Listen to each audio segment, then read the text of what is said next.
Hi, it's July 16th, 2019. This is my first experiment with YouTube. I have discovered as I'm going through a lot of stuff I'm organizing upstairs at my house, some folders my mother put together of my old artwork, things I did in elementary school at Regency Place in San Antonio, Texas. And this is some artwork I did in third grade. And that would have been the 1973-74 school year. Now let's see. Yay, I broke the cookie jar. And that's supposed to be me. The L on the shirt is probably a reference to the electric company that they made us watch every day at the school on television. I think there was a superhero character called Letterman that had the L on the chest. And what do we have here? You're dumb. And he's wearing a Keep on Trekking shirt. 1973 would have been when I first discovered Star Trek. 73, 74, during the years I was in third and fourth grade, is when I discovered a lot of the things that I'm still into. Here's apparently I tried to make my own copy of Monsters Unleashed, which was a Marvel comic magazine put out at that time. And I've got someone reading Mad Magazine and someone with a gun. I'm sure that my teachers were thrilled with some of this artwork. Oh, and here's, speaking of that, teacher writes, "You are silly."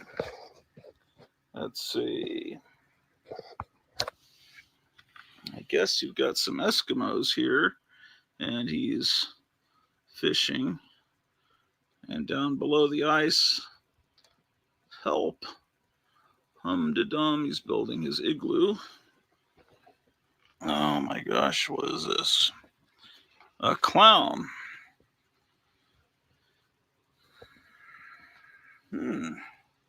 With Frankenstein bolts. That might be worth framing. That one. Oh, here's an old mimeograph. The old purple ink handouts they'd give you, and you had to color it. It's not really representative of my artwork. Oh, well. Oh, the Mona Lisa. How about that? I haven't looked at this since the 70s, so I don't really remember any of this. It's a big Easter bunny. Here's a book about Texas with a picture of the Alamo. Let's see. Oh, some photographs I have in here. Let's see what it has to say here. How to get there. You can get there by airplane or train or car or bus. I like Texas, says the Google. And I've got definitions of different Texas terms. The Alamo.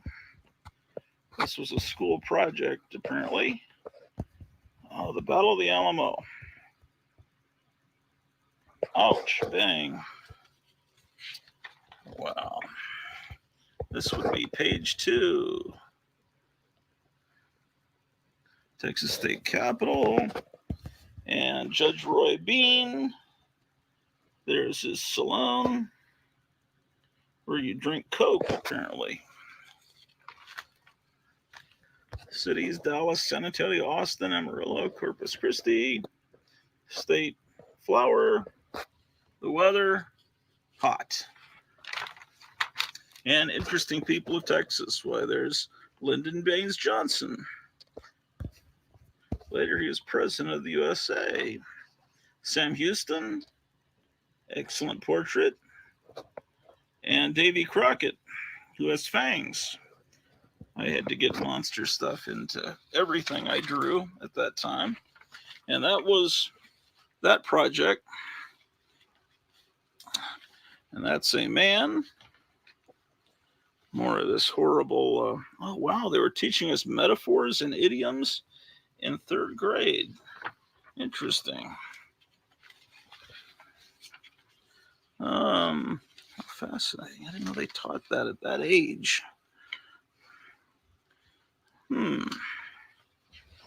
Okay.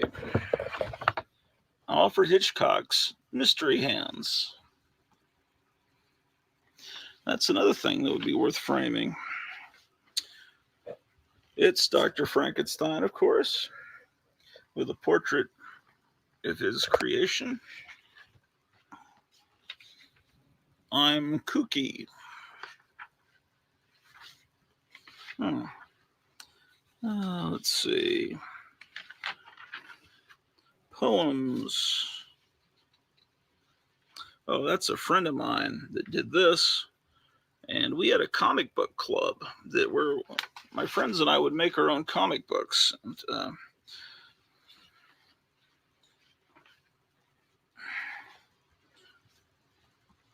I Remember by Thomas Hoot. I think I copied these poems, The Village Druggist, out of some books in the library. So that's all these are, poem book, just poems. This is a program from something or other. Just a bunch of mimeographs, things to cut and color and put back together. I like what I did to that. Crown the Queen. Just busy work that they give you in school.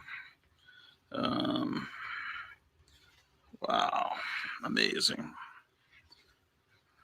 The 1970s. And this would be the PTA 1974-75. Okay, so this is probably 3rd and 4th grade stuff in this folder. For a Mother's Day card. Oh, let's see.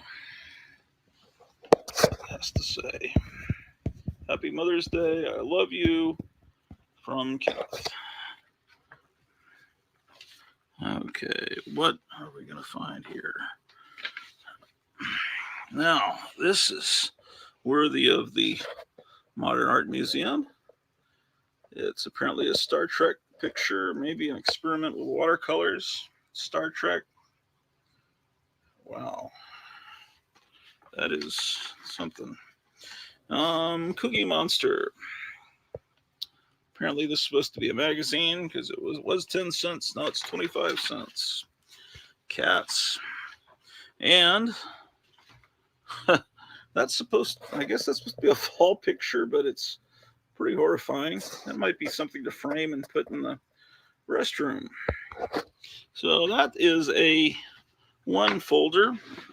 And I've got a few other folders I'll go through, but before I do that, let me experiment putting this up, see if it actually loads to YouTube. I did one before, and when I posted it to YouTube, it would work on my phone, but it wouldn't work on the Roku or the Apple TV, and I think that's because I had some music playing in the background, and maybe the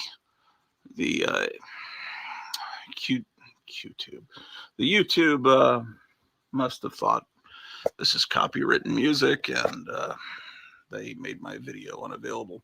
This is a Rat Fink Batman that I did with Super Sculpey back, I don't know, 15, 20 years ago, and painted. So this is a one-of-a-kind thing.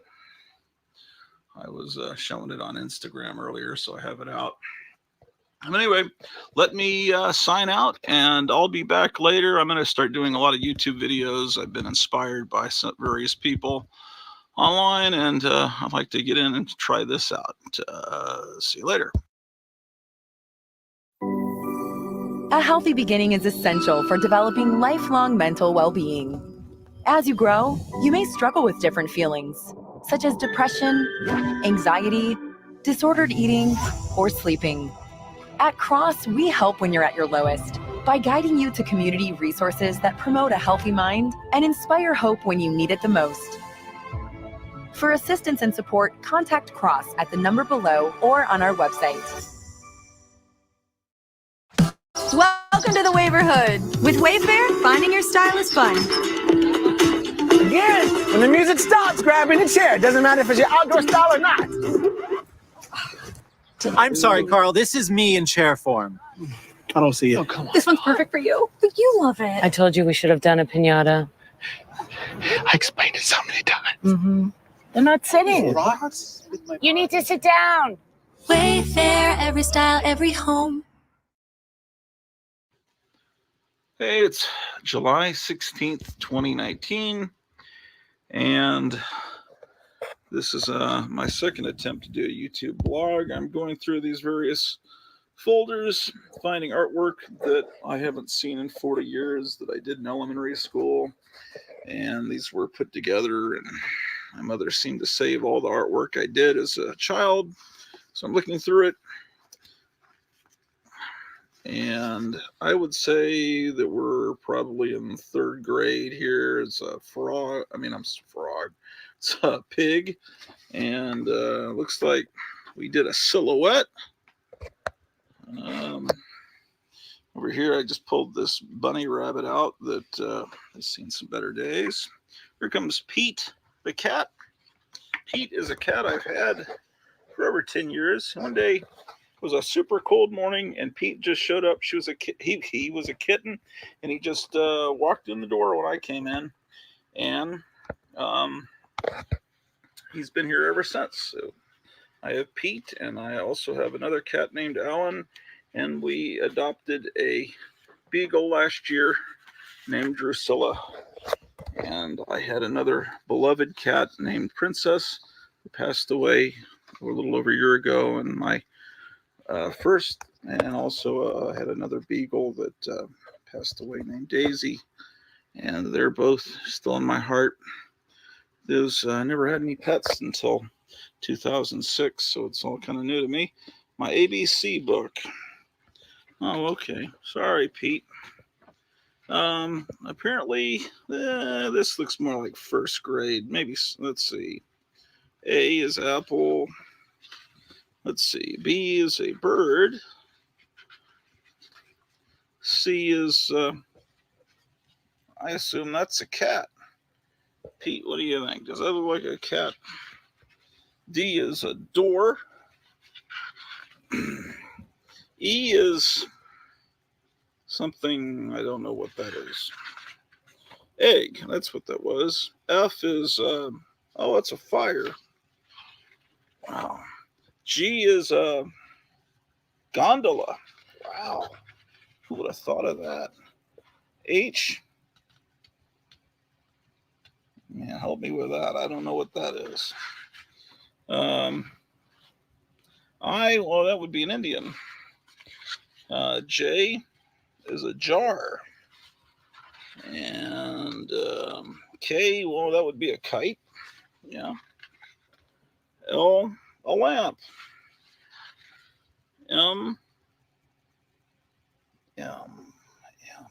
What could that, I don't know what that would is. That would be N. Nest. Okay. All right. O is some kind of bird. P, that's a puppet. Q, what? Oh, I don't know what that is. R, oh, it's Robin. Wow, that's cool. It's probably one of my first, if not my first, interpretation of a superhero. Yes, a saw. T is, the heck is that? U is an umbrella, definitely. V, oh, Venus flytrap. W, a whale. X, xylophone. Wow. Man, I'm having a hard time keeping up with my first grade self. This is a Y. I don't know what that is. And Z? Oh, it's a zoo. The zoo is backwards. The Z is backwards. This looks a little bit later. This looks like 3rd or 4th grade kind of handwriting. It looks like a note that you'd pass in class. Let's see here. Die, die, die. If you open this, you will die. Secret, keep out. Don't open this. So, of course, we're going to open it. And then it says, I said, don't open this. I guess that's supposed to be a blob of blood. Don't open this, you fool. You will die. Uh-oh. Okay. It says, giant man-eating spider, prison, doorway to a dead planet, man-eating anthill. Okay, so this is the map of Rusty's and Kenneth's monster planet. So Rusty was someone I was hanging out with. I think that Rusty was a friend in 3rd grade. I'm pretty sure. Oh man, I think that's the guy.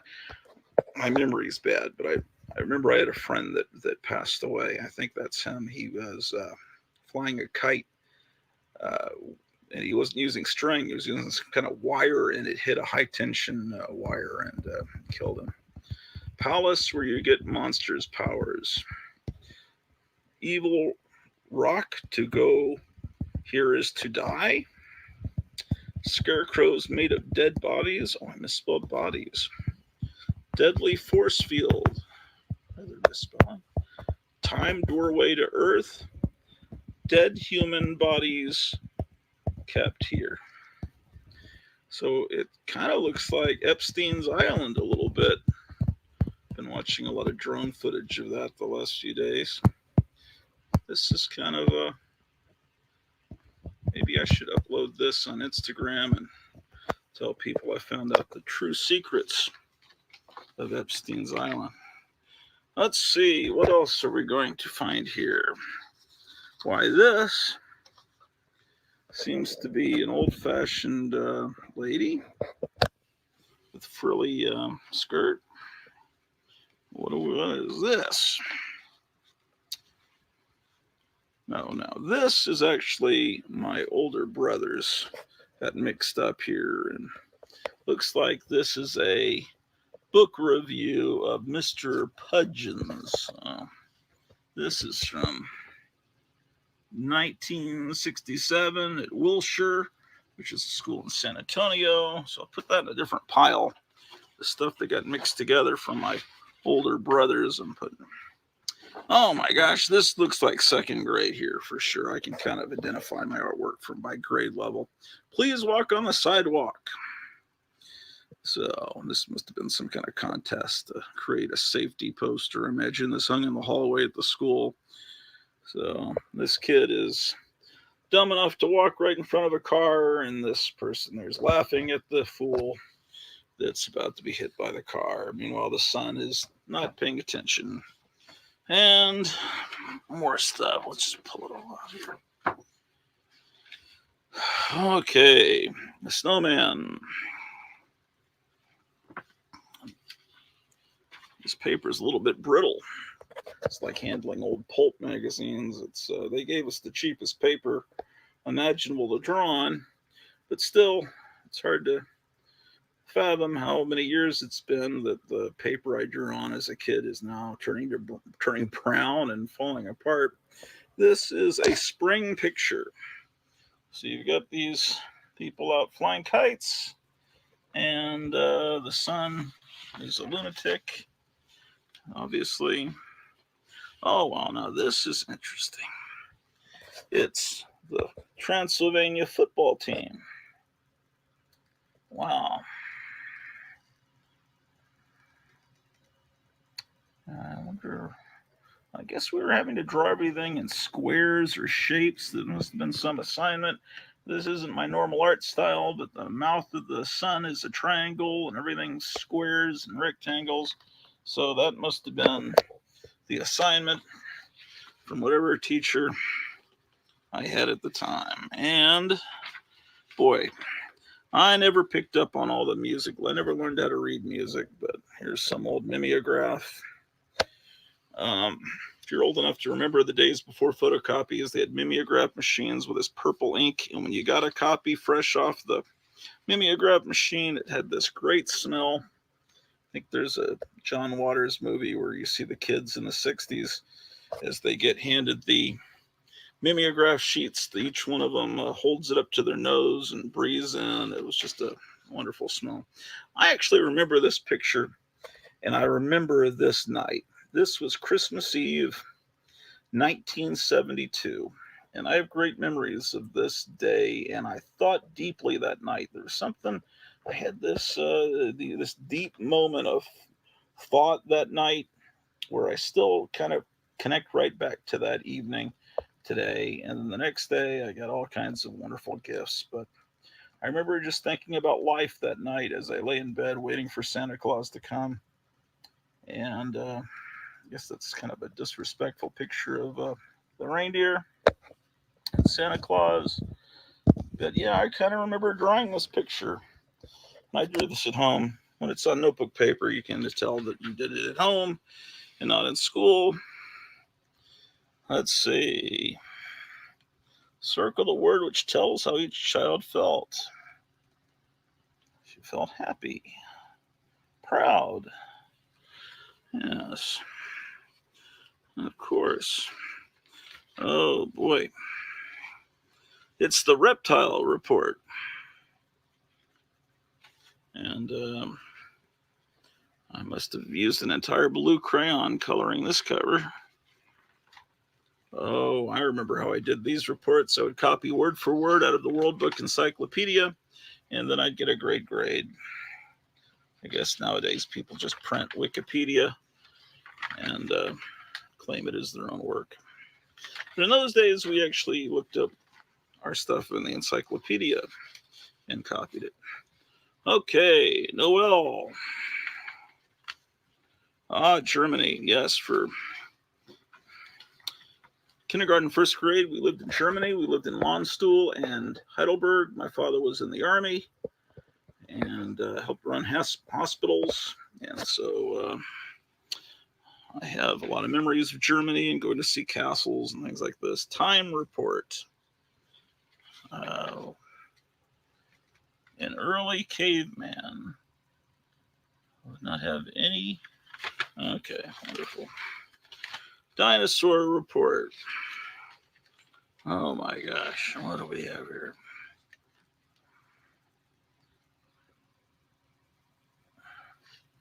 Yeah, I always had a love for dinosaurs. Mexico. And this is must have been a multicultural project, Mexico. And looks like, okay, that looks like I was going to finish drawing a skull. It looks just like a light bulb is sitting there on the desert. Oh, Venice, showing all the scenic spots to go to in the country, in the world rather, and blank pages. Don't know why that was saved. Inside Skylab, which was a big deal. We'd read about it in My Weekly Reader and everything. Skylab was something before the days of the space shuttle, and after the days of the moon landings, the Skylab was something that I guess was a big deal. So there's the astronaut inside Skylab with its chemicals and whatever important equipment they have in Skylab. And I remember this used to hang on my bedroom door in second grade. And I really ought to frame this. And this really has memories. Okay. So you understand they call a monster kid. I was fascinated with monsters and famous monsters of filmland and Castle of Frankenstein and Monster Times. And so you got Frankenstein, some kind of devil, a skeleton, Dracula. That's the Hunchback of Notre Dame. And that Wolfman looks a lot like the one that Basil Gogos painted on the cover of Famous Monsters. And this here was an attempt from me to paint this paint, draw. This is the model kit I had at that age. I've repainted it. This is the Hunchback model kit that I had when I was in second grade. So that is where that came from, with the rope coming from his neck. Because otherwise someone would have just probably thought that was a zombie. And why there's a ghost that says ROTC, I guess that's because my older brothers were in ROTC, and it must have meant something at the time. Okay, the True Book of Dinosaurs. All right, with nothing in it. So much for that truth. Learning words. I unrolled the carpet. I will go forward. Well, will you speak louder? He spoke to me. You're welcome here. My dog's name is Spot. All right. American school system. Actually, I guess it didn't fail me too badly. Working on our subtraction. Oh, I've got the date here. April 6th, 1973, Friday. Interesting. Math. I'm not sure why this that kind of stuff was saved. What are they saying there? That's not zombie? Yipe, it's zombie. Oh, I know what this is. It says, Dear Mom, here is a picture of zombie. The monster that you see in this picture is coming out of quicksand. He is zombie. The zombie eats people. He is coming out of the quicksand to kill. And my reference point for this zombie thing would not be Night of Living Dead, which I probably had no idea that even existed at that time, but would be the Tales of the Zombie Marvel magazine, comic magazine, which I loved all the monster stuff that was coming out at the time. They'd relaxed the comics code, and monsters were appearing all over the comics, and the monster craze of the 60s still hadn't died out completely in the early 70s. Okay. What is that? Mrs. Snooner was a spiffy lady. In the morning, she worked in a garden with a spade. Then she made spice cookies for all the children. Later, she sped to the store to get Spanish rice. And, man, I don't think I wrote that. I must have copied that from something. That does not sound like something I would have written. This is something I wrote. Here is a short story I wrote April 26, 1973, The Giant. I'll read that later. The Dragon's Haunted Castle. Oh, look at this. Frankenstein. Hi, I'm Harry. Hi, I'm Joe. Wow. It's cool to see all this glimpse into where I came from, because I'm still into all the same stuff today. Dinosaur days. Okay.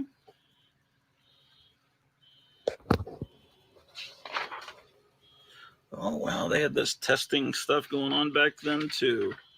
Oh, look at this. Syllabication. Graphemic bases. Wow. Everything's saved. Everything turning brown. March 30th, 1973. Wow. What a time period. A baby about to drink out of a chalice. Zigzag math. Children of Other Lands book. Why, it's a Scottish boy and a guard. Nothing inside. Well, so that's that. I think in the next video, I'll go back and show you some stuff I did in first grade, maybe kindergarten, that's in this other folder here.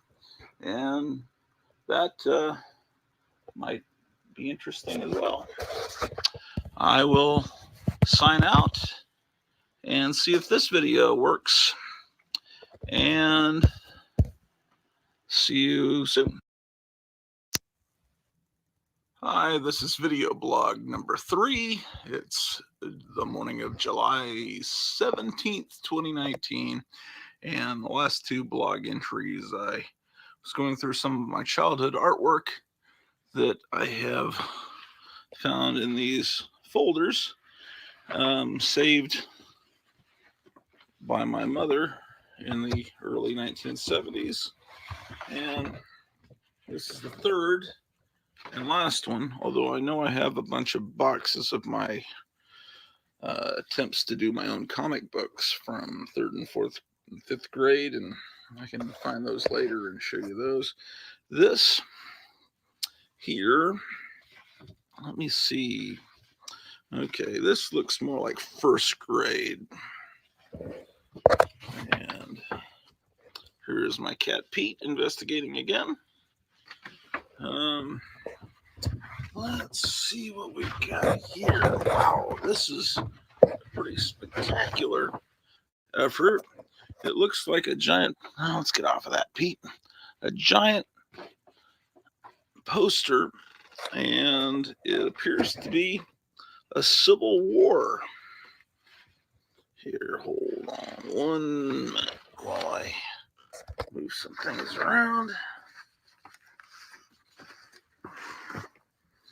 Okay.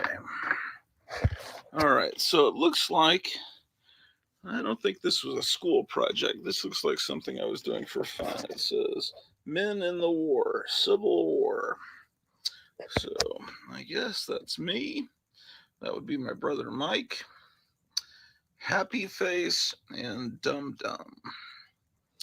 So it looks like we have lots of scenes of cannon fire and destruction.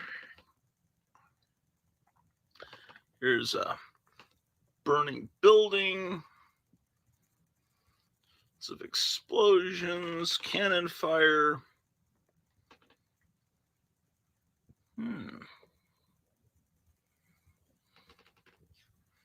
So probably if I framed this and put it in an outsider art exhibition, I think. Hold on, move back, Pete. How dare you? Move back, Pete. Pete.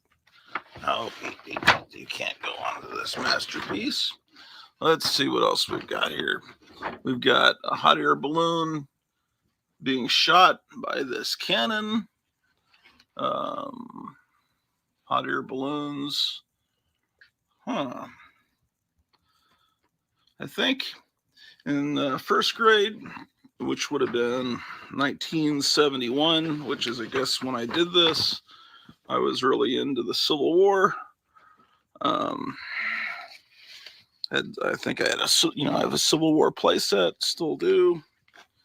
Let's see. Okay, so we've got Daniel Boone. And that was a television show from the 60s, but it was airing in reruns in 1971 on the Armed Forces TV channel at the time. My family was living in Germany, Heidelberg, Germany. My father was in the Army. So I remember watching that show. Hi, I'm Moby Dick. Okay. Pete is really interested in what's going on here today. Hi, I'm Moby Dick. Another illustration of Moby Dick. This looks like an attempt to create a calendar, February.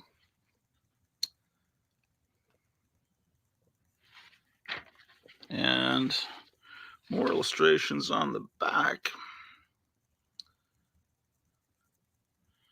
It looks like an early attempt to learn numbers.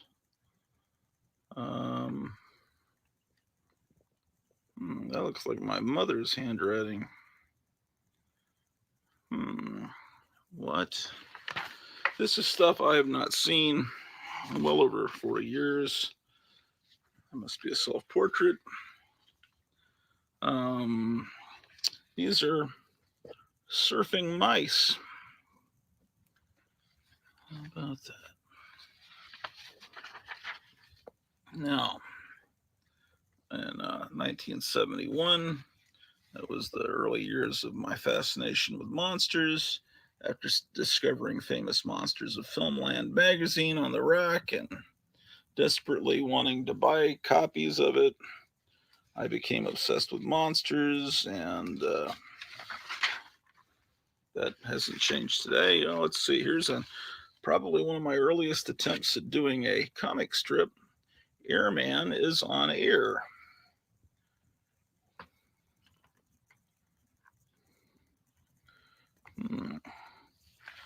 Fascinating. Okay. Pete is really getting frisky.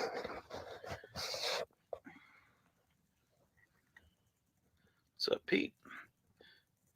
Pete is currently my oldest pet, and he's an amazing guy. Let's see, Army book. All right, oh, and it opens up. Go the Bomb.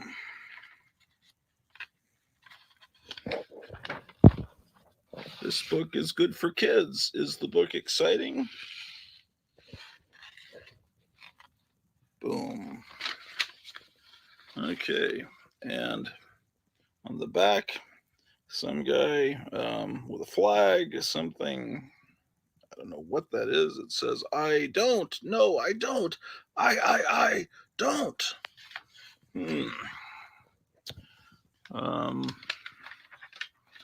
Interesting. In the time of the dinosaurs. And here are the dinosaurs whose time has come. Ghosts are good. I'm Tim the Ghost. Tim the Ghost. That must have been my version of Casper. And I vaguely remember this drawing. What do we got here? Must be a hobo of some sort. Santa Claus. And another illustration of Santa Claus. Wow. Like those 1950s looking stars. Right, Pete? The Book of Me. Let's see what's in this book.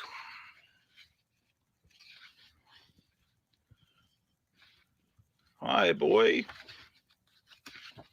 The End. And look at, wow, this is amazing. 1971, and I'm predicting the Madball phenomenon that would come along, 20 years later? This is worthy of framing. Quite amazing. Amazing. All right, looks like an attempt to, the teacher must have wanted us to experiment with cloth, and so I create a fort. Forts were fascinating to me at that age. Had a Fort Apache playset. And this is apparently the zoo, where apparently they have mice.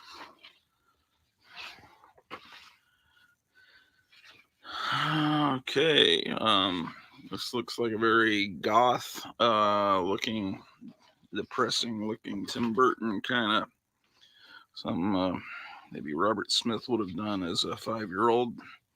This is going to be a bunny rabbit, most certainly. Let's see what the bunny rabbit looks like. The typical bug-eyed face. It's got a little cottontail. Pete, you getting bored? Looks like I'm learning to write about the Mayflower. And folder full of garbage. That's not good. Well, a blank sheet of paper. Oh, wait, it opens up. The Easter Bunny. I saw the Easter Bunny. He said that he would stay with me for 100 years. He gave me an egg every day, and that was good.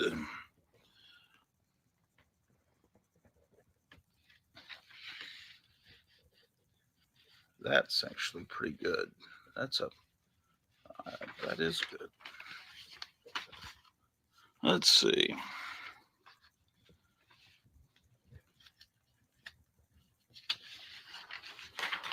All right. This is probably what Walt Disney's artwork looked like before iWorks came along and helped him create Mickey Mouse. Let's see. We've got a snowball fight. That's wonderful. Old mimeograph.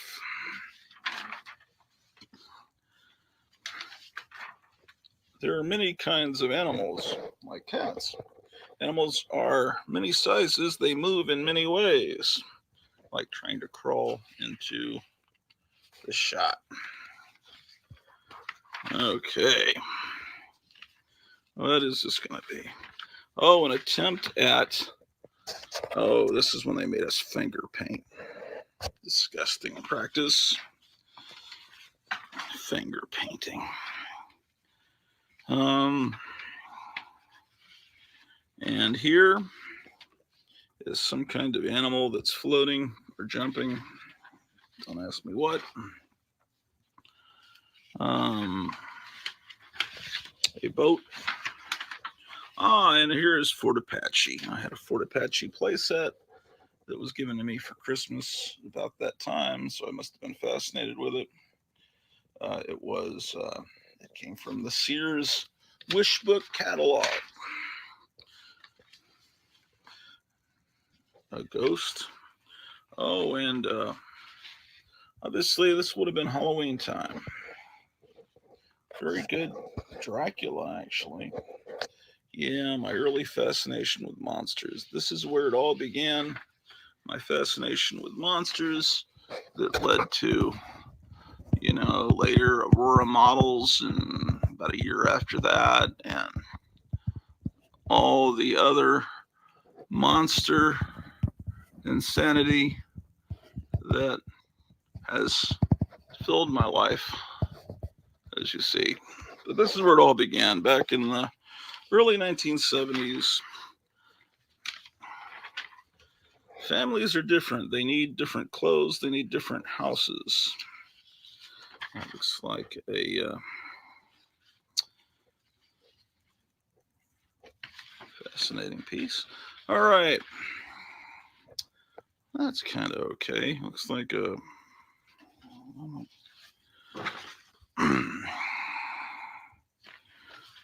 right. This must be more finger painting. I remember the feel of the paint on my fingers, and I'm not sure if I liked it or not. Okay, more Easter stuff. Easter. Okay, egg power. Okay, well, I was aware at the time of hippies and their marching with their protest signs, and I think I learned about that from Mad Magazine. Another thing I was discovering about that same time, heard a few days ago that Mad Magazine is ceasing publication, but Mad Magazine was one of my earliest influences, and the Mad Magazine of today is not the Mad of that time. Look out, a monster attack book. Do they get away from the monster? Monster attack. Years later, in the 90s, I would meet some people that did a public access show called Monster Attack Team, Edward Holland and Joe Riley, and I'm going to talk about them in a future video. I'm going to do a whole video about Joe Riley, who passed away about 10 years ago, and who worked with me on a public access show called The Hypnotic Eye, a story about spring. For some reason he has a 27 on his shirt. Let's see. What is this? More Easter. Hop, hop. Pretty good. All right, we're getting to the end of my first grade artwork that was saved, African Animals. I think I'm running out of battery power, which is this just a bunch of photocopied stuff with early handwriting attempts. An Easter egg. Pretty. Oh, there's a face on it. Okay. And Life of Butterfly. Starts with the egg, caterpillar. Step 4. And then the fully formed butterfly is telling you hi. Let's see, what do we have here? A flower. Everything has that same insane face. And what will this be, Pete? Why, it's birthday time. More of that finger painting. And that's about it for the first grade art that was saved by my mother back in those old days. I sure miss my mother. Every year about this time, she passed away in 2001. I will talk to you guys very soon, and it's a wrap. 1, 2, 3. Well, this is blog entry number 8. It is July 19th, 2019. We're about to enter this secret room in my garage.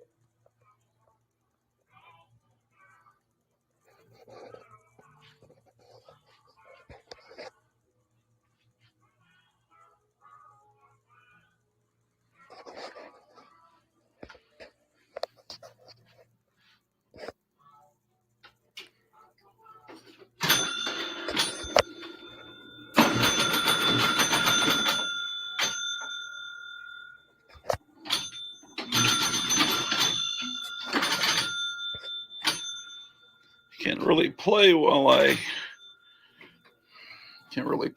I'm holding the phone.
Well, it's really hard to film while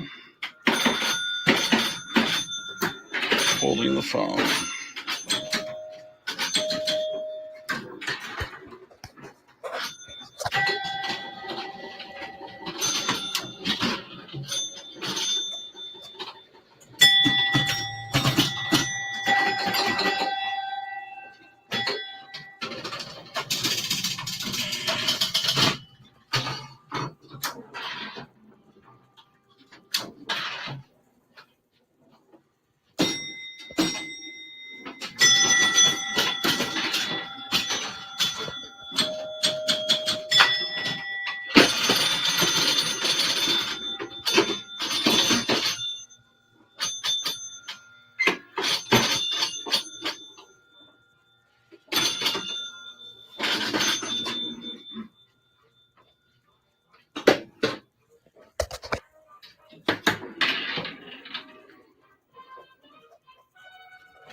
This was painted by Lance Laurie, as was the sign on the door.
Well, it's July 31st, 2019. Driving along on Pioneer Parkway, Highway 303 in Arlington, Texas. This new building's kind of cool. And over here is a Vietnamese supermarket with kind of some cool architecture there. This is a route I took so many times in high school going to the old Forum 303 Mall, which was a place every Friday and Saturday night, it seems like I was at. They had my family liked to go to a cafeteria there called Piccadilly Cafeteria. It seems like every Friday night. Then afterwards, I would slip over to a bookstore called Century Bookstore, and it had Famous Monsters and Monster Times. I remember buying the very last issue of the Monster Times there. The mall, in its last gasp, tried to switch over to being like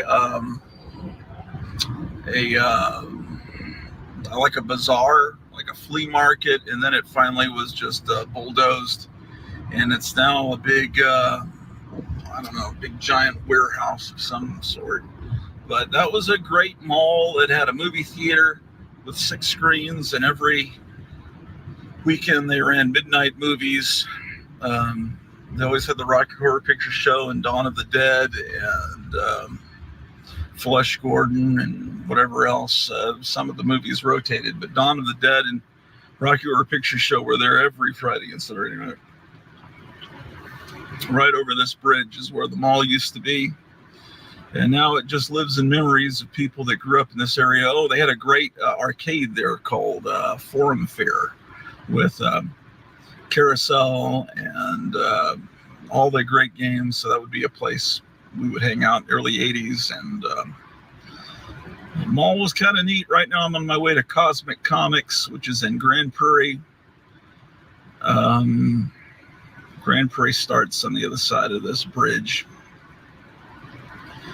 All right. If you go a little bit to the right on Highway 360 here, there's a giant record store that is very overpriced, but they got, it may be one of the biggest record stores in the world. Yeah, over here where all these buildings are, that's where the mall was, Forum Mall. Now,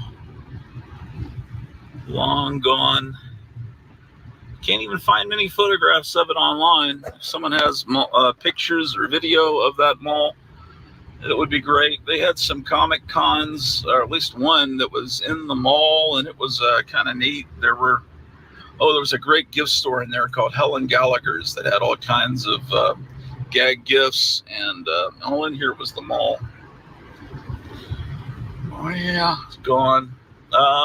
There was a Musicland record store in there. I bought a few Firesign Theater records there. That used to be a Kip's Big Boy. It's gone now. And this liquor store used to be a Color Tile. Oh my God. Those were great memories. So much for that. See you later. Hey, it's September 15th, 2019. This is Dr. Grottu Orloff broadcasting from my cave of rock and roll records and comic books that I am trying to organize, still trying to since last summer. I had, Friday night was a full moon and it was Friday the 13th, but I didn't have bad luck. I actually had good luck the whole day. It was an amazing day. I actually have an old friend from college. I've known him since the mid 80s, and he's downsizing, moving to he just restored a big mid-century house like perfectly. He wound up in magazines with how well it turned out, and now he's got to move closer to work. And so he says, well, I'm downsizing my hoard, and he has a lot of stuff, a lot like me. And I always known him as a record collector, and we shared interest in records, but we never really talked about it. But when he was younger, he was a comic collector in late 60s, early 70s, and he would order from those ads in the back of comic books. There was a guy named Robert Bell that used to advertise, and he made himself look like Thor, and he had little B, the letter B, all over his uniform. And he sold old comic books from somewhere, so he would order a lot. In fact, he told me that on the day of the moon landing, he wasn't even interested in man landing on the moon because he just gotten a box from Robert Bell. But anyway, he was getting rid of a lot of stuff, and he just, you know, and he sold off some like his whole X-Men collection through an auction house, and wasn't happy with how he got treated.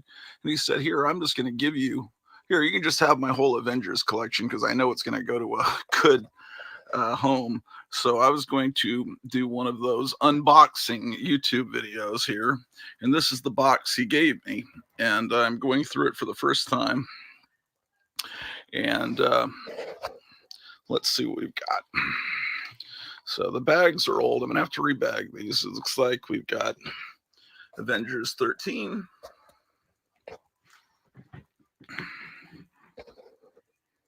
and then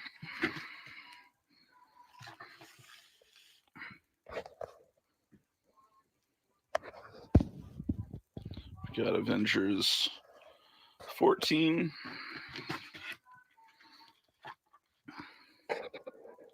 Oh, that's too much light. How do we? Okay, maybe this is a better angle. Okay, there's 15, 16. He told me these are just reading copies, but this is amazing to me. 17.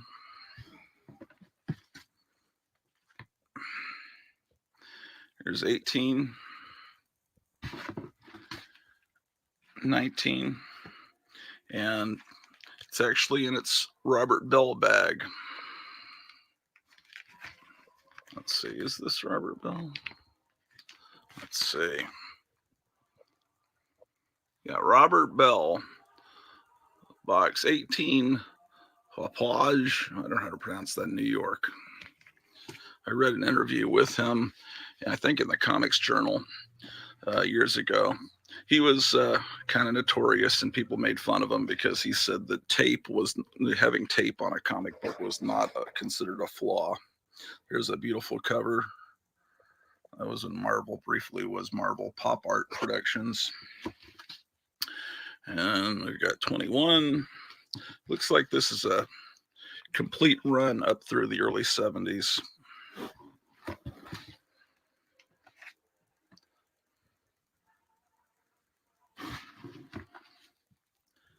I've got Christmas music playing even though it's September because it's like Christmas morning.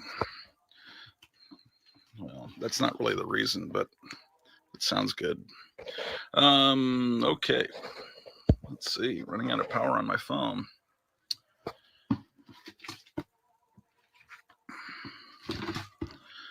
I already had this issue, but I don't have a lot of the Silver Age Avengers.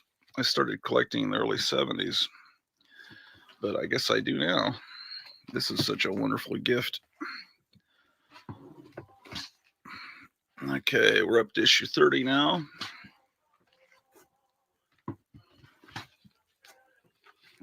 $32.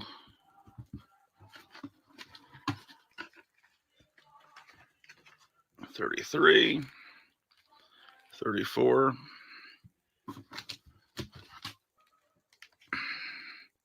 35, 36, 37, 38, 39, 40, 41,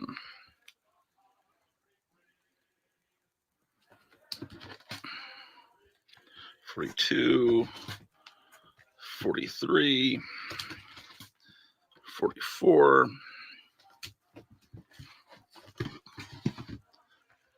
45, 46, 47, 48, 49, 50,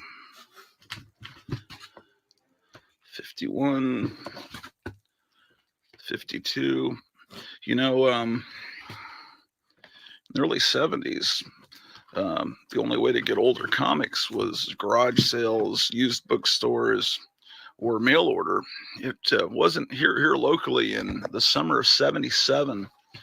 Lone Star Comics opened up in a little tiny shop across from a disco.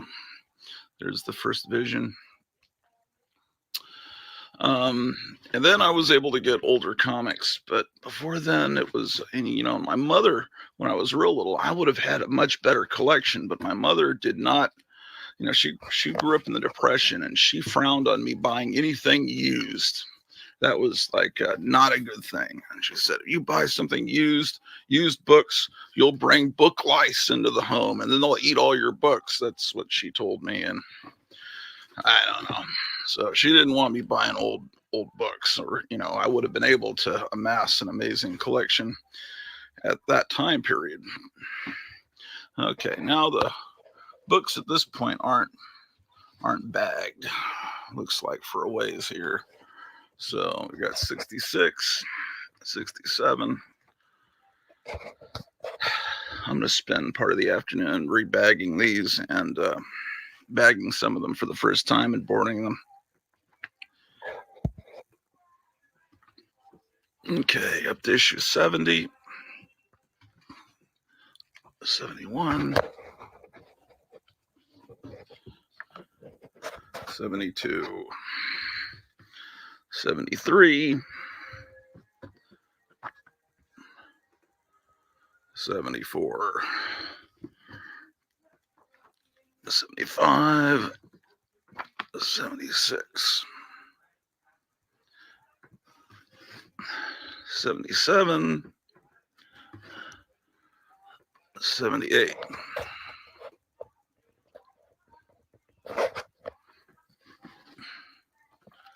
79, 80,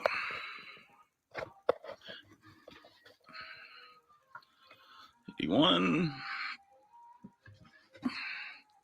82, 83,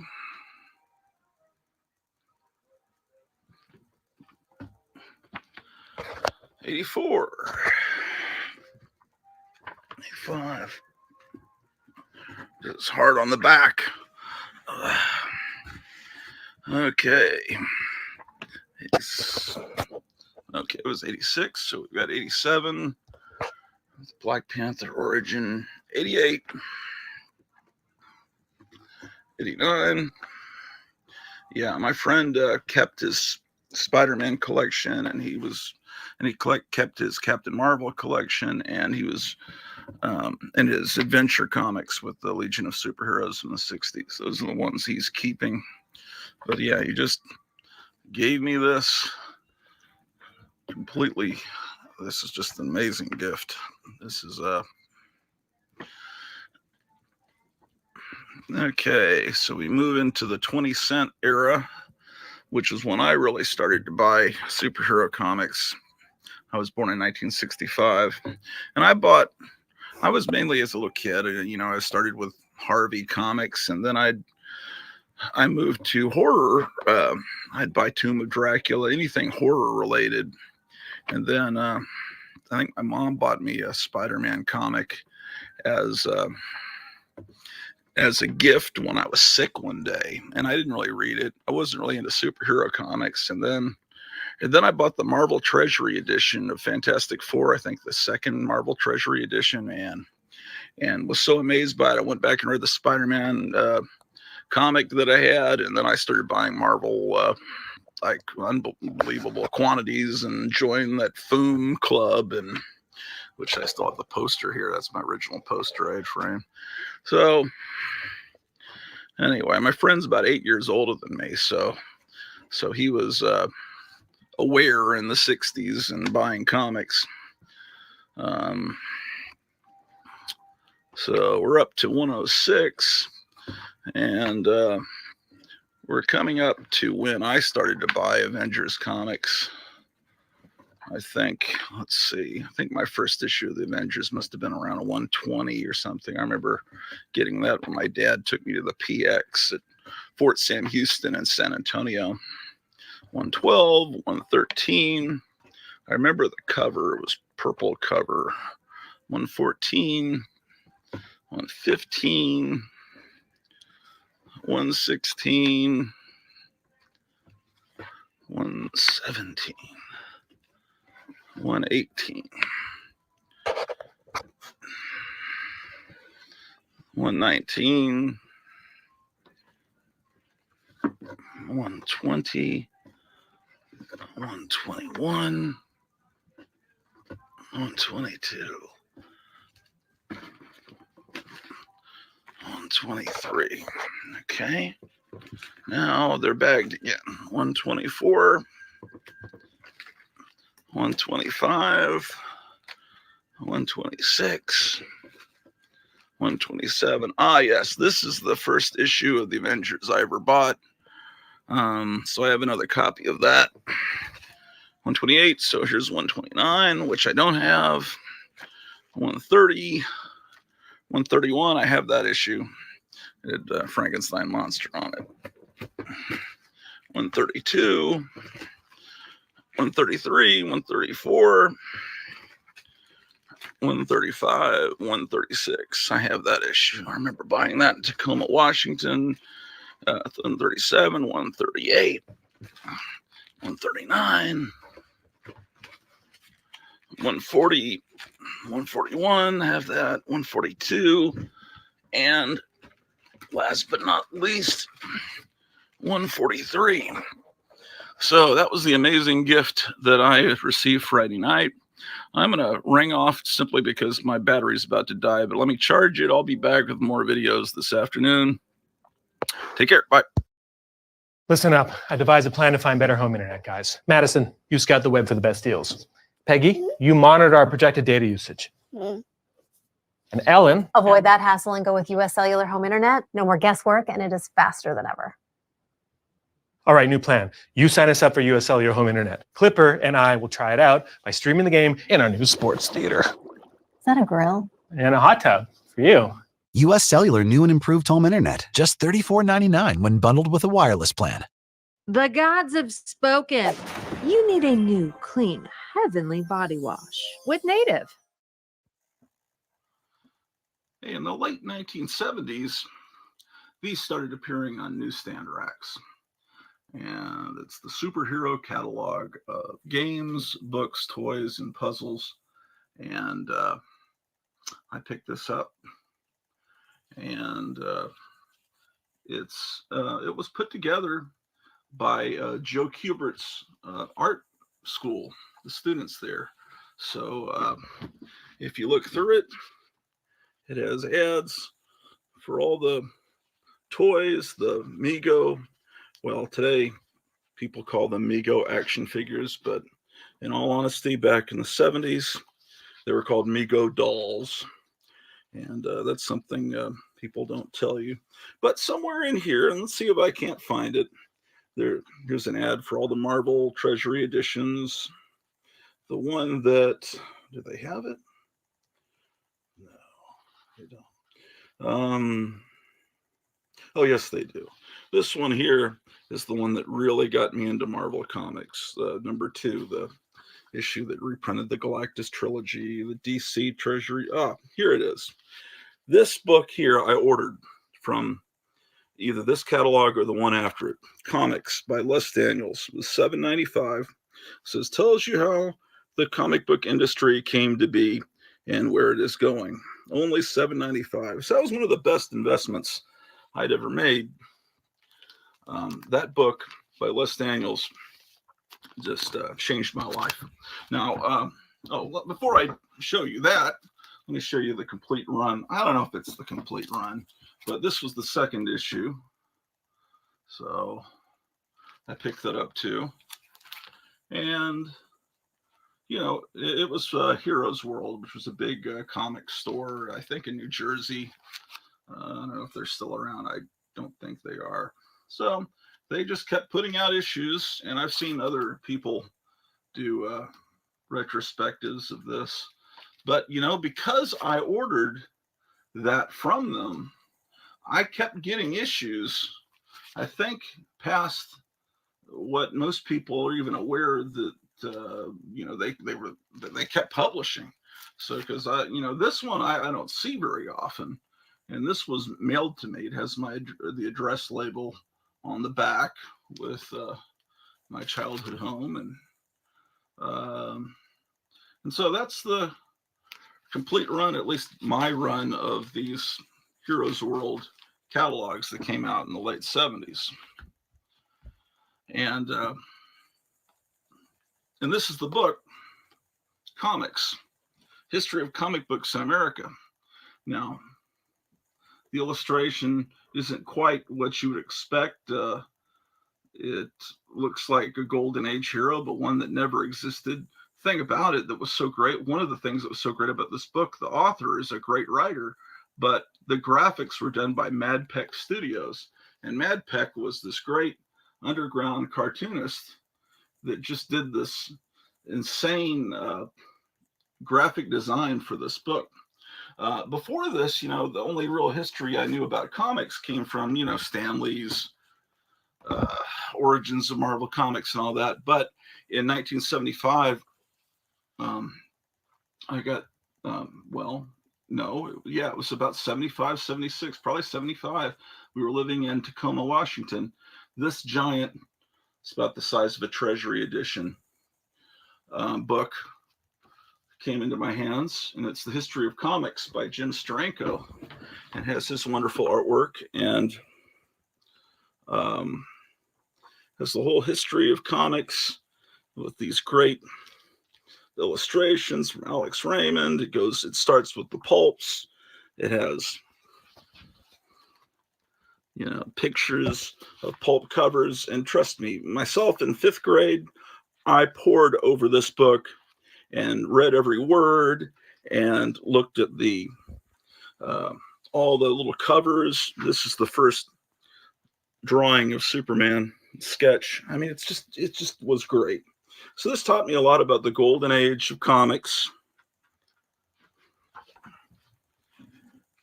Oh, look at that wonderful, wonderful Bill Everett pen and ink illustration of the Human Torch and the Submariner fighting.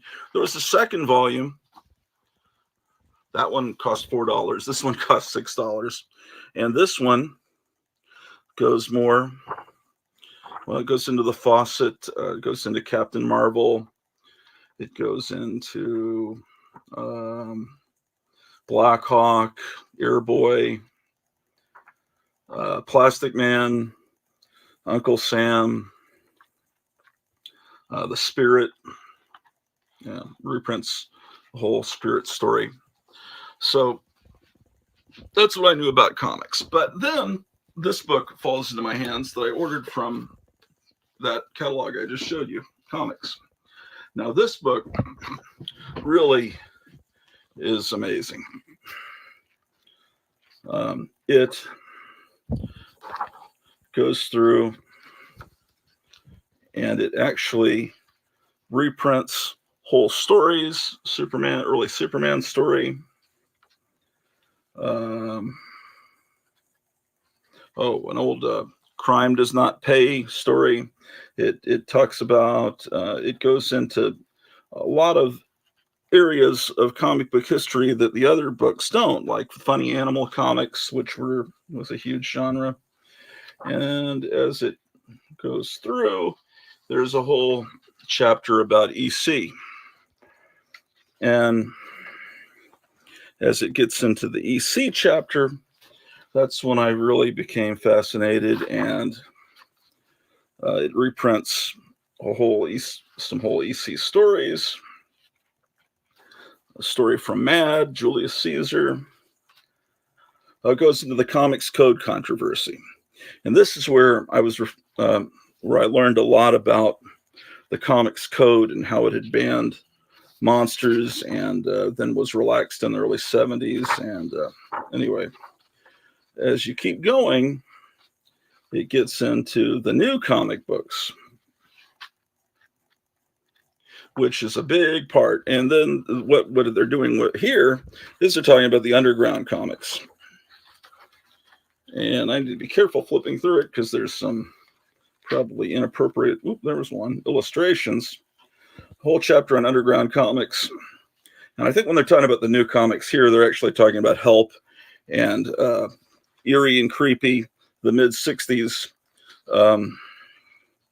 ground level comics. They didn't follow the comics code, so they had more inappropriate stuff, but they weren't extreme like the later underground comics. So there is a color section in the middle that reprints a Batman story, a Submariner story, an EC story, and a Carl Barks Donald Duck story. It even has panels from Not Brand Deck, which is one of my all-time favorite comics. Marie Severin is one of my favorite artists. The story from the Fantastic Four. It gets into Stan Lee and that revolution of comics.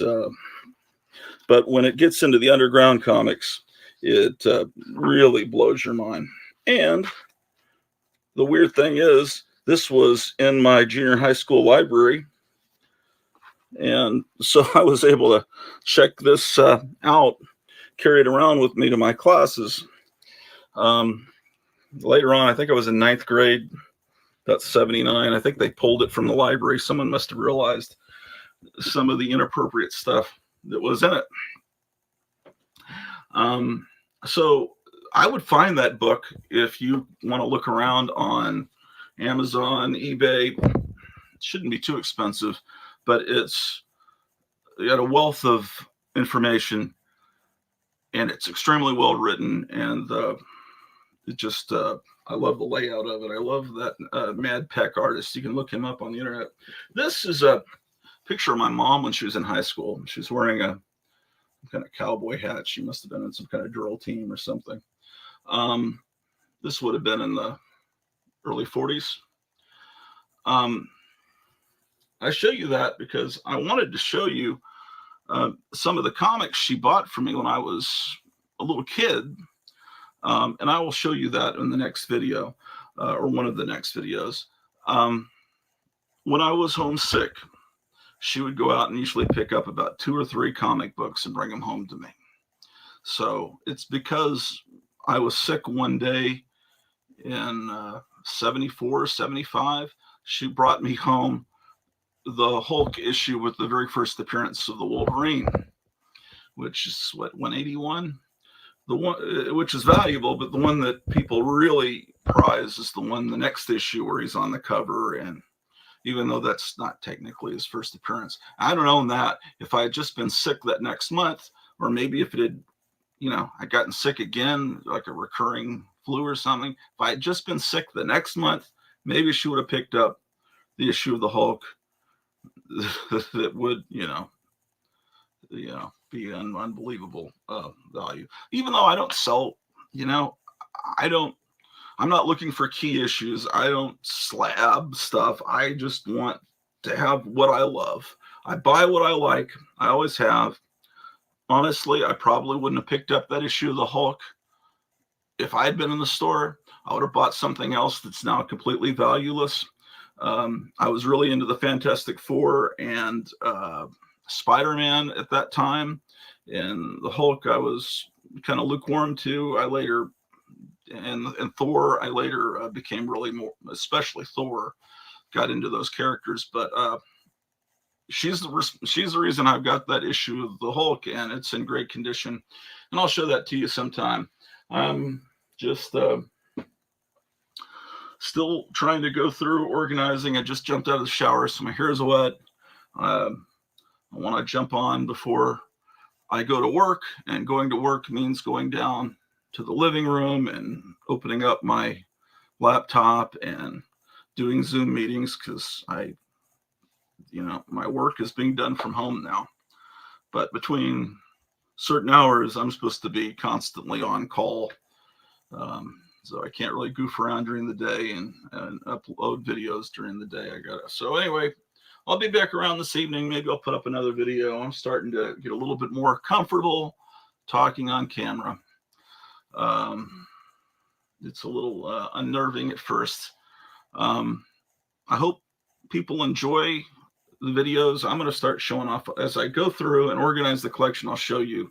I'll pull things aside that are interesting to me, and I'll show them to you. And I mean, not just comics, but I'll show you records and toys and anything I find interesting. I've got all kinds of stuff around here.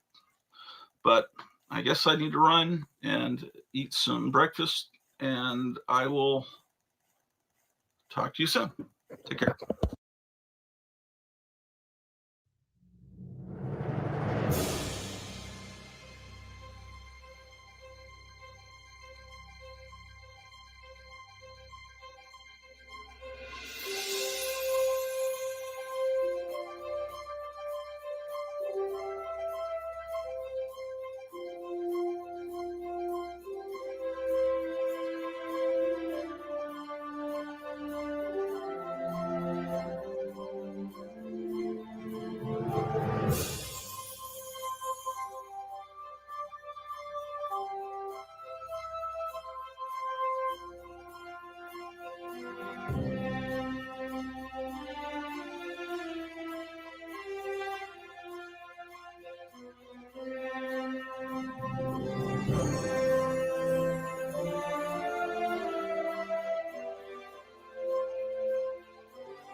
you doing?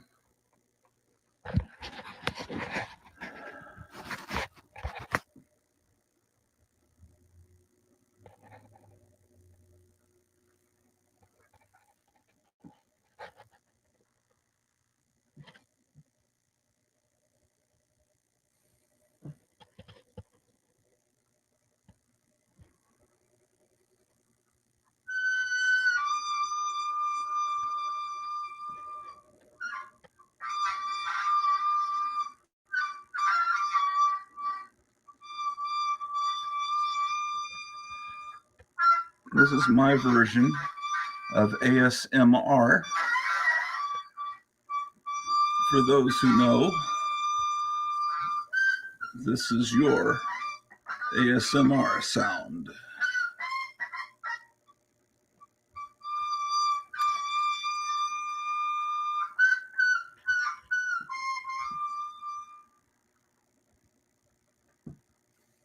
See, that doesn't make enough noise.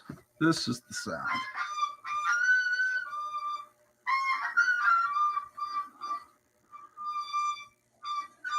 The sound from a million trips to 7-Eleven and Stop and Go.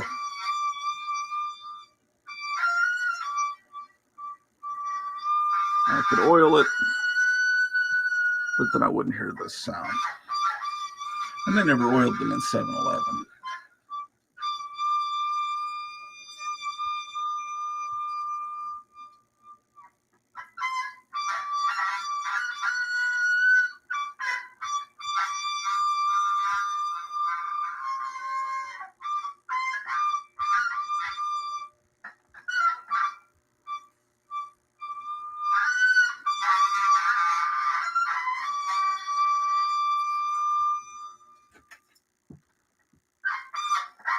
Turn off the ceiling fan so you can hear this without that extra noise.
Six Flags Mall is the largest shopping center in Tarrant County, the area's first regional shopping facility, and the second largest such complex in Texas.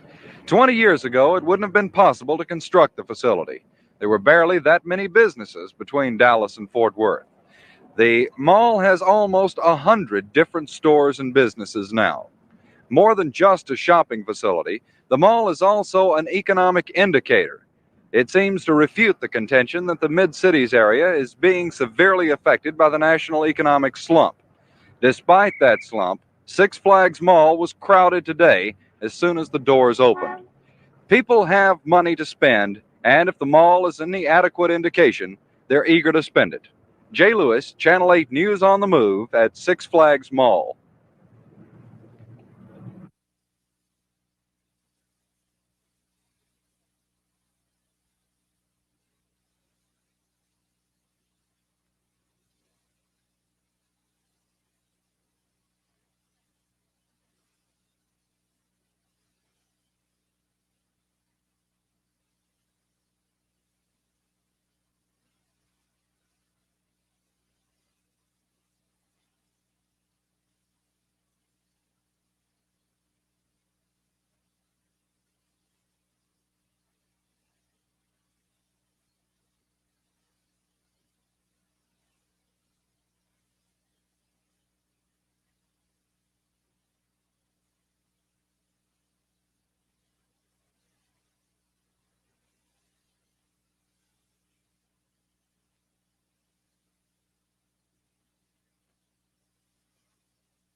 Hey, I thought I'd do a quick video up in the comic room organizing things.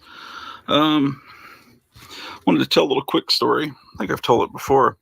I was homesick in elementary school, and my mother had this tradition of, when I was homesick from school, she'd go out and pick up 2-3 comic books for me. And, she just picked random comics. And just to make me feel better. And this is a comic she picked up for me. So I didn't pay even 25 cents for this. So, and for those of you that don't know, this is the first appearance of the Wolverine. Let's see. Mostly I kept it in pretty good shape.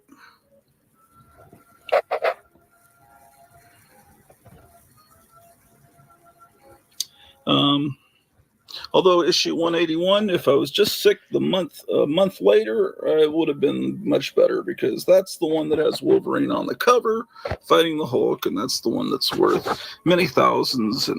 And this one is not worth as much, even though it's technically the first appearance of the Wolverine. He only appears like in the last panel, and so it's really considered a cameo, but it is the first appearance.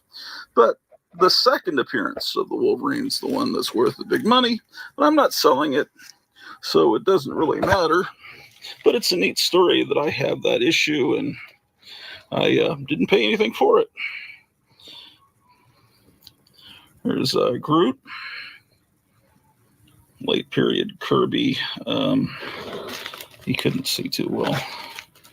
Anyway, I'm in the Bronze Age section that I'm starting to put together. Whoa, why is there an inferior 5 in the Bronze Age? What a mistake. Inferior, these are Silver Age. Oh, the inferior 5. And that's not a real Captain America comic. This is a replica that came out. You can tell it's a replica, even though it has the original price. It has modern ads for like Stridex and shit like that in it. Hold on.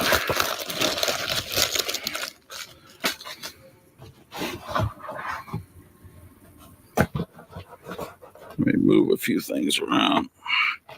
This is just, it's like a Rubik's Cube trying to fix everything in here.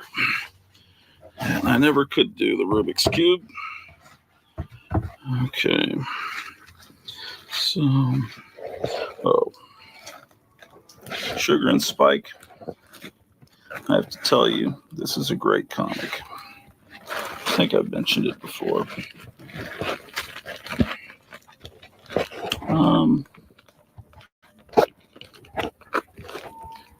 This Goon. And it turns out I've got 2 copies of this.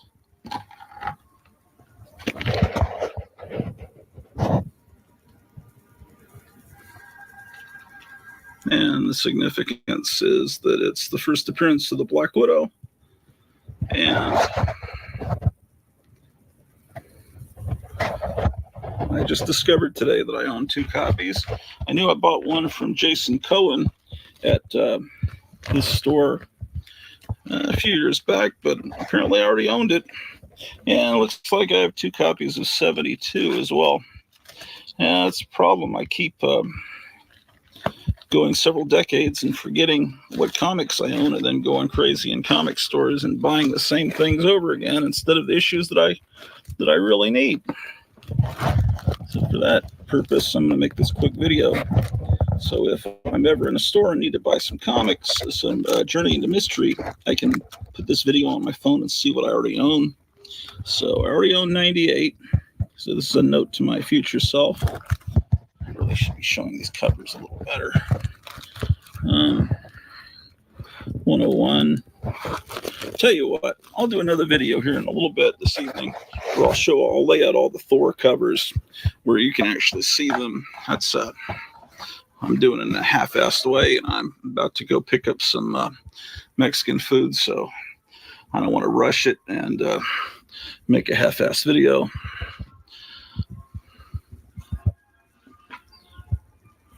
So I just had the roof put on about 3 weeks ago, and a lot of the pictures are crooked now because of them banging on the roof, and I'm just now realizing that. Yeah, that speaker's crooked. Yeah, I gotta get in here. You know, these comic racks are like incredibly sought after now, and I see people getting them and in rusty condition, and then they make replicas. And I bought this from a store called Remember When on Valwood Parkway in Carrollton, Texas, and it's in very good shape.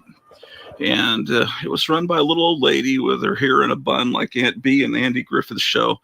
And it was kind of horrible. You'd go in there and she'd be singing the music from Cats. It was a nightmarish experience. And the other problem is they had a tremendous selection of movie posters, old comics, and even old mimeograph fanzines from the 60s. But nothing was priced. And then you have to go up to the counter with your... After looking through for so long, finding such great treasures, and then you'd have to have her or her Peppermint Patty kind of minions price everything. And of course, they price it horribly high, and it was a miserable experience. She was the widow of an important early comic book collector in the 60s, and a friend of Buddy Saunders, who later formed Lone Star Comics and now mycomicshop.com. Well, anyway, they did a comic book together, a fanzine comic, I think called Star-Studded Comics or something like that. And it was I think his name was Larry Herndon, but he had passed away. I think he had muscular dystrophy and was a little guy in a wheelchair. But he was supposed to be a really nice guy, and he had this great collection, and he passed away, and his widow took over. And I never met him. It was his widow I dealt with, and I don't know. I don't know if she's passed away. And I shouldn't speak bad of the dead. I just don't like stores where they don't have prices. It's horrifying.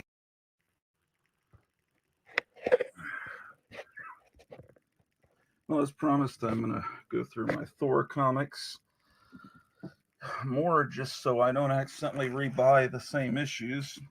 There's a lot of these issues I bought back when I was in high school or junior high, high school.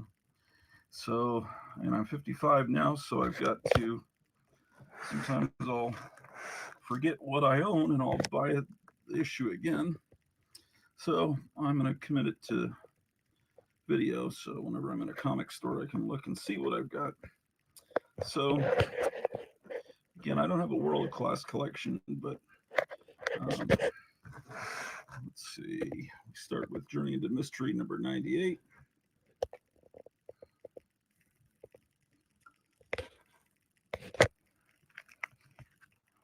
And then 101.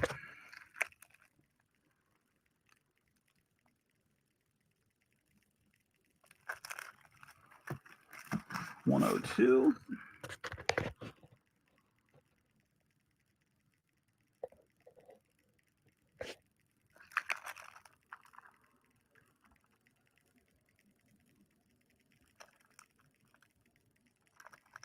Someone named Cully on this at one time. 104.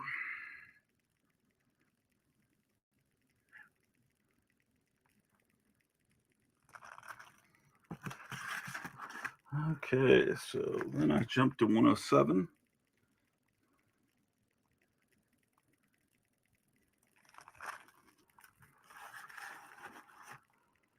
Then 108.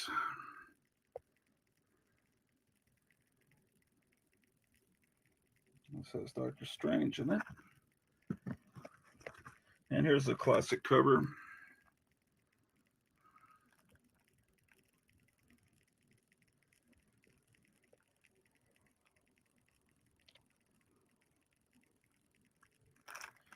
111, 113,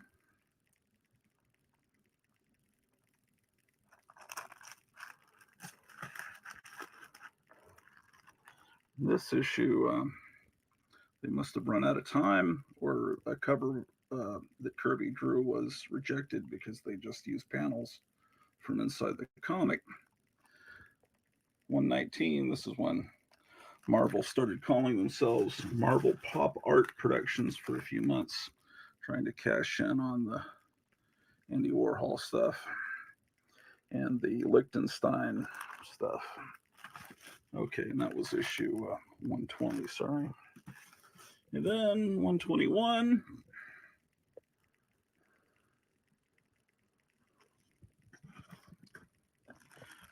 122.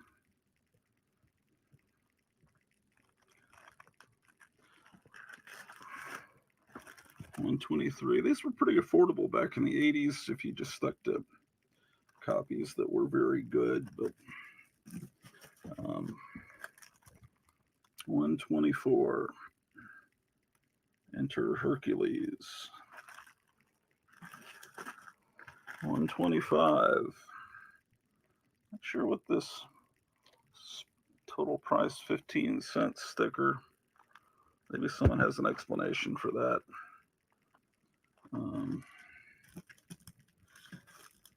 126.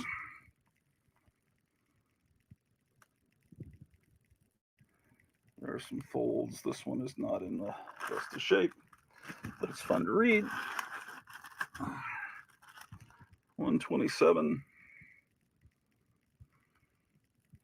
The Hammer and the Holocaust. I don't think the word Holocaust came to mean specifically what happened in World War II until the late 70s, when there was a TV miniseries about the Holocaust called Holocaust. Because before then, in the 70s and 60s, the word Holocaust was thrown around a lot in comic books. And they wouldn't do that today. Now it pretty much means one thing. Power of Pluto. Okay, so this is 128. And I'll have 2 copies of it.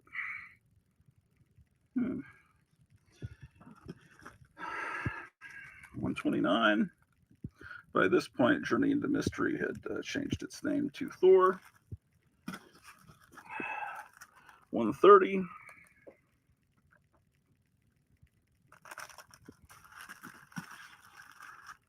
132. So I'm missing 131. So this is helping me. 133.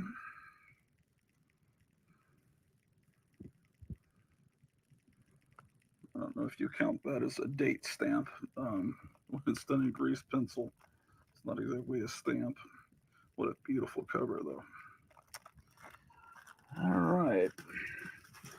Then we move to 134. Looks like I have 2 copies of this issue.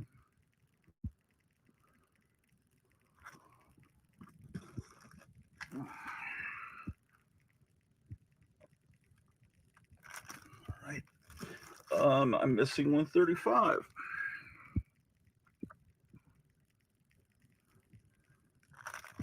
I remember walking miles to Lone Star Comics to pick up this issue of Thor. Not when it was new, when it was, in the early 80s, probably about 1980. I remember it must have been about, I'd be about 15. I walked all the way to Lone Star Comics. It's a good, maybe 3 miles where it used to be. Of course, Lone Star Comics is now just an online store. 138. And that last issue was 137. So it wouldn't take much for me to get a kind of a good run. I'm never going to be able to go back to the early issues, but most of the groundwork was done for me many years ago by me, by buying these issues. 140.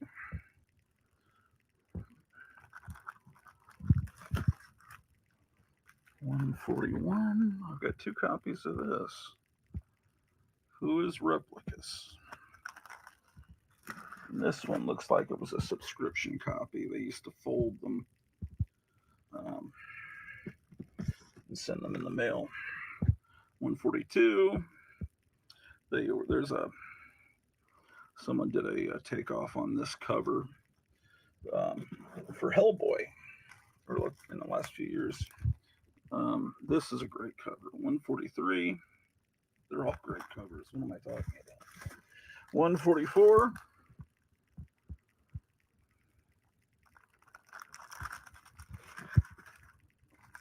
Another amazing cover. 145. Abandoned on Earth.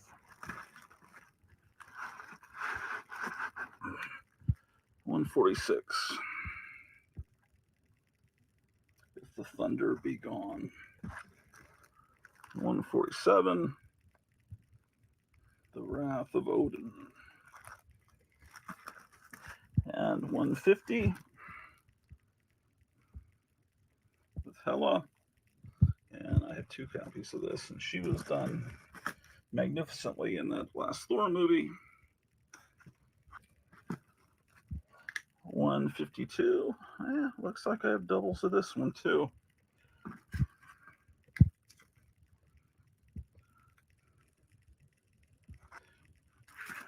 153.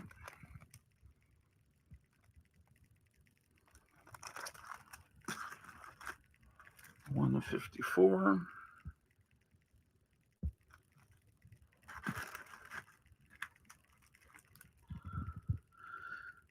Let's see. This is a 155, and I got that one from Duncanville Books. I can tell from the sticker on it. 156. A lot of the early Thors I got from Duncanville Books also in the 80s. They've been around a long time too, but they're still open. But I think a lot of my Thor run, 156 by the way, was gotten between Lone Star Comics in Arlington, Texas, and Duncanville Books. If I'm not mistaken, this star means that it was sold on an army PX or a military base exchange. I could be wrong. I've been wrong before. A lot of my childhood comics were bought at PXs because my father was in the army. 158. I'm not reading issue numbers, and that was 157, 158, 159. I love Thor, so I was buying up these 60s Thors like crazy back then. 160. Let's see. So I'm missing 161, 162, and then I've got 163 in pretty sorry shape. I don't like folds like that. 164. Not in the best shape either. 165.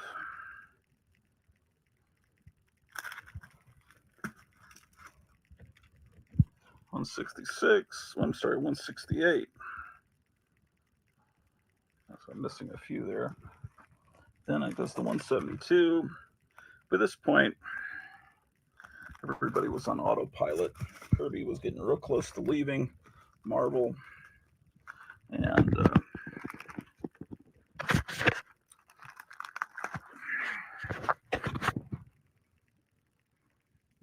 let's see.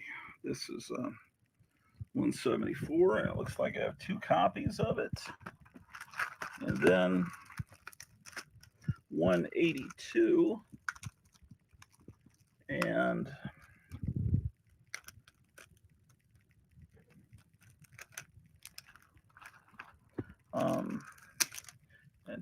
and then after that, I believe I have all the Thors after that in the Bronze Age boxes. So because technically this is probably Bronze Age here, and this one might be too, but I count Bronze Age in my mind starting when these corner boxes left, and they brought in the strip across the top. And let's see if I can find an example of what I'm talking. Well, it won't be here, but yeah, the strip that started being put across the top of comics, Marvel comics in the 70s.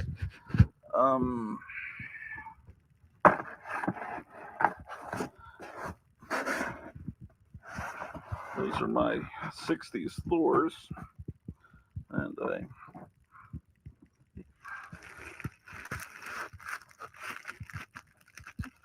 this is what I'm talking about. In the Bronze Age, there's a strip across the top. And that's so you could see that it's a Marvel comic by looking at the top on a spinner rack. But my understanding is that Steve Ditko's idea to have, for instance, you've got, this is an early corner box, and these aren't the same time period, but see, you can immediately tell that's a Marvel comic and what character it is. Yeah, if these comics, in some cases, comics were on magazine racks like this, and if a comic's back behind something, you can immediately tell it's Marvel, and that is the reason for those. And to me, there's something magical about any comic that has a corner box, because it's from an era before I really came along, because I didn't start buying comics until the Bronze Age. My older brothers, they were buying comics during the Silver Age, and they had one of my father's old Foot Locker from the Army filled with comic books, and by the time I came along, somehow all those comics were gone, so I didn't inherit them. But from what I understand, they didn't like Marvel. They only really collected DC, and so, and my brother told me he had all the Dial H for Heroes. So I, since I never inherited them from him, I've gone and sought those out. They were in the House of Mystery before it became a horror comic there in the 70s. In the late 60s, they did a tryout comic called Dial H for Hero. But my brother was really proud of that, and I imagine they mostly had war comics, Haunted Tank and stuff like Sergeant Rock, things like that, and Unknown Soldier. Well, those are my Thors. I'll do another video about I'll show my Fantastic Fours maybe tomorrow. This is a model kit that my friend Joe Riley, who I worked on the show The Hypnotic Eye with him. This is Judge Anderson. It's a model kit, and it was at Toys R Us. It's vinyl. It doesn't stand up very well. It's kind of, that's probably why. Apparently it was recalled, and so I took it to the cash register. I'm talking 30-something years ago, and the lady wouldn't sell it to me. She says, well, this shows that it's been recalled. And I thought, well, that's ridiculous. I've got the money. I want to buy it, and you won't let me have it. So I went and got, I took a price tag off something that cost the same amount, like a Betsy Wetsy doll or something, and stuck it on the Judge Anderson, and went and bought it from another cash register lady, and it went through fine. So I was able to get it. And Joe Riley is of course, no longer with us. I had him paint this, and just came out really well. Looks like Debbie Harry. So this here, there was a guy in Denton, Texas that ran a video store in the town square. His name was Dodd. I don't know what his first name was, but he made all these dolls. He made like weird, dirty movies with Mego dolls, and he did stop motion animation. He was an old man, but I went there. I drove all the way to Denton because he would get the Something Weird VHS videos, and I'd rent them and, of course, make copies of them. Well, I bought this Gene Simmons doll from him. I've never taken off his clothes, but apparently he's anatomically correct because he would modify his dolls, and he modified this this Angie Dickinson policewoman head, but it's a Dolly Parton body. And then he cut the tips of fingers off Amigo dolls to make nipples. And so she's got a gun and a bottle, and you can't really see it. I really shouldn't be showing this, but she's anatomically correct under her skirt. And I don't know if there's some video somewhere, sorry, 8mm film, Super 8 with her. Oh, he did this with the G.I. Joe. He put a skull head on it and turned it into a dead gunfighter. He modified that. And what else? And there's Wonder Woman. I have the Amigo Wonder Woman, tall Wonder Woman he modified as well. I have somewhere. Well, I was telling the story of this rack in the last video, and then my phone said too hot. Apparently these iPhones, if it gets too hot, it'll shut down, and so I don't know. I guess I need a fan up here. But I was telling the story. There were 2 racks. They used to put the new comics in spinner racks, even up through the 80s, at a place called Remember When in Carrollton. So I bought this rack, I think, for $25. And Joe Riley, my friend, bought the other one. And the other one you can see in the Hypnotic Eye, with the eye puppet guy spinning the rack. And that's the other thing that Dodd modified, this Wonder Woman. You can't really see in this dark. So excitement. I think I need to hurry. My wife's having her hair styled, and I need to go pick her up from the stylist. But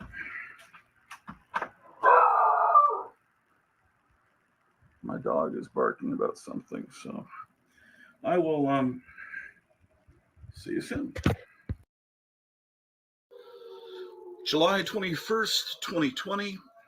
I thought I'd come up to the theater room in the midst of all the chaos going on to share with you a couple of cool ideas. Here's one. Okay, so here we have Fantastic Four, number 93. And you can see that it's cover dated December of 1969. Okay, well, the way they did it is they would put December on it, but it would really come out 2 months before, like October. Then that would give it 2 months on the stands. And then when December came around, then they'd pull it, and they'd tear off the title or the front cover, and they'd send it back, and then they get credit. The 7-Elevens, whatever stores, the newsstands would get credit for unsold copies. So they wanted to have 2 months on the stands. So whenever you see a date, it's really 2 months before that kids would have been picking it up off of the stop and go racks or whatever.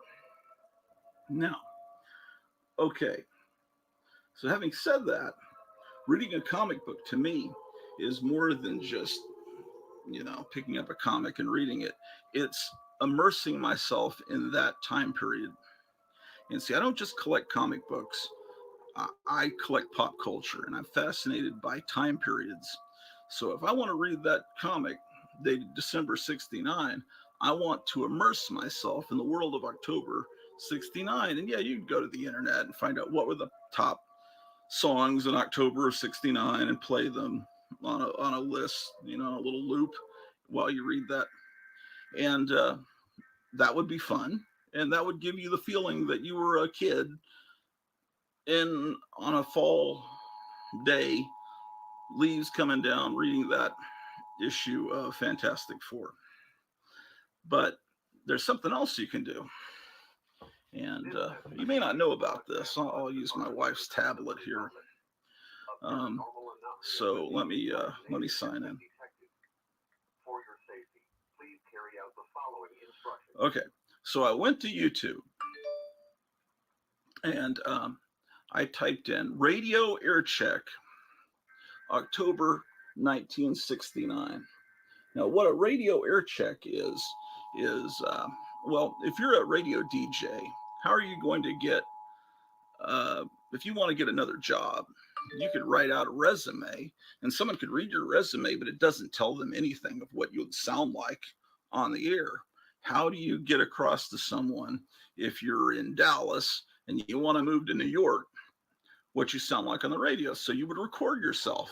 You'd record yourself going into commercials, coming in and out of songs, what you sound like on the air, how you deliver ads that you read, and then they would listen to the tape on a reel-to-reel, and then they would decide if they're going to hire you or not. So radio air checks usually were resumes created by radio DJs and on reel-to-reel. Sometimes radio air checks were just done by hobbyists that bought their own reel-to-reel recorder, and they would record right off the air what was playing at that time. So that way we have historic broadcasts of like Pete Myers, who was the Mad Daddy, that you, if you're a fan of the rock and roll band The Cramps, they sang of the Mad Daddy, who was a DJ in the 50s and 60s in Ohio and New York. You can actually hear these broadcasts, and there's a place on haven't been there in years. It's called realradio.com, REEL radio.com, and they have a whole museum of radio air checks. But I'm just going to signed out. I'm just going to YouTube for right now. I think Real Radio was free for many years since the dawn of the internet. Then they made it where you had to pay to hear it, and then I think they went to I think it's free again. I need to check it out. But anyway, so I typed in radio air check October 1969, and the first thing I got is Michael O'Shea on KLIF radio 1190 Dallas, October 1969. So that's local. And so is this next one, just by chance. Mark Stevens, also known as Marky Baby, on KFJZ 1270 Fort Worth. It's a 1969 air check. So those were put up about 10 months ago. So I could play one of these while I listen to the... says President Nixon's latest orders to field commanders in Vietnam amounts to... So while I listen to the while I read the Fantastic Four comic, I can listen to the radio, hear the news broadcast, hear the music. Now, there's two different types of air checks. One is called scoped, and that's where the music is cut out. So you hear the DJ introduce the song, and you hear the first maybe 5 seconds of the song, and then you hear the last few seconds of the song as the DJ goes out of that song.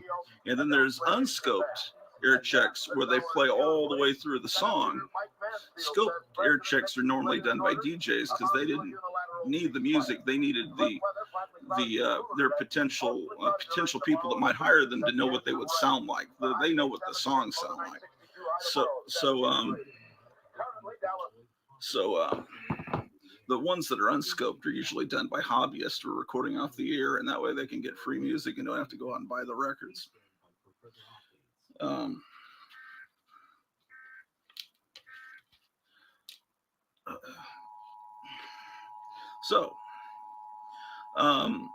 My deal is I'm interested in pop culture and kids culture, and so to me, collecting comic books is just one little slice of the pie.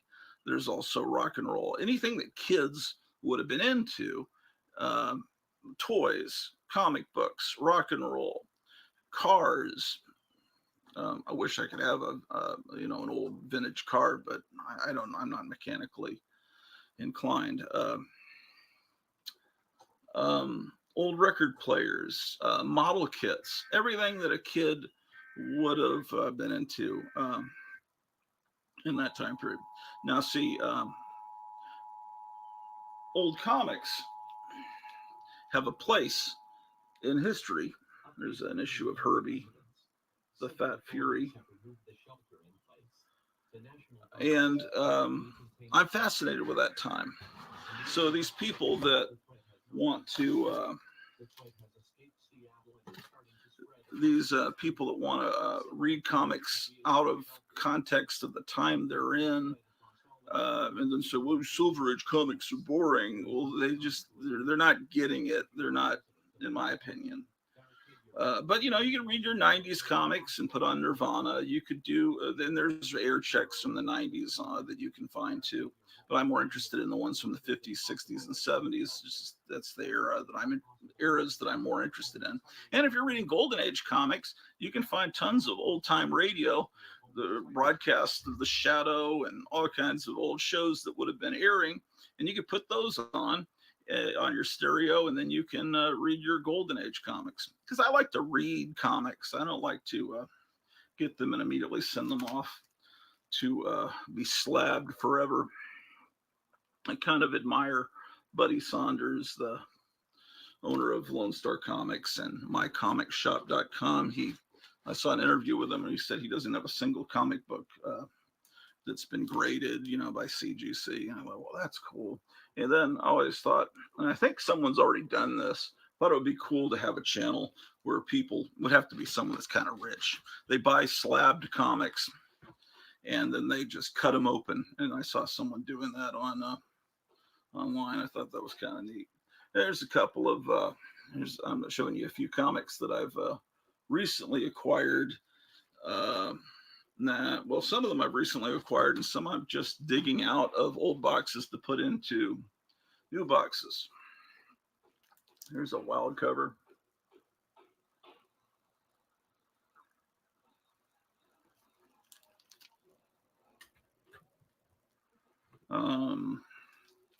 Oh yeah, I was talking about Chili on a previous video. Here's the first issue. I found this yesterday, actually. Oh, and if you are someone that reads the comic books of today, then you can put on emergency alerts and war sirens and things like I'm doing now. And then that will, to me, that'll give you the feeling, the zeitgeist of 2020, which is right now a miserable time. And if you leave the house, then you're subjected to putting on these claustrophobic masks in 100-degree weather, and who knows what's coming. We're just hoping that the election pans out. Some Dennis the Menace, which I've told you before. Dennis the Menace is great.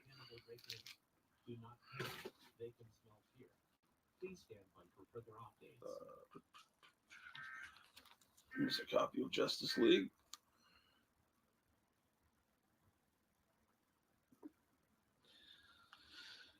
Okay.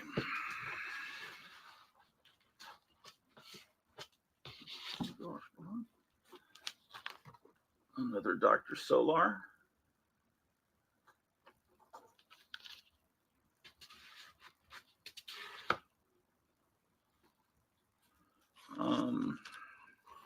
Bugs Bunny.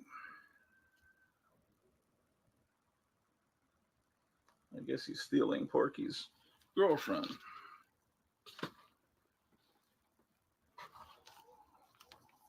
Okay, so you got to know a lot of. You have to be somewhat aware of what's going on in pop culture at the time. So the man from Riverdale. Why is Archie suddenly becoming a James Bond figure? Because James Bond was huge enough that it dominated culture in the mid-60s. The movies, the James Bond movies, then people started reading the books that had never read them before, and then there were all these toys and James Bond action figures. They didn't call them action figures at the time. They were called dolls. And then you had Man from U.N.C.L.E., and you had Get Smart, and you had just a million secret. There's Agents of S.H.I.E.L.D., Nick Fury, which was in response to Man from U.N.C.L.E., which was in response to James Bond. So you got to be aware of the time period, and Archie comics really hammers home what was going on in pop culture in that particular time period.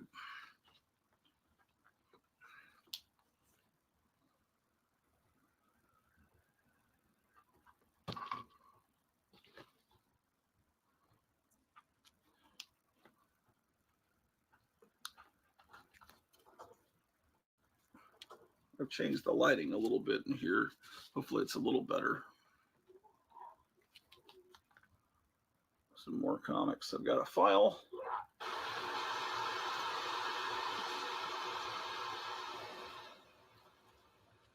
Some 20-cent Bronze Age Fantastic Four.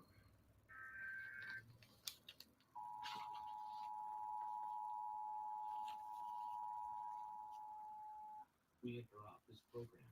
The message is being broadcasted under the request of the Washington State Police Department. This is not a test. All residents of Washington State must evacuate it immediately before National Guard completely secure the state of Washington. Follow down Route 20 to Idaho. Repeat. Follow down Route 20 to Idaho. There will be refuge. You will be safe. May God bless you all.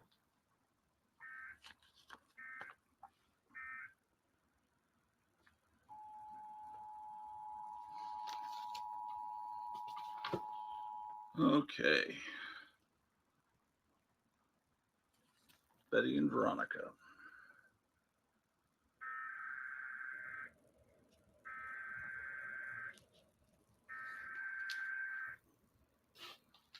We interrupt this program. This is a national emergency. House of Mystery briefly was kind of a superhero title before switching back into horror stories as the Bronze Age started.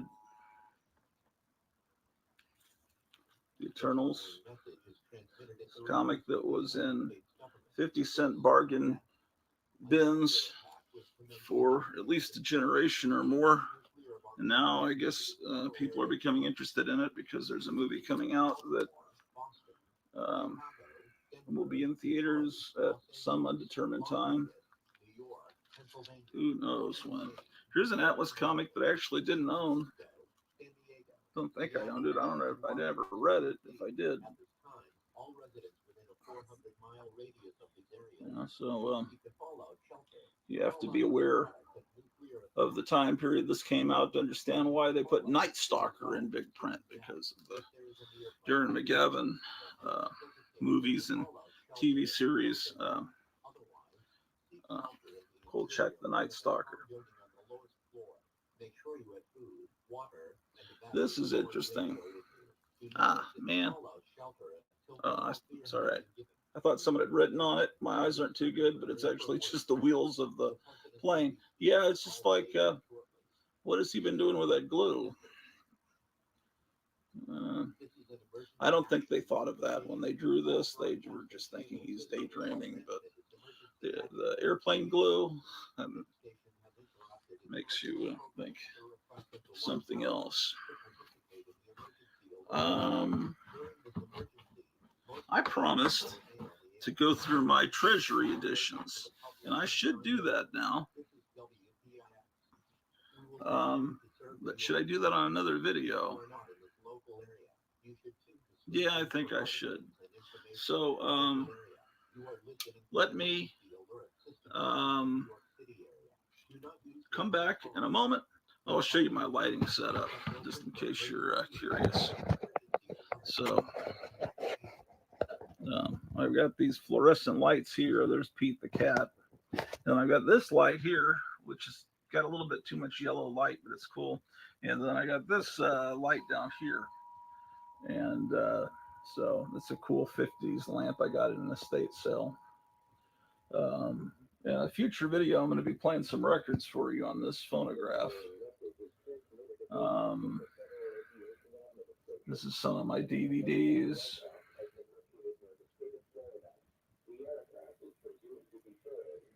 So, yeah, this room's a mess, but soon it will be. That's cool. The kind of effect you can get, this 3D effect. Maybe that's how Jack Kirby got some of his effects. He maybe had a mirror and did this kind of thing. It's kind of cool how it focuses. Gee. All right, let me sign out, and I'll come back in a moment with my Treasury editions. been seeing videos lately, Metarog and King of Comicdom, and a bunch of people have been showing off their Treasury editions. And Treasury editions came out in the 70s, and they were giant-sized comics. And this is the one that started it all for me, and caused me to become interested in Marvel comic superheroes. Before then, I was just interested in monsters. And this, I've got to get into a good position to show this stuff off. This reprints majority of the Galactus trilogy, and you know, it's just amazing. This the Impossible Man, all this great Kirby art in this giant format was astounding to my third grade mind. And of course, this Maurice Severin drawing where the Thing turns into Stan Lee. It's kind of unfortunate because that is the character that Jack Kirby always thought was the most like himself. And, you know, Jack Kirby was the real creator of the Thing. And then this was another one I got. Did I get this from the rack? No, I think I actually got this more recently. Yeah, I didn't buy this back when it came out. I bought this in the last few years. And it's Thor reprints. Again, in this giant format. You know, that Fantastic Four I just showed you, I saw a video where someone was touring Mile High Comics in Colorado, and he had that priced at $250. It's probably worth $30. His prices are really insane. I've got them stored in this box, and I need to get, I guess they make backing boards and bags for these things, and I don't have them. And this is Conan the Barbarian. So that's kind of a problem because they're starting to sag in here. So that's something I need to get on.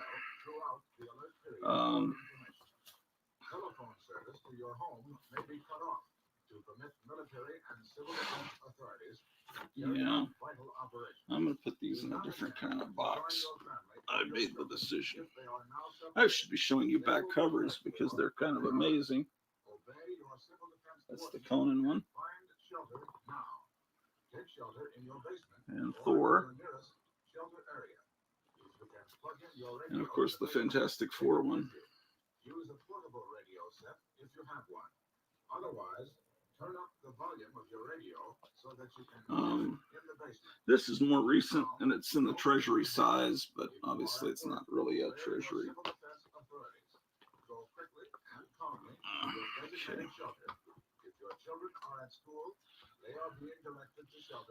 I remember seeing this at the HEB by MacArthur High School in San Antonio when it came out, and it was actually in a supermarket. Sometimes these Treasury editions would be for sale in supermarkets, and I didn't get it, unfortunately. I only got it 2 summers ago. My wife got it for me from the internet, from eBay. So it's Doctor Strange reprints, but you know, with this giant size art, look at this.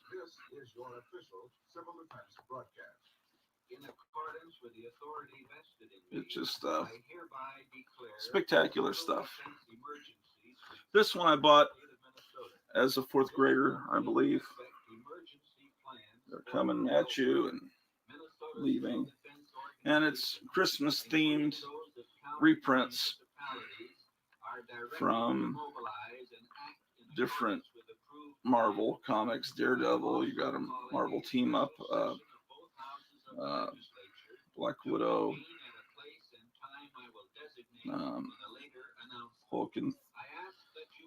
Hulk fighting the Thing,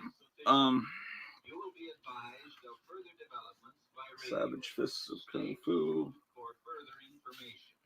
This is Governor Elmer L. Anderson.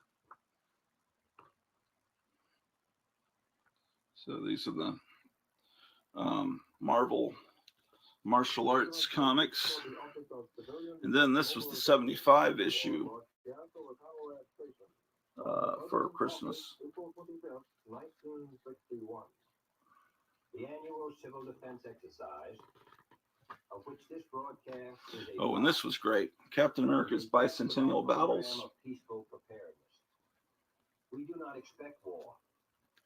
However, And our prudence demands this is just all. take all necessary measures to Man, how protect can our I do homes, this better? Perhaps our institutions, if I rotate this a and our bit. way of life, so that they Oh, can shit. survive should an enemy thrust war upon us. Should the United States ever be subjected to direct enemy attack, Conrad Look at that. and the National Oh, Emergency wow. Broadcasting System will be Bicentennial. vital to our defense. This Thor issue, now that last Thor issue I did get back in the 70s. This one is the one I got more recently at Duncanville Books. And I see it's bagged and boarded, so there are bags and boards of this size. I just need to find, I'm sure they must have them at Duncanville Books, so I better go there and get some. They like these coming and going covers on these Treasury editions. Howard the Duck reprinted the first issue of Howard the Duck, which was hard to find. It had low distribution, and I still don't have a copy of Howard the Duck #1, and some other issues. I remember this Spider-Man, Sensational Spider-Man, has a Not Brand Eck reprint, and I love Not Brand Eck. Oh, there it is. Marie Severin's art is just magical. And just different Spider-Man reprints. Morbius, when Spider-Man grew extra arms. Looks like it's mainly that storyline. Conan the Barbarian. This is from 1977. So I bought that in Arlington, Texas. I express my appreciation for your active response to the obligation Again, in a free country. Conan reprints. There's a Hulk Treasury. And again, they like to do reverse angle kind of things. Again, giant Hulk reprints.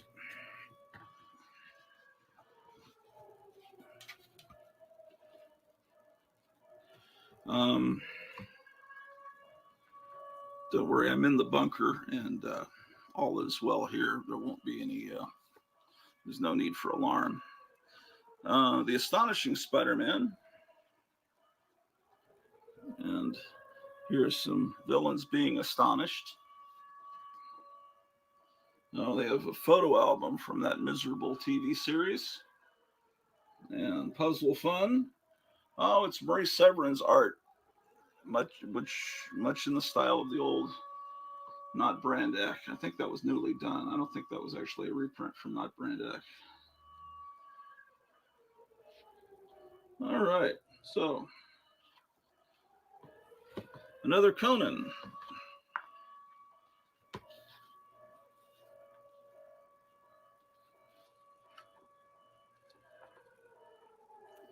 Lots of Conan reprints. And then we move to another Fantastic Four. This one, this is Marvel's TV sensation because it was on Saturday morning without the Human Torch, though. The story that I heard at the time was that they were afraid kids would set themselves on fire to be like the Human Torch.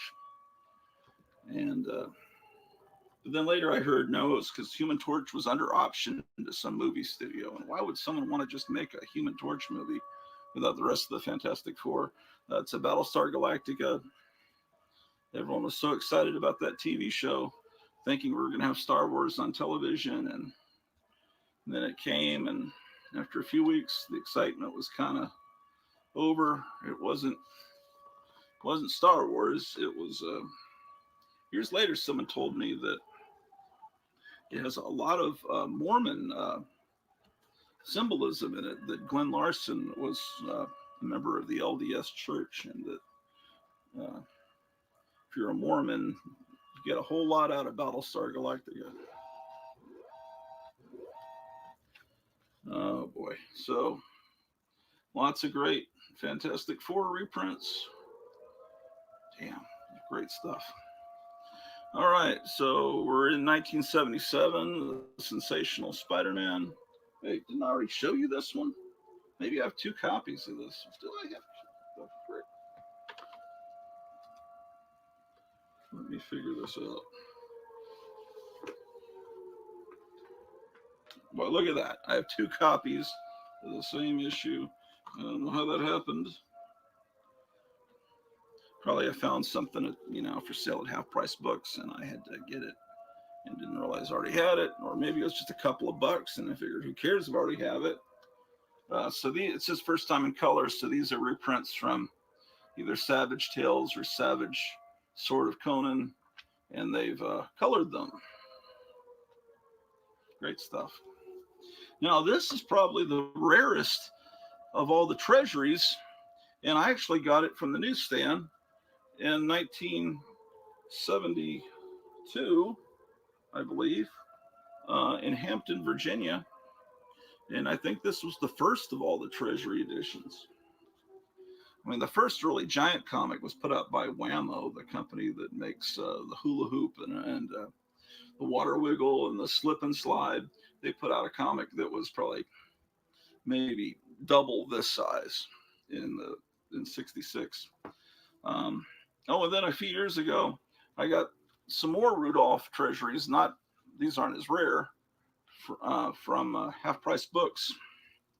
Actually, I got 3 of them. And I love the artwork, and it's 50s Rudolph comics. In the 50s, DC put out a comic book every Christmas. I'm not showing the covers very well. Every Christmas, and in the 70s, they're just reprinting old stuff. But to a kid, Santa Claus looks like Santa Claus. You can't tell that that's a kid doesn't know the difference between a 50s Santa Claus and the Santa Claus of today. So, kids aren't going to know it's a reprint or care. So, I got a lot of Rudolphs, a lot more than I realized. And then this is a prized issue of Dick Tracy, which is reprints of the newspaper strip. And this was a lot of fun. That comic strip was actually very violent and dark. House of Mystery. I remember getting this in San Antonio at the PX at Fort Sam Houston. This would have the little star on it. They always stamped a star when you bought a comic book. I don't see it. This is a cool.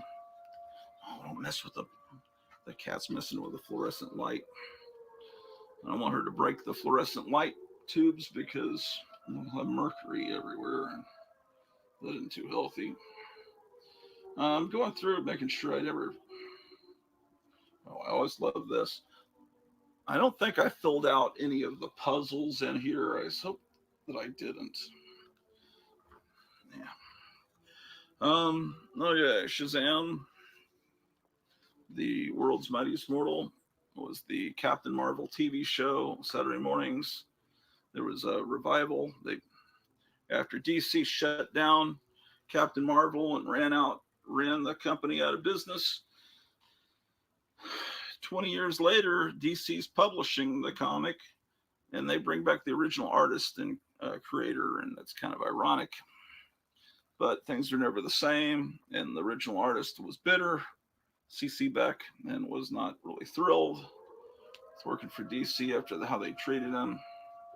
And they really could never rebottle that magic. But yeah, DC sued Captain Marvel. Was supposed to have been a ripoff of Superman. Now, DC owns Captain Marvel, but has to call him Shazam because. Did I show you the back cover of that? Did I even show you that? No, I don't think I did. I'm like getting punch drunk here. Batman. Yeah, I showed you that. Yeah, they were showing this last weekend on the Metarog show. This ripoff. It looks like it's going to be as cool as that Captain America bicentennial, but you open it up, and it's reprints of a comic called Tomahawk that took place in the late 1700s, from the 60s or 50s, and all it does is have Superman on the first page, first 2 pages, saying, "Hey, look at this," and then kind of a rip off there. This is the Batman Treasury. I think I bought this at a 7-Eleven about 2 blocks from here. And this reprints the Ra's al Ghul story. And there's an ad for the Muhammad Ali issue. I don't think I ever bought that. Did I? Yeah, I got it. Oh, good. That's excellent. I must have bought it just because I knew I had to buy it because it was Neil Adams. But the idea of him fighting Muhammad Ali, I thought was a little weird at the time. Although I guess it's no different from meeting Don Rickles or something. And of course, Superboy and the Legion of Superheroes. Love the Legion of Superheroes and Superboy. Tremendous genius. And let's see, Silver Age Dave had just got a copy of this. Was all excited about it yesterday. I was watching his video. So I don't know what, this is the copy I bought. My childhood copy. Let's see what condition. I don't know. You can tell me what condition it's in. The problem is I got to get these frickin' things bagged and boarded. The pages are nice and white. Looks like I kept it nice. Apparently that's super valuable now. Okay. Batman's Strangest Cases. I sure wish they still put out giant comics. Now then I have the famous first editions. Yeah, motherfucker. Motherfucking son of a bitch.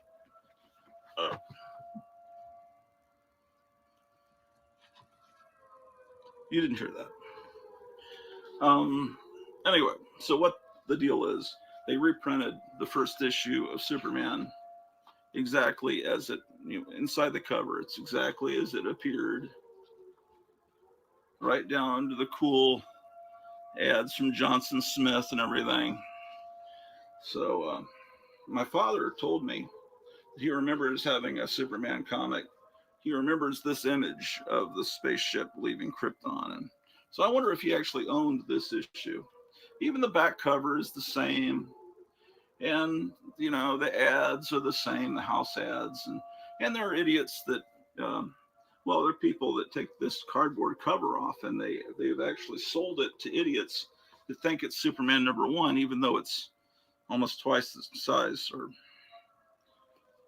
not twice, but bigger than the original comic. This is not technically a Treasury edition, but it's a movie edition for when Superman, the movie, came out in '78. And then same thing here. This is the first issue of Batman. And so like before, it's all there. I bought these at the time. Looks like I don't have the one that reprints Action Comics #1, but I have both the Wonder Womans. I've got the Wonder Woman. Oh, and look what they did here. They were real slick. They realized people were starting to fool people, so they put the inside cover here, and then they didn't reprint in glossy, on gloss paper, the cover. This is the only cover you get, and that's the back cover, because they realized people were trying to fool people into buying. This is earlier, because they did this one first, so it does have the cover inside. Reprint. This is the Wonder Woman's actual first appearance, Sensation Comics. And then there was a Tarzan one.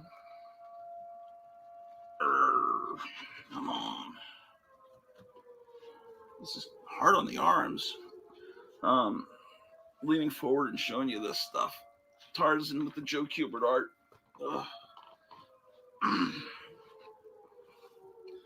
And here's the Batman.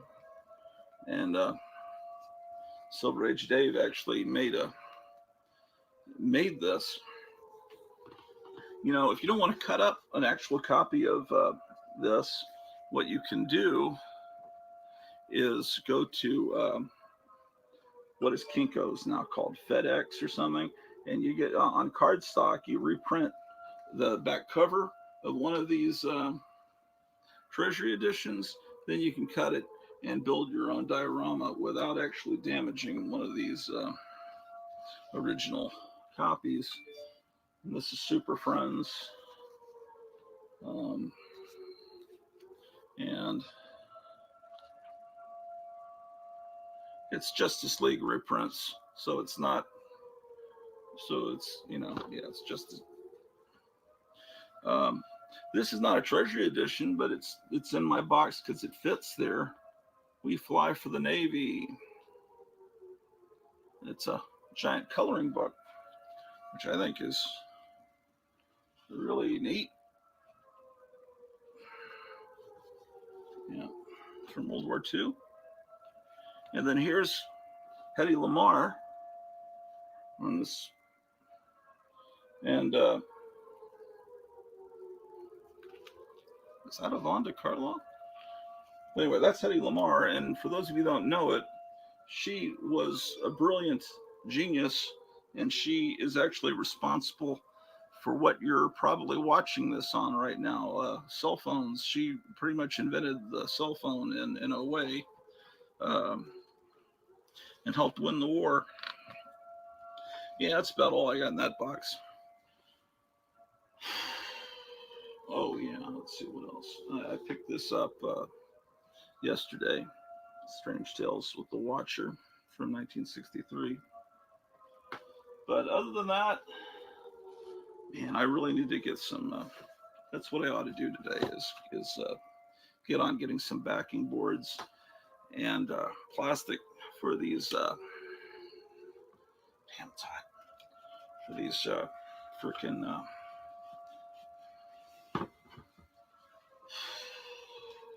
Treasury editions. All right, well, with that, I guess I'll get ready for the apocalypse. Okay, he wants his fortune read. Are you ready? Yeah, ready. Move my hand real quick.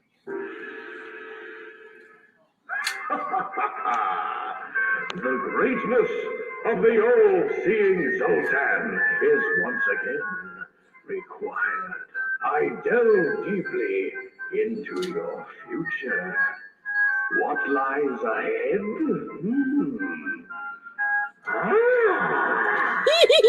I see.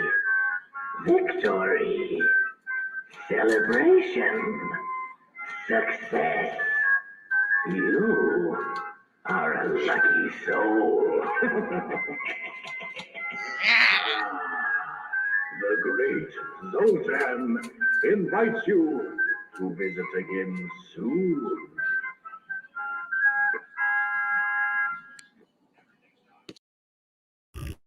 Live from scenic Grottuville, it's the first annual Grottu Orloff Telethon.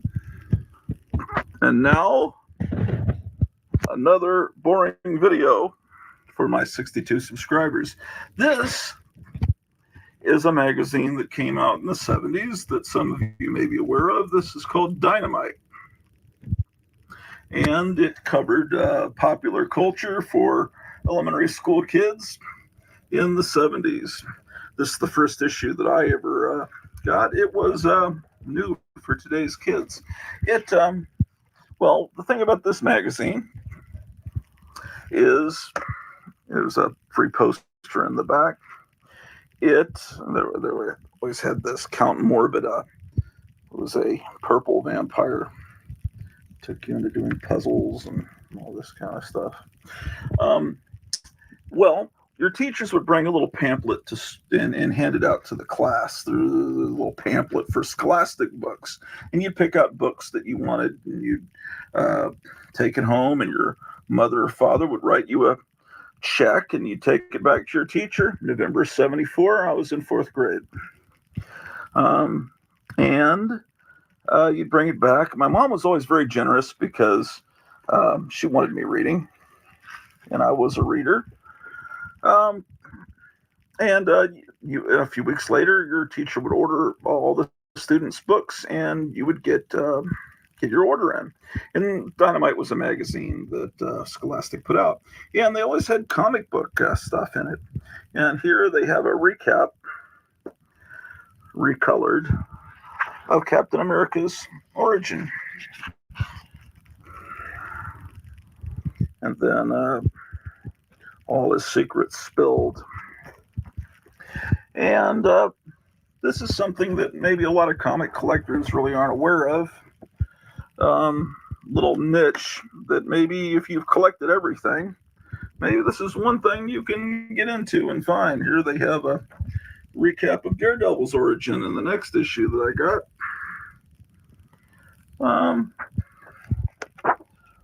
This is all on the family cover issue. And then the next issue, I remember this one. $6 Million Man. Boy, the 70s were an ugly time, weren't they?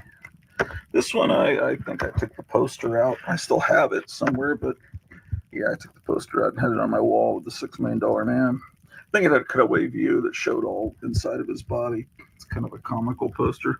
Okay, now they moved to a DC hero. It shows the shows Wonder Woman's origin. Okay, next issue, John Denver. I don't have a complete run of this, but I have a lot of issues of it. Let's see what hero. Oh, looks like this is the Fantastic Four. This may be the issue. They had a great poster. I still have it. That great poster that maybe was in this issue of the Fantastic Four. And then we move on to J.J. Walker. Let's see. Who will be the comic featured this time? Oh, it's Thor. It's the origin of Thor. And this is great stuff because, in the early 70s, there really weren't comic book stores. And unless you happen to pick them up at a flea market or garage sale, you weren't going to find the old comics. And this is right about the time Origins of Marvel Comics came out that had some reprinted origins. Oh, this issue looks like they're doing Captain Marvel. The real Captain Marvel. I guess they call him Shazam now. This is a great cover. Count Morbida. Okay. Got the origin of Iron Man. So, it's several pages in each issue devoted to comics. All right, we're moving up to TV 76. I think I have these in order, do I? By then, wacky packages were very popular. I ought to show my wacky package collection sometime here on YouTube. So they were doing kind of a rip-off of the wacky packages. Whatever was popular with kids, Dynamite was sure to cover it. Let's see. Okay, so it looks like it's the Joker's origin they cover here. Cool. Here we have a Bruce Lee issue. Bruce Lee Lives. Poster of Bruce Lee. Looks like I never took out. Green Goblin origin. All right, so every issue promotes Marvel or DC. They're giving what do we got here? Looks like maybe it's Dr. Doom's origin. Detailed data on Dr. Doom's dastardly deeds. Okay. All right. Boy, I hated you know, everyone loves this MASH TV show, but I like the movie, but the TV show, I just never could get into it. I hated Alan Alda. I didn't like the laugh track, the hair that was way too long for early 50s Korean War era. Just could never get into it. Movie was a lot darker. Okay, it's Cher. On this cover, another wacky package knockoff, Alpha Bricks. Of course, without the wonderful Norm Saunders art or all the other great people that did the art for wacky packages, just not the same. Okay, so now we've got Lex Luthor's origin in this issue of Dynamite. JJ in a movie? Dynamite. Yeah. Let's see. What? Heroes covered. Okay. Return of the Red Skull. Okay. Every issue with some different hero. We got Fonzie on the cover of this one. We got a poster of Fonzie on his motorcycle, I'm sure, about to jump over a shark. The Owl. Daredevil villain. Okay, we're moving up into about 76, aren't we? Welcome back, Cotter.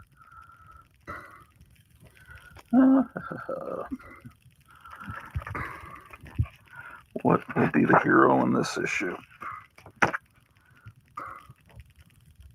At a certain point, they stopped using Marvel and DC heroes, and they started with their own. I wonder if it was about right here.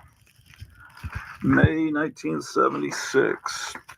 So I was at the end of my 5th grade year. Oh, and I was about to move. They have this ad. We were about to move to Arlington at that point. So it said, you miss out on these great issues over the summer. And it's like Bionic Woman, the Creature from the Black Lagoon. I never got that issue. If they did put out an issue with Creature on it, I've never seen it. I got Space 1999 when I got, but it was because I had to subscribe, because you obviously can't order these from your teacher. Oh, it's a Thor deal. Thor and Ego the Living Planet. Okay, and in the 70s, there was a 50s nostalgia. And earlier in the 70s, it was a 30s nostalgia. But, yeah, they got all the stuff in here for a sock hop, a picture of a jukebox. I actually took that out at one time, looks like.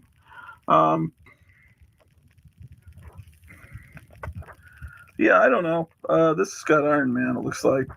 Origin of the Mandarin. Okay. There's so many. I don't know if this is boring to you. It's kind of the history of the 70s. If you grew up in that time period, maybe it's interesting. Bay City Rollers, they were supposed to be the new Beatles. They had a great song, Saturday Night was what it was called. And they were, I think they were from Scotland. They were they're pretty much forgotten today. They were not the next Beatles. Okay, another Wacky Packages knockoff. Boy, that's hilarious. Okay, what was the hero in this issue? Damn, it's hot in here. They turn on all these lights to make it some video you can actually see. All right, at this point, they were doing their own stuff called the Dynamite Duo. So they created their own. I've got all these issues out of order, and the reason I have them out of order, it looks like, is because they don't print the issue number on the cover. I got lie. They did too. Number 3025. Okay, this one, Space 1999. This one I got at. This came to Fort Lewis, Washington, the house that we were staying in, but I guess it was forwarded to Arlington, Texas, where we moved. My dad was a full colonel in the Army and retired that year. This is Captain Cold. And this is from earlier. Yeah, earlier on, they didn't have issue numbers. They just said, oh, yes, they do, 13. Okay, This one's out of order, I know, because I made a color copy of it for my friend Joe Riley. He needed some reference material for a model kit. Sculpture he was doing was building up resin, sculpting a resin kit of slee stack. And I think, either the first or second one he made downstairs. And this is about the Submariner being discovered by the Human Torch. I remember this disappointment. Vernon Shirley meeting King Kong. This King Kong, there was a poster in here, which I hung on the wall. Beautiful art for a movie that turned out not to be very good. Everyone was excited about it. Yeah, this is when they already had the Dynamite duo. This is their premiere.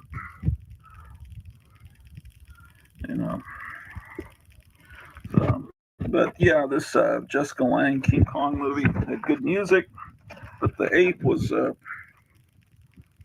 just looking at that still, you'd think it's going to be great, but no, it wasn't. It was just a man in suit thing, and not the fun type.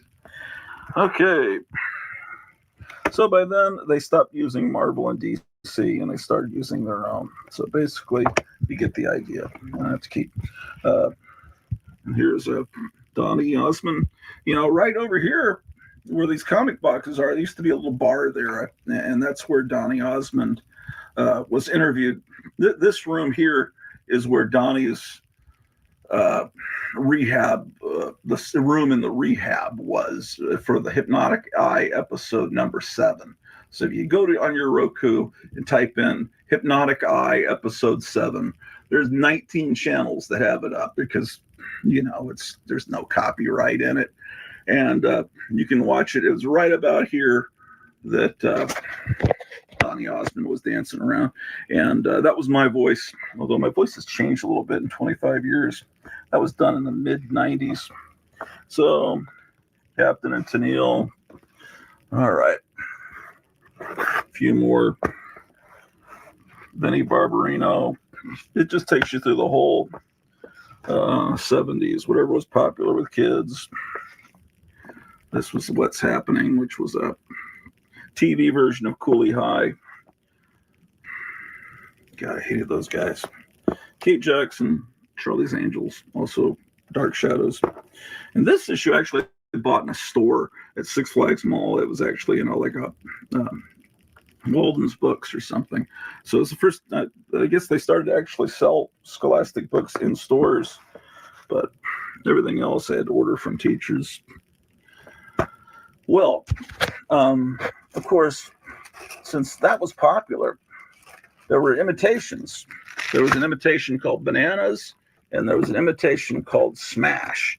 And my teacher, I remember when I was at Regency Place Elementary in San Antonio, the teacher didn't want to order because it's too much trouble taking the money out from the kids and everything. And so one of the parents said, well, I'll collect the money since the teacher don't want to do it.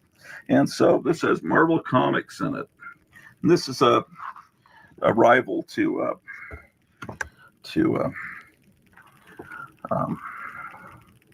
it's got about peanut. The rival to fucking Dynamite. So anyway, so I got in on it. And they have these Marvel stamps in here, but mine were loose. And I guess these are the ones you're supposed to be able to get. And I think the kid whose mom ordered it stole, because you could tell there's a perforated edge. He took at least one row of stamps from me. But these are the stamps that I got. These are the stamps you could have gotten, and I guess you're supposed to create a stick, put them onto the needle. Oh well, there's nothing I can do about that. That happened like in 1974 or something. I can't really do anything about that. Okay. Oh well, they have Marvel shit in it too. I didn't mention that. So this has a Hulk and the Abomination. This is volume 2, number 7.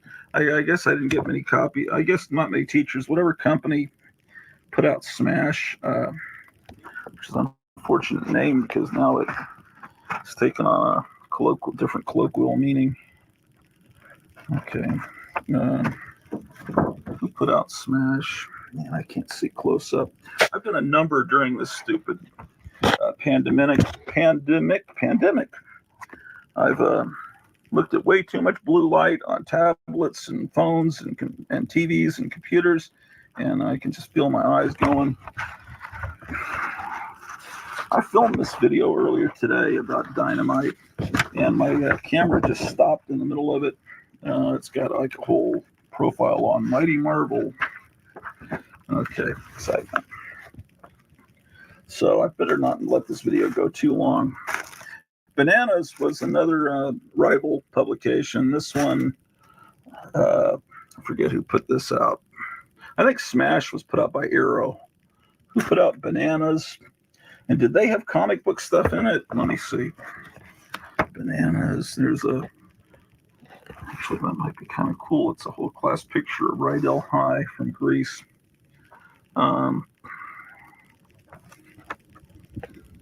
National Banana. Gene Simmons unmasked at last. I don't know if they really covered comics in here, although they have Fumetti in here. Let's look at this last issue that I just skimmed past.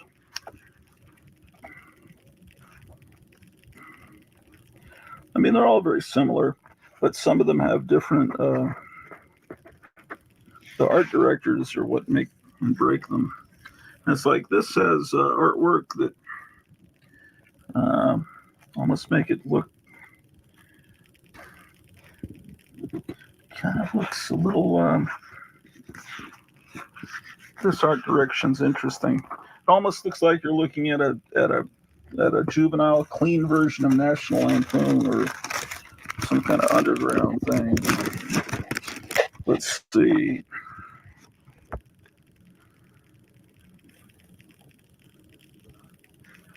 Yeah, that sums up the whole era, doesn't it? The whole 70s.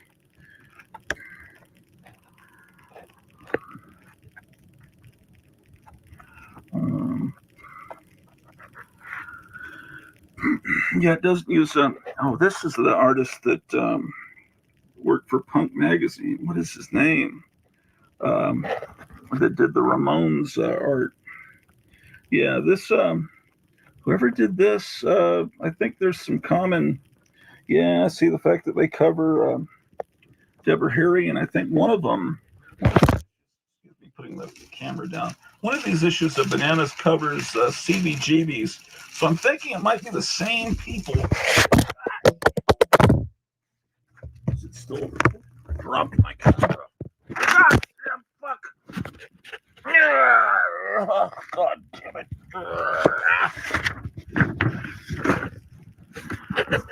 Well, that wasn't good, was it? Shit! Fuck this. Okay. Oh, still recording.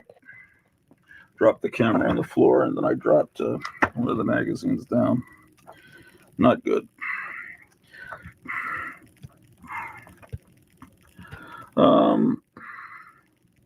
Yeah. Interesting. I think I'm stacking these up too high is the problem. Let me make another pile over here.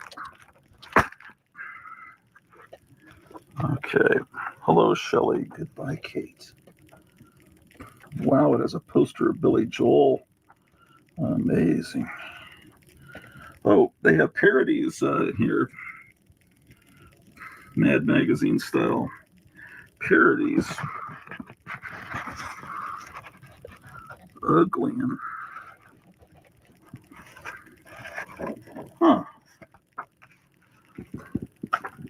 Darth Vader unmasked.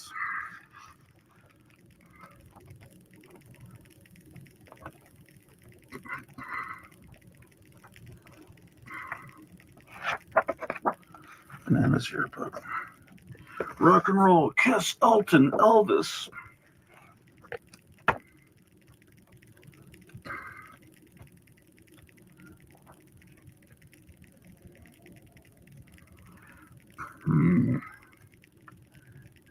Everything you could want in a magazine. I wonder if this is the issue that covers CBGBs. I saw it in one of them earlier when I tried to make this video the first time.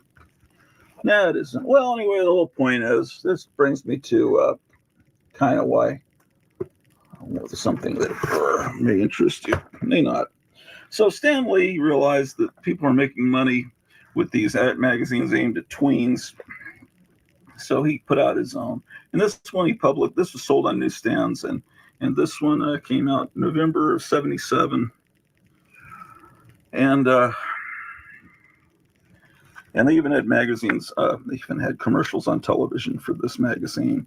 And went apart in happy days. And he put a lot of Marvel content in it. And that's probably why the Marvel stuff stopped appearing in Dynamite and those other magazines, is because they're going to keep it all for themselves and do this magazine. But they had a comics section in here. I must have skimmed right past it.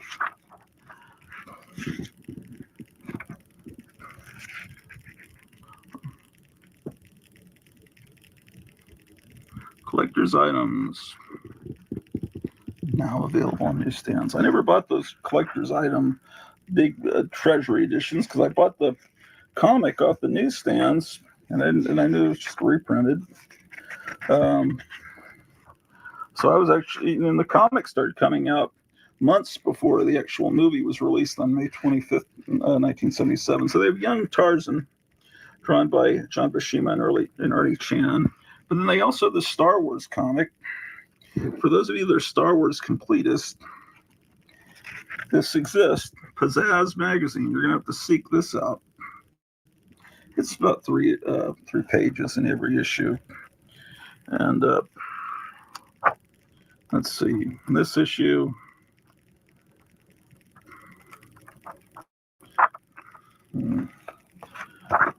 I can't believe I spent a lot of money on all this stuff back then, but I guess I was only about 12, 13. So, Star Wars.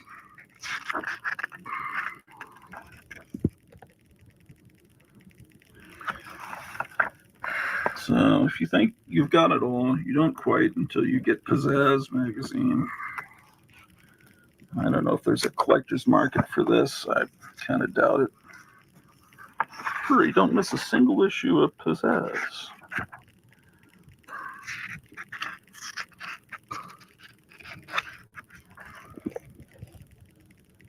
My gosh.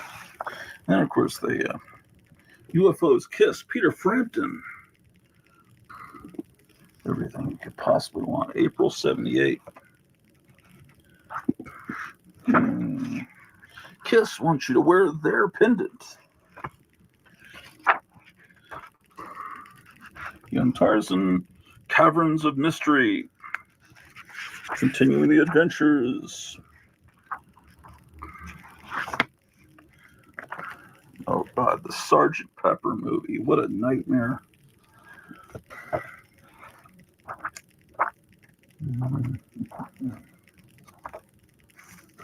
What a freaking night.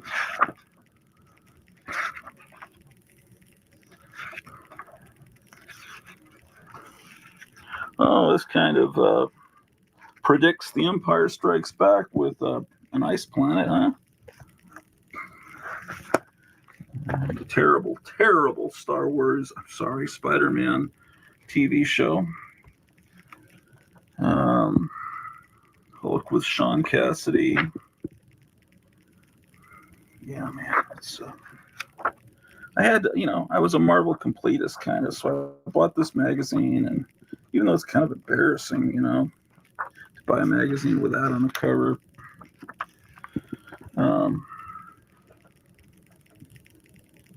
September 1978. Wow. So, August. I'm doing something for a reason.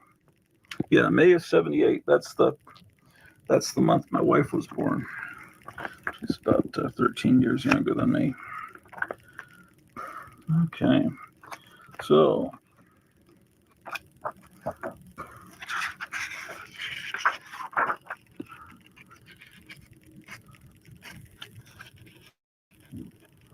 I always crammed in Spider-Man stuff or the Hulk. You know, this is actually a very nice cover. Let's see what's in this issue.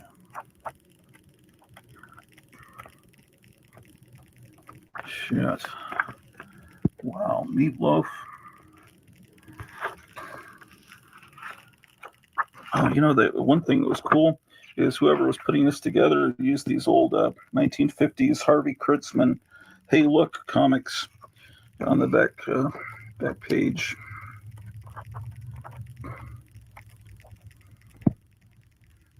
Yes, the Ralph Bakshi Lord of the Rings.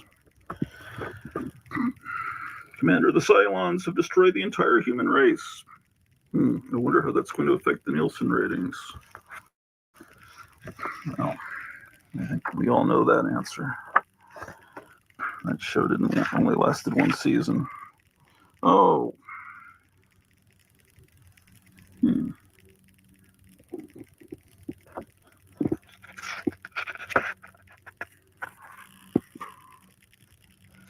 Ice Worm Comics.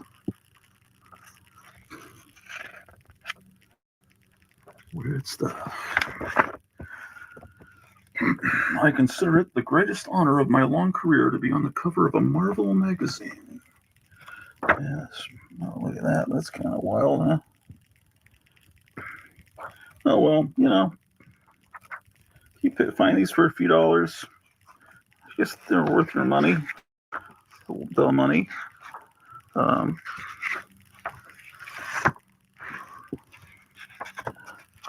anyway, this is a undiscovered. Let's see what else I got.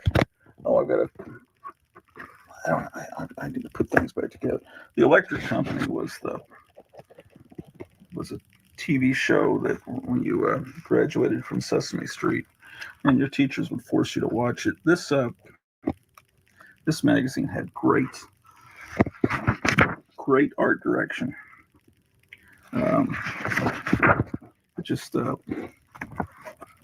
It had art by Al Jaffe. Don't make me a liar. I know it had art by Al Jaffe. Hell of a lot better than Highlights magazine or something. Yeah, there's Al Jaffe. Kind of like a version of the fold-in. I have more issues of this.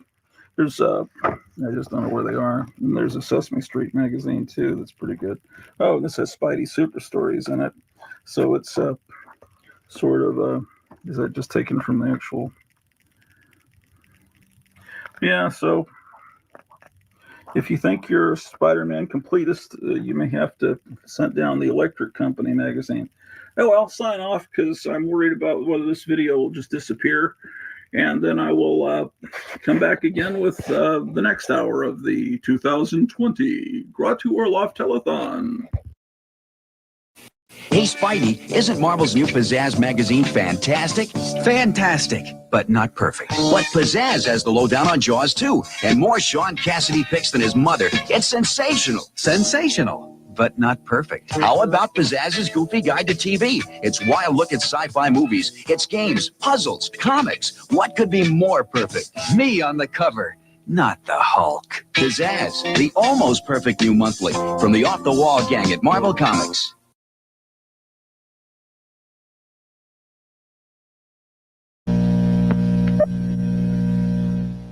It's a giant Blammo comic book with pages and pages of adventure.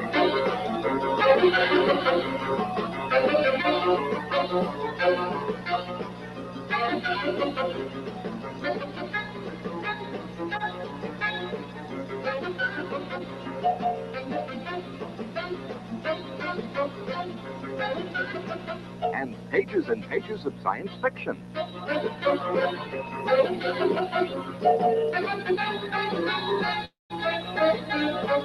and lots of pages of fun and laughter. You'll love the new Giant Whammo comic book with its exciting new colors and stories by the top comic writers of America. Now under $1 at toy stores everywhere. It's more fun from Whammo.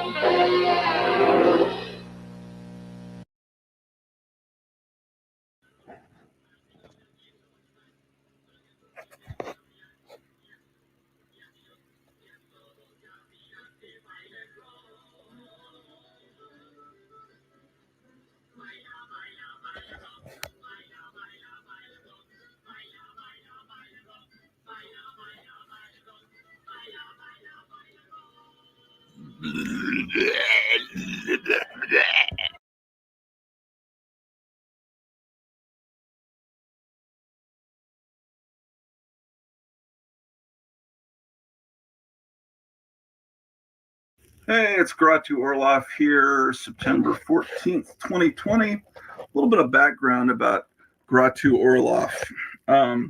When I was a little kid, I think about 1969, I think I was 4. My first comic book was Choo Choo Charlie. And I think he was actually the advertising spokesman for Good and Plenty candy, but I didn't know that. That was the first comic I remember I got. And then I remember getting the Three Mouseketeers, a giant collection of reprints of the Three Mouseketeers from DC. And but, I started getting into monster comics. And the DC House of Mystery and House of Secrets and Dennis the Menace. I was super into Dennis the Menace. Lots of monster comics is what I was into. And, sometimes I would get sick. And what my mom liked to do when I was sick, I got a lot of ear infections back then, is she would buy me 3 or 4 comic books and bring them home to me. And one of the comics I remember she bought when I was in 3rd grade was an issue of Amazing Spider-Man. And that was right about the time period that Peter Parker's college roommate, Harry Osborn, discovered that his roommate was actually Spider-Man by opening up a drawer and seeing the uniform.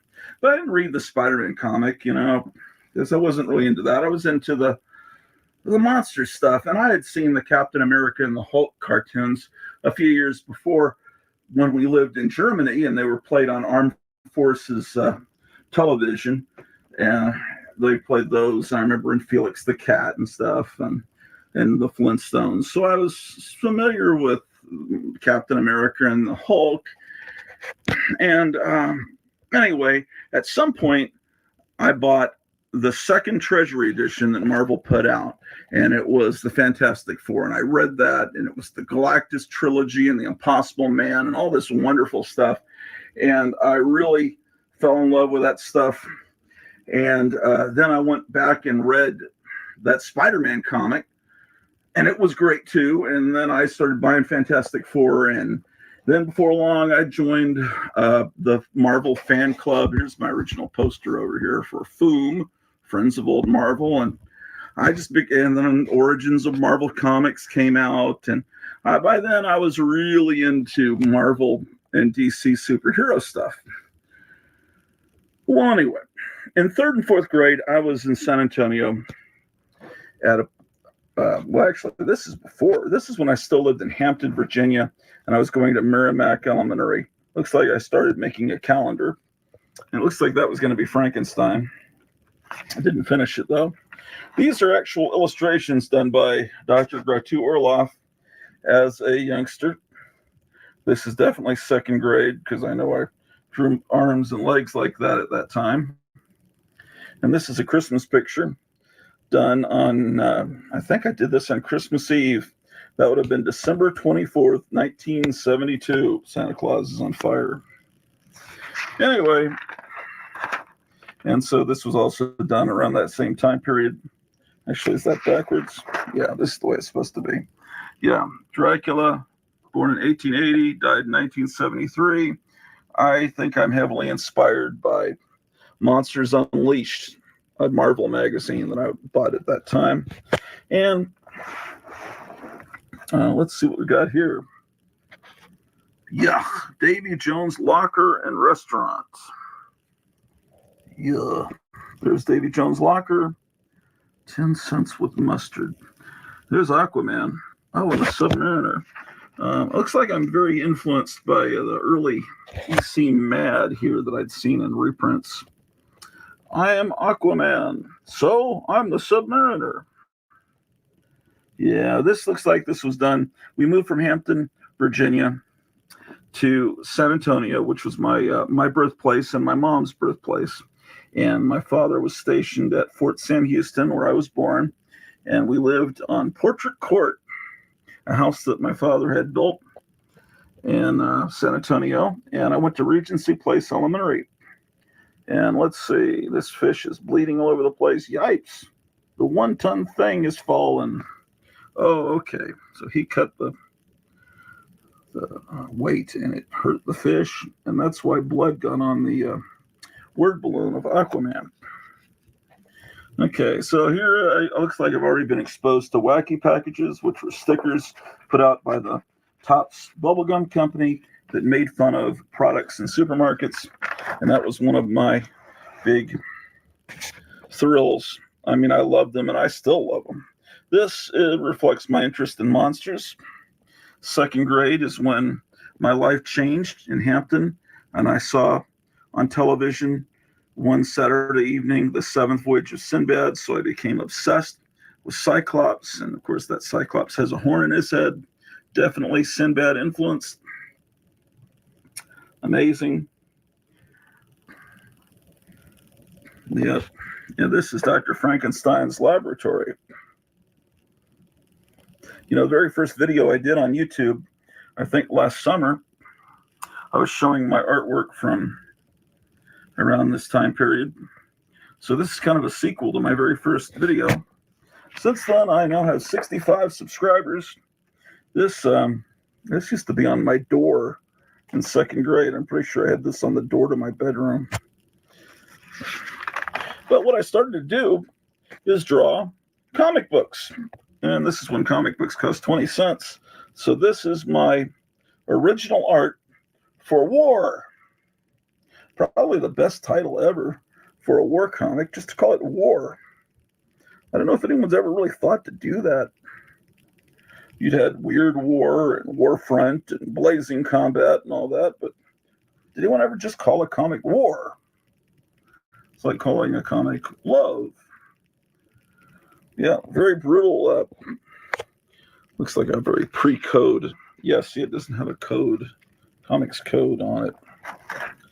Oh, let's see what here. This is, I was really into the song Monster Mash. In 1973, they re-released it and it was played on the radio all the time. And it looks like this is my brother Michael wrote the lyrics out to me, for me. Wow. Oh, and it keeps going. You haven't looked at this stuff in years. I put it in this binder, I don't know, about 10, 15 years ago, and haven't looked at it in years. So I'm going to be surprised by this stuff myself. Okay, the Crazy Mag. Okay, it looks like I was very influenced by Don Martin art, not just influenced. It looks like I traced it. Let's see. Well, Joe, how is you feeling today? Pretty good. Today is the day we check you up. Yeah, okay. Next panel. We're going to take your guts out. How? Why do you want to take my gut? Why do you want my guts took out? I want to try out my new tools. The end.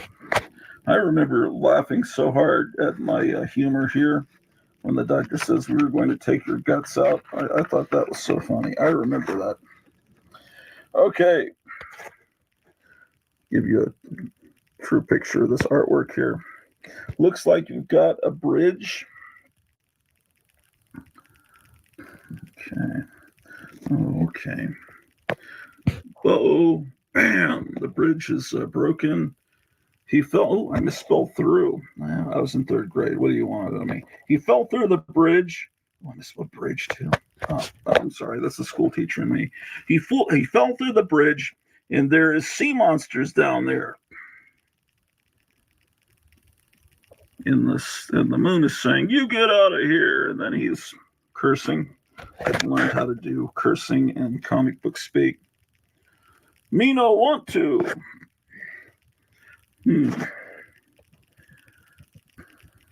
And so this kind of reminds me of King Kong. I hadn't seen the original 1933 King Kong at that point. This is really quite wonderful stuff. Project Terror. Ooh, not spelled very correctly. I think that Project Terror was what they called like their local horror movie show in San Antonio, where I was living at the time. I'm pretty sure that's the case. It seems like the Crypt Keeper of Castle Hills put up some Project Terror opening credit sequences, but I'm pretty sure. Okay, so this is influenced by Mad Special Humor in a Jugular Vein. First issue, July 13th, 1974, is that dates it. Curb Your Dog. Let's see, I was doing a lot of tracing, it looks like then. Oh, okay. The monthly magazine, Monster Madness. Kooky Dog is alive and well. This is January, it says 1995, but it was 1975. I just put a funny date in the future, I guess. Coke is, okay, the whole Coke thing. One of my friends at Regency Place Elementary in San Antonio, we got together and had a comic book club, and we were all drawing our comics. And this friend of mine decided we should call it the Coke Comics Group instead of the Marvel Comics Group. And so we all labeled our homemade comics Coke Comics Group. And you can see here's influence, how I've been influenced by wacky packages. Blood Up, the Monster Cola. No deposit or I'll kill you. 7-Up. Gotta get up here. I need some more 7-Up. 7-Up, the Uncola. It says Monster. Here's our indica. Monsters Madness is published by Coke Comics Group. February 20th, 1974, 75 cents per copy. No tax. By Kenneth W. This magazine, This magazine you're reading comes out once every 10 years. San Antonio, Texas. Frankenstein the Fink. Arg, I think.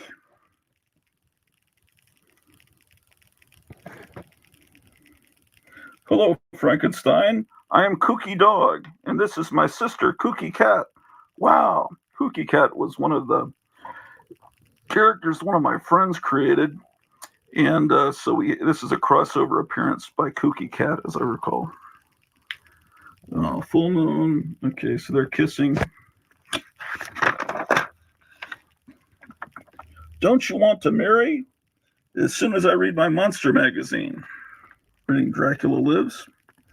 Well, just stop reading your Dracula Lives magazine. No. I paid 75 cents for this magazine and I'm going to read it. And of course they fight when they're watching Planet of the Apes. I really got into Planet of the Apes at the time CBS started airing the original Planet of the Apes movies on Friday nights, and it became a huge obsession for myself and really a whole generation. I'd missed them, of course, in theaters, being born in 1965. I'm dead. Then fall down. I can't. I'm not dead. Okay, it's third grade humor. You'll have to forgive me. Then it looks like you cut this out of the Sunday comic strips. Ooh, this is kind of neat. This is influenced by an ad for Dracula Lives, I think, or maybe Vampire Tales. I remember that's what I was stealing from. Okay, here's Kooky Cat again. And he's reading The Vault of Horror. Okay, so I was aware of the titles of EC Comics.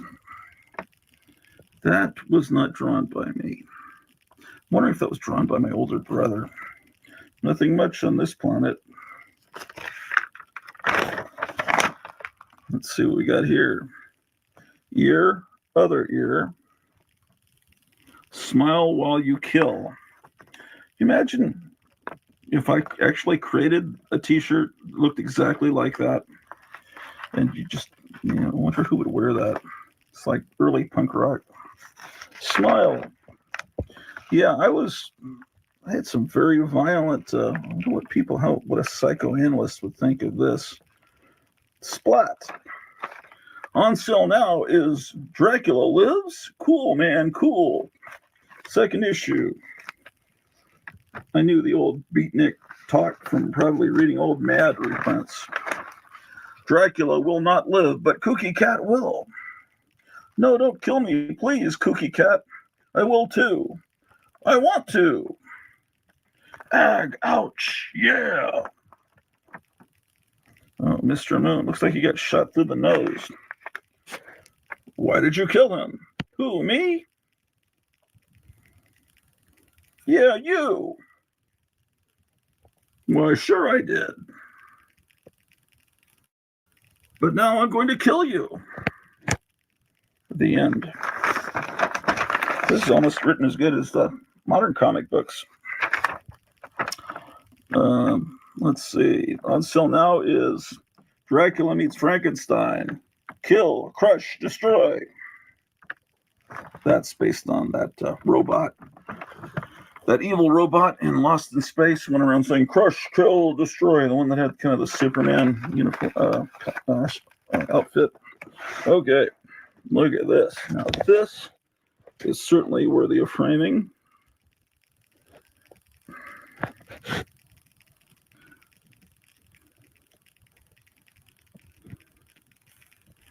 Look at this. What does that say there? The vampire is dead. Ooh, there's Frankenstein. Get the point? Ooh, that's a funny pun.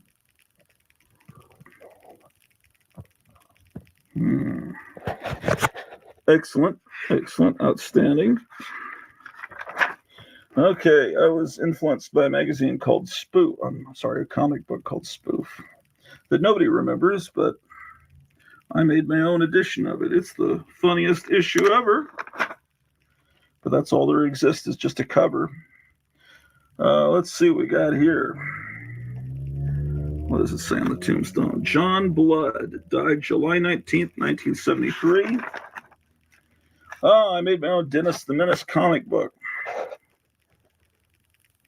1974, October. What mischief is Dennis the Menace up to? It looks like, oops, he shot 2 arrows through Joey. Oh, how I love Dennis the Menace. And Dennis the Menace is published by Coke Comics Group, Volume 1, 1974. December, by Kenneth W. Next issue, on sale in 10 months.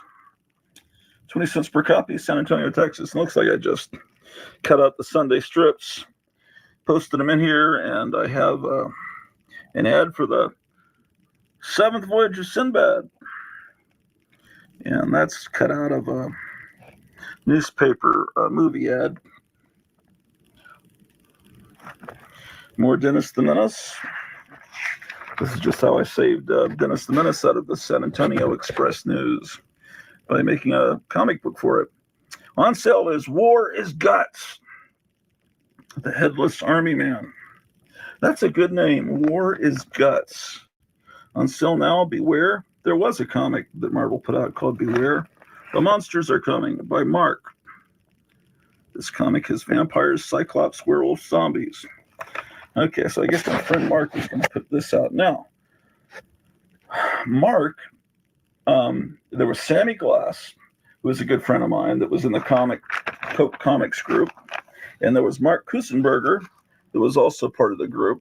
Sammy Glass was a good friend of mine that,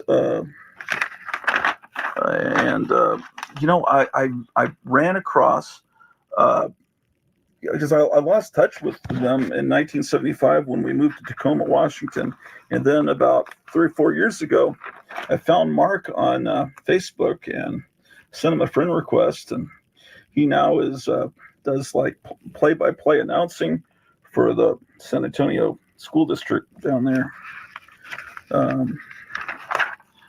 So he looks like he's having a great life, but it's weird to lose touch with someone for 40-something years and then meet up with them again.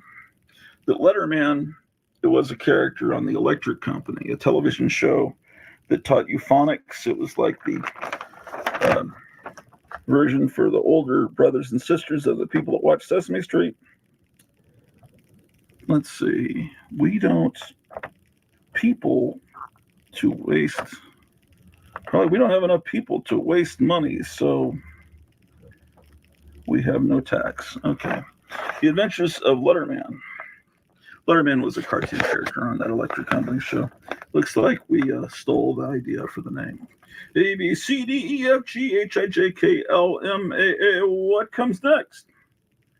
Says the vampire. Or I guess it's Letterman. I don't know.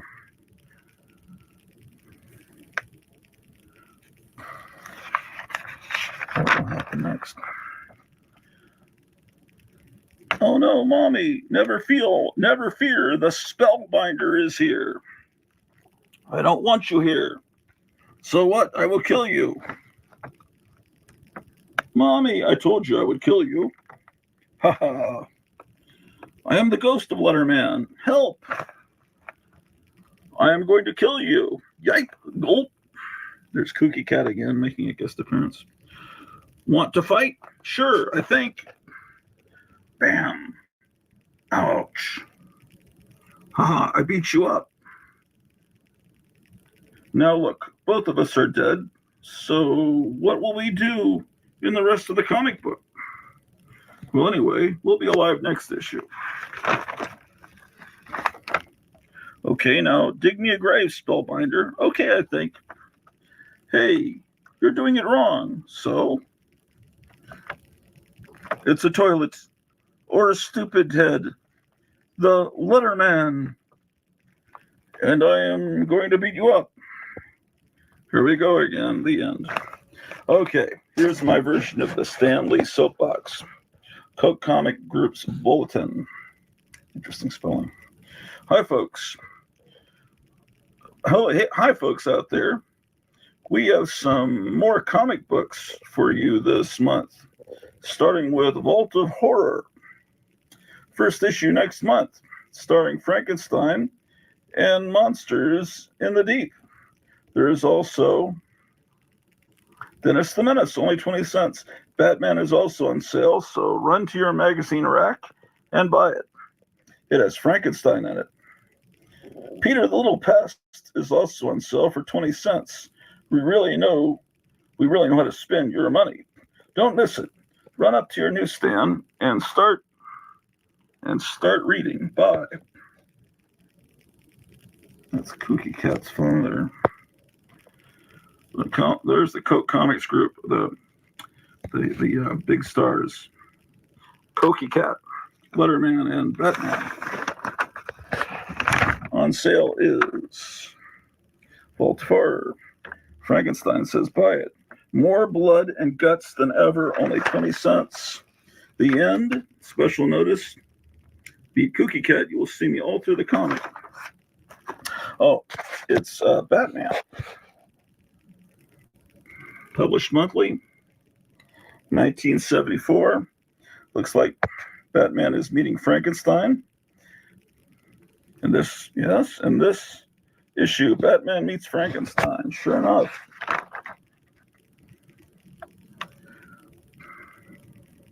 Come on, Robin. Coming. There's Gotham City. Oh, they've got a Burger Chef there. Boy, Burger Chef. I miss Burger Chef.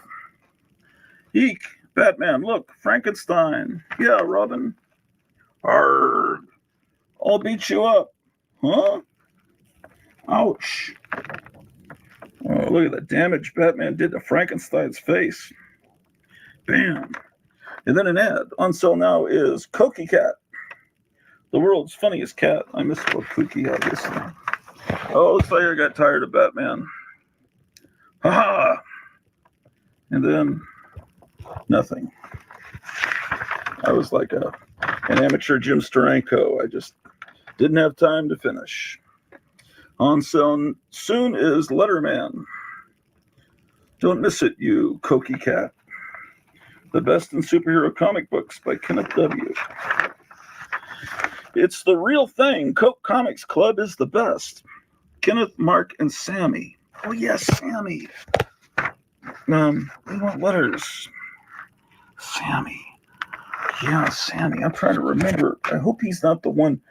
I had one friend that one day I went I went out. I was about to go to the garage. I was getting on my bike. I saw all these people rushing down the street like they were running from Godzilla. I didn't know what it was, so I kind of followed along. All these people running along. This is Vault of Evil. I think I traced that from an actual issue of Vault of Evil. Anyway, I was following along, and I saw my father pulling a stretcher up from the culvert by our house, and I remember seeing a body that was charred black, and it was actually, I don't know if it was Sammy or one of his friends, but anyway, this one of the kids at the school had gone back there. There were high tension wires and was flying a kite instead of string, he used like wire, and he was badly burned and died in the hospital. And I guess my father had heard the explosion, and being in the Army and the medical corps, knew what to do. I never heard the explosion. I was oblivious. But that's why all the people running down the street, they heard an explosion and they were going to help or see what had happened. And anyway, so that kid passed away. I'm so sorry to remember that. Let's see what's going on. I don't remember who it was, though. I don't remember who it was. Did you know that blood and guts are very funny? Well, they are. And we are going to give you the best monster comic book ever. Today's first story is called The Killings of Dracula. Up very high in the hills is an old castle. And in this castle lives a vampire named Dracula. That's a great illustration. I must go kill someone or I will die of thirst. There's a peasant. Hum-de-dum. Maybe this qualifies as outsider art. And there's a little Kooky Cat appearing. There's a new comic book out. Number 1 is still on sale. Oh, there's Dracula getting them. Help! Reminds me of Eerie Publications. Now you are dead. I am? Ha ha ha. That was a good drink. I am. Actually, I think that was Sammy that put that in. It's not my handwriting. He wrote that in. He was kind of like a little amateur Stan Lee adding stuff in against the artist's vision.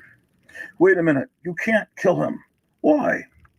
Because if you do, I will stick this stake in your heart. It says stack, but trust me. But I already killed him. When I have the stick, what? Then I'll have to stick the stake into you. Ouch. That looks kind of wrong. Ha ha. Oh, that blood coming down. After all these years, Dracula is dead. The end. Kooky Cat coins again. Monster fun. But there is no fun. There's blank pages that were never filled out, but I did do a maze. Monster and Vampire fun page. Go through the maze without crossing any lines. Beware, you'll get eaten. Maybe you'll get eaten by a werewolf. Find the monster, you can find your way through this amazingly complex maze, you'll find this monster. Here's a bulletin that I never filled out, but it has a little Dennis the Menace cartoon. Okay, this is complete. Traced almost right out of a Marvel comic from that time period. Evil, blood, guts. Here it is, folks. Here we are with more stories, strips, photos, and all in the 4th issue of Vault of Horror. 4th issue on sale now. Dracula Lives. We had a Dracula Lives too. Dracula Lives. If you dug Tomb of Dracula, you'll shudder with delight at the 1st issue of Dracula Lives. More than a comic book, a giant-sized 20-page magazine with stories, strips, features, and a treasury of photos. Yeah, it's like copied word for word right off the original Marvel ad. On sale August 20th, 74. Okay, so I'm starting 4th grade about here.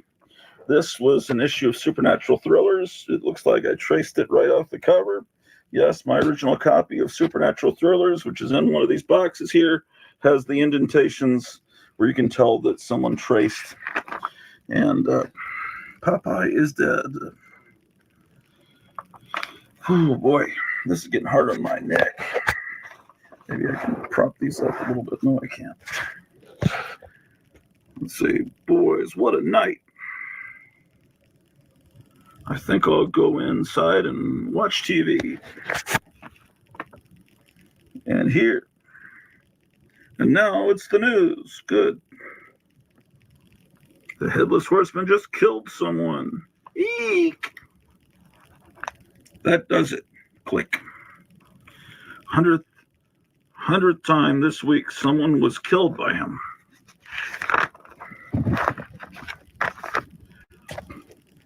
There's a bullet. Yipe! A bullet. I think the Headless Horseman is trying to kill me. Then he gets hit by the skull. Help! He's throwing his head at me. I shall kill you, Headless Horseman. You shall die by dawn yourself. Ha ha! There's the Headless Horseman. Bull! Hey, maybe he will kill me at dawn. And then at dawn, the Headless Horseman rode up. Hey, what's that? Yawn, clopping sound. Clop, clop, clop. Yike, the Headless Horseman. I have come to kill you. He's trying to kill me.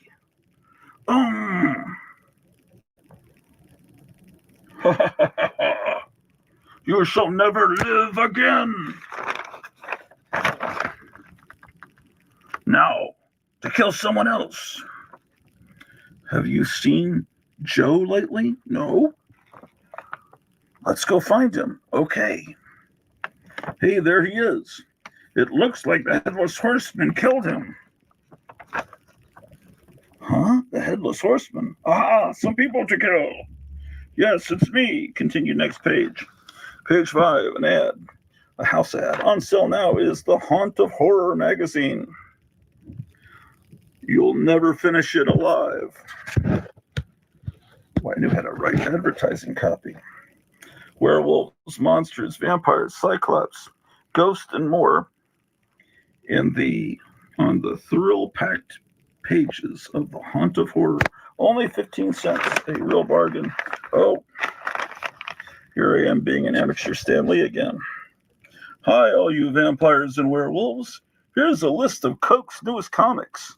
Starting off with Dracula Lives is our best monster magazine this month. Planet of the Apes is on sale for 25 cents. First issue, the original story. Wait till you see the shock ending of it. The third issue of Vault of Horror, 25 cents only, full of monsters. The Ghost Rider meets Dracula is on sale, only 25 cents, full of blood and guts. So run to your comic book and magazine rack and start reading. I've got two Dennis the Menace cartoons. Monsters Unleashed is on, number 1 is on sale. Okay, back to the story. Duck! Headless Horseman strikes again. But we shall kill you. Yeah. You shall never. Bull. Ooh, that's a good action panel. Ha ha ha! Page 8. Ha ha ha! Ugh! The Headless Horseman strikes again. Aha! The Headless Horseman. Why did you kill them? Look out! Don't kill me! God! Ouch! Isn't that funny? Ugh! Now to get home. Now to get home. I have to drink some blood. Clop, clop. Just a minute now. Now's the time for the Headless Horseman to die. Ha ha ha. So far, you have killed 4 people, but now you will die. Now you're dead. Ouch. Yay, the Headless Horseman is dead. I'm hungry. I think I'll go eat at a restaurant. Yum. The Batcave. I'll have all the food you have. Why? Listen, waiter, I just killed the Headless Horseman. Wow. How? What? The end. Oh, we got a letter page. We're getting popular. Dear Coke, I liked your first issue of Vault of Horror. I think the Frankenstein Strikes Again was the best story. Keep up the good work, signed Joe. Dear Joe, thank you for telling us Vault of Horror was good, signed Kenneth. Dear Coke, I like the 7th Voyage of Sinbad. I like the part about the one-eyed giant Cyclops. He put 9 monsters in the whole issue. Keep up the good work. Bye, signed John. Dear Jahan, we're glad you liked our issue. Thank you, signed Kenneth. Oh, more house ads for Dracula Lives. It makes death worth living. That was the slogan for, wasn't that the slogan for the Tales from the Crypt movie? The Vault of Horror. I think it was. Oh, Planet of the Apes. On sale now. More blood than ever.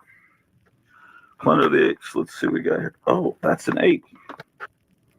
That was Frankenstein for a second. What is that? I guess that's a sword. Planet of the Apes.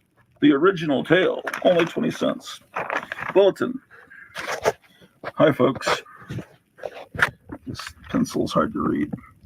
This month, we have more comic books for you. First, we have Monsters Unleashed. It's on sale. Starring King Kong, Frankenstein, Dracula, Wolfman, are all packed on the thrilled pages of this 75-cent magazine. We have the second issue of Vault of Horror with Dracula, more blood than the first issue. Only 20 cents, and Tomb of Dracula is on sale for 20 cents. The original story, Ghost Rider meets Spider-Man, is on sale. Special issue. So it will cost 25 cents. Batman will chill you when he knocks the robot's head off. Vampire Tales is on sale. So is Tales of the Zombie. Both 75 cents. Buy. The end. Someone shooting an arrow through a skeleton's foot. Next issue of House of Mystery on sale Tuesday 19th. And there's Kane. Where's it able? Oh, King Kong. Poor Beetle Bailey. There's Beetle Bailey. And King Kong's about to crush him with a building when he's spitting. Oh, okay. Inspired by the Golden Voyage of Sinbad, my father took me to see this movie. Never finished Sinbad there.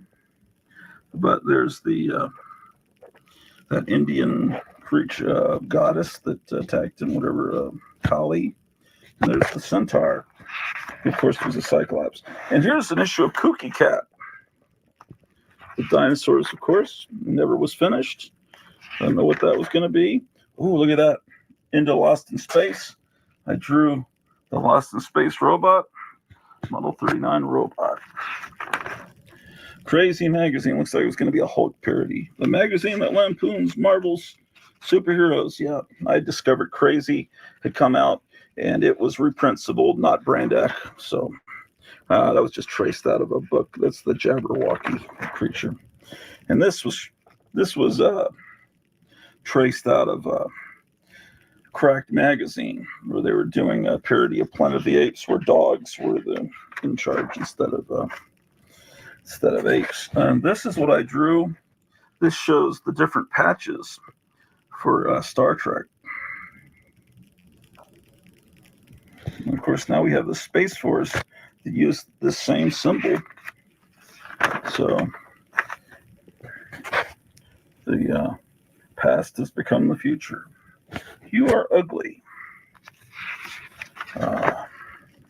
Okay, Kung Fu. Never really watched that show, but I was aware of it. Disneyland's The Haunted Mansion. Oh, yes, I was loving wacky packages, trying to draw my own Quaker Oats. It was called Quacker Oats. Didn't have my own copy, so I had to make my own. Horrible Hair Ticklers from the Coke Comics group.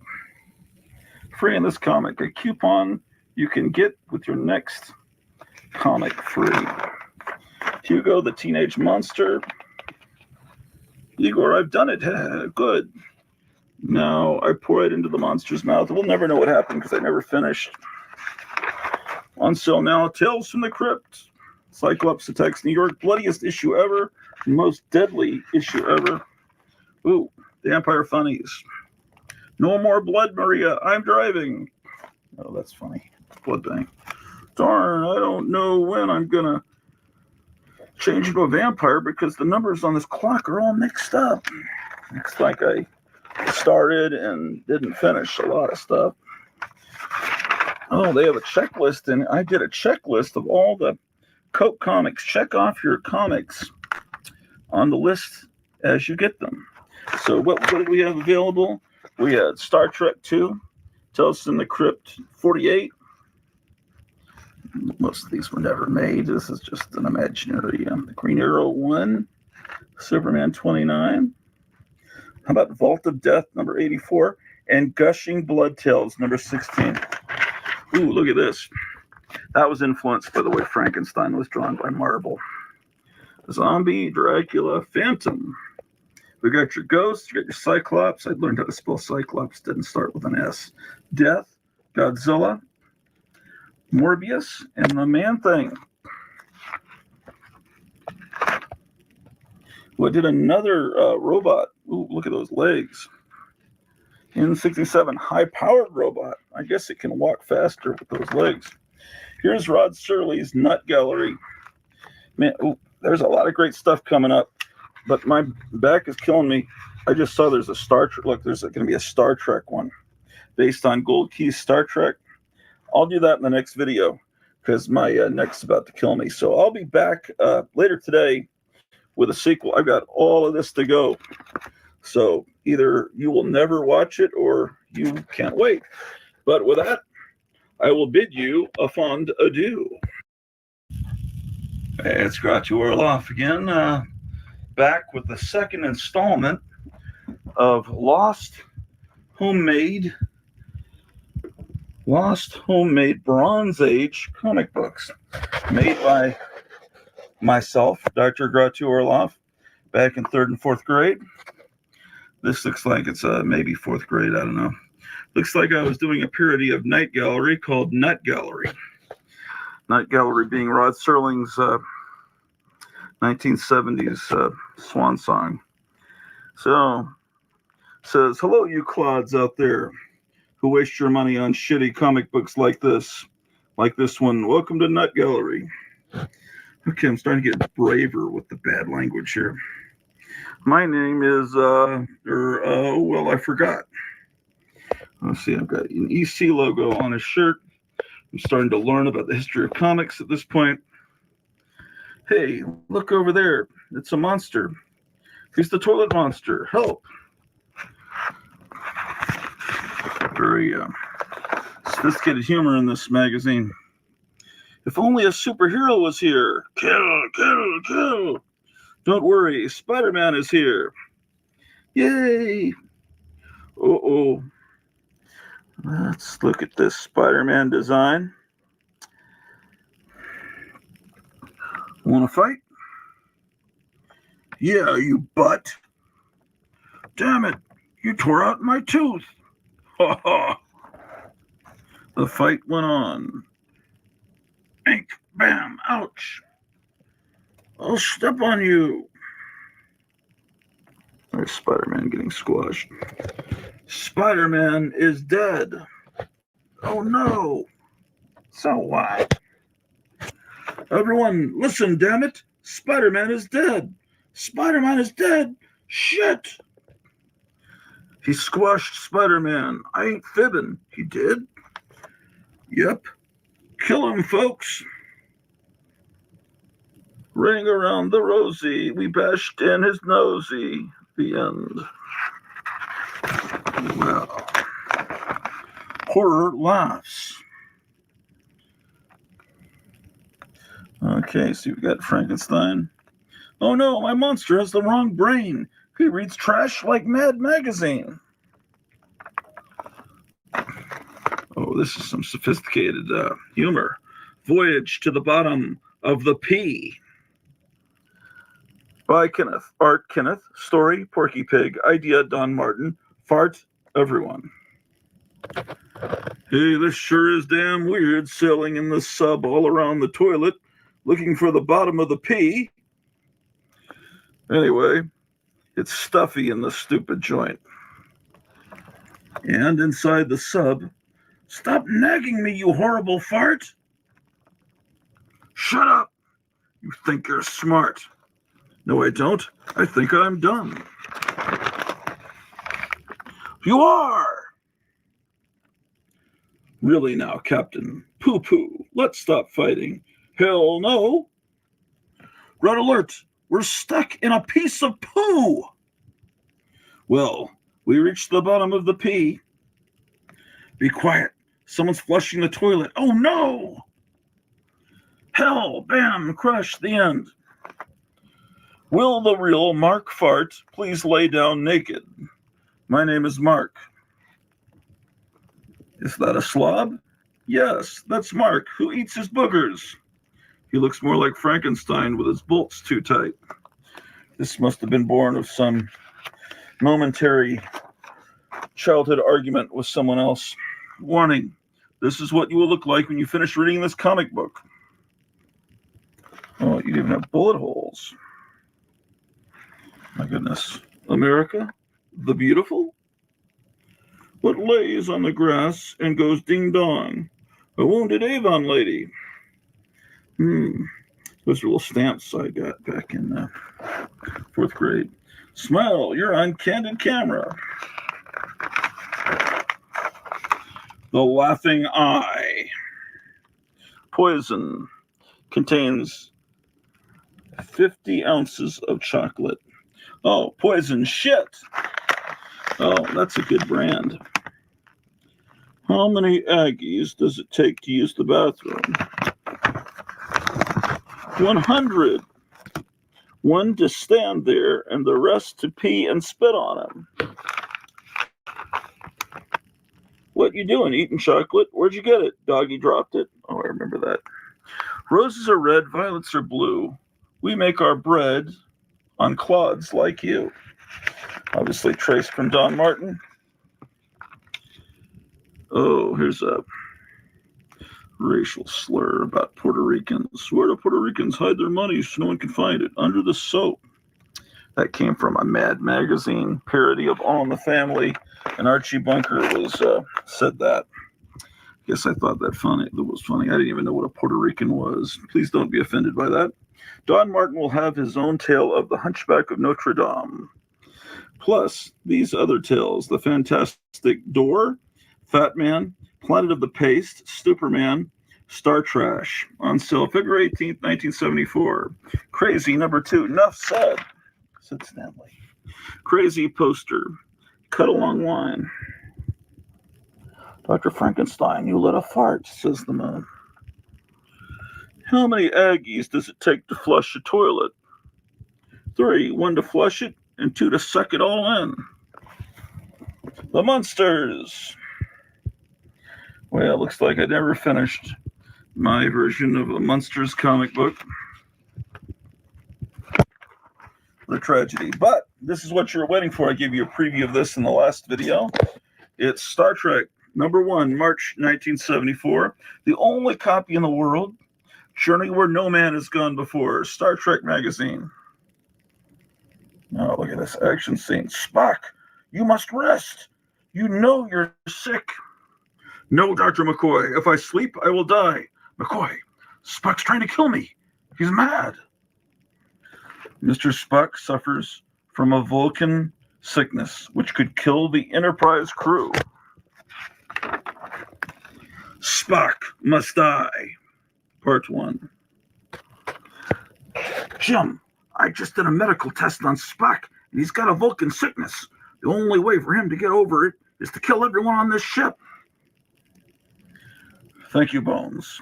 And if you excuse me, I'll hurry to the bridge and put the ship on red alert to beware of Spock. Just think, Spock is going to kill the crew, but I won't let him. There's Mr. Spock over there. Aha, Captain Kirk. I've already killed 3 people, but much as I hate to do it, I must kill you now. Ooh, violence. Whack, pow, whack. And then Kirk strikes back. Pow, whack, ugh. He knocked out Spock's tooth. McCoy, come to deck 5. Spock is hurt bad. Bones, is he okay? No, he's dying. I give him a shot. He shoots him in the neck. Help me get him to sickbay. Oh, an ad. Subscribe to this magazine and get a poster of the Enterprise. A scene of the Starship Enterprise gliding over Sherman's planet from the exciting episode The Trouble with Tribbles. A collector's item. See, it even has Gene Roddenberry's autograph. Yes, indeed. $2 for 16 issues. Get a poster with Gene Roddenberry's autograph. Free. 10502 Portrait Court, Roxton Road, San Antonio, Texas. I don't know what that is. Looks a little like Mick Jagger. I don't think that's what it's supposed to be. This is upside down. I don't know what that is. All right. Looks like I was trying to draw a baseball card. That's what it says here. Your mom just said your dad don't step in dirty. Mr. Hooches is out there. Wacky signs. To avoid that rundown feeling, look both ways before crossing. King Charles I walked and talked half an hour after his head was cut off. The Xerox people are copycats. This kind of thing. I'm not going to read all those. It's Mr. McShispitolik or Mr. McPitalik. Looks like I traced that from the Mego box, which I no longer have the Mego box, but I have the Mego figure. The City of the Apes. It was a quiet, peaceful city. It was a city ruled by apes and served by men. It was a city unaware of an angry band of vicious gorillas anxious to revolt and an insane cadre of mutated humans hungry to kill. It was a city on the brink of an horrendous destruction that had happened once and was suddenly, inexorably happening again. See, I copied. I see what this was. Someone brought the paperback novelization, A Battle for the Planet of the Apes, to school. And I coveted it. I was like, whoa, this is the greatest thing. But, I had no way of finding an old used copy of it. So it looks like what I did is I borrowed the copy that my friend brought to my 4th grade classroom. And I copied what it's text on the back of the paperback down here, just so I would have some souvenir of it. Okay, it's the 4th series of Wacky Packages by Kenneth Weiner. Let's see. Icky Ragu Sauce. And we've got Taster's Choke. Freeze-dyed coffee. Will make you choke yourself. Okay, all right, we're going Rube Goldberg here. Drop the dirty man in tunnel funnel. Monster slips down tunnel funnel and falls in a bowl of acid. The acid burns the germs on him. The acid also burns the monster, so he jumps out, yelling a naughty word, and falls in Mr. Bubble. Oh, boy. The darn acid. I'm Mr. Bubble, and I give dirt trouble. I'm the funniest bubble you ever seen. Okay. Look out, world. Marvel goes crazy. There's Godzilla. The Coke Comics Group. Just a sketch page. This was copied from an issue of Spoof. Yes, meatheads. We're getting it together for the cause. Archie Bunkum Lives. I just traced this from a copy of Spoof. I think a friend of mine had it. I wanted it, so I made a copy. That's the way you would photocopy things back in the 70s, by tracing them. The World's Worst Superhero, Superfink. New episode, second issue. Oh, Monsters Unleashed. I bet you never saw this issue. Let's see. The Cyclop Gang. A new monster group. A skeleton and a vampire and a cyclop. King Kong is back. Oh no, King Kong smashed Joe with a rock. Oh, that's a good illustration. Boy, he really will never know, because I didn't finish it. Must have had a short attention span. Vault of Horror. Special comic issue. R.I.P. Joe Toe, killed by a knife in the face. Died today. R.I.P. Dracula, died today.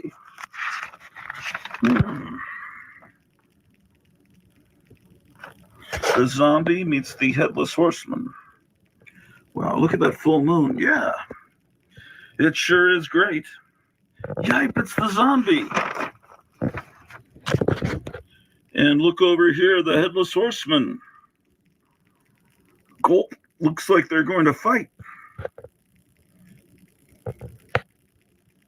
Boy, what a fight. Wow. Sure was. But now we're going to kill you. No, mommy.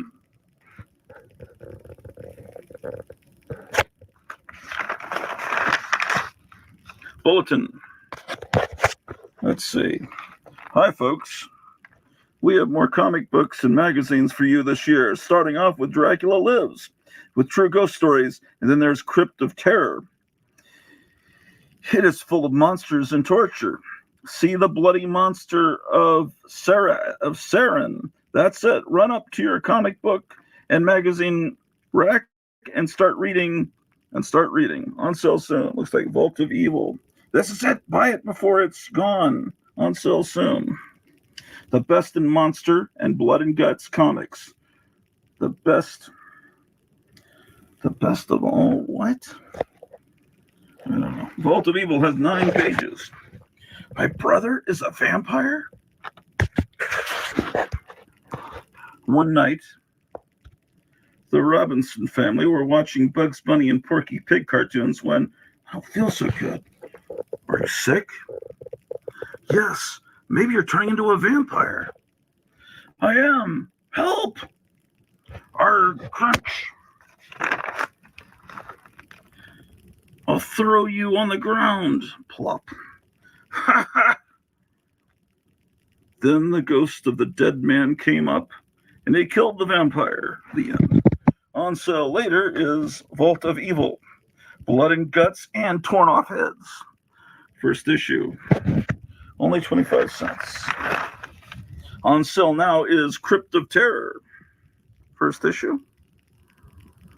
Full of monsters. Oh, it's a Star Trek parody. Oh, this should be funny.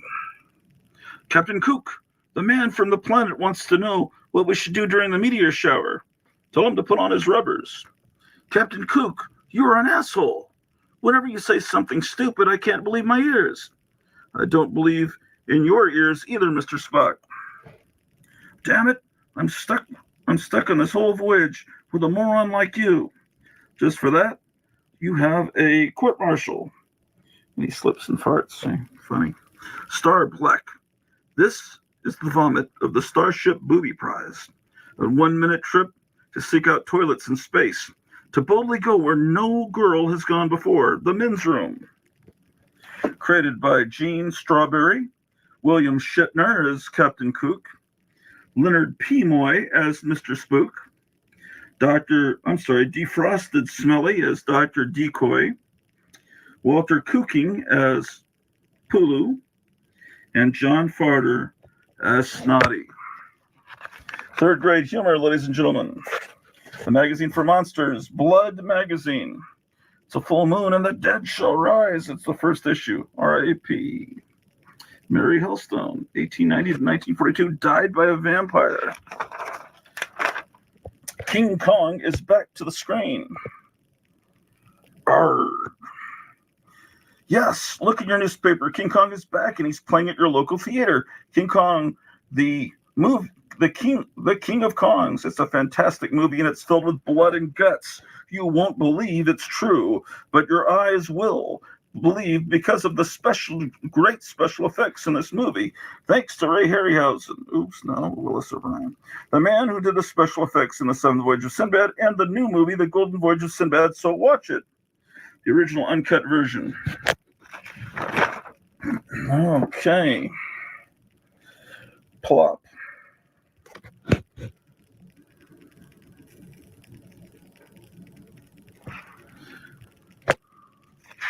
A magazine of weird humor.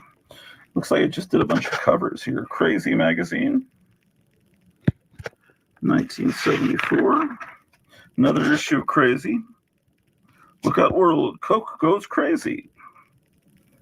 The Lone Stranger. Oh, yes. The Lone Stranger. Poor duck. Hi-ho, Silver, you fat horse. This desert, this should be desert. This desert has no water. We have to find some. Oh, water. Wake up, horse. And I gave up. And I was trying to draw the Lost in Space robot. Tales of the Zombie Magazine. Excellent. Outstanding. Jingle Bells. You know this. You all know this. Jingle bells, Batman smells, Robin laid an egg, Batmobile lost a wheel, and Joker ran away. What do we have here? Hi, Plop readers. Don't you feel silly reading this sideways? Absolutely. Plops. Plop. Plop. Plop. Plop. Planet of the Apes. Oh, this was drawn by my brother Michael. He's shooting a soldier. This is not my artwork. Tales of the Zombie Magazine. In this issue, we don't know because I never wrote. Tales of the Zombie. Voodoo, voodoo, kill the person that I spy by voodoo powder. This is my voodoo doll that I stick people with. Lots of unfinished comics. Oh, it's the, I hope this didn't ruin the ending of Planet of the Apes for you. Let's see, look out world, Marvel goes crazy. It was not really drawn in 1967. I was trying to be funny. This was done in 1974. TV ads would like to see. Relax, lady, your troubles is over. It was merely a case of overactive suds, which clogged up your washing machine. To avoid such costly but unnecessary results, use Dash, the product made especially for your automatic washer. Allow me to demonstrate. Notice how Dash goes right to work with its gentle cleaning action. Look how it keeps a safe suds level in your washing machine. You jerk, that's my television set. General Fools products. I'm sure I stole all that from Mad or Cracked. Probably Mad. Not a blank paper in here. Okay. Oh, my version of wacky packages. Runts tomato ketchup makes you throw up. Full cigarettes. Horrible flavor. Unrefresh with Coca-Cola. Ugh, ick. Fourth grade names. Let's see. Maybe some of you are out there. Or maybe some of you know some of these people. This must have just been passed around the class and everyone signing their names. Let's see. Who says a comic book has to be good? Oh, that's taken from that brand deck. Keep your city clean. Eat a pigeon. Get me the skeleton crew. I'll give this dope a hot foot. Yes, indeed. What do we have here? Oh, this was meant to be a label that you put around a jar to create a 3D life-size wacky package. Eat a bite of this and do hunks of vomit. New. Here's the ingredients. A half spoon of pea, 105 pages of mad, and a whole mess of guts. On the back, it'll say, customer's words, if you want to look like me, drink this vomit. Herbie Rides Again. You remember that fine film? Okay, and Plop. Fanged Fink. I'm a vampire, but I never get a chance to bite people because I'm always getting my face bashed in with baseballs. Plop is pot. Welcome to Plop. When you see the stupid stories, you will go plop in the toilet. Shut up, both of you. How do you know our reader might think theirs good? Coke comic book number 1. And by pot, I must have meant toilet. Well, here's our first story. The Dummy Mummy's Tummy. Give me my food. Yes, sir. Here it is. That's not food. That's pee. I know, sir. Take that. I will phone the police, you stupid waitress. The idea of serving me pee instead of food. Well, that was food. Maybe we got mixed up or don't make good food. Well, I'll never eat at McDonald's again. I'm not going to tip you. The end. Plops by Don Martin. Plop. Plop. Plop. And a butt. Let's see, and pee is plopping out the butt. More plops. 3 of them are Dennis the Menace, and then Peter the Little Pest. How to get to the magazine race to buy plop. Keep going that way. What's this? Magazine. Plop presents Shut Ups. Shut Ups were from Cracked Magazine. Come on over. This is a good sleep. Shut up. Your head is gonna be chopped off. Arg, I'm the bride of Frankenstein. Shut up, we have to marry. Come on in, dear, the water's fine. Shut up, that's a sewer you're swimming in. You get the idea. The Planet of the Monkeys. Your brain is cut out. So what? I didn't have one in the first place. You did too, here it is. No, that's my guts, not my brain. It's really pee. Well, you see?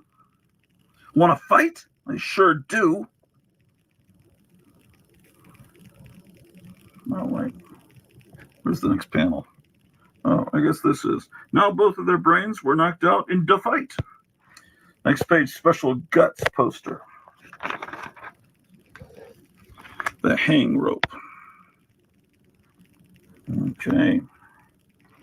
Mad is bad, crazy is lazy, cracked is packed, sick is sorry, I'm sick is sick, plop is very nice. Another drawing of the Lost in Space robot. The Lost Valley of the Dead. The original story. The Lost Valley of the Dead, Part 1. One day, about 10 years ago, a man was walking in the jungle. Suddenly he got lost. Where in the heck am I? He was really lost. He couldn't find anyone to help him out except a bunch of dead people buried in guts. One of the dead people got up dripping with grave rot and talks. I will tell you how to get out of the jungle. Yes, please tell me how to get out of here. You have to go through the Cyclops Forest. But the Cyclops Forest is haunted. Sure, but you want to get through, don't you?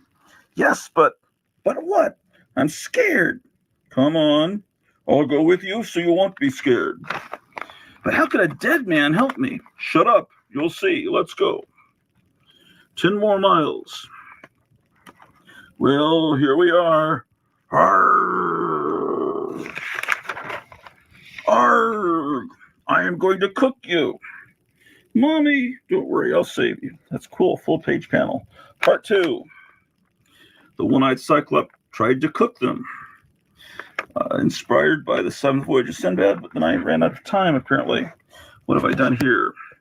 Slime Butt, Creep Face, Laura Ingalls Wilder, Frankie, W.C. Fields, Groucho Marx, Chopped Off Head, and a hippie.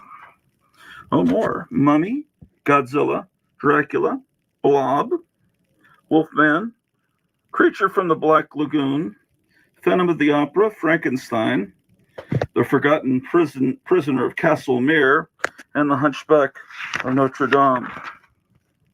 The Statue of Shaving Cream. Oh, one of the spikes has got it. What's he reading there?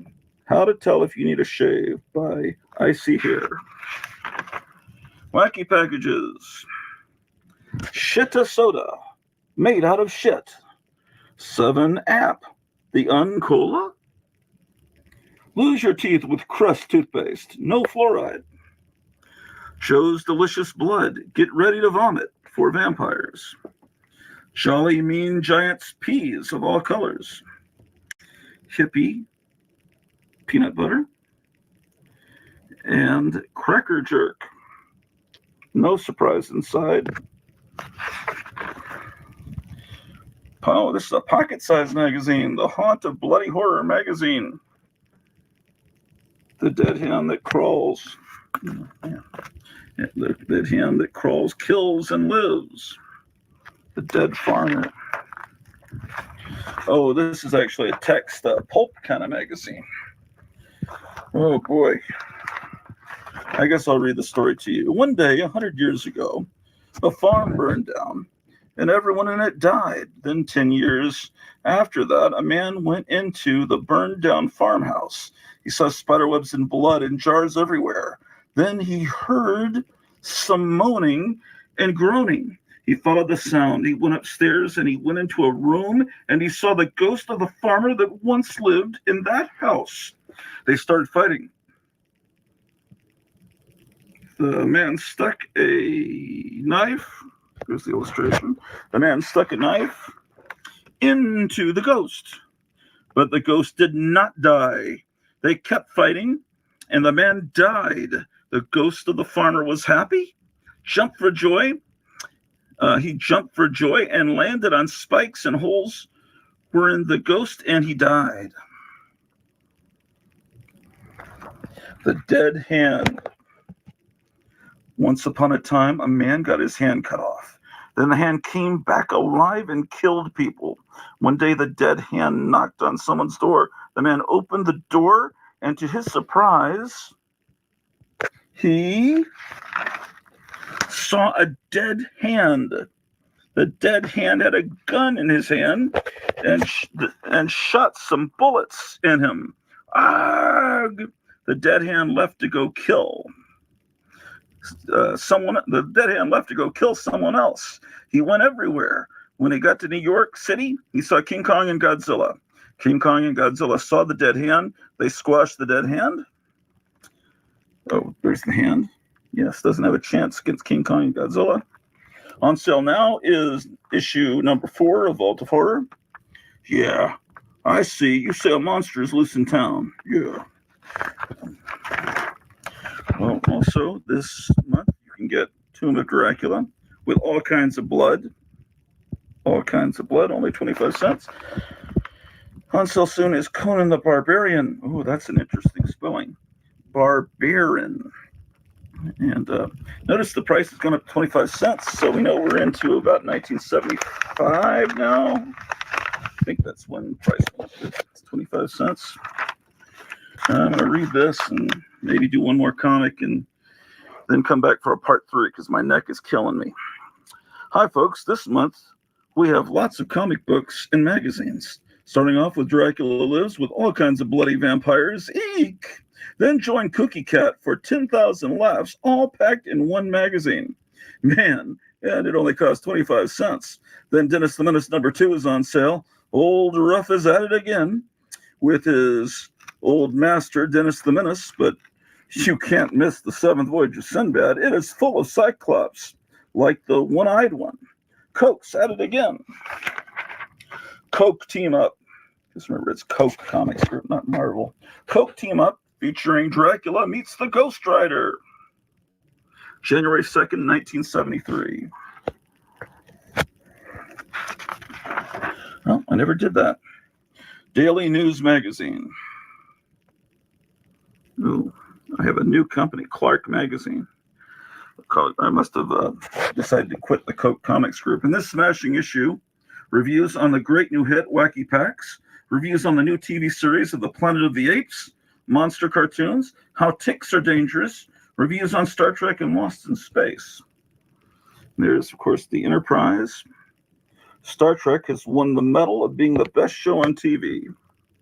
Star Trek is now award-winning. Oh, here's our table of contents. Wacky Packages, an article of the new gag stickers for 5 cents, which make fun of the way things are packaged. Planet of the Apes, a new TV show that will make you go ape. Horror comics, comics and cartoons of the world's best monsters. Ticks means kill. How ticks can kill humans. Star Trek reviews on the award-winning TV show Star Trek. Oh, I remember this. Oh, look, I destroyed a Wolfman Aurora box to do this. And that was cut off the package of a Wacky Package. But anyway, I need to frame this probably. Crest toothpaste. We have proof that when you use Crest toothpaste, you won't have any teeth left. Crest is not recommended by dentists. Lose your teeth with Crest. Journey into space with Star Trek. Yeah. Free poster inside. This is December 74. Hell with the Klingons. Mr. Spock, prepare to beam down to the Klingon planet. Yes, Captain. Captain Kirk, Dr. McCoy, Scotty, prepare to beam. Flash. Well, we beamed. Here we are on the Klingon planet. Mr. Spock, do you see any Klingons? Yes, Scotty. Where? Right behind you. Ugh, damn it, you Vulcan. Come, Captain, we must kill the Klingons. Yes, Mr. Spock. Get your phasers ready. To hell with you. Kill the Klingons. That's great. That's fucking great. Here, folks, this is your own Star Trek poster of the USS Enterprise. Just cut it out and hang it. Wow. Amazing. And let's see. What else we got coming up? Looks like that's a little bit more sophisticated drawing. That must be from more like 5th grade. We'll get into this. There's my issue. I traced that from Werewolf by Night. I'm not kidding anybody.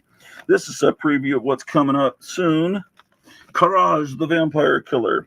You'll get all the. This is from American Graffiti when they pulled the back wheels off the police car. All right. More wacky packages. Okay, we'll get to Superman in part 3 because my neck's killing me. So with that, I will bid you a fond farewell and see you on the flip side. It's Grottu Orloff, September 15th, 2020. And this is part 3 of comic books that I discovered from the Bronze Age, actually created by me when I was in elementary school in 3rd and 4th grade. Here we have Spoof Magazine presents Superman. Sailing, sailing over the polluted air. And the birds are coughing. Look at that. Hell, this pollution is getting pretty bad. Landed. Last time I tried to land, I had face surgery. Let a fart, America needs gas. That was during the gasoline shortage of the early 70s. Got some timely topical humor, but it doesn't look like I finished this issue. Let a fart, America needs gas, and he's farting, and Dennis the Menace is saying, ain't he dumb? Yeah, it looks like I had planned to go on with it. Oh, I've got the beginning of my version of Stan Lee's. I've got Coke Comics Bulletin. Hey, this is the year of comics. We have 18 new comics this month. Even old Mad Magazine. Number 4. What does that say? With the Dollans and soiled green. What? Oh, with the Daltons. Oh, it's a parody of the Waltons. I wasn't capitalizing a proper noun, so it threw me. And Soiled Green would be a parody of the movie Soylent Green. Well, that magazine was never created. Not to mention Mad's sister mag, Crazy number 1. 25 cents. Batman is also on sale, if you don't mind us saying so. And here's our checklist for the month. Issues that you can buy back in the Bronze Age, created by Grottu Orloff. And an ad, house ad, new from Mighty Coke. Spoof number 3 and Crazy number 1. Yeah, Coke Comics Group was the name of our comics group in Regency Place Elementary in San Antonio, Texas. 1973 to 1975. Here it looks like I've created my own wacky packages. Smell. Pure Stupid Shampoo. Makes you smell like a skunk. Oh, this is a parody of the bubblegum cards. Odd Rods. Unfantastic Odd Clods. Stickers and gum. Gas-flavored gum. Gurgle baby food. Made of spit. For sloppy kids. Hawaiian Punks. Dead, bloody, red. Beat you to a bloody pulp. Cover Ghoul. Used by Boris Karloff. Horror makeup. Oh, this is actually something I did for school. Regency Place, May 1st, 1975. I was just about to move. About a month later, I'd be on an airplane going to Tacoma, Washington, where I spent my 5th grade year. Monkeys. A monkey is a small mammal that ranks among the most intelligent animals. Monkeys live in jungles. There are many different types of monkeys in the world. Monkeys have stronger tails than most animals. Monkeys can hold themselves up by their tails. Monkeys are very smart. The end. And of course, I drew a Planet of the Apes style gorilla. Yes. They don't really teach cursive writing in schools anymore because it's not on state mandated tests at the end of the year. I think they're supposed to be bringing it back from what I hear. What a cyclop eats. He reached out his great hand and seized 2 of the Greeks as easily as a man picks up a handful of grass. He hurled them against the side of the cave and dashed out their brains. As their companions stood watching in horror, he pulled the dying men apart and ate them up. Obviously, I traced that and copied that paragraph from a school library book. Oh no, I've drawn the Lost in Space robot Destroyed. Why would I have done that? Horrible, horrible sacrilege. Spider-Man. Yeah, see, my illustration skills are getting a little bit better. Spider-Man's got a little bit of camel toe there. A little bit too many webs. I don't know. I gotta sign this Todd McFarlane and try to sell it at a convention. Here's some of his early work. Australia, the little land. I'm a kangaroo. The pain, the pain. I am a Aborigine. Why, those Aborigines are pretty violent. He's also killing a koala bear. Gee whiz. So I must have been learning about Australia in school. What do we have here? I like to draw these kind of drawings. Oh God, speak to me. And this guy's head is falling off down over the cliff, down to destruction. Amazing. Pure genius outsider art, if I do say so myself. Oh, a parody of Young Frankenstein. Smell Brooks, Young Frankenstein, rated PP. Oh, that's funny. Gene Wilder, Farty Feldman, Peter Boyle, and Cloris Bleachman. Yes. All right. American Graffiti picture. American Graffiti was a big influence on me in elementary school. And of course, this is the scene where the policeman's back wheels get pulled off. You butt, he says. Joe's Soda Parlor, open 24 hours. All right. Now it looks like it's become Ken's Comics. I must have broken with the Coke Comics group. Courage, the Vampire Killer, #1. Die. Arg. Yes, I put 1968. Trust me, it was not drawn in 1968 because I would have been, 3 years old? The world's first monster humor magazine, Weird Magazine. And that's our editor. R.I.P. Oh, there's a vacancy. Oh, that's humor. Looks like I stole that from somewhere because that's not my art style. Frankenstein's talking to you. Welcome to the first issue of Weird Magazine, the world's first monster humor magazine. This issue, we have a lot of really weird horror ripoffs, so turn the page if you're strong enough. Lord Greystoke lives on the planet of the apes. Lots of little Will Elder-style jokes all around. The Glob. No grave digging, day or night. Gosh, I think I'm an endangered species. Are those boobs? My goodness. What is going on with that creature? Oh, here's a parody of Young Frankenstein, a Mel Brooks film. A weird movie that isn't funny, says Mad Magazine. Okay, folks, Dr. Frankenstein died 10 years ago. However, he did leave his will, and it's recorded here on disc tape recorder. King Kong is alive and well and married to Fay Ray. So we are gathered here to listen to this dumb little recording to find out which one of you freaks will get the fortune stuck in your greedy little paw. So shut up and listen to this. Buzz, buzz, Watergate tapes.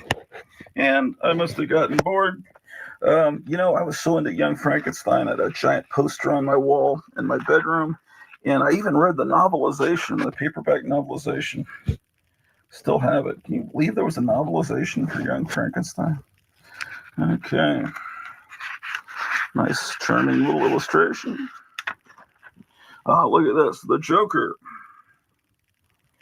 I think that's based on the pose from the front of from the back of the Mego doll box. Notice I say doll, not action figure, because they were called dolls back then.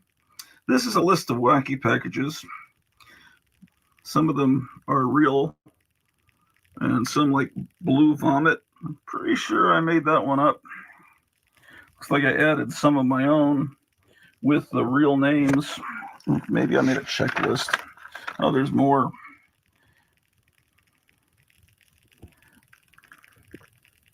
Yeah, definitely. Most of these are real ones, and I've added in. Oh, there's a third page. Man. Yeah, ass wax. So it was definitely one I made up. Delaware Punks. Blackula Lives magazine. Oh, I've drawn more. Excellent. Open nowhere. Tide detergent. It'll tie you up. Ties your wash up. Hippie peanut butter piece. Oh, I put down what it's a parody of down below. This is a parody of Skippy peanut butter. This is a parody of the Star Trek model. Star Trash. Model of butt. Captain Kirk's butt. 105 pieces. Okay, yeah, model kit of Star Trek's butt. This is a parody of Big Daddy Bar. Makes you throw up. Big Fatty. Gun. Diet food. Parody of Cocoa Krispies. Kellogg's Cuckoo Krispies. Spit and span. Patooey. Spit on wall. Makes it clean. Kellogg's Pop Farts. Obviously a parody of Pop Tarts. What is this I wrote up here at the top? Phone number? What is that? Hong Kong Phooey. Oh, I wrote the theme song out for Hong Kong Phooey. Or at least the beginning of it. Oh man, look at this. The illustrations just keep getting better as I mature as an artist. The smoke is going through my head. That's a blue meanie from the Yellow Submarine. H-bomb, peace, not pieces. This is very political. Oh, this is a ripoff of Marie Severin's art from the front of Crazy magazine comic book. What a cute mutt I see over there. Oops, I forgot to flame off when I petted the dog. I burned his head. Yow! Help, he's gonna bite me. Yeah. The Lunatic Side of Life, Spoof Magazine. Yes, this is a parody. Well, this is just a direct ripoff of a real cover from Spoof. And here we have pictures of 3. Yeah. I think this is Spoof number 5. I remember trading for a copy of Spoof number 5 when I was in 3rd or 4th grade. A friend of mine had it. And so we made a trade. And so I had Spoof number 5 in my collection. And he came over and visited. And, you know, my bedroom, you know, we hung out. And then I went over to his house. And there was Spoof number 5. And there I went back home. And mine was gone. And somehow he had snuck, after he'd made the trade, he'd snuck it back. So that was not a good thing. Our parents had to get involved in that one. The world's best kung fu superhero, Hong Kong Phooey. The pain, the pain. Got you. I hate to do this, but you are an evil villain. See, by this point, I learned that comic books are all, the captions are all written in all capital letters because everyone's constantly talking loudly in comic books. In those early comics I showed you yesterday in parts 1 and 2, I wrote the sentences out the way I was taught in school in the word balloons, and that's not correct. Special Halloween issue of Kooky. Ooh, and Silver Burper Lives, not Brand Eck, the magazine that lampoons Coke's own superheroes. Who says a comic book has to be good? Not Brand Eck, Trolley America, Silver Burper. Action, suspense, and everything for 12 cents. Fantastical Four, Spidey Man, Dr. Deranged, Superman Bulk, Sunk Mariner, and much more is not Brand Eck number 5 on sale now. See, I was so amazed by these, to me, ancient 1960s not Brand Eck comics that I was making my own ads just as if I was the creator of them. And to this day, Marie Severin, who drew a lot of the art in not Brand Eck, is one of my favorite artists. Oh, I'm making fun of one of my school friends. I better not dwell on that in case he's watching. The world's dumbest superhero comic book, Stupid Man. Gulp, it's a superhero. That's right, you bad guy. I'm going to take you to jail. How did I get in this comic book? Oh, there's Forbish Man. Oh, my gosh. Look at this. Amazing. It's the Fantastic Four. There's the Human Torch. Reed Richards, Mr. Fantastic. The Thing, drew Too many, yeah, a little bit. He just kind of looks like he has chicken pox. And I wasn't good at drawing women at that point. Sue Storm, the Invisible Girl, better known as Invisible Woman. This comic book will drive you kooky. Get out of here before I pulverize you. Shut up, you creep. What does that sign say? Keep on the grass. Yeah, that's funny. All right. Welcome to the first issue of Kooky Magazine. We've all heard of Superman, haven't we? Well, now here's Kooky Magazine's version of Superman, of this superhero. We call him Superman. Welcome. My name is Superman. I come from the planet Krypton. I hope you heard that. I said I come from the planet Krypton. Even mice like Coke. Don't laugh. You too are stupid since you bought this comic book. Right, Budman? Right. Art, Kenneth Leonard. Idea, Sammy Glass. Story, Mark Kustenberger. Coloring, Scott Collier. I've forgotten about him. And now Coke Goes Crazy magazine. Now Coke cooks up more tales. That's stolen from the front cover of a Don Martin paperback. Oh, look at this. With one dumb old word, Shazoom, the original Captain Marbles. Holy moly, my muscles getting bigger every day. Shazoom. Oh, I think this was meant to be put in a time capsule. To whoever happens to dig this up is very lucky. You may keep what you have found. I don't want this thing anymore. Anyway, you might want to know when this was buried. It was buried April 11th, 1975. The person who buried it is Kenneth Leonard. There are more boxes with important messages buried around this old tree. One of them is buried by Sammy Glass and Darren Norp. That one is very important. If you find that one, have you hit the jackpot? It has a lot of neat little toys in it, and you may keep them. So you better keep digging for it. Do not be disappointed if it is not there anymore. Someone might have found it already. But if I were you, I would get a stick and start digging on the opposite side of this tree, because I bet it's still there. Yes, you are very lucky. I'm starting to pick up Harvey Kurtzman's writing style. It sounds a little bit there. Like, oh boy, are you lucky. Blue cheese. Blue cheese, blue cheese. My banana fell in love with my cheese, like all bananas do. Just this morning, I ate my banana, and my cheese is blue. Incredible. I must have copied that from some book. Ooh, Twilight Zone. I think this might have been done when I was living in near Seattle. You are traveling through another dimension, a dimension not only of sight and sound, but of mind, a wondrous place which boundaries are that of imagination. At the signpost up ahead, your next stop, the Twilight Zone. Definitely this was done in Tacoma, Washington in 5th grade, because I had never been exposed to the Twilight Zone in San Antonio. They didn't play it there, but they played it on Saturday or Sunday nights. They played an hour of Twilight Zone, and then they played an episode of Outer Limits every week, so I really got into it.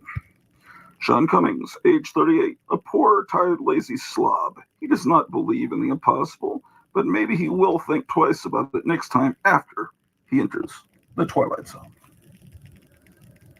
Boy, am I tired. That was the roughest day I've ever had at work. I just want to get in bed and collapse. Mr. Cummings is now asleep. We are now entering the deepest reaches of his mind. What we are now viewing is a dream going on inside Mr. Cummings' head. It is not real. Or is it? Somehow I've come to the future, into the year 2081. The world seems to have been destroyed by an atomic war. But what could cause this war? Oh, it's a UFO. It's firing laser rays at me. Yeah, I get hit part of my leg. I'll take shelter in this old demolished house while I try to heal my wound. Oh, it hurts. Oh my gosh, that's all? We'll never know how that ended. The Bionic Dog. Hi, I'm Fido, the Bionic Dog. I guess you're wondering why I'm able to talk. It all started one day when I was crossing the street. I was hit by a car. My owner found me dying. Yeah, I never really had the stick-to-itiveness to finish these. And then I started another bionic dog. He's contemplating a fire hydrant. And then it's never finished. Maybe I should go back and finish them now with my current drawing ability. That would be a trip. Obviously a vampire. Okay, what do we got here? There's nothing to do tonight. I guess I'll go down to the store. All right, I'm starting to learn how to draw the thing a little bit better. What's going to happen next? Oh, I keep going. Hey, Mr. Thung, can I have your autograph? What the? He's called the Thung because that's what they call him in Not Branded. You better watch that. Sneaking up on a guy, kid. I could have thought you was a mugger or maybe Doc Bloom. Oh, sorry, sir. Gosh, I wonder why everyone is always bugging me. Hey, mister, didn't you play in a Frankenstein movie? No, I didn't, and that's no way to treat a superhero, you little brat. Anyway, Boris Karloff is dead. Gee, can I get any privacy around here? Meanwhile, another superhero is being bothered by people, too. The UFO Attacks magazine. Attack of the UFOs. Drink Coke. Buy Mad magazine. Oh, someone's head and arm were, and another head were blown off. You know, this is before I was ever aware of Mars attacks. Oh, that's nice. Werewolf by Night. This is drawn in 1974 because it says 1974. And that was just traced verbatim right off the cover, Werewolf by Night. Let's see what happens. Kill the thing. Ouch. Good. But I'm not dead yet. Oh no. Help. Hey Joe, look over there. A werewolf is tearing his guts out. Yeah, call the police. No, we can't tell the police. We have to do it ourselves. To the rescue. Charge. Leave him alone. Yeah. And conflict. Arrgh. Kooky cat climbs again. Kill, crush, destroy. Bam, boom. Wow, this is a violent issue. Ha ha, he's dead. Ha ha ha. I shall go kill someone else. See next issue of The Blob. On sale now is Kooky Cat. Yeah, Kooky Cat was like the Spider-Man. What Spider-Man is to Marvel, Kooky Cat was to the Coke Comics group. So he appeared all over the place. Letters and Werewolves by Night. Let's see what people are saying. Dear Coke, I liked Voltafora number 3. It was good. I liked it when Zombie meets the Headless Horseman. I also liked it when my brother is a vampire. You see, we make the best comic books. Signed, Rusty. Sure is. Dear Coke, wow. Supernatural thrillers featuring the Headless Horseman was great. You know, you killed 4 people in the whole comic book. Signed, Grant. Dear Coke, kill, crush, destroy. You put 10 million tons of blood in Crypt of Terror. Man, was it ever guts? It sure was. How come people make fun of your comics group? Signed, Steve. Coke Comics Group Bulletin. Hey, folks. This time, we have tons of comic books and magazines. First, the 3rd issue of Dracula Lives. Blood and all kinds of gore. The bloody 4th issue of Vault of Horror is on sale later. Ghost Rider, number 1, is on sale. Did you ever think that the son of Dracula could kill the Ghost Rider? Maybe, and maybe not. Dennis the Menace is on sale now for 25 cents. All kinds of humor with America's #1 troublemaker. Coke's at it again. Super Fink. The world's dumbest superhero is back. This one's approved by the comic book code. 15 cents. Boy, I wonder why the artist keeps drawing these flies around me. In this issue, Going Ape. I was swindled, letter page, and lots more crud to tickle your funny bone. Superfink and Going Ape. This story has nothing to do with either King Kong nor Planet of the Apes. Oh boy, I sure am tired. But of course, I have to get up and go through my daily superhero routine. I wonder if the Paperboy has come yet. Boy, that Paperboy is late again. 58th time this week. I just might bash his dumb head in. Bonk. Oh darn, even though the weed of crime bears bitter fruit, I'm gonna beat the heck out of that brat. Yeah, beat his brains out, make him scream, hurt, lot, no move, or the world's dumbest superhero will beat head in. Mean it, why you dumb, sloppy, juvenile, stinking, moronic, stupid freak. Goddamn butt, take that. That ought to teach that little pest. Har, har. Boy, I wonder what today's headlines are. Giant gorilla escaped from zoo? Gulp. Oh no, I better get into the nearest phone booth and change into my superhero costume. Hey, I see a phone booth over there. Hoo-ha. Does your nose run and your feet smell? Uh-oh, you're built upside down. I stole that from the old EC Mad. Hey, mister, hurry up and get out of the phone booth. This ain't no phone booth, you moron. This is an outhouse. Oh, no. 3 hours later, finally I found a vacant phone booth. I better get in there before some commie beats me. I'll just change into my superhero costume and go beat up the gorilla.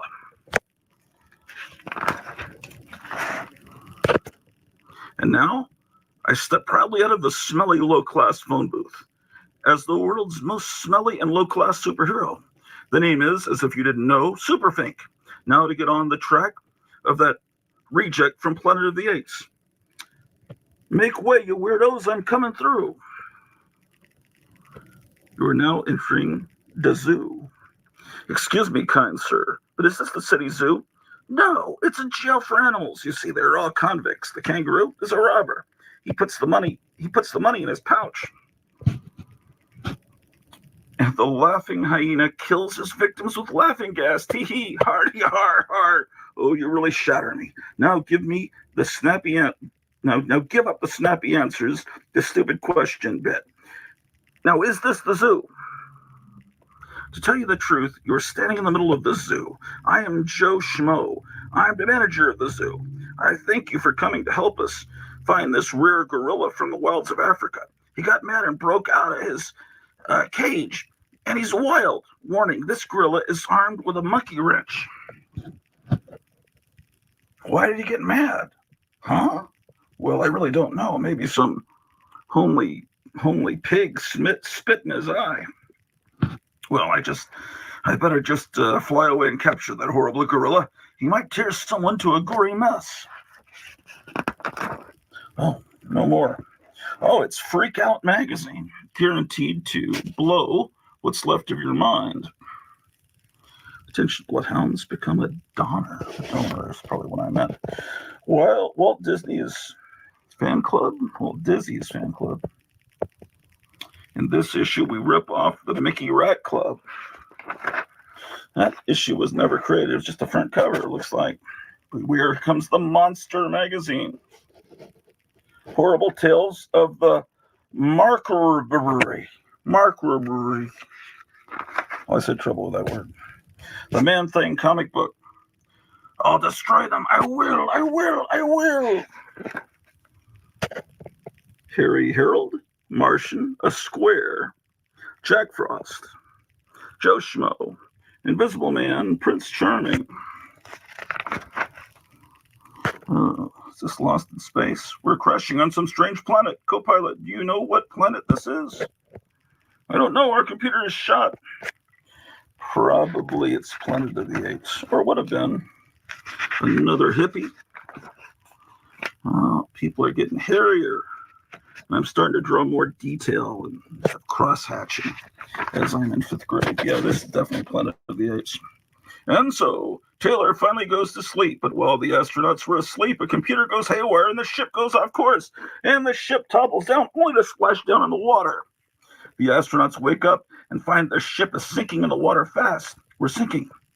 Something must have gone wrong. We weren't programmed to land in the water. The three astronauts leave the ship in a raft. The ship is sinking fast.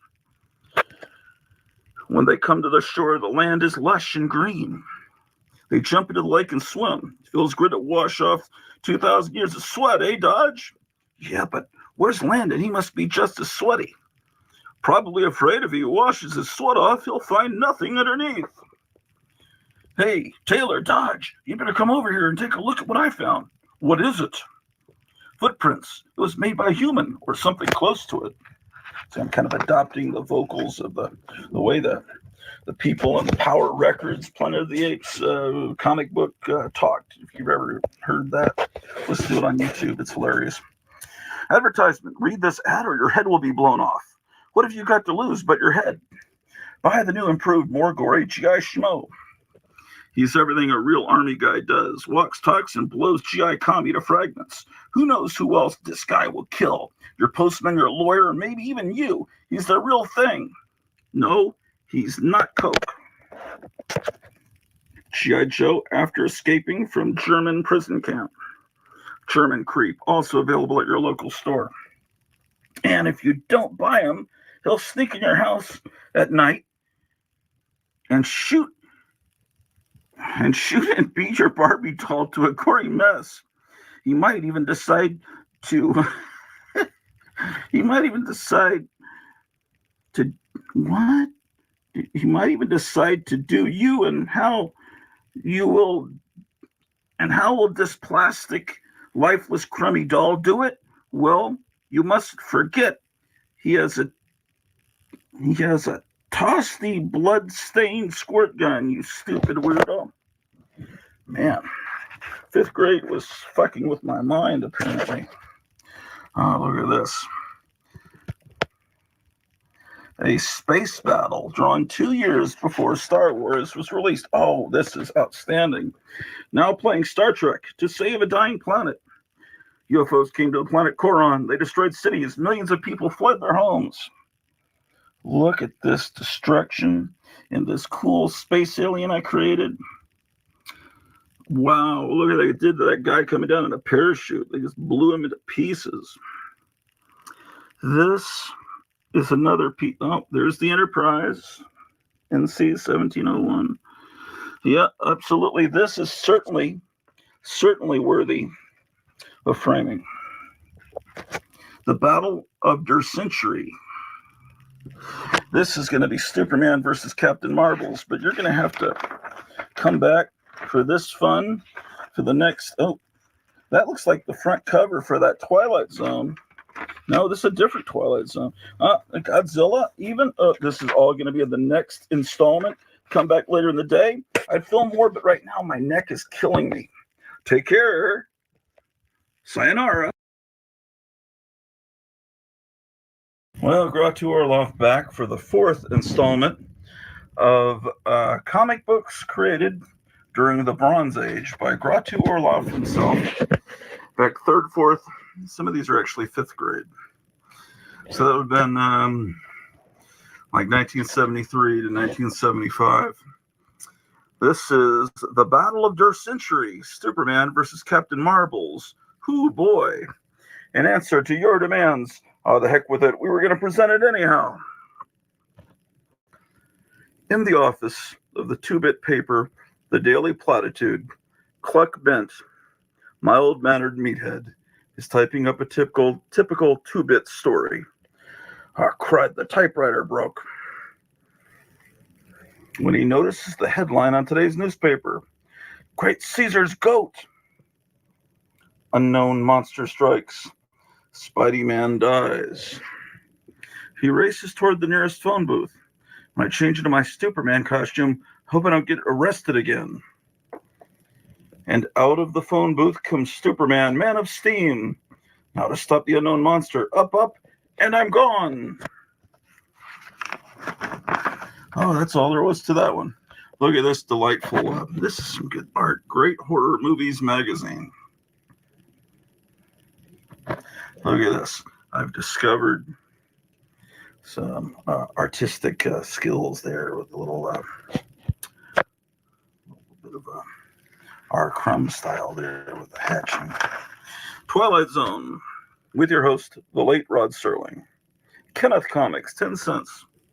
This was almost certainly done, yes, during 5th grade. I was living in Tacoma, Washington at that time. Now, John Cummings, You Shall Die. 1975, almost the bicentennial when this was created. You are traveling through another dimension, a dimension not only of sight and sound, but of mind, a wondrous place whose boundaries are that of imagination. At the signpost up ahead, the next stop, the Twilight Zone. With your host, the late Rod Serling. The weird tale you are about to read is entitled 100 Yards Over the Ridge. The year is 1841, and John Corings, head of this wagon train heading towards California, has stopped the train for the night. He's worried about his 11-year-old son who is growing ill with fever. Whoa!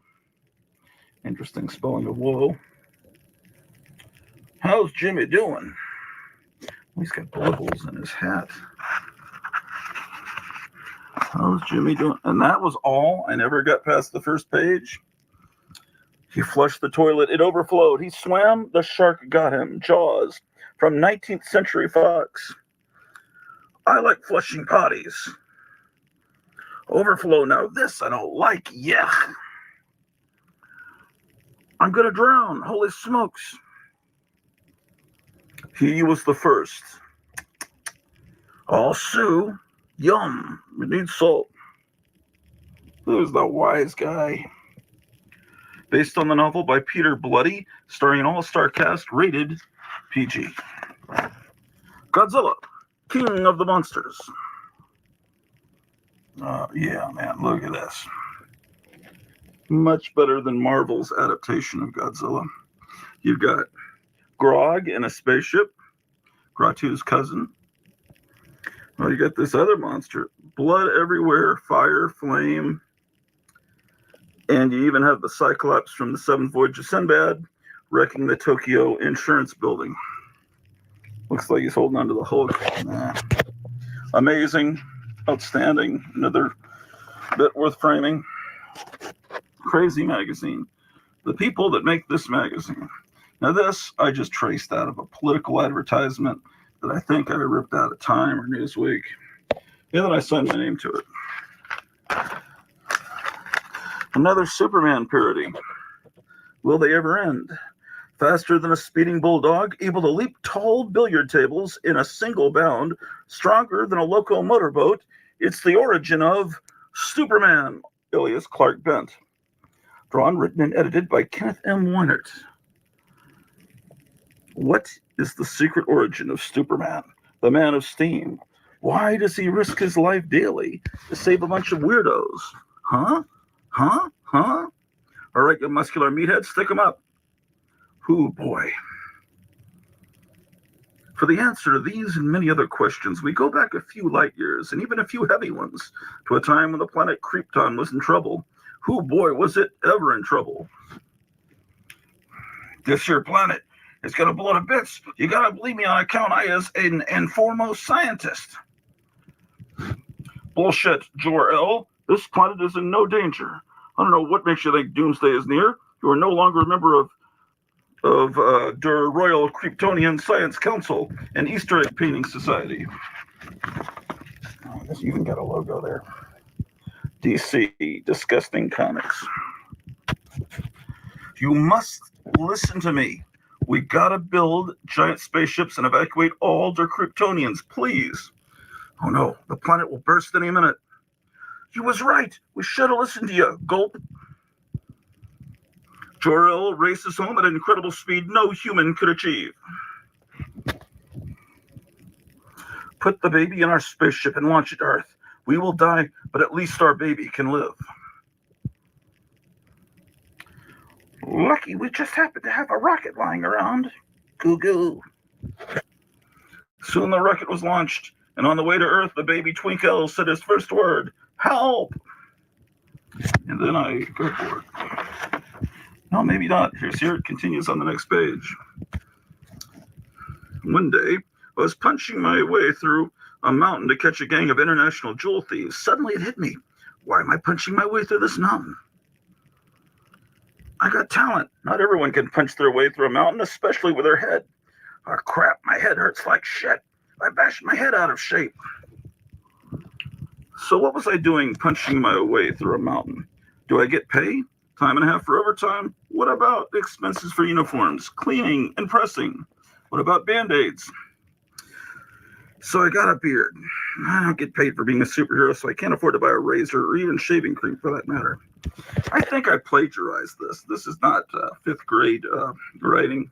I think I plagiarized this from the Superman origin and not Brandak, which I would have known through Crazy.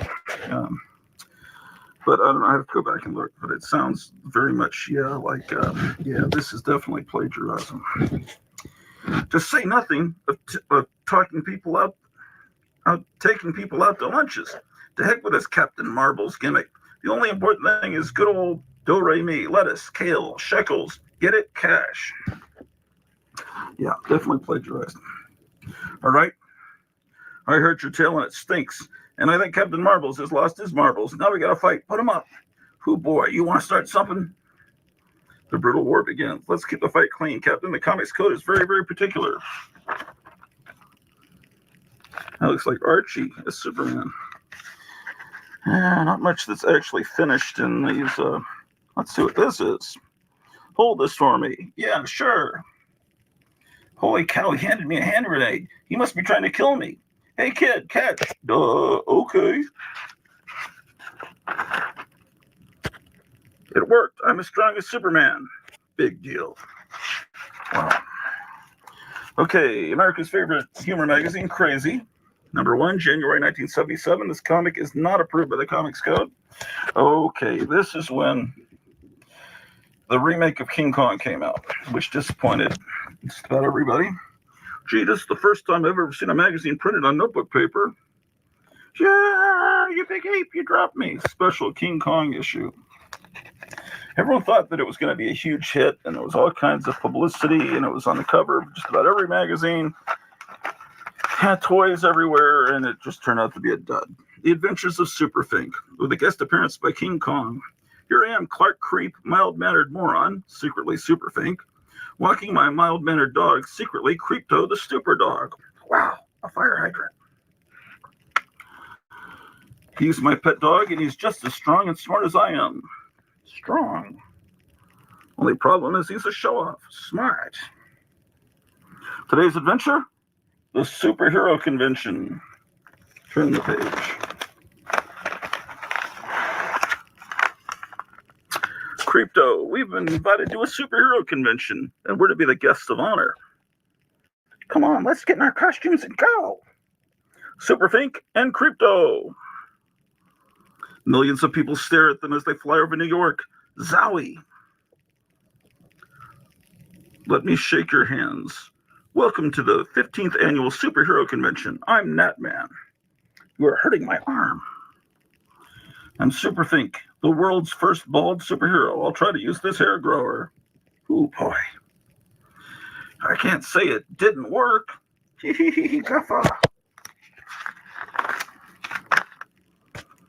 Come on, you were invited here as the guest of honor, so at least you could make a speech on crime fighting. I need a shave. Okay, I shaved, but I don't know what to say in front of all those people. Just anything to say, anything, just anything. Anything. Just anything. Boo, throw the bum out. Hiss, he stinks. Boo. Ooh, that's a good drawing. I like that. Turn the page for part 2 of our exciting drama. They're throwing tomatoes. Is this any way to treat a guest of honor? All of a sudden, King Kong, 8th wonder of the world, broke off the roof of the building. He's reaching for Superfink. Hey, you ain't Fay Ray. Stop in the name of the law. Sick, he has tomatoes all over him. Yeah. Phew. I caught him before he hit the ground. The hair grower worked again. Shortly afterward at home, I'm not going to shave this time. It's better to have too much hair than too little. Gee, that was a fun convention. They should take you away to the funny farm. The end. Batman and Robin, the Kid Wonder. Robin, where are you? See, he's in the bat room. Get it? Looks like that one was started but never completed. Super Weakling. Gosh, I wish I could be strong like him. What's this? Looks like an old bottle. Huh? What? Smoke is coming out of the bottle. I'm the genie of the bottle. I will grant you a wish since you let me out. Okay, make me strong like Superman. Boy, is he fat. Zoe, here goes nothing. Oh, well, that's that. You know, those cartoons you were saying, that King Kong stuff and that Super thing, was actually drawn here in Arlington, Texas.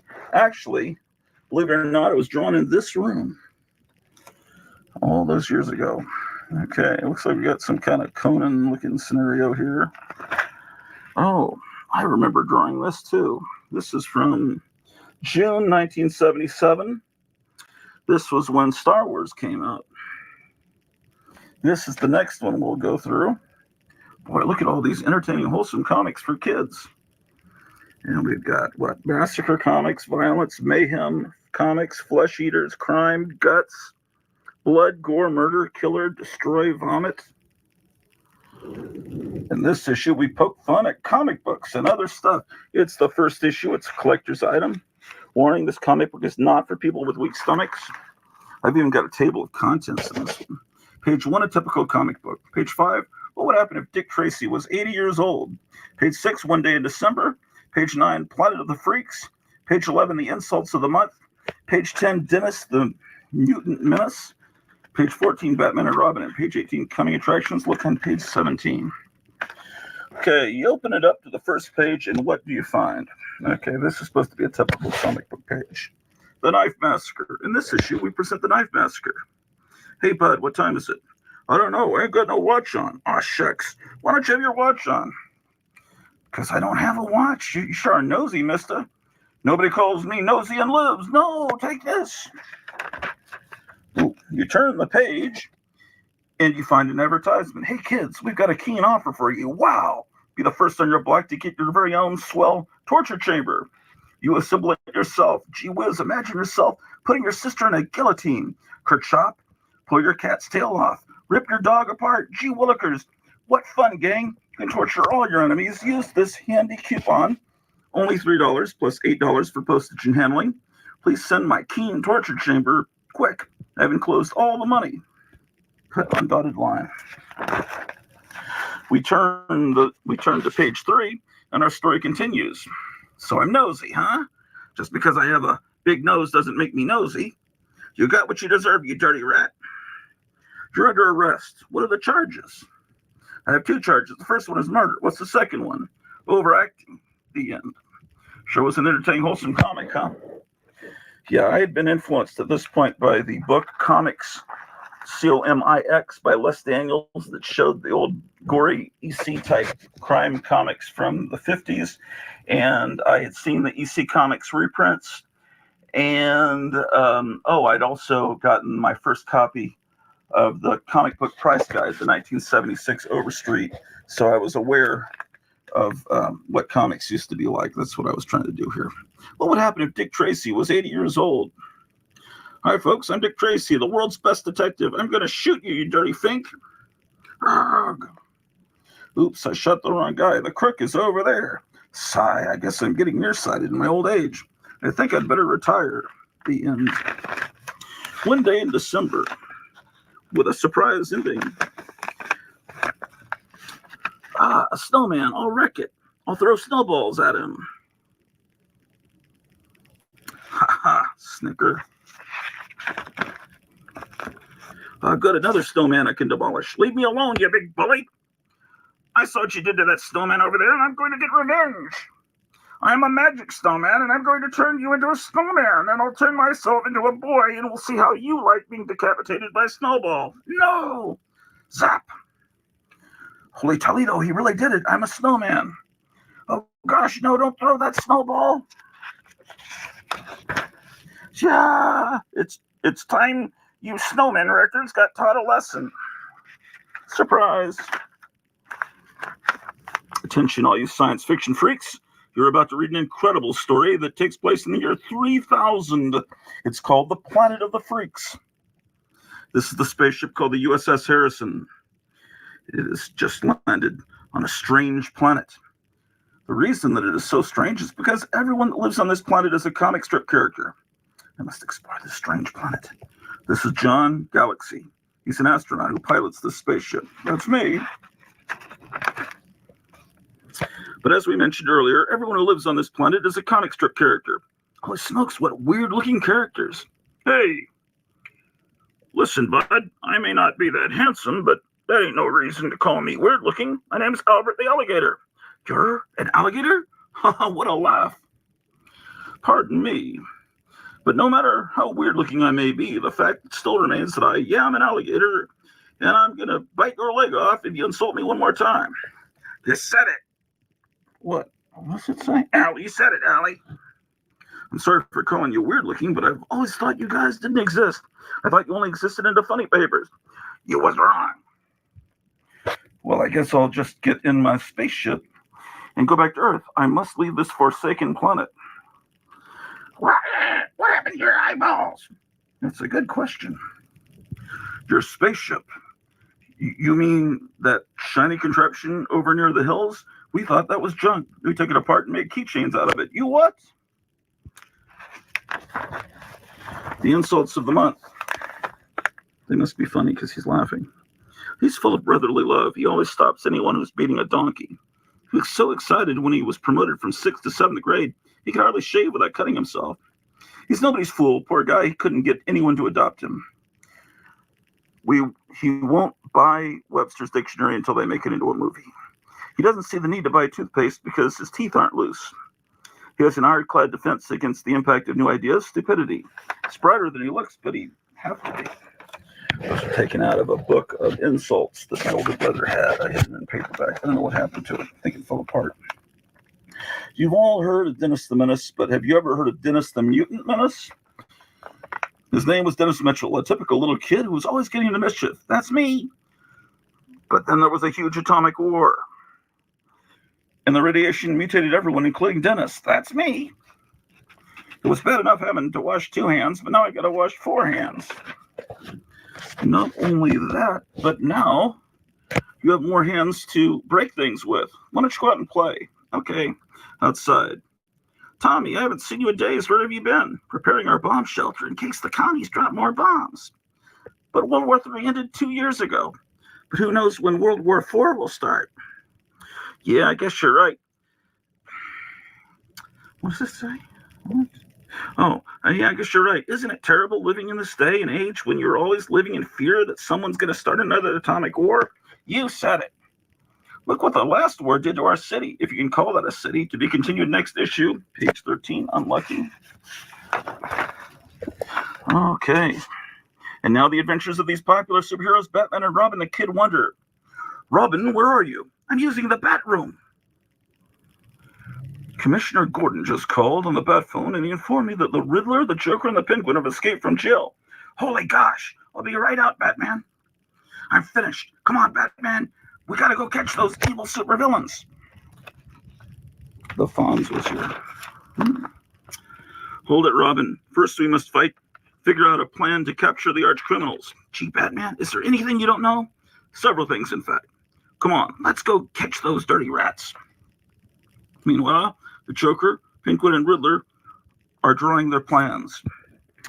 The Batman will never find us in our secret hideout. Yeah. Actually, I remember using the Mego action figures as reference when I drew that. Hey, let's see. Now that we 3 have teamed up, we can take over the world with ease. The Batmobile speeds across town, trying to find the secret hideout of the crooks. Fasten your seatbelt, Robin. We got to set a good example for all the kiddies reading this comic book. Holy seatbelt, you're right, Batman. Later, it's the Batman and Robin. Pow, he knocked 3 of my teeth out. Take this, Riddler.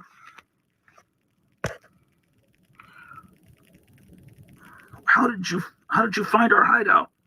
Listen, you dynamic dorks. You may have killed the Joker and the Riddler, but you won't get me. I can take over the world without the help of these 2-bit baddies. Besides, I have a gun. Holy bullets. Oh, you got me. This is the first time the hero has lost. Okay, now you're next, Robin. No, please, don't shoot me. Bang, bang. Holy John Wilkes Booth. The end of Batman and Robin. Next issue. Journey into another galaxy as we do our version of Star Wars. Journey back into the 1950s as we do our version of Happy Days. And more of the usual garbage in Crazy #2 on sale in July, maybe. Okay. Not much more, but my neck can't take it, so I will have to come back with an amazing part 5. Stay tuned. Well, let's grow to Orloff. I'm taking you on a voyage through my 3rd, 4th, and 5th grade mind. All these comics I created way back in the 1970s during the Bronze Age of comics. This is going to be my final installment, showing you all that. Oh my gosh. Interesting little drawing. I guess it's based on Lord of the Rings, maybe. I don't know.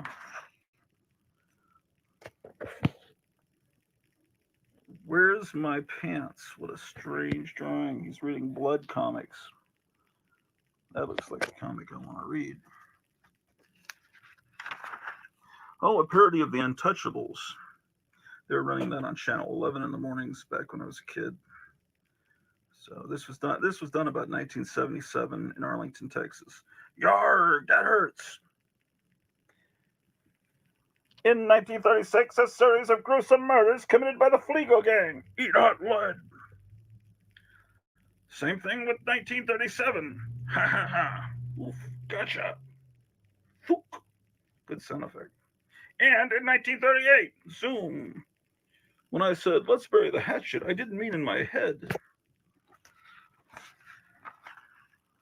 Take this, you rat. No. Yarg. Ah. I killed him. He better leave. I better leave before the cops get here. Oh, yes, and since it was the summer of 77, here was what my childhood mind created. Star Wars. Boy, that was a wonderful milestone in anyone's youth that grew up in that time period. Funny looking rock, and I wonder why he called me a kid. I'm 48 years old, just because I picked my nose. Kerpow! I have no idea. That must be a little page from somewhere. Okay. Oh, this looks like this was part of the Twilight Zone comic I created. It's maybe in part 2. My leg is burning to a crisp. What do those flying saucers want with me? I sure hope I can find a book on first aid in this abandoned house. Phew, I found a book on first aid in this stack of rotting old books. Let's see what the books are. War of the Worlds, Mad, Tom Sawyer, Jaws, Star Trek, and some I can't make out. First, I'll put out, yeah, that'd be good to put out the fire first before you look for a book on first aid. What a moron. My leg is burning to a crisp. What did this? Oh, man, I did different drafts of this. Here, it's like a library. What is this? Hole in bucket, fix it with what? Fix a stick. I don't know what my mind. Oh, this is the lyrics, too. There's a hole in the bucket, I guess. Superman comics. If I try to destroy that bomb, I'll be killed, for it's made of kryptonite. But if I don't, 500 people will be killed. Read the kryptonite caper.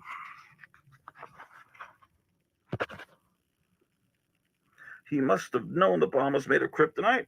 So why did he get near it? If Superman doesn't wake up soon, I'll have to disable the bomb myself. It's set to go off in a few hours, says Perry White. And then that's Jimmy Olsen. Look, Superman is coming too. Oh, where am I? Jimmy Olsen, Perry White, what are you doing here? Well, anyway, you're going to have to help me destroy that bomb. That time bomb is made of kryptonite, and it's sapping my strength. Oop, that's it.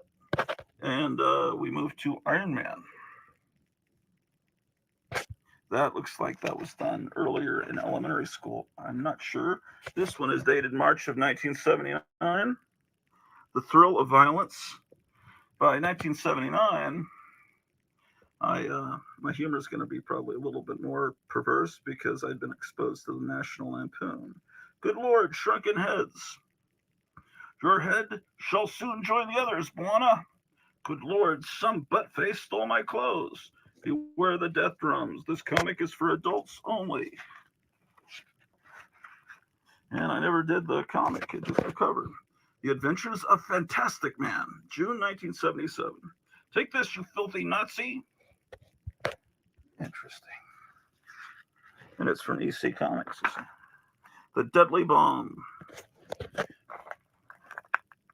The year is 1942. Take this, you rat. No. Yarg. Haha, kapow. Let's see what happens next.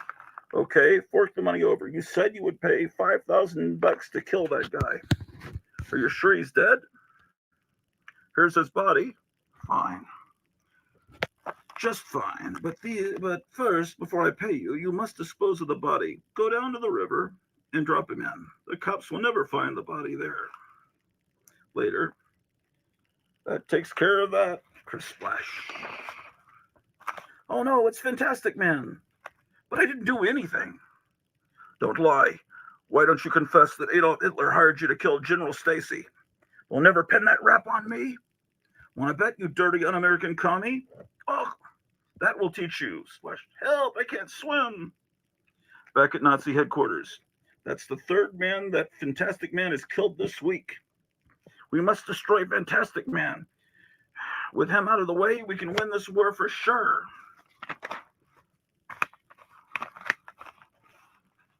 But how are we going to kill that guy? He can flatten a tank in his bare hands. He could bend an M16 into a pretzel without effort. I'll show you. Here's a picture of the new secret weapon that I have designed. It's called the Alpha Omega Bomb. It might kill Fantastic Man. Oh, here. Later that night, I hope I can find some Nazis so I can... Hope I can find some Nazi spies so I can crack their skulls. There he is. The bomb drops from the evil Nazi bomber. Bombs away. Is the bomb powerful enough to kill Fantastic Man? Keep your fingers crossed. Uh-oh, it looks bad for our hero. Kerboom! It didn't even scratch him. Boy, that tickles. Oh no, he's coming up after us. I'll get you. Nazi pig. Trying to escape my parachute, huh? I'll kill you. Look, I cracked his head open. Well, Hitler's bomb failed, but old Adolf has another weapon to use on Fantastic Man. It is 10 times as powerful as an H-bomb. Find out what happens next issue. Let's see. This is an assignment from 1983. I was a senior in high school. I wonder why I say this. Okay. Here's a nice drawing. Godzilla battles creatures from Mars while he destroys New York. And with that, ends this collection of comics from the Bronze Age, from the sick mind of Grottu Orloff. And oh, my back is hurting. I was getting ready for the apocalypse this morning, getting water at the supermarket, and I picked up a big container of bottled water, and it hurt the small of my back, so I'm kind of hurting here. And bending over to read those comics for you has been quite torturous on my spine and neck. But, as always, keep on having fun.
At the nightly banquet, 1,000 reverently whispering schizophrenics savor the taste of sadness in the flesh of a dove, while unannounced, the lonely toad barges through the gates of paradise.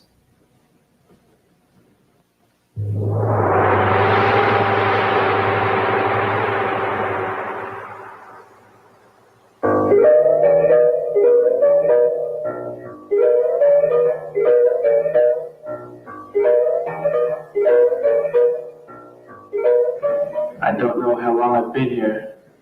I can hear the minutes and seconds dripping away in the darkness, but it no longer means anything to me. My memory is a shock of ghosts. Sometimes I feel like the walls of my brain are filled with scratching rats. When I try to recall the faces and voices of people I knew before, they bleed and melt into faces from old television shows and scores of commercials. While I'm asleep, they send technicians in to harvest my dreams. When I ask them what they make out of these dreams, they laugh and tell me they make perfume ads.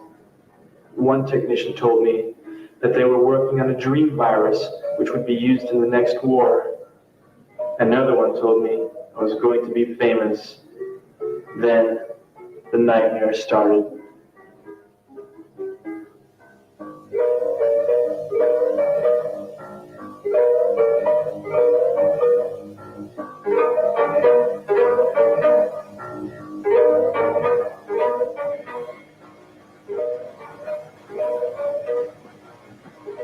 Wake up, Henry. Tell me about your dreams, please. I want you to tell me about the new dreams, please. Nightmares. I've started having nightmares. Sometimes I feel like a lost man, a drowning man, someone who doesn't know himself and can never know others. Tell me about the new dreams, Henry. I'm locked in a hotel room with a dead man, someone I've never met.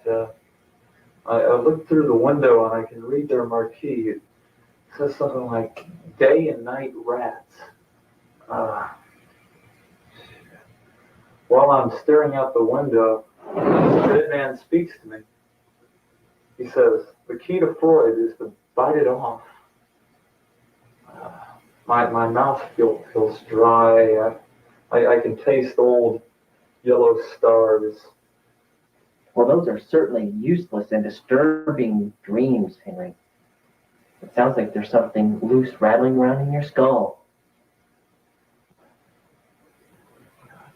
You haven't had anybody touching your brain, have you? Certainly not. Let me ask you a few more questions. Have you heard of flowers scream? No. Do you ever suppose that the enzymes in your mouth are conspiring against you? No. Do you enjoy? No. We could always operate, Henry. You'd like that, wouldn't you? You know, I kind of like you. If they ever let you out, would you like to come watch a building burn down with me?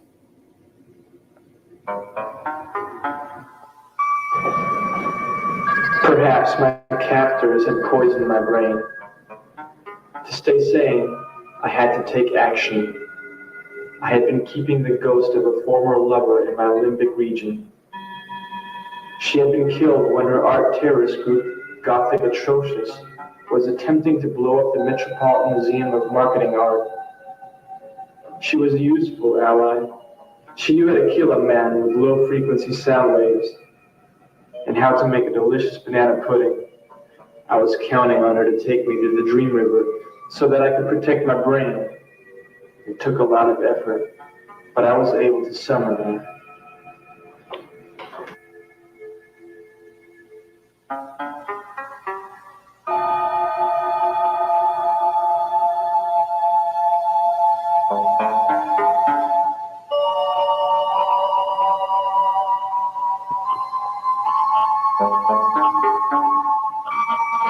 Henry, up here! I am Poison Man. I was a brother of the Free Spirit in ancient Thuringia. I led a revolt against the church. They were killing my people because we refused to live by the Bible. My support was enormous, so the Pope decided to kill me. My followers had a secret tradition which allowed us to have the direct experience of God. Many of us were burned at the stake, but none spoke. So His Holiness sent a beautiful woman. Each night she came into my arms, and each morning she put a grain of arsenic in my food when I broke fast. But I didn't die. I thrived on the poison. My skin began to break out in rosettes of inflammation, the stigmata of heresy. One evening I kissed her and she died in my arms. The poison in my saliva killed her.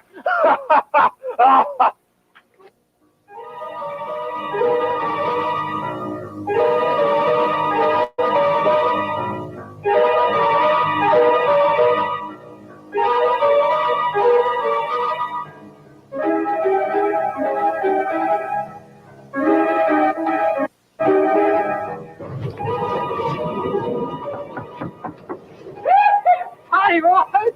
Hey, Rodrigo! Have a beer! No, what do? How you doing? Say bye to y'all drop by. I think got lonely. What brings you in this neck of the woods? Jesus wants me to invite you boys over for a barbecue possum.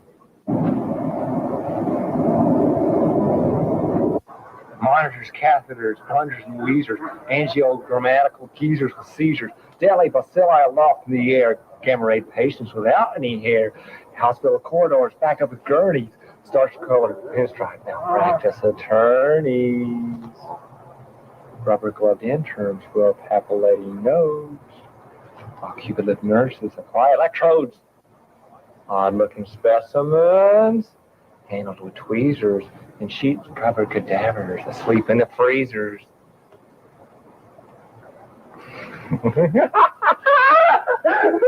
I'd introduce you to my wife, but she's hanging up, dressed out in the shed. Hey, come on in, let's have some fajitas. It's party time!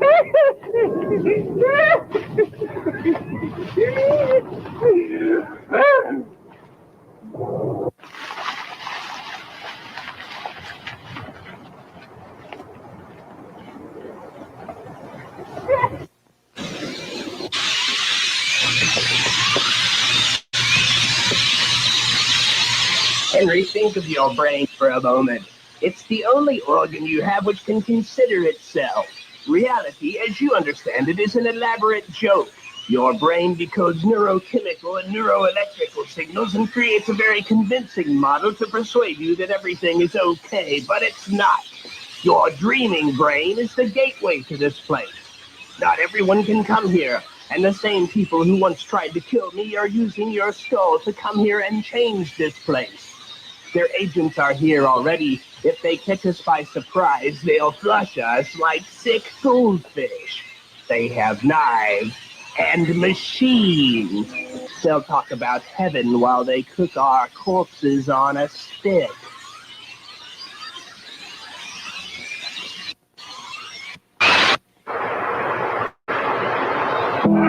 God tells me you're quitting your job. He tells me these things because I'm an angel.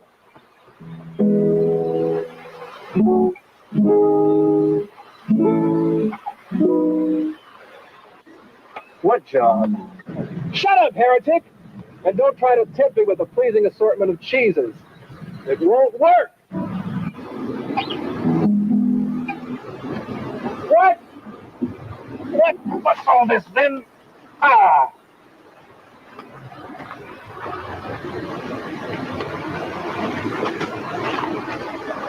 What?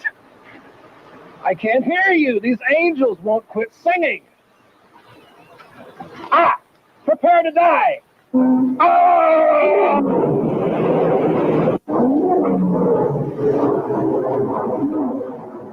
I beg your pardon, but right there, sir.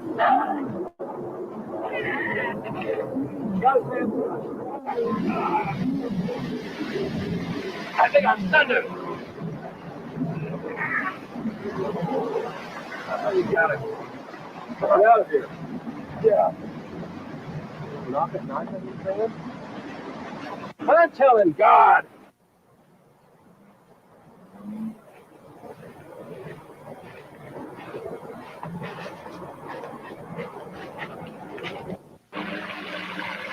Henry, this is Gila. She breaks the rough edges off of dreams and throws them back into the river to smooth.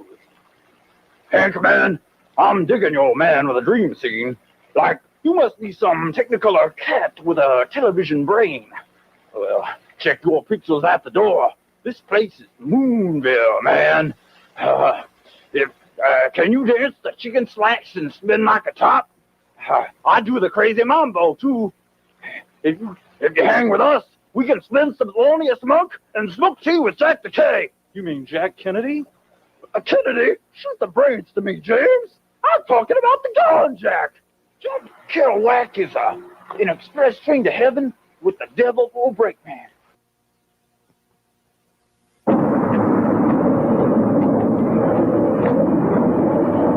Well, howdy, boys. I'm Dark Bubba, Lord of the Superhighway. Welcome to my waller. This doesn't concern you, Dark Bubba. Stay right there, rat boys, and I ain't going traffic with you. Get out of my way before I crush your skull open like a mushmelon and eat your brains.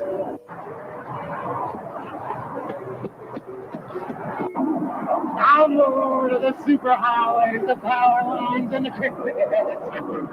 You should have stayed asleep before I go down with that mess. You look really bad.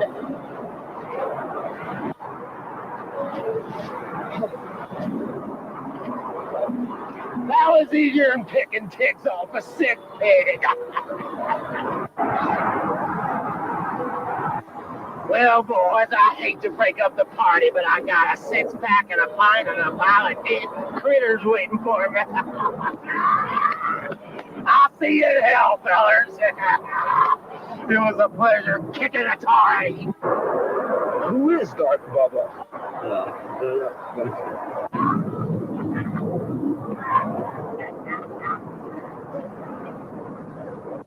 He's one of them. He's tapping nightmares and pumping them into your bedroom. Hey, fellas, I've been looking for you here. Look here, you can win over $8,000 in prizes. We're drawing this little turtle, Tiffy. What do you think of that? Jesus, Jesus, Jesus set me free. Jesus, Jesus, Jesus set me free. Jesus, Jesus, Jesus set me free. Jesus put a yodel in my soul.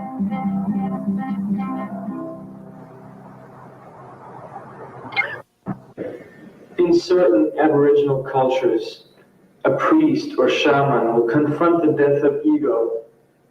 Surviving this ordeal proves to be a source of power and a bridge to the realm of spirits where your symbolic action offers concrete results. I don't know how long I'll be here, waiting, watching. And if they try to retake my brain, I'm ready to kill. They can't touch me here.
Hello, my name is Don Francisco, and welcome to Sabado Gigante.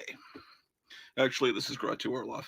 Yesterday evening, my wife told me, now that I've shaved off this shit, that I look like Don. I keep wanting to say Don Cornelius, but no, it didn't make me look like Don Cornelius. Don Francisco, if you ever tune in Spanish language television, he's retired now, but for decades on Saturday, there was an Ed Sullivan kind of show on Spanish language television that's, I think it went for 6-7 hours. It lasted all Saturday practically. Therefore, it was called Gigantic Saturday. Now, apparently, I look like him because I'm become gigantically fat through inactivity in the during the pandemic craze. So I got to lose weight. Just weighed myself, and clothed, I weigh 258, which is more than I've ever weighed in my life. It's horrific, and I must lose weight. I should have known when my belt broke. The belt that I always wear just snapped finally. So, I guess that's why they call it a Dairy Queen, the belt buster.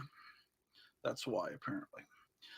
So I guess I need to go get another belt, I guess, at Nordstrom Rack, is what my wife says. Or maybe I'll just get a rope like Little Abner, or like on the Wolfman Aurora model kit, just have a rope tied to keep my pants up, so I don't have, because I was out just walking Drew, our beagle, and I felt like I was pulling my pants up all the time like a gang member. But anyway, the people that make these are becoming billionaires. Also, you think about those plexiglass shields that shield you from the tellers at the stores you go into. Whoever makes those, they're just suddenly millionaires. It's like this is the greatest thing that ever happened to them. And this pandemic happened, and I was just about to retire, and I never got to go back. The last several months of work, and then retirement happened, and I wished goodbye in a Zoom meeting. And now, so I've just too much inactivity. I got to get off my posterior more, and I'm trying to organize these comics, and it's just frustrating. And then, I'll figure I'm gonna go do something important now, and then the dog will fall asleep in my lap, and then it's just like I can't get up now. I guess I'll just watch YouTube and everything. And so, I see people on YouTube wondering, and they're crying out for help, and it's almost like they're wanting Grottu, the great Grottu, to answer their prayers and do a special episode about how do you know when a comic is worth sending off to be slabbed by the CGC. How do you know, is this comic worth it? If a comic's worth a few bucks, is it worth enclosing it in plastic forever, sealed forever, never to be read again, never to flip through, because you want to keep it perfect, and you want the little writing at the top from some expert grader that tells you that you got a 9.6, man, or this is a 9.8. I guess they don't have 10s, because I hear these idiots, wonderful comic collectors, they always say 9.8. That seems to be the best thing you can have. So I guess there's no perfection. So I've never heard anyone talking about, oh, look, I got a 10.0 from the CGC. But I will help you decide what comics.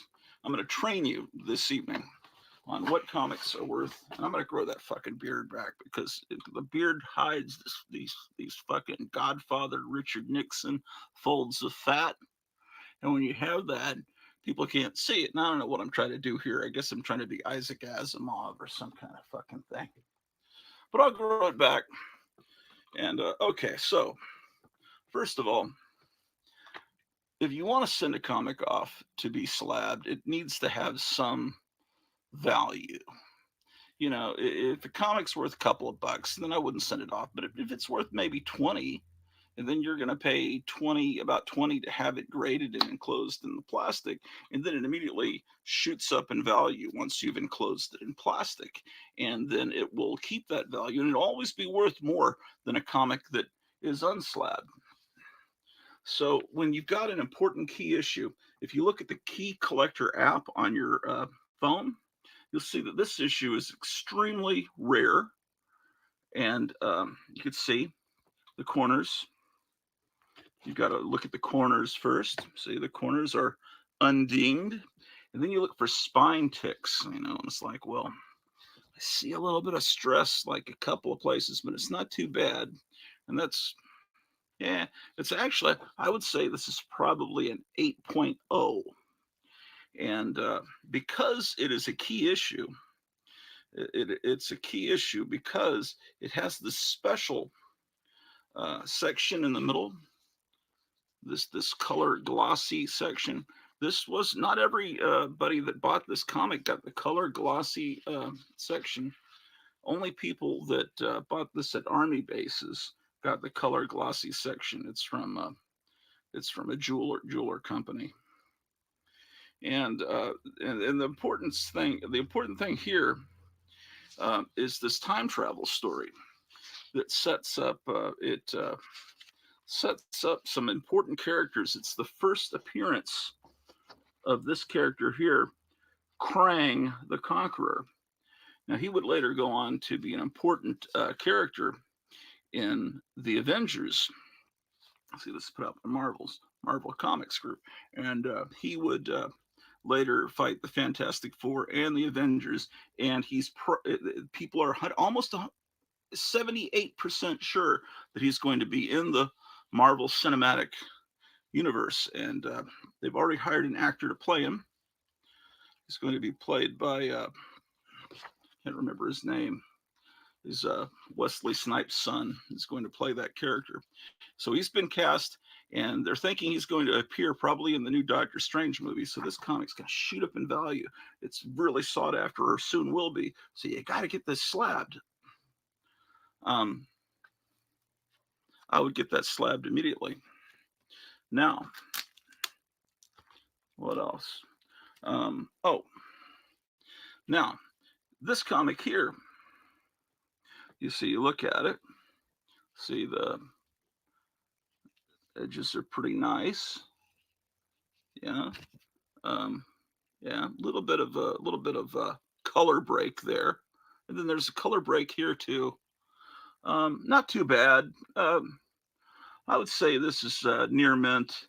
Probably it's in better shape than that Kool-Aid Man comic. I'd say this is probably a 9.4.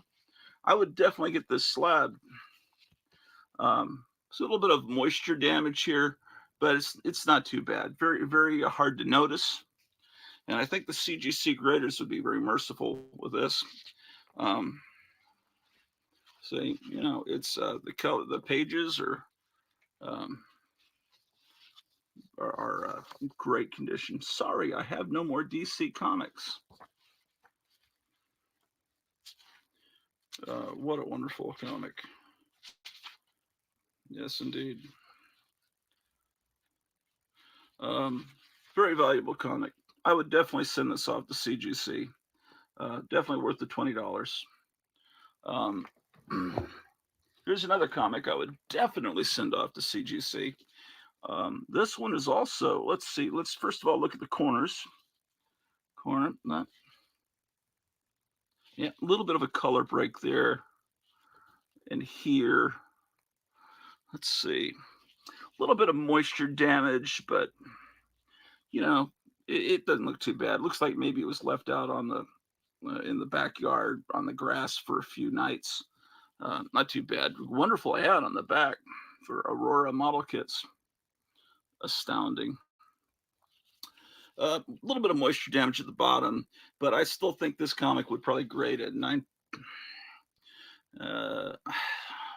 It would probably be an 8.8. 8.8, definitely. Yes. Obviously, I'm full of shit here. I in my opinion, I wouldn't send any comics off to be graded because you can't read them. And look, this is not representative of what is in the collection of Grottu Orloff. I was mentioning this the other day. Used to be you'd go to Lone Star Comics here in Arlington, Texas, and there'd be a brick of comic books about this much comic. And I think it was like $10. And it was there was just you could kind of tell from the spines what the comics were. But it was called Wounded Wonders. And you would get random comics.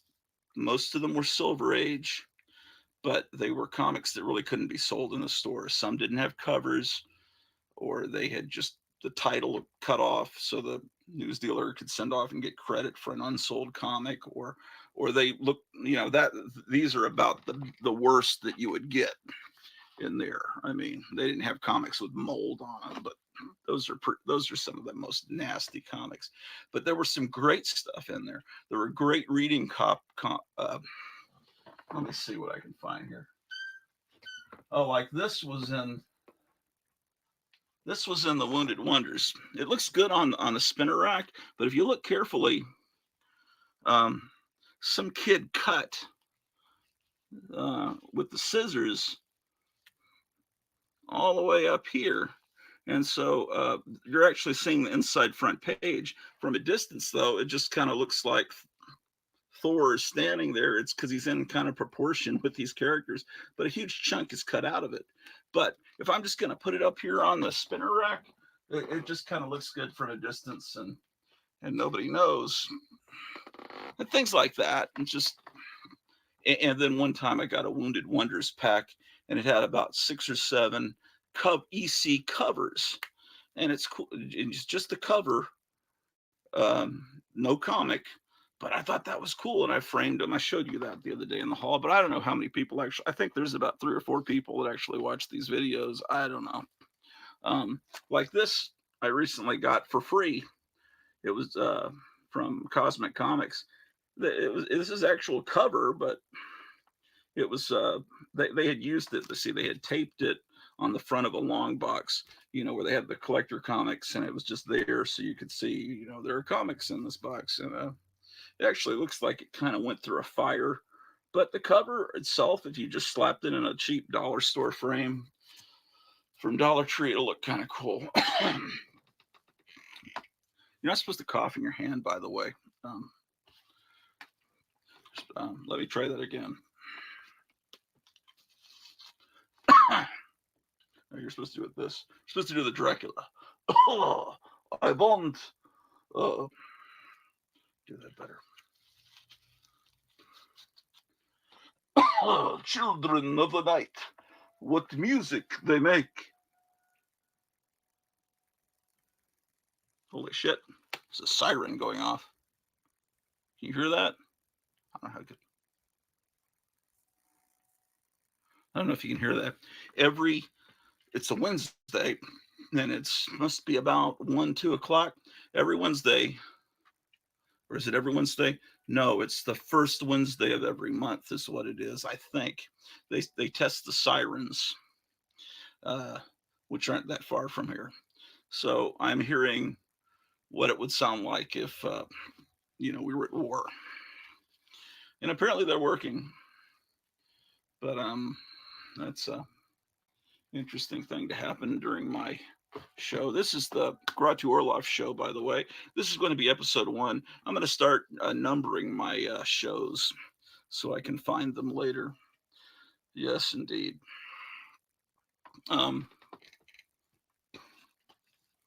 Yeah, so it's like I'm a snob. I saw a cool interview. I used to, I showed you my old magazine, The Sophisticate, that I used to put out in the early 90s, and it was very politically incorrect and very kind of embarrassing, some of the shit I put in there that I would never do today. I think back then I was influenced by the National Lampoon, and then right about 1990, 91, they started to play the Howard Stern show here locally. And I loved it, and I was obsessed. I recorded it every day, and then when I got home from work, I'd listen to it, and then I'd save the best parts. I'd record them. So I'd record it on I'd get a VHS, at a VHS recorder, and I had a VHS tape, and I put it in 6-hour speed so I could record 6 hours of audio. When you record in 6-hour speed, the video is not good, but the sound is fine, stereo sound. So I'd record from the FM radio, 6 hours, usually shows are like 4 hours. And then I'd come home and listen to it. And if there was a really good interview, or really good segment, or funny part, I would put it on to audio cassette and save those. And I've got like boxes of audio cassettes of Howard Stern. And he was really funny, and he really thought the way I did. And now he's on Sirius, the satellite channel. I had that for a while. He wasn't as good on there, and eventually I just didn't have the money to pay for that. And I hear now he's gotten very liberal and is supporting Biden and had Hillary Clinton on. And I don't know. The thing about it is, when the thing that made the 50s horror comics so great is, and the Mad comics that Harvey, can you hear that now? That siren? Anyway, what made them so great is they were still in a format, comic books, that you couldn't do anything. You couldn't use foul language. You couldn't have nudity. I mean, the EC went pretty far, but it never had any of that. And so they were getting away with what they could in the format that they had. And Howard Stern would get away with what he could on FM radio. You know, he had the FCC watching over him and all that. But when he escaped from the FCC and got on Sirius and could do whatever he wanted, it wasn't as much fun, because you can do whatever you want. So I think culturally, rock and roll, radio, comic books, it's like when there's an opposing force that kind of keeps you from going all out and doing whatever you want, it keeps it more interesting, because you're pushed to be more creative and to see what you can get away with.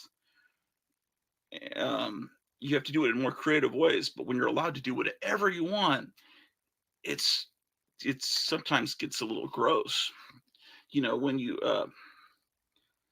like in the 50s, a song, a whole lot of shaking going on, you know what it's about, but they don't come out and say it like some song like today, what's popular on the radio, a song like Wet Ass Pussy by Cardi B, and where they say whatever, they use the F word, and that's not interesting. It's interesting, what can you, good golly, Miss Molly sure likes the ball. And they got away with it because people say, oh, they're talking about ballroom dancing. They're talking about dancing. And then the older people say, oh, I see. So it's better to have something clamping you down.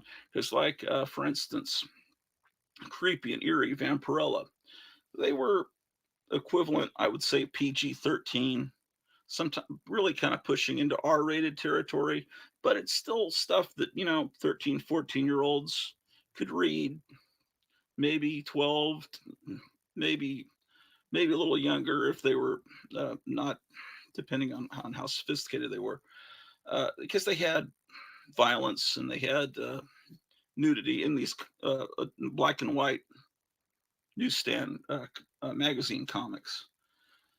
But then when Warren put out a comic called 1984, and then later it changed to 1994 because 1984 got a little bit too close, and then it's like you've got a comic named after the current year. They didn't want that, so they pushed it to 1994. Those comics got really gross because it was just like it was like reading stuff off the bathroom wall. They were, it's like there's a fine line between going full force into perversion. But big important news, tomorrow they're going to start filming Spider-Man 3. So maybe they'll introduce Gwen Stacy in it. Maybe they'll introduce Mary Jane Watson, or unless MJ, they have a character in there, the last two, that's called MJ. Maybe she's supposed to be Mary Jane Watson. I don't know. She's perfectly acceptable. I like the character in the movie, but it's not Mary Jane Watson. And if they introduce a Mary Jane Watson, having someone already named MJ, I guess that is Mary Jane Watson. But again, there does seem to be a push against people with red hair in Hollywood. You know, because you think think of any character that had red hair in a comic book, in the comic book adaptations, it seems like they don't have red hair. Lana Lang in Smallville, Jimmy Olsen in Supergirl, and Mary Jane Watson in the latest Spider-Man movies. I don't know. Maybe people just don't like Ireland. Something against Ireland. I'm half Irish, so I don't know. If you got red hair, I guess forget about Hollywood and get a job at Hooters, or start selling hot dogs at the stadium or something. I don't know. Well, you're here to see comic books.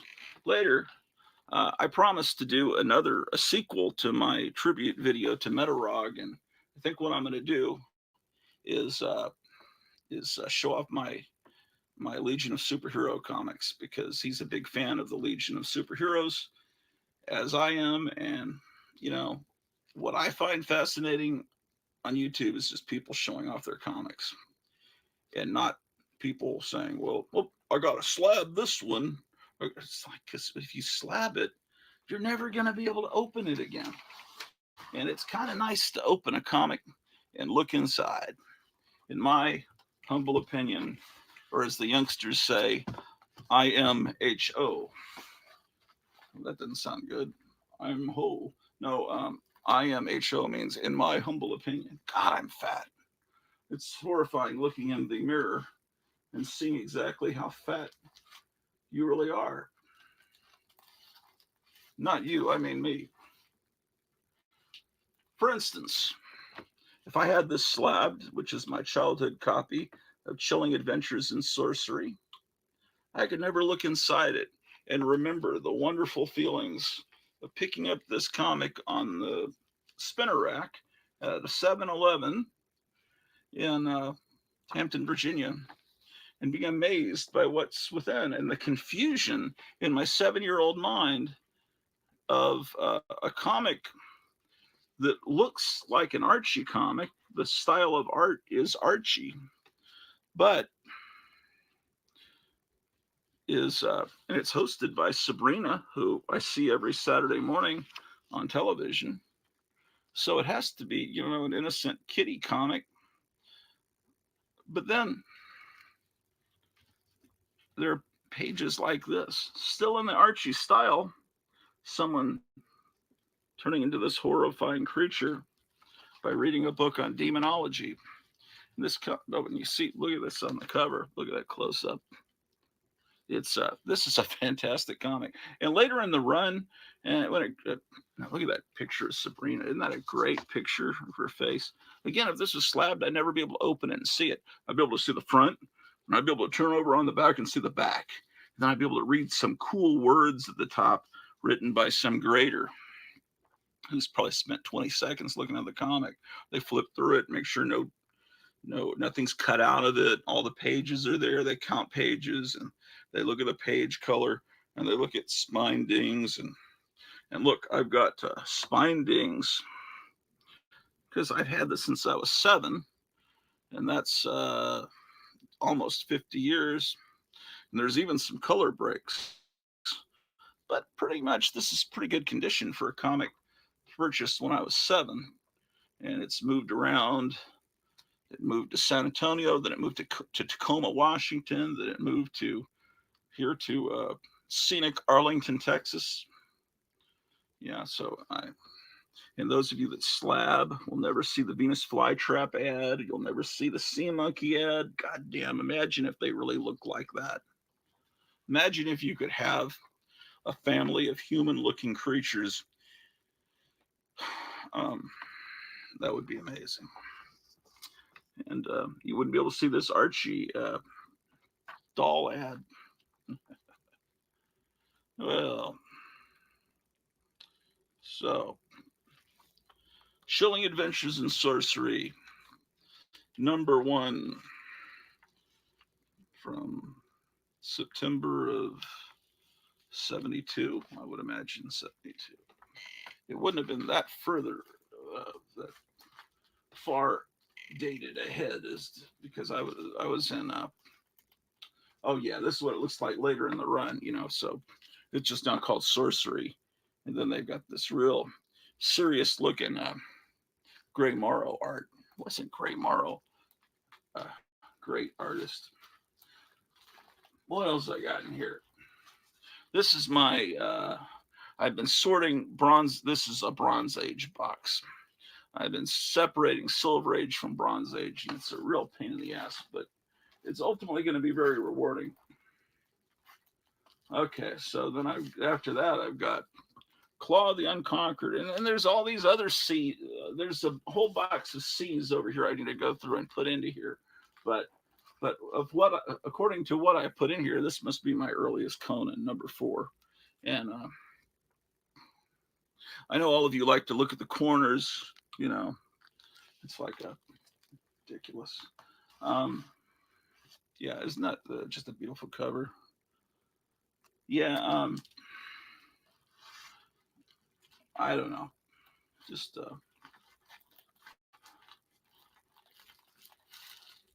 wow. Stuff I forget I even had. Lots of DC. See, this is what they're trying to do at Walmart now. They're trying to make the comics look like that. With DC, 100 pages, except it's 100 pages of modern shit. And they charge you, like, I think I heard they charge $20 a comic. Ridiculous. Look at that. Ridiculous, ridiculous. Who would pay that at Walmart? I go to Walmart and I ask, do you have comics here? And, oh, what? Oh, they're over in the party section, or they're over in the card section. They have no fucking idea. How do you work in a store and not even know what you've got? The Defenders, what a great comic that was. Yes, indeed.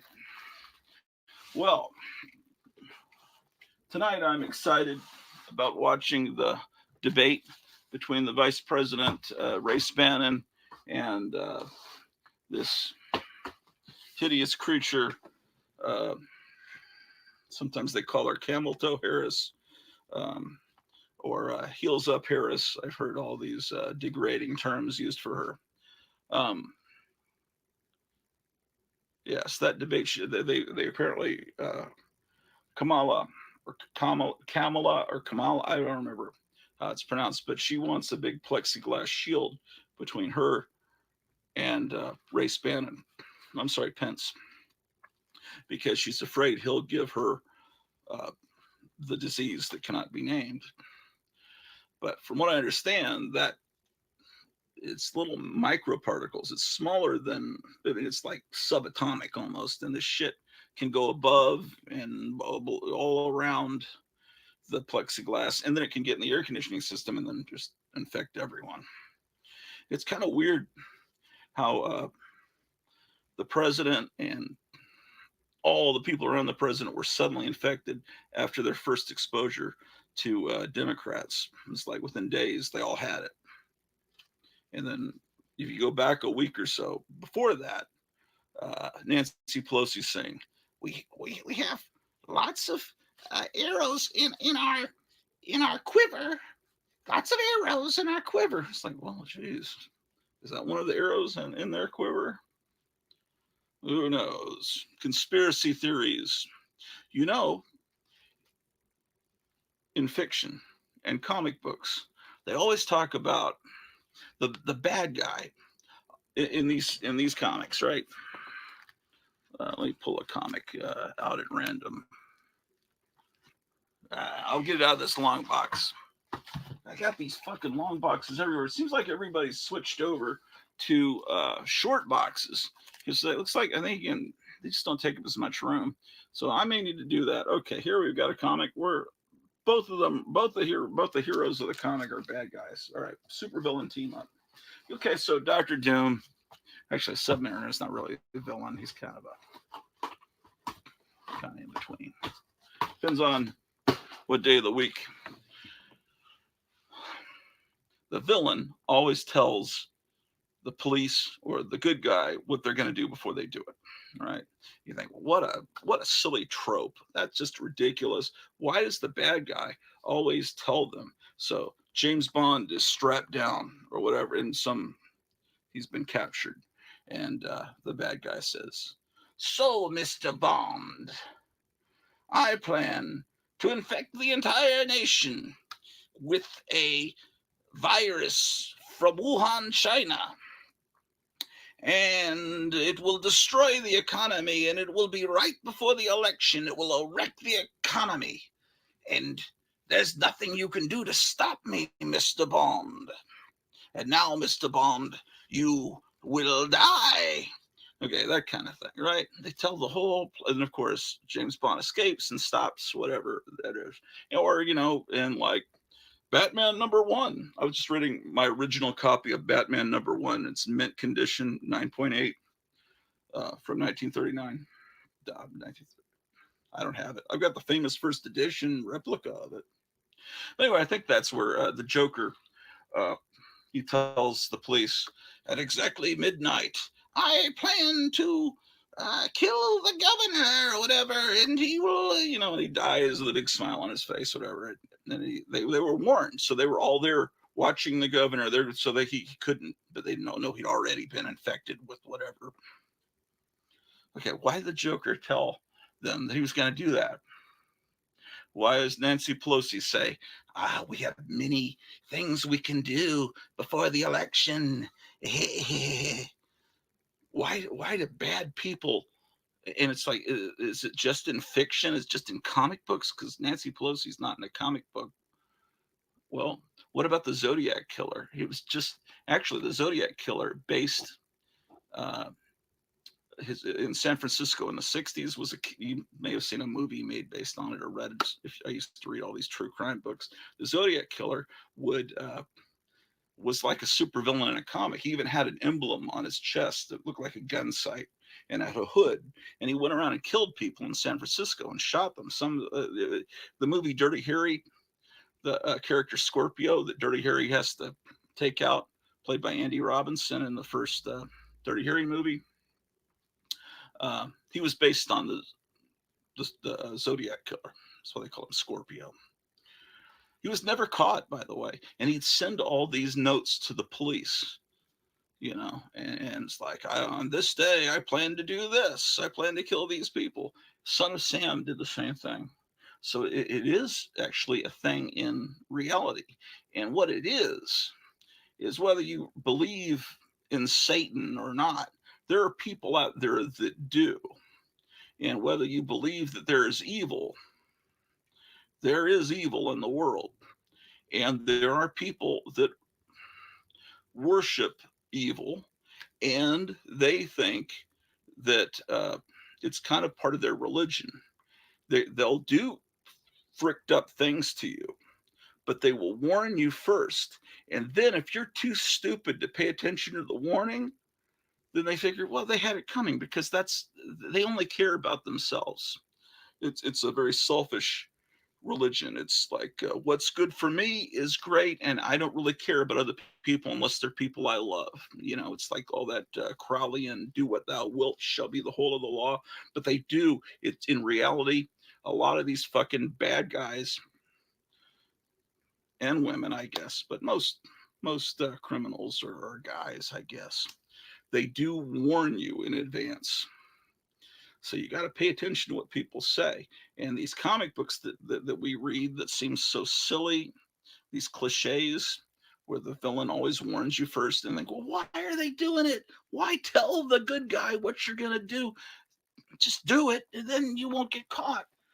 And they won't be able to stop you. No, they have to do that. It's part of what they have to warn you first. At least that's how I see it. Now I'm going to open this box again. So there might be some virus germs in there. So I'm going to put this on. You know. So I don't know. Let's see what else is in this box. Something that might be intriguing to you. Oh my gosh. Yes, indeed.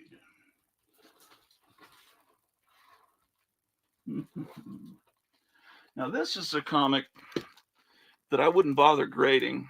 I wouldn't send this off to CGC because this comic, fuck, you know, you can get it for $1 in the dollar bin. This isn't worth anything. Okay. Pretty bad shape. Seriously, yeah, this is actually the first cameo appearance of Wolverine. Yeah. I like to say I bought this off the rack as a kid, but no, I was sitting home sick, and my mom went out and she would always buy me 3, 4, or 5 comics to cheer me up when I was sick, and she picked this up. How about that? I told you that before. She picked up that, and also at another time, she got me my very first Spider-Man comic. I think it was 128, and Man-Thing #1, which I don't know how much value that has, but it has some value. Oh, let's see. What else we got? What else can I show you that's fantastic? I always love Christmas issues of Archie comics, man. They always have such great covers, and it's like I bought this at Duncanville Books. That's why it's got this little sticker. That sticker just means this is, I think, a $5 comic. If you ever go to Duncanville Books is so great. I wish I could go there, man. I ought to go there and just ask for, you know, a part-time job grading comics. I'm thinking about doing that. Oh man, okay. I was showing you my little kids comics the other day. Oh, I have other ones and more little pals and little Archie. Holy shit. Yeah, I was showing you stuff the other day, and now I realize I have more little kids. Little kids. I must have gotten these recently. When I was in a frenzy at a store called Collected Comics. There's a store called Collected Comics. The last time, that was like the last store I went to before the pandemic started. And I would go through and find all these comics, and then I'd bring them up to the owner, and he priced them, and he priced really fairly. Normally I get real mad when I spend hours looking for comics, and I bring it up to this person that's going to tell me the price, and they're horrifically priced, you know, and then I don't want them. But what was annoying is the owner wasn't there. He was off at a convention or something. So his teenage employees said, well, we'll put him in a stack here, and he'll grade them when he can. And then we'll give you a call. And so you have to sit on pins and needles at work waiting for the call. And then I kept calling. I was like, have you graded him yet? Is he back yet? And finally I went, and I got some of them. Some of them were priced too high. It was, you know, there's absolutely no, as far as I know, collector demand for this, especially in shit condition like this. But it's something, it's all these 50s kid comics reprints. And I just like this shit. You know, I don't know what, Marvel was just going crazy trying to put out as many titles as they could in the early 70s simply because they could. And they had all these reprint titles that reprinted old romance comics and old Western comics and old horror comics. And it's just anything they could do to put out more issues, they would do it, because for years they were restricted in how many comics they could release. And here's Little Pals. The Little Pals was a funny animal comic. And then, of course, there's Little Archie. Now, this was the original of the Littles before all the rap people came along. There's all these Little Squeezy and little CJ and little PU or whatever. Oh, I always liked this cover. because anytime there's a ghoul on the cover, I'm there. Well, let's see. Let's put these back in the box. L. See, I have, I guess, yeah, I have IJ. Do you put in your boxes, do you file Incredible Hulk under I or H? Because I've got an under I.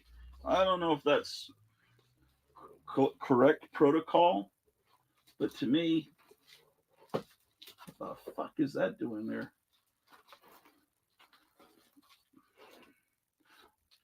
Why is this in the L box? Yeah, see, I've got That Wilkin Boy, an Archie comic no one's ever heard of. Several issues of it, like right there. Isn't that a great cover? I love covers with bands, especially those Archie. That shouldn't be right there. Okay, so laugh, little kids, little pals. Yes, because P comes after K. And then it moves to Jughead's jokes, and then to Commandy, Last Boy on Earth. Okay, so I need to refile That Wilkin Boy into the T file. Fantastic. I'm glad I caught that grievous error. That could have created a great catastrophe.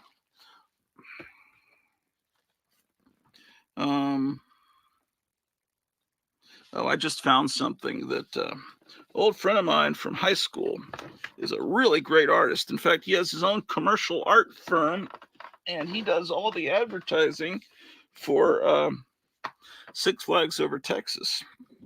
And somehow I wound up with some of his art from high school. We had an art class together and a commercial art class together. And I doubt he subscribed to my channel, but I need to give him a call. I haven't talked to him in a year. Tell him, hey, I got some of your old artwork. We had to, for commercial art in high school, we had to design an album cover, which is cool, a cool idea. And he designed this was before Conan the Barbarian with Arnold Schwarzenegger came out. What did that come out, about 82? So he thought, well, what would the soundtrack album look like for this movie when it comes out? So this is his thought of how it would look.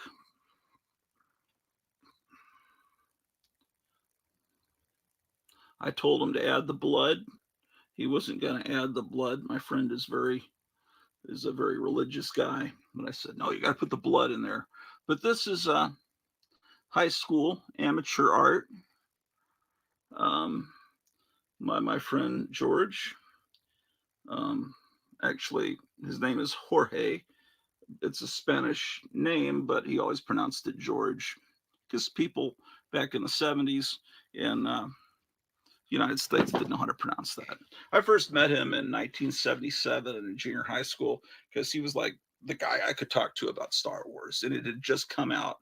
It come out, end of May, early June, 1977, and then school starts, 7th grade starts, and all month I have no one to talk to about Star Wars, and it's like, who's seen Star Wars? Okay, this guy, and so we had a friendship from that. We both were interested in art and everything. He was never into comics like I was. I told him a couple of times, get this book, bring on the bad guys. It has the origins of a lot of the bad guys from Marvel Comics. I remember he bought that. But also in our class was a guy named Aaron Sims in high school, and he went on to Hollywood and it designed a lot of. He designed the look of a lot of films. He was a great artist. His unfortunately, what he designs, if you look up Aaron Sims, spelled, I think, Sims, some of the work he does, like he designed, I guess he designed the look of the Incredible Hulk and the Abomination in that, the second Hulk movie. And he designed, this is bad, but I'm not knocking him, but he designed the Green Lantern look for that Green Lantern Ryan Reynolds movie, and I didn't like that it was. It should be a cloth costume. It shouldn't be glowing light. But that's me, old fashioned. I want things to be kept the way they are. but he has a great art style that's just kind of not the aesthetic that I like. Um, Someone that had an aesthetic that designed the look of movies, because what he would do is before a movie was made, people he did this, um, before they make a movie, they hire someone to paint what it's going to look like so they can sell it to the studios or whatever. Like Jim Steranko did the art for Raiders of the Lost Ark. This is what it's going to look like. They hired him, and my mind is drawing a blank. The wonderful artist that did the Star Wars pre-production art. Why am I drawing a blank? But that was great. And of course, the fact that he was no longer alive is probably why the prequels didn't look right. Or in the movies today, just is nothing but imitating those original 3 movies. Everything in The Mandalorian is right out of the old original Star Wars movies. They don't really, there's not a lot of new kind of creatures or new kinds of devices or spaceships or whatever. It's all the old stuff. It's just recycled, and it makes people happy. And The Mandalorian's not bad. It's not bad. I haven't seen all of it yet, but it's certainly much better than other stuff that's been coming out. So anyway, some people in my art class went on to do great things. And I just went on to do little homemade comic book stuff, but I was never that great an artist. Sometimes I play around with acrylic paint.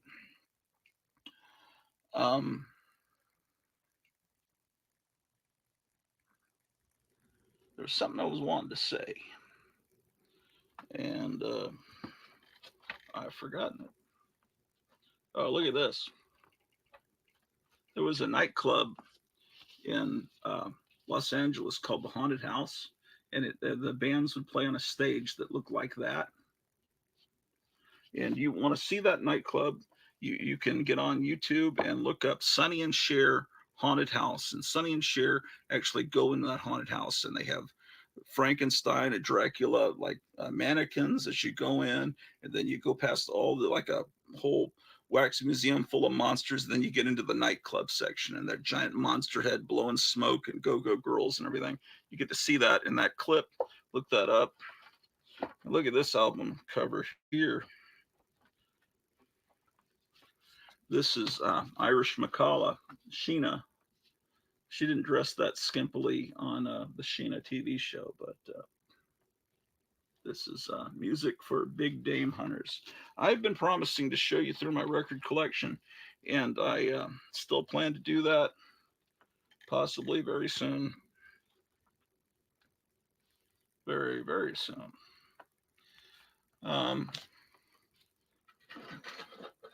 Man, there's shit everywhere. God damn. Oh, this is some bad's happened to this. This is a Hawkman figure. I know where that is. I've seen it somewhere. I've got to glue that on there. Just everything's getting tore up and disturbed around here.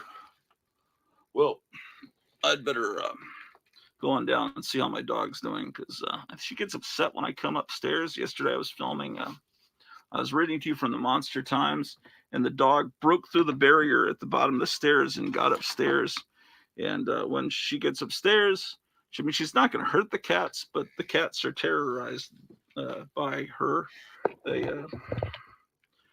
are quite frightened when this dog emerges, because this is their territory. So when I next appear, I'm going to be showing you through my Legion of God, you can't breathe in this freaking thing.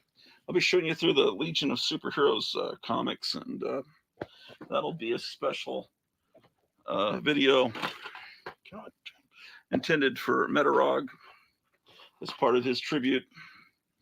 Today is October 7th, so it's the end of my contest, and the people that entered are the winners, and they are Metarog and Comic Crypt Keeper of Castle Hills. I've been enjoying his videos lately. He's putting up a video every day during the month of October, showing off monster-related comics and stuff. And better turn off this light. I think the video he did put up today was a little older. It seemed like his beard was shorter, unless he cut it off like I did.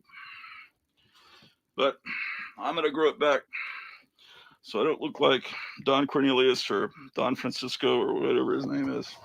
I always used to like that Sabado Gigante show. I never spoke Spanish very well, but I liked the show because it was like the 1960s never ended on Spanish language television. It's like Ed Sullivan still was there, and the girls all kind of dressed like it was the 60s. See if I can show you this. I don't know. I got this somewhere, and it's really cool. It's not amazing. I don't know if you can even see it. It's more like something out of a real carnival. And I think that was something you could buy in a store. Someone just gave it to me. It was in somebody's garage. Well,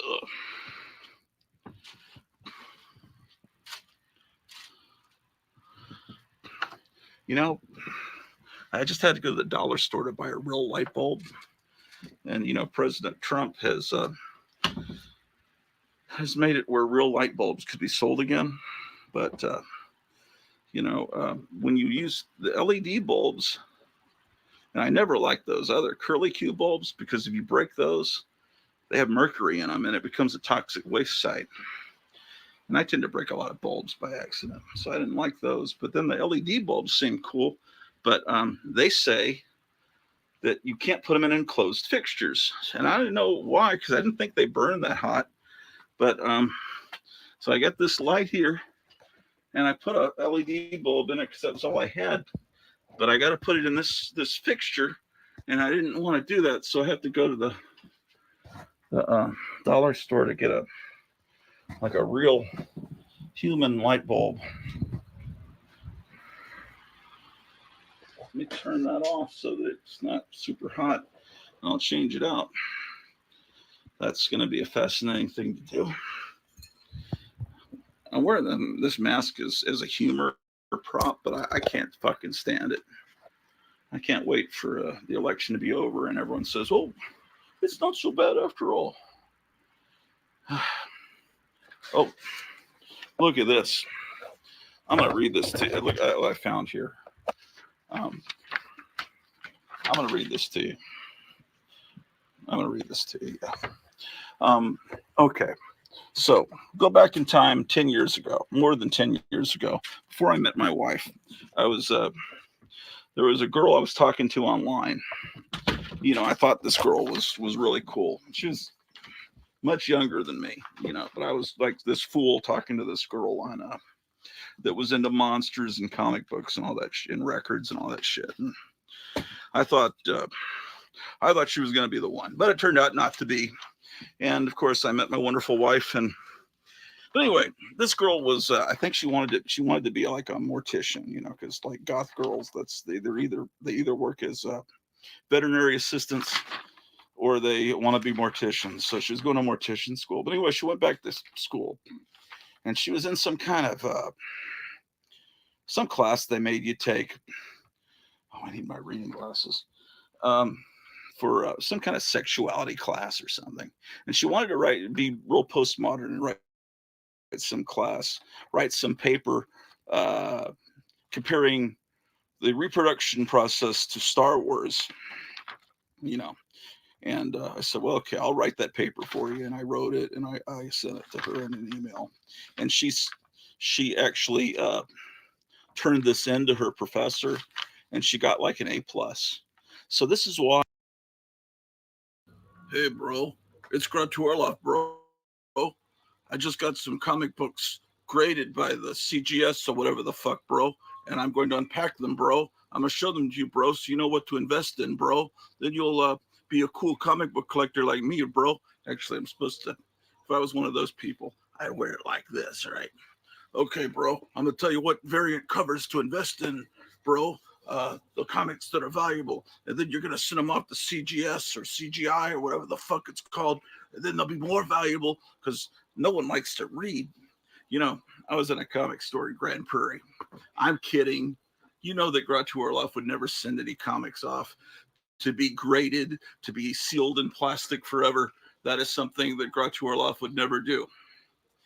And Grottu Orloff is definitely not a bro person that says bro after every sentence. If I was, I would say brother. I would say the full word. Well, I've been watching the Amy Coney Barrett Day 3 before the Senate. This morning I went to the dentist, and the dental hygienist thought I had 2 cavities, and she gave me some x-rays, and the dentist says, it's nothing. So I got some unnecessary radiation. So maybe that radiation will give me superpowers, or maybe it will cause me to lose this horrible weight. I don't know. But I don't have cavities. That's the good news. So yesterday I voted and did a celebration video about my voting, and immediately someone disliked the video and unsubscribed. I don't know who it is. I can't tell.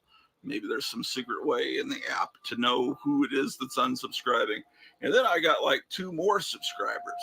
So I was up to 96. I'm trying to get to 100 because it seems like that would be a cool milestone to get to 100 subscribers here on YouTube. But then, I don't know. I think a couple more people must have seen my video that are maybe Biden supporters. So they defriended me or unsubscribed, whatever. So I don't know. I'm hoping to get up to 100, but who knows what will happen with the great Grottu Orloff. I'll show you some comics that are not slabbed. Let's see, what have I been digging up?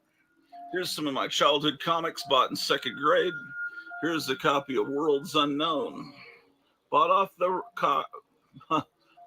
rack. Hampton, Virginia. 2nd grade. 7-Eleven, Hampton, Virginia. My brother defaced this. Can you tell what he did? Look very carefully. My older brother. I got a letter for him yesterday, and we tried to call him up to tell him, and his numbers changed, and so I had to put it in the. It's horrible. My only surviving blood relative, I have to write not at this address on the envelope, put it in the mailbox. I don't know where he's at. I don't know his phone number. So, but yeah, this is something he did to the dinosaur. Yes, he drew blood on the teeth. So if you, it doesn't really, it actually kind of looks kind of cool, and it's hard to tell that it's not really printed there. Worlds Unknown was Marvel had a lot of horror reprint titles in the early 70s. This is actually real, real new stories, and they're adapted from science fiction writers, and a lot of cool stuff. And they even have ads for wigs for those 2nd graders that are losing their hair. Yeah, I love this. Look at this thing there. Isn't that great? Back when comic books were 20 cents and Foom was a brand new thing. Foom was Marvel's fan club. And if you look back behind me right there, that's Grottu's original Foom poster that I have framed back there. Drawn by Jim Steranko. Jim Steranko pretty much designed the whole fan club there, and that was done. He did that as he did it for free. Actually, not for free. He didn't do it for pay. He did it so that he would get free advertising, like get a full page advertising for his other projects. So he was basically doing it to get advertising space in Marvel Comics. So he designed at least the first few issues of Foom and all little stickers and all that stuff. Worlds Unknown. And if you look at it carefully enough, I don't know if that'll pick up on my camera, but there's indentations where I have traced Worlds Unknown, because I was making my own Worlds Unknown comic book in like 3rd grade, and I traced their logo. So that's the story on that. And then that was issue 2. This is issue 3.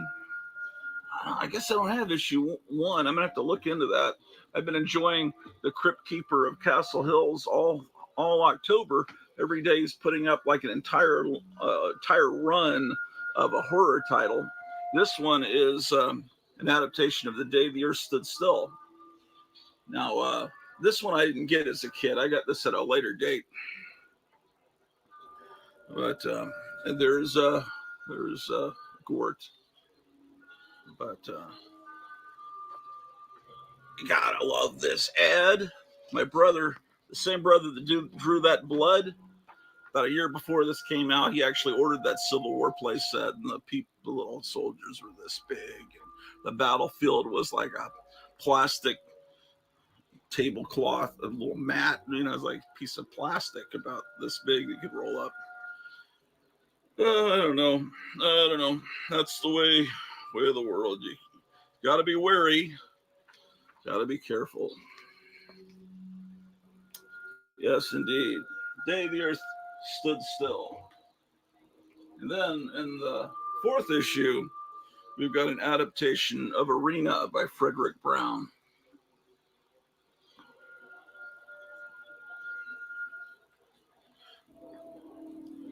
With my luck, this will be what the Crypt Keeper of Castle Hills puts up tomorrow. He'll do Worlds Unknown and all of Scoop them. I hope that doesn't happen. I always love this ad. A little slice of underground in a ground level comic book. Look at those t-shirt designs that you could get in the wonderful world of 1972-73. Oh, I got this from the must have been from the 50-cent rack at Lone Star Comics. In the old days, they used to stamp their comics. Does that devalue a comic, or does it give it more character?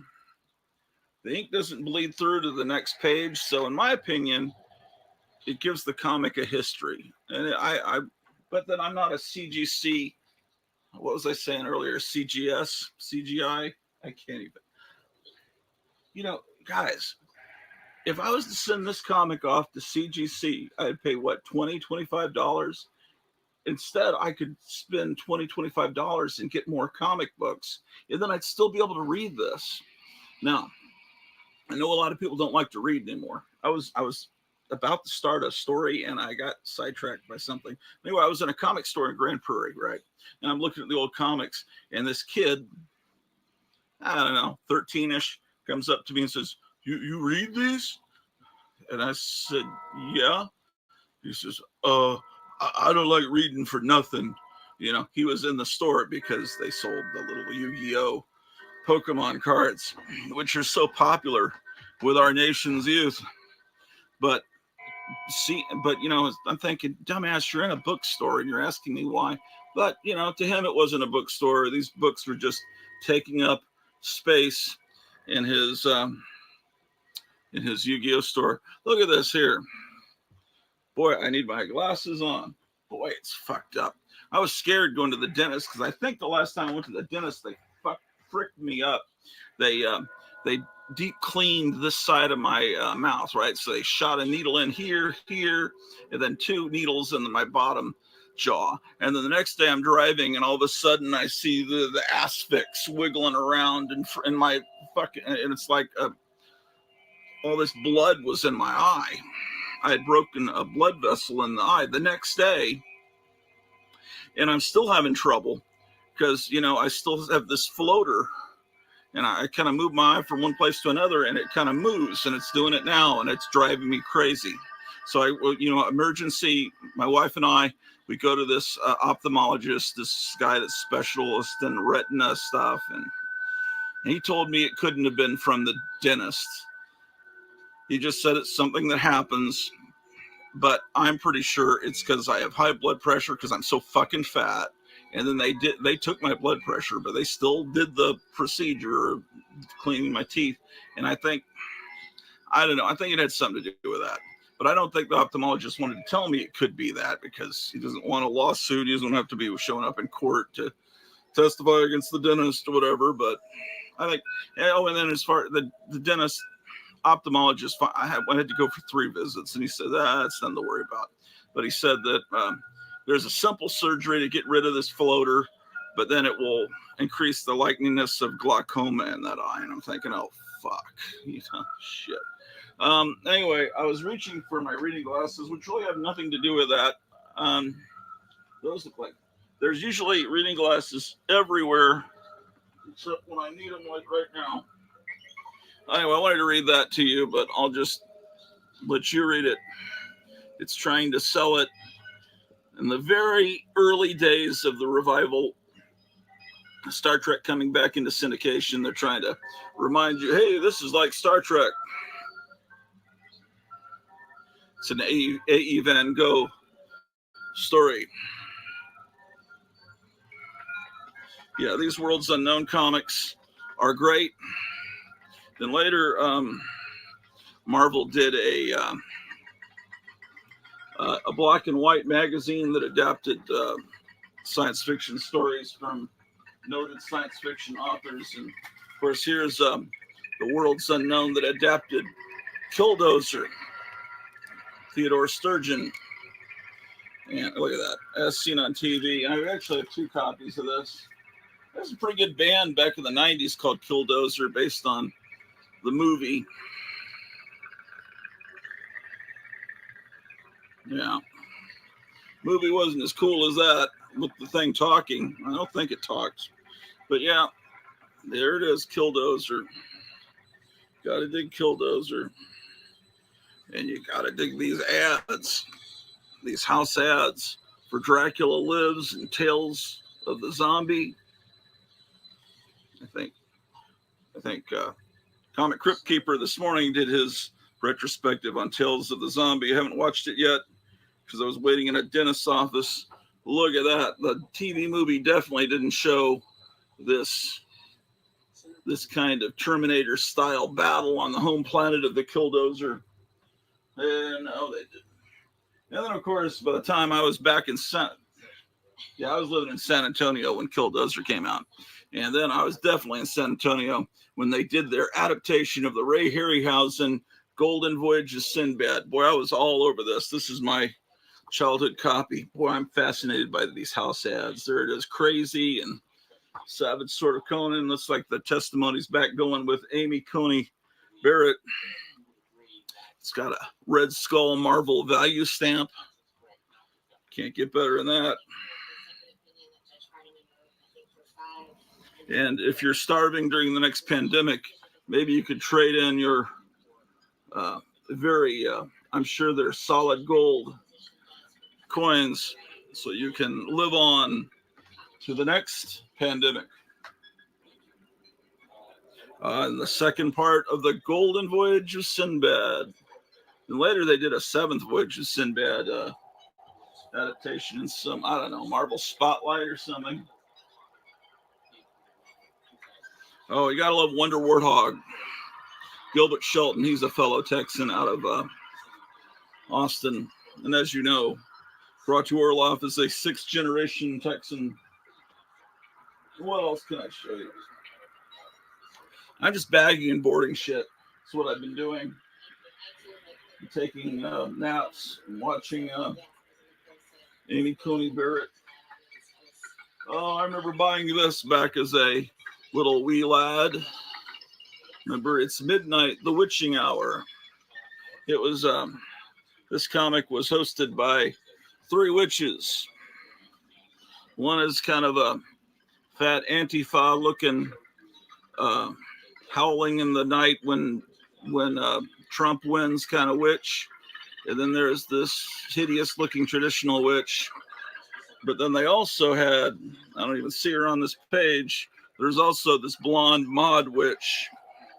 Yeah, see, there's the Antifa looking witch. Oh, but look at this ad. Isn't that amazing? Isn't that amazing?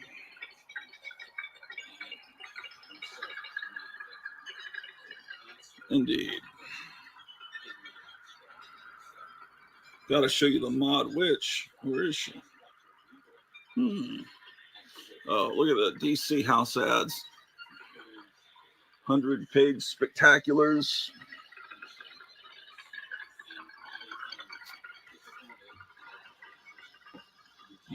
What else do we have in here?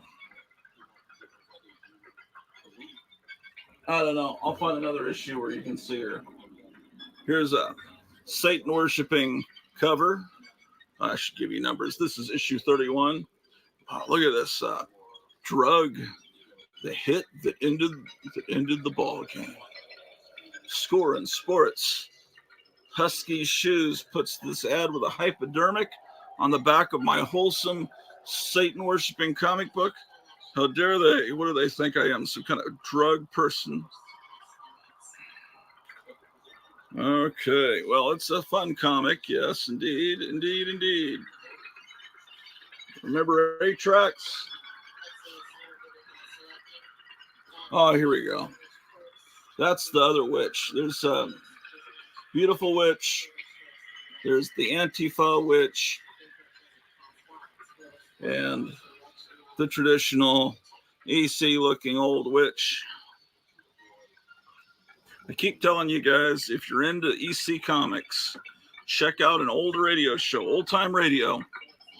The people into it abbreviated OTR for old time radio.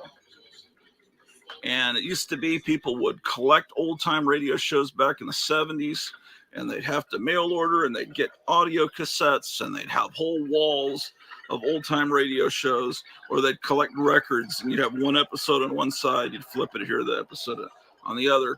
Now you've got a treasure trove for however long YouTube lasts, and if depending on who wins, you know, if you elect the wrong person, YouTube may not last, because I think it may be gives a little bit too much power to the people, too much voice. But anyway, look up a old time radio show called The Witch's Tale. That's EC Comics. That's where it came from, the horror comics. Yeah, oh, and then look up The Inner Sanctum. That was also a horror radio show. And actually in the EC Mad, they do an adaptation of it called The Outer Sanctum. Then another homework assignment, if you like EC science fiction, and you'd have to be an idiot if you didn't, look up a show called Dimension X, which was an old time radio show. And then another one called X-1. You know, just there's hours and hours, probably thousands of hours of this stuff on YouTube. Oh, also look up the original radio show Gunsmoke, and Dragnet too. Gunsmoke was great, a lot better than the TV show. This is also a childhood copy purchased in San Antonio, Texas. Kind of looking for that little star they always stamped on the comic in the PX, but I must not have gotten this one in the PX. I didn't just buy comics at the PX. I bought them all over the place. 7-Eleven, Stop and Go. I just wasn't. I thought that when I got to San Antonio that they just had bad distribution and Warren magazines just didn't exist. Because wherever I went, there was no Famous Monsters. Creepy, eerie. I saw it once in some some supermarket, but like a copy of Eerie. But then when I had to go to the dentist, and we were downtown San Antonio. We went in some bookstore downtown, and they had everything. There was Famous Monsters, and I realized, I think I told you this story before, I realized it wasn't that San Antonio had bad distribution. It's just that little pocket of North San Antonio where my mom took me when she was on her little buying trips to the supermarket, they didn't have them. And, you know, so I slighted San Antonio unnecessarily. They did have the monster stuff. It just wasn't where I was at. Oh, this is not Charles Atlas. This is a different strong man.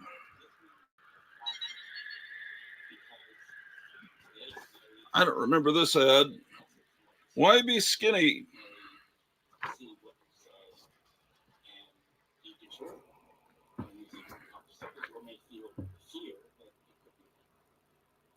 Yeah, another devil comic. All kinds of deviltry in this. Lots of fun for a third grader. Oh, this is a great cover. Look at this one. How about that? Yep, Nancy Pelosi.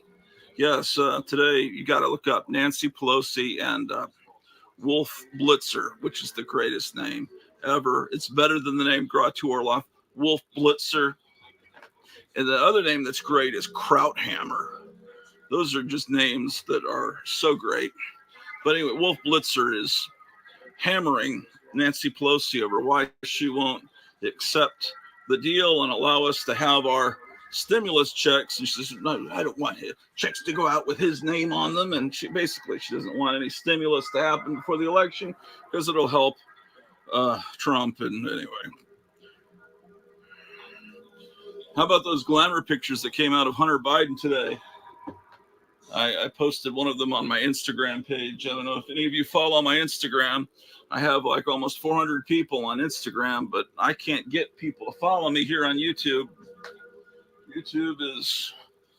Grottu is not very popular on YouTube. I used to have thousands of followers in the old MySpace days, and Tumblr, and all those other freaking things, but I just cannot.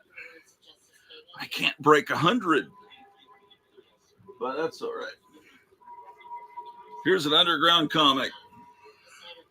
Turned on Cuties. I've got this bagged and boarded, but not those other great comics. I don't know. I don't think I can show this on wholesome YouTube. Can I? Definitely not. It's got some R. Crumb art in here. Oh, this is very vile. Yeah, it's underground. I'm in the process of separating underground, so this will go in a different pile.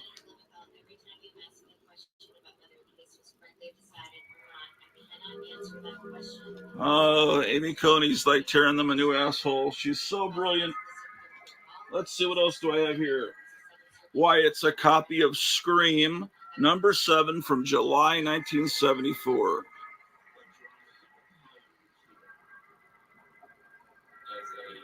Yeah, my mom never would have bought me this back then, as that's the summer between 3rd and 4th grade. So I bought this at a later time. But looking at this, skywalled horror mood publication, I forgot the artwork in here is just as good as Warren. In fact, it's really pretty damn good. The thing that was not as good, in my humble opinion, about this is it didn't have the ads. And I know some people hate the ads in Warren magazines, but I love the ads. I love pouring through every inch of those ads in the back of a Warren magazine. And oh my goodness, look at this blood and gore.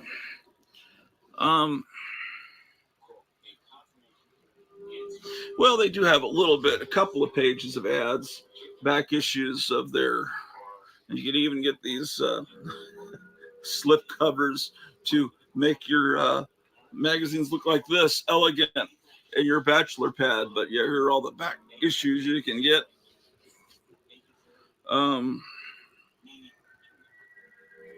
Man, that number 2 is $4 whole. Well, that was a lot of money back in the 70s. You have to understand. Yeah, I mean, this looks pretty much, it's probably the same artist from Spain that Warren was using. But without those cool ads, it's just not as cool. But this actually has, when Marvel did Frankenstein, he didn't look like the Boris Karloff. He didn't look like the Universal Monsters Frankenstein, because Frankenstein's public domain. The book written by Mary Shelley, probably going on 300 years ago now. Anyone could use Frankenstein, but that look that was not from the book, that was created by Jack Pierce, the makeup artist, Universal, the flathead with the scar, with the bolts in the neck and the little pieces keeping the top of the head on. That's Universal Monsters. That's Universal owned, but they did a Frankenstein thing in this comic that's, I think, pretty close enough that Universal could have taken action. I don't know, maybe they did, This is actually the one that had that axe murder. So I don't know if this kept going. This is something I hate. My oldest brother had this problem. See these thumbprints? Some people have this acid in their fingers and they touch anything printed and the ink just comes off just because they touch it, like they're the fly or something. And you know, I don't know what causes that, but I hate to see that. What else? Oh, shit. What else was I going to show you?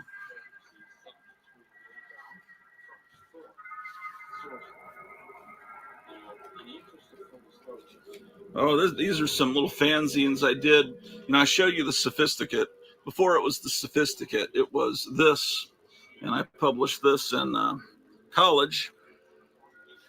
And there's my Sergeant Fury parody. And I probably shouldn't linger on this too long because it's probably very offensive. Because I didn't really hold anything back in those ancient days of 1984.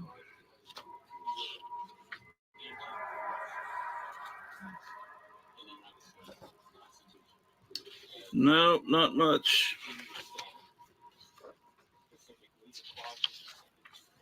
These were distributed around the campus and horrified many people. That was issue number 9. Not that you'll ever be able to find a copy of it, unless I made a photocopy of it for you. Look at that 80s type fanzine collage. And I've got this these comic strips that I did. My goodness. Yes, that's my artwork for sure. Richie Rich.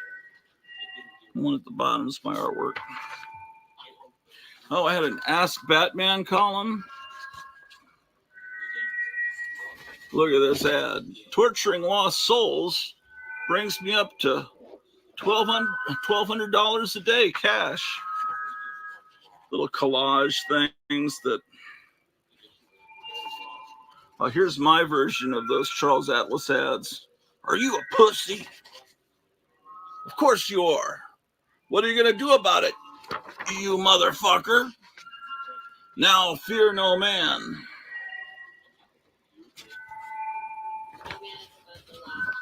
Look at this guy. Fuck you. You have to grow up in Texas to understand the type of scum that would come up and punch you and say, fuck you. You know, you have to have gone to junior high school in Texas to know. Some people call them hicks. Some people call them ropers. Some people just call them scum. But they live here. I don't know if they still do. Yes. And then the principal of your school will do nothing about it because they're potential football players, or they are from a wealthy family that will, and soon they will be running for office in the town when they're little.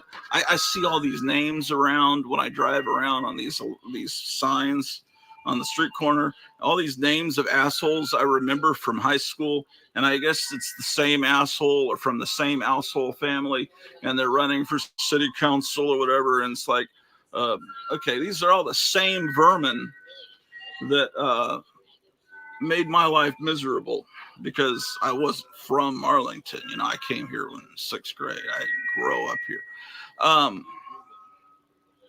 There was a scumbag. I worked at a Lowe's movie theater in the summer of '84. That's the summer when they had Ghostbusters, Star Trek, The Search for Spock, Purple Rain, Indiana Jones and the Temple of Doom. Yeah, all those were out that summer. And I worked in this movie theater as a ticket terror. And I would let people in the theater. I'd clean up and that. There was another guy that worked there whose name will remain nameless. Anyway, so we're up. You got to put on your tie and your brown suit and everything, or a little jacket to go and sweep up. And this guy, he was some rich kid with his curly, stupid looking world's greatest hero kind of hair, and he was it's like you just kept calling me you're Mexican, you just calling me a Mexican, and it's like, well, so is that a big deal? If I was a Mexican, big deal. Obviously he's racist. He thinks that that's an insult to me. I don't know if I don't think I have any Mexican blood, but in the summer my skin gets really dark, and I guess he thought I was Hispanic. So he just kept calling me that, and he was just a real racist son of a bitch. Now I go to Brahms, just now, did lunch, and I'm driving through the drive-through, and I see this guy's name, Dr. Blank. I guess he's a dentist or some kind of and I think I remember seeing he ran for city council a few years, about 10, 15 years ago. It's the same asshole. I should have gone, there's, hey, you remember when you called me a Mexican? Do you still feel that way about Hispanics, Mr. Just vermin, rich kids that think they can do whatever. Well, later he quit. And right after he quit, and a girl quit that was the one that sold the tickets in the booth. And then they say, okay, one Friday, they said, well, everyone's going to have to take a lie detector test. So we all went and took a lie detector test. And apparently someone was reselling tickets. I'll explain what that means in a minute. And so, so they get the lie detector results back, and it was a Friday. And as everyone's shift ended, they'd call them in the office and say, I'm sorry, we're letting you go. They fired just about everybody at the end of their shift. Mine was the last shift at midnight. And they told me, no, you're fine. You passed the lie detector test. But everybody else, that they only kept me and this one kid that was off for the summer from MIT. We passed the lie detector test. But I know this one girl that I was friends with was completely innocent of this, and they fired her. Somehow she failed the lie detector test, or they just need to blame this on someone. And anyway, I remember taking her to a Denny's and consoling her because she'd just been fired. And I thought, I know she's innocent. She was real religious and everything. I think they just needed someone to pin it on, because the people that had done this were that racist guy that was calling me a Mexican, and this girl that I barely knew. And what they do, here's how it works. Okay, so you buy your ticket. There's a girl behind the glass. She gives you your ticket. Then you go through the doors, and there's someone there at a little podium, and they take your ticket from you, right? They tear it. They give you half of the ticket back, and they keep one half, and it has a hole in it, and they put it on the spindle, and it goes down, and that's how they keep a record of how many tickets were sold, and they match it. There should be able to match that with how many tickets are sold in the ticket booth. But if you're slick and you're working with the girl and the or guy in the booth, here's what happens. Some people are in a hurry. The movie's already started. I got to get in. I don't care. I'm missing the movie previews, or maybe the movie's even started. They hand you the ticket and they just keep going. Okay, and you don't get if you don't tear the ticket, if you don't give them back their stub, then you still got a whole ticket.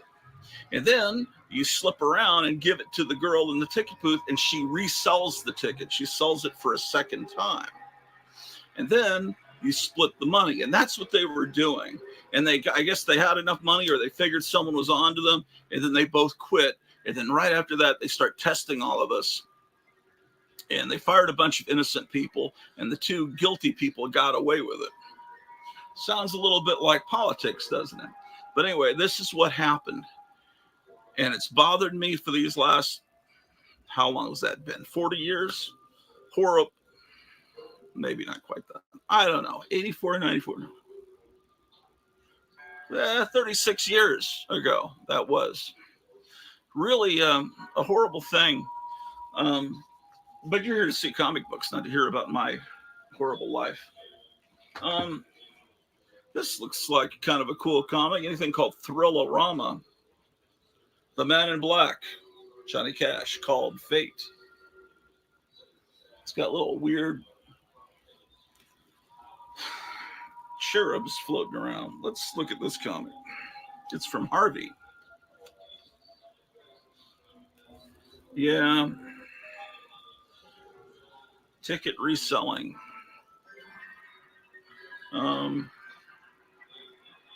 Ooh, look at this. This looks right out of EC. The old Hulk.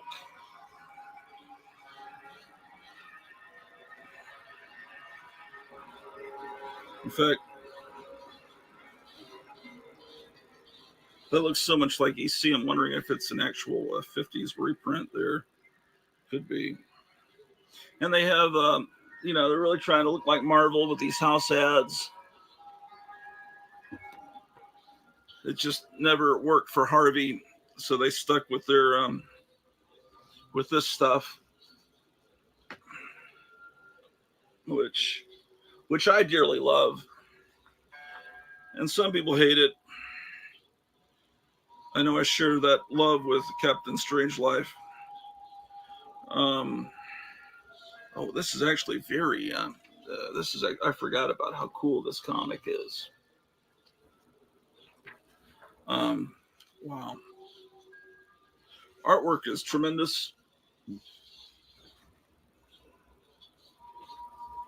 No one ever talks about this comic. Look at this amazing stuff. It's so cool. I had something else I wanted to say about that asshole at that movie theater. I just can't remember. But it looks like it's got all these alternate. This is how it might have happened. Part 1. Oh, look at this. I've got some of this. I'm thinking of making a video about these old give a show kind of projectors. And I could project up the image, and someone's probably already done that on YouTube, I would think. Look at that. It's bagged and boarded. That's pretty impressive.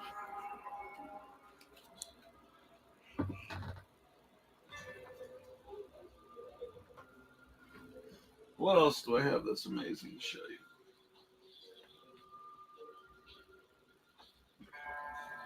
Not much. Well, I'm digging through things, so I'm constantly finding stuff. Oh, look at this. Illustrated ranch homes. If you wanted to build a 1950s style house, this magazine will show you how. All working drawing blueprints. So yeah, it's got the blueprints for all these houses. I got all kinds of stuff in my collection. That looks like a cool house to build. Got the blueprints. Should only take you a few weeks to build it. Trying to figure out what pile of shit to put of stuff to put this in.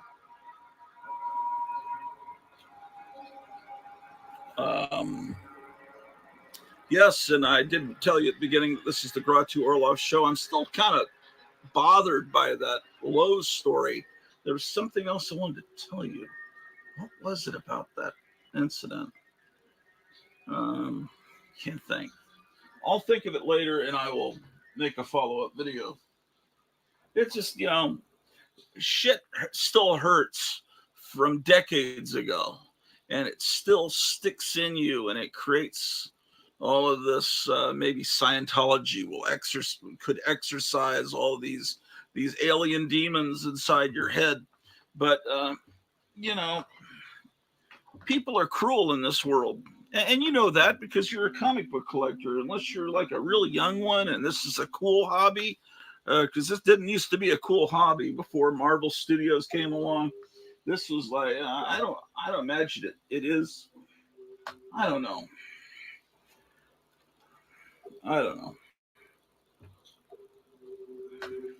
Oh, here's some stuff. Yes, I found the stuff I was going to show you. How about that one? How about that? Let's see. Oh, the House of Secrets was another magazine that DC made some great horror comics in those days. This is why I was all into horror.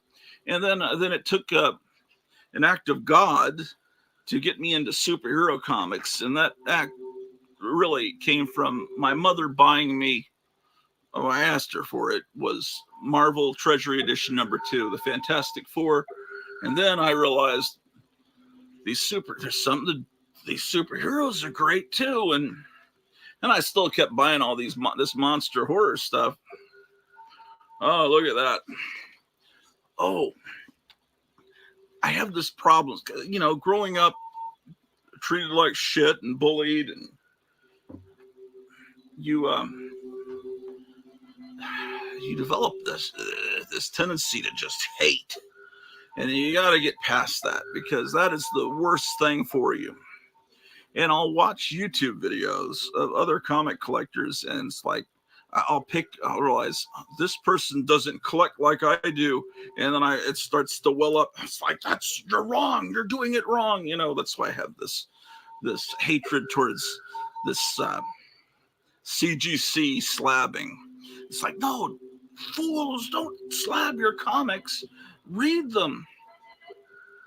And I realized that just if they want to do that, hey, what can I say?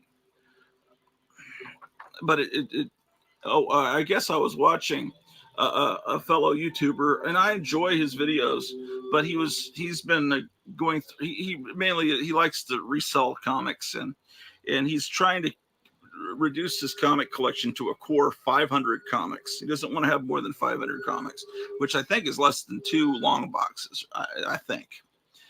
So he's showing off he's showing the comics he's keeping, and then he's showing comics he's going to sell. It's like, why did I buy this? I guess it was my OCD. I just figured it was in perfect condition. It was a 9.8. I had to have it.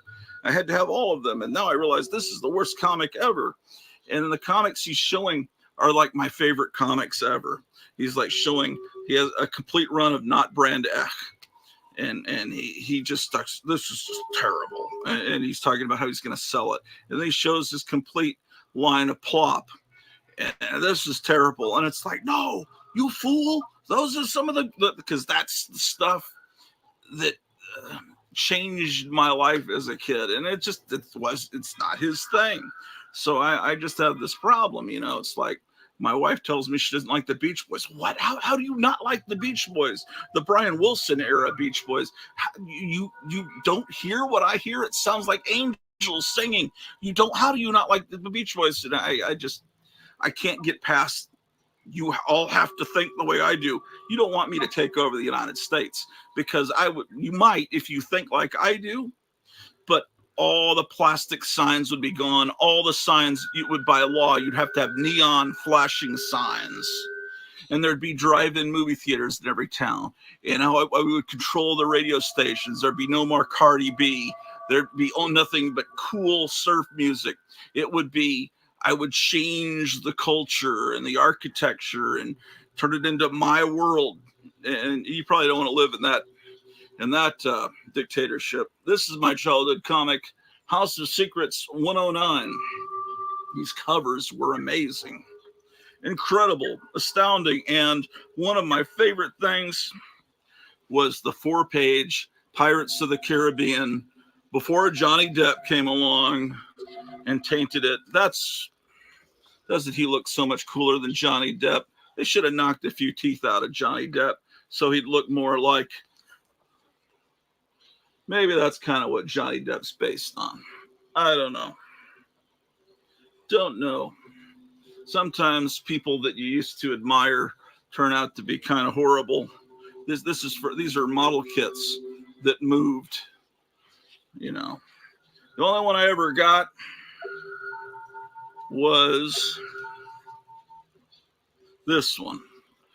That's the model kit I got.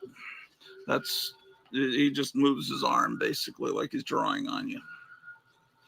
And it's a 4-page deal that in the center of these comics from July 73 So this would have been May 73. So I was still in Hampton, Virginia. I remember buying this comic book. Just like it was yesterday. Indeed, indeed. Let's put that over there. House of Secrets. Then, of course, there was House of Mystery.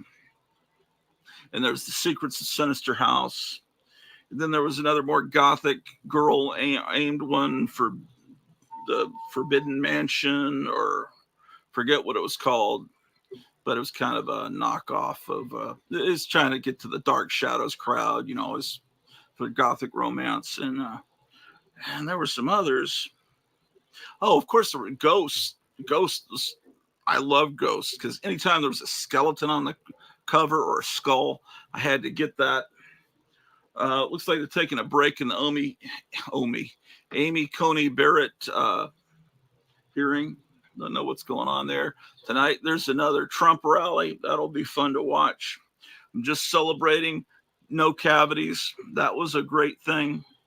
Oh, that was the thing I was telling you earlier. If I was afraid that if I had to get 2 cavities worked on, that they would put those shots back into my gums, and then I'd blow out another eye. But I think I just got to lose weight. I'm looking at this camera, and it's horrifying. That's not me. And it's because of this pandemic I've been putting on all this weight. But good news, I've been making a lot of progress. It doesn't look like it in this room. I've been changing stuff around.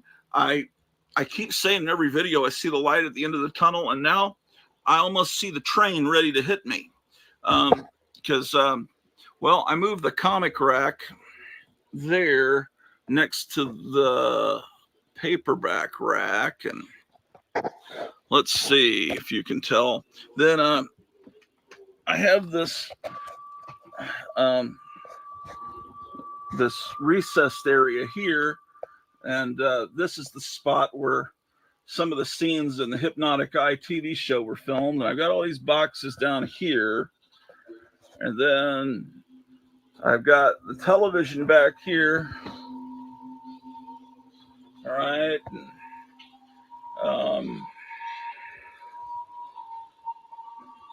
So basically, but you notice I never showed the floor. But I think it was King of Comicdom once had the guts to show what his comic room looked like before, and then he fixed it up. So I'm going to do that. But right now it's in a state of unbelievable chaos.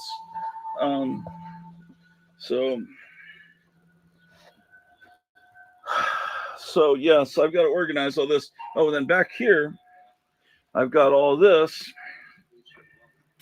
And I notice everybody's got these now, because these were at the dollar store, and they had, I had them, you know, everyone's stocked up on the weirdo model kits at the Dollar Tree, and I always see them in the background. I haven't seen any new videos from Captain Strangelove lately. I know he's not too happy with the world right now. I don't think anyone is, but I just I need to get a little bit more light in here, and then things will get better. Indeed, indeed. Well, almost 50 minutes, and that's a good length for the next episode of the Grottu Show. I will be back possibly later today. If not later today, man, oh, that was a fucking horrible thing. I've got this guy from ADT, the security service, coming tomorrow. When that guy leaves, I'll do another episode, because that was terrifying. The fire alarm, smoke alarm kept going off like constantly 3 days ago, like Sunday, I think. It just nonstop. And I looked around, and I can't see. It said it was upstairs, smoke, and there was no smoke. And it turned out it's because the smoke alarm is so old, I guess it's going haywire. So it was pulled off. And someone's coming to put new smoke alarms up from the ADT security service tomorrow. But, you know, when you collect things that are paper, a fire is kind of like something you don't really want to have too much. And there's the hero of the hour, Amy Coney Barrett. So she'll soon be on the Supreme Court. Oh, look at how the Galactus is mining from the Bubble Up cup. I thought that was ingenious.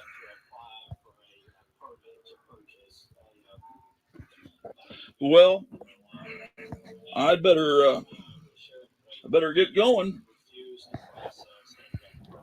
So, see you later, bro.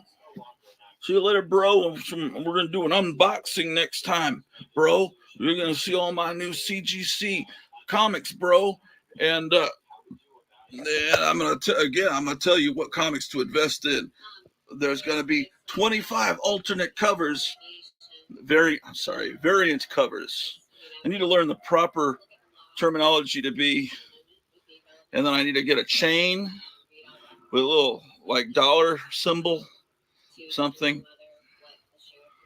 But right now, motherfucker, it's time to be heading to that truck stop in the sky. Let's see how the cats are doing. Motherfuckers. Myrna Bigfoot. Let's see what's going on outside of this room. Probably nothing. Because the world only exists where the great Grottu is.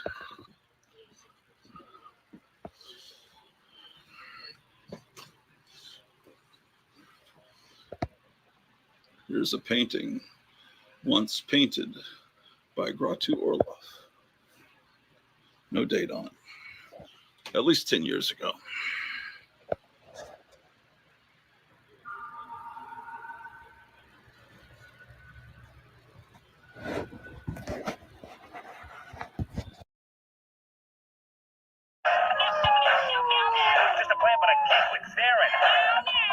I want to get with ya, run on, hit ya.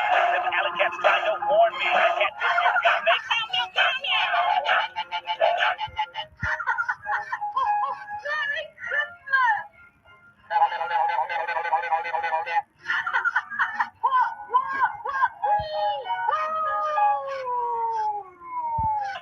I like cat sniff and I cannot you other feel like that. But when they bring it in, I'm playing in the game with that big plant in my face. I want to hit that thing because it's even on the end of a string. Just a plan, but I can't quit staring. I want to get Every 3 days, a brand new Holiday Inn opens up. Oh, good morning, girls. You look fine. Ready for a big day? Big opening, huh? Oh, that's there. Okay. Don't forget, check the television every morning to make sure it's working. And above all, courtesy, promptness, and a big smile. And when it does, you can be sure that we're ready to serve you. Please? Fine. Everybody ready now? Left, hey. Forward, hard. For who you represent, that uniform stands for something. Dress it up now. Come on. This is the biggest day of our lives. And now for that moment we've all been expecting and waiting for patiently, the unveiling. More than 1,200 Holiday Inns have opened up all around the world. And everyone does more to make you welcome. Because our sign stands for a warm welcome. Or it doesn't stand at all.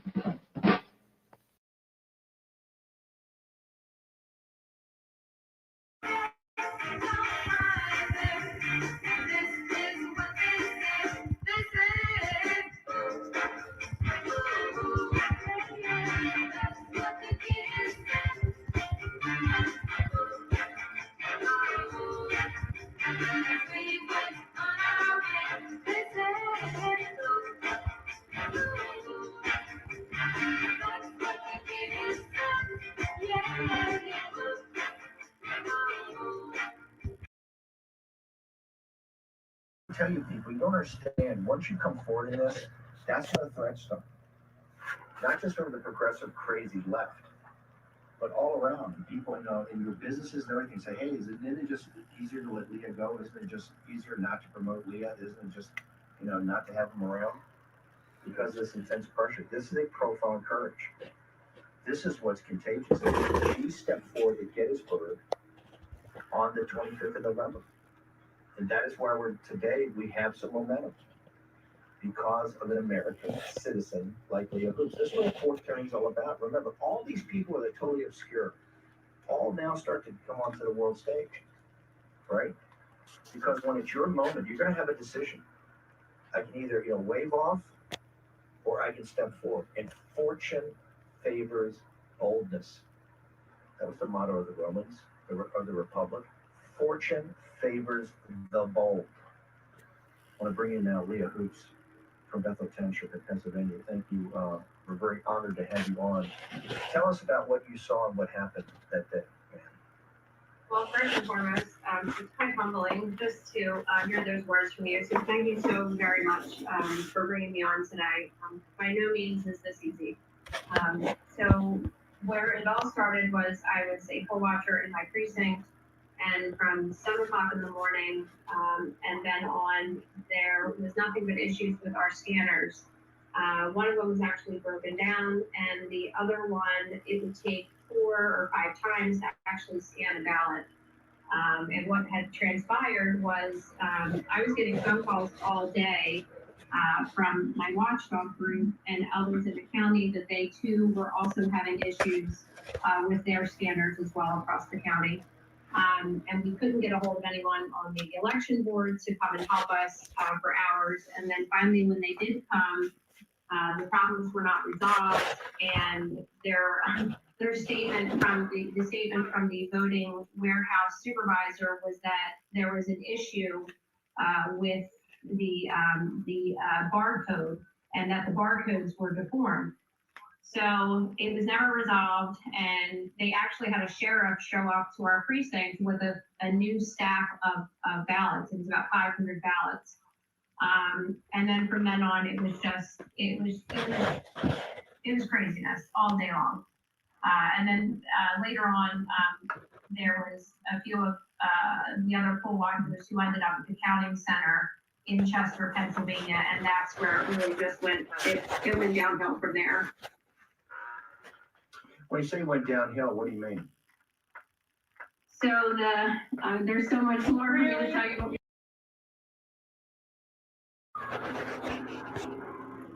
Oh, camera time. Why are you recording me? I'm not trying to relax.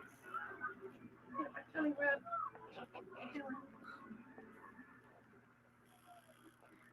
I love to cuddle your tummy, baby.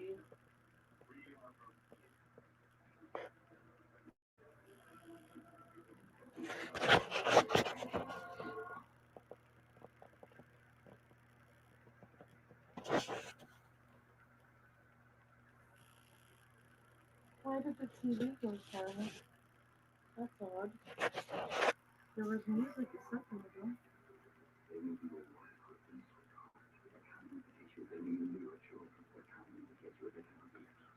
The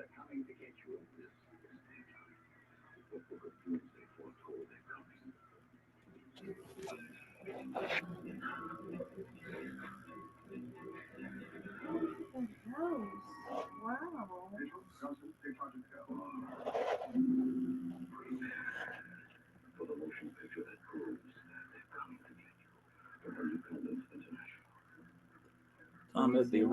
Tom had the original art for the poster to this movie. You watching? I don't think I've ever seen that movie, but he had the artwork. It was done by a famous comic artist named Greg Morrow. Or am I thinking of Horror of the Blood Monsters? No, I think he had both the original art for both of those.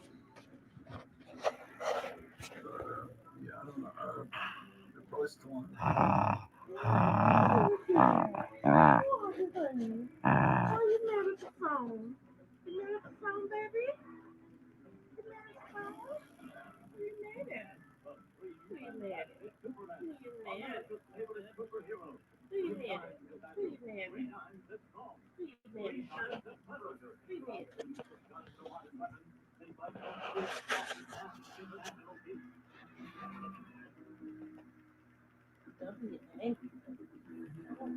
Don't do it.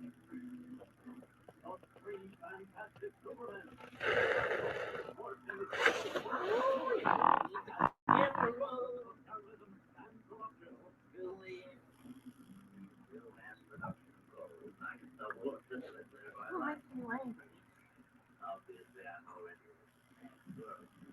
the vibe change, honey?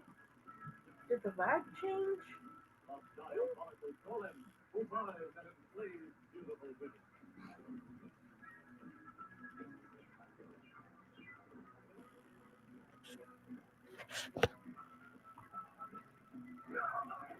Oh, you get mad. You get mad.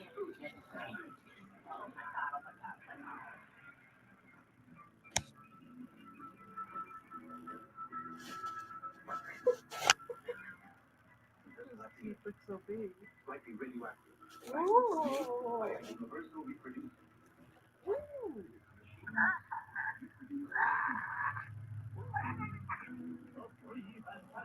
I trust you, baby.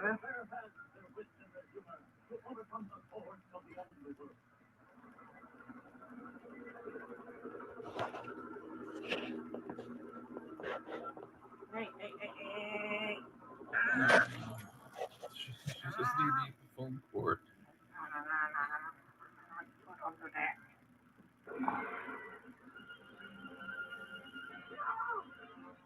Oh, you don't like when I touch your little stick. You get mad? You get mad if I touch your stick?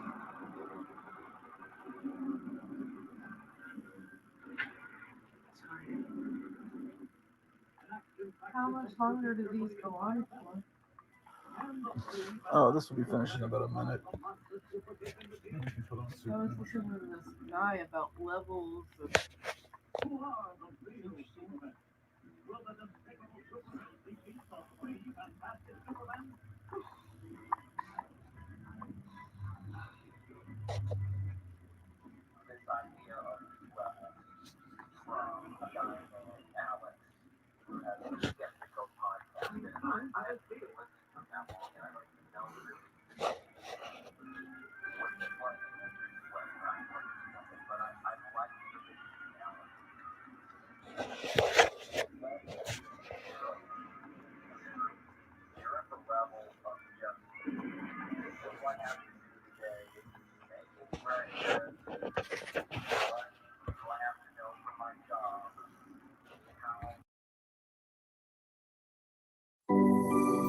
A healthy beginning is essential for developing lifelong mental well-being.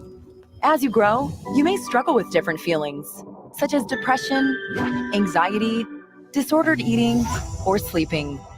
At Cross, we help when you're at your lowest by guiding you to community resources that promote a healthy mind and inspire hope when you need it the most. For assistance and support, contact Cross at the number below or on our website.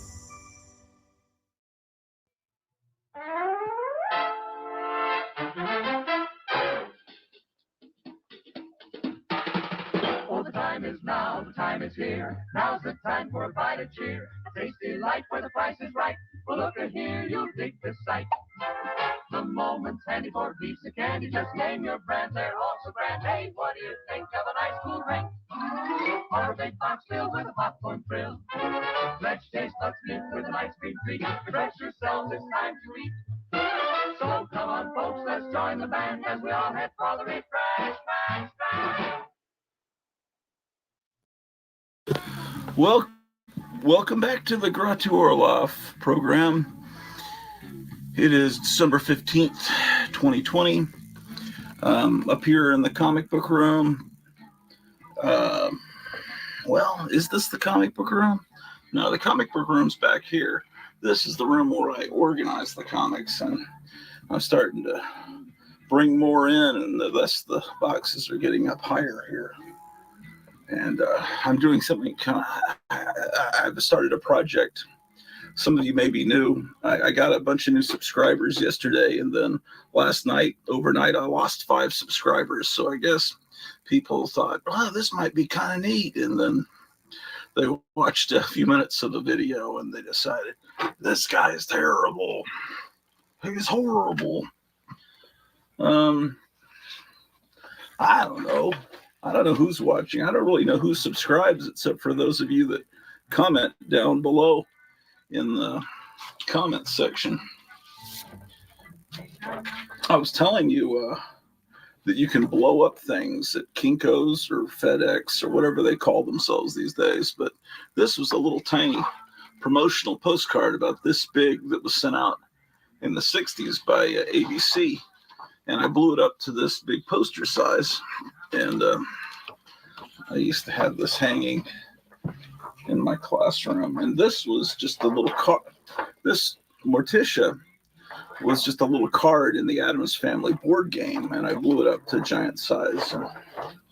So little cheap ways to decorate your home. Yesterday I put 3 episodes up, and I don't know, I think that's too many for one day, because when people start unsubscribing en masse, I kind of feel like I've been robbed. Don't like Donald Trump. I was up so high. I got up to 129 subscribers. Now I'm down to 123. Oh, well. If someone thinks I'm horrible, it's probably better they aren't subscribed to me, right? Okay, so let's get to the comic. I think that's one thing. I talk for 20 minutes, and then I start looking at the comics, and then I notice that average view, 3 minutes. You know, people say, fuck this. I'm going on to the next person showing off their slabs. Slabs, indeed. Here on the Grottu Orloff Network, 2 things: Grottu Orloff, Dr. Grottu Orloff, Professor Dr. President-elect Dr. Pepper, Dr. Orloff. Thanks. God damn. What's worse, CGC or the CCP? Chinese Communist Party, or the people that permanently create a condition where you can never read your comic books again because they're forever encased in plastic? I don't like that. And then they create terminology that just confuses and causes people to argue. I watched a program last night that was fascinating. People were talking about cameos versus first appearances. And of course, Hulk 180 is Wolverine's first appearance and not just a cameo, because I, Grottu Orloff, own Hulk 180 and don't own 181. So to me, it's got it. That's the one that should be the valuable one. And actually, I didn't even pay the 25 cents for it. My mother bought it for me because I was homesick in 4th grade. And she went and bought some comic books for me and brought them home and said, here.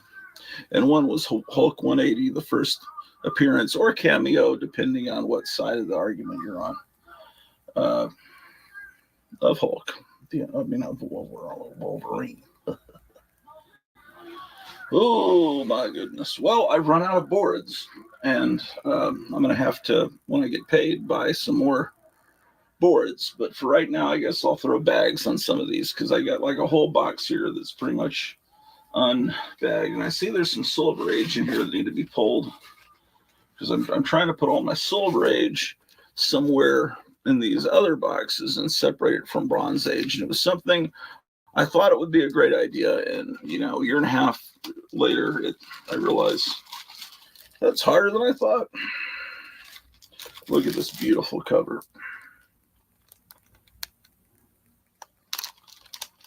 Yeah. Let's see what's going on here.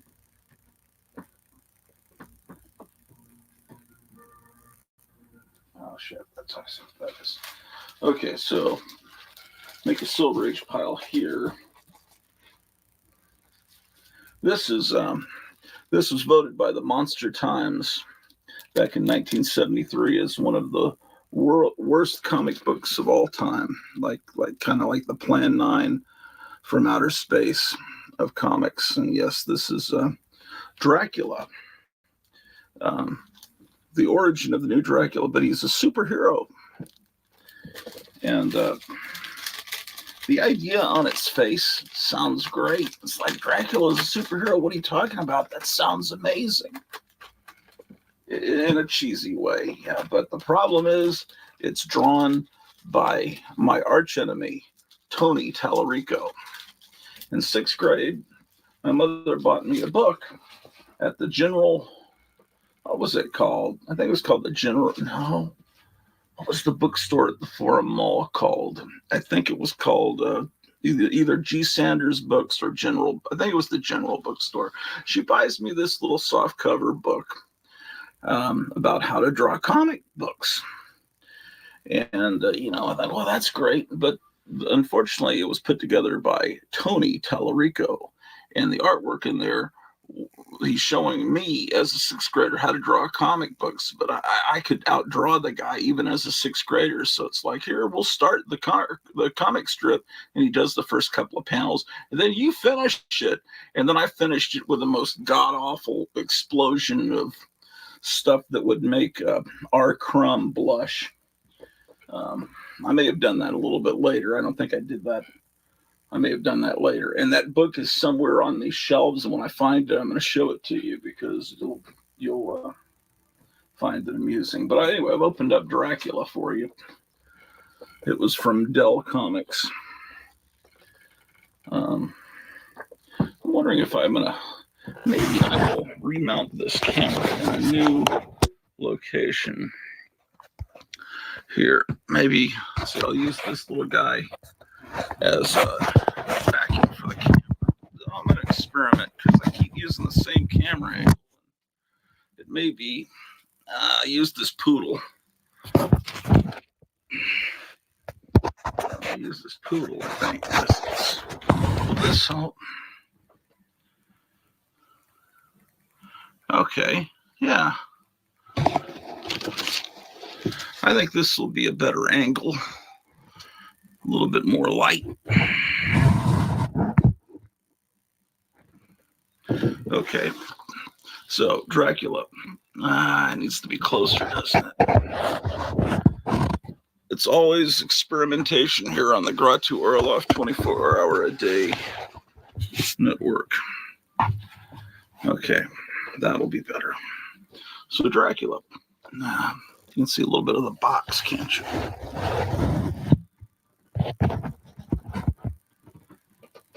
Okay, Dracula. Yes, Tony Tallarico's art is not inspiring. Huh. Yes, a bat flies through his, it's like, I'm ready. Jesus.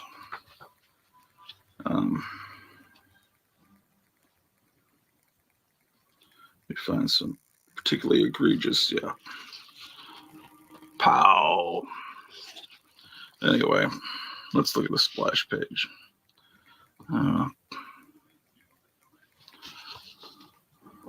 What is happening? What have I drunk? What have I drunk?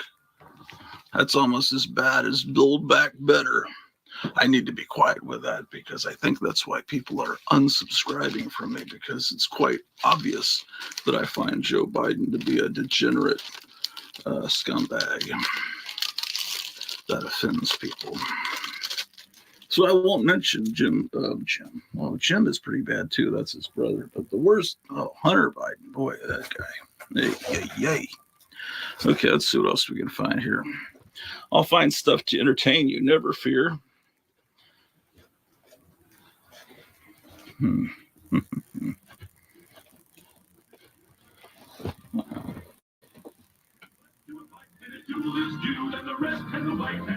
My personal radio station is what that is.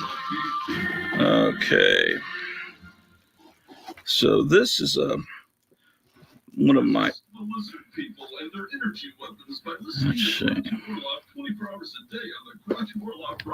Oh, yeah. Secrets of Sinister House.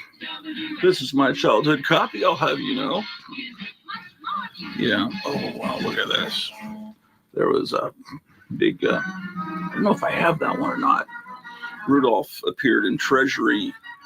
DC didn't call them Treasury editions. Marvel did. DC called them collectors something or other.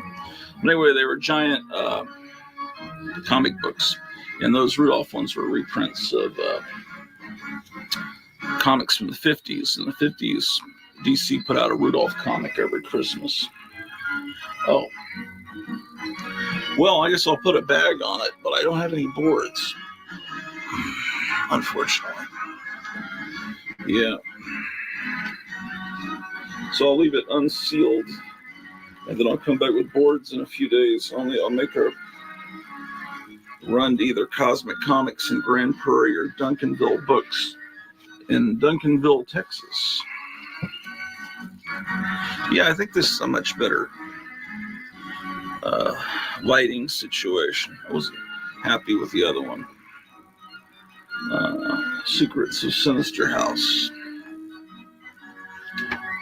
Nice artwork.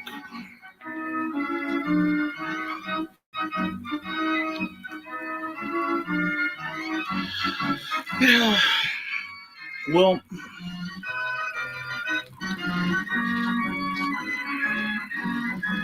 you know what would be really cool is if you guys that actually watch more than 2 or 3 minutes of my videos, if you would put comments. A lot of you do, but if you put comments down below, that I know, because there's maybe some way, but I'm not computer savvy. I kind of would like to know who are the people that subscribe to my channel. It just be kind of fun. But as far as I know, that's kind of a mystery. Sometimes it says new subscriber. I see that on my feed. It tells me their name, but I don't know if there's a place to go and just punch and get a list of everybody.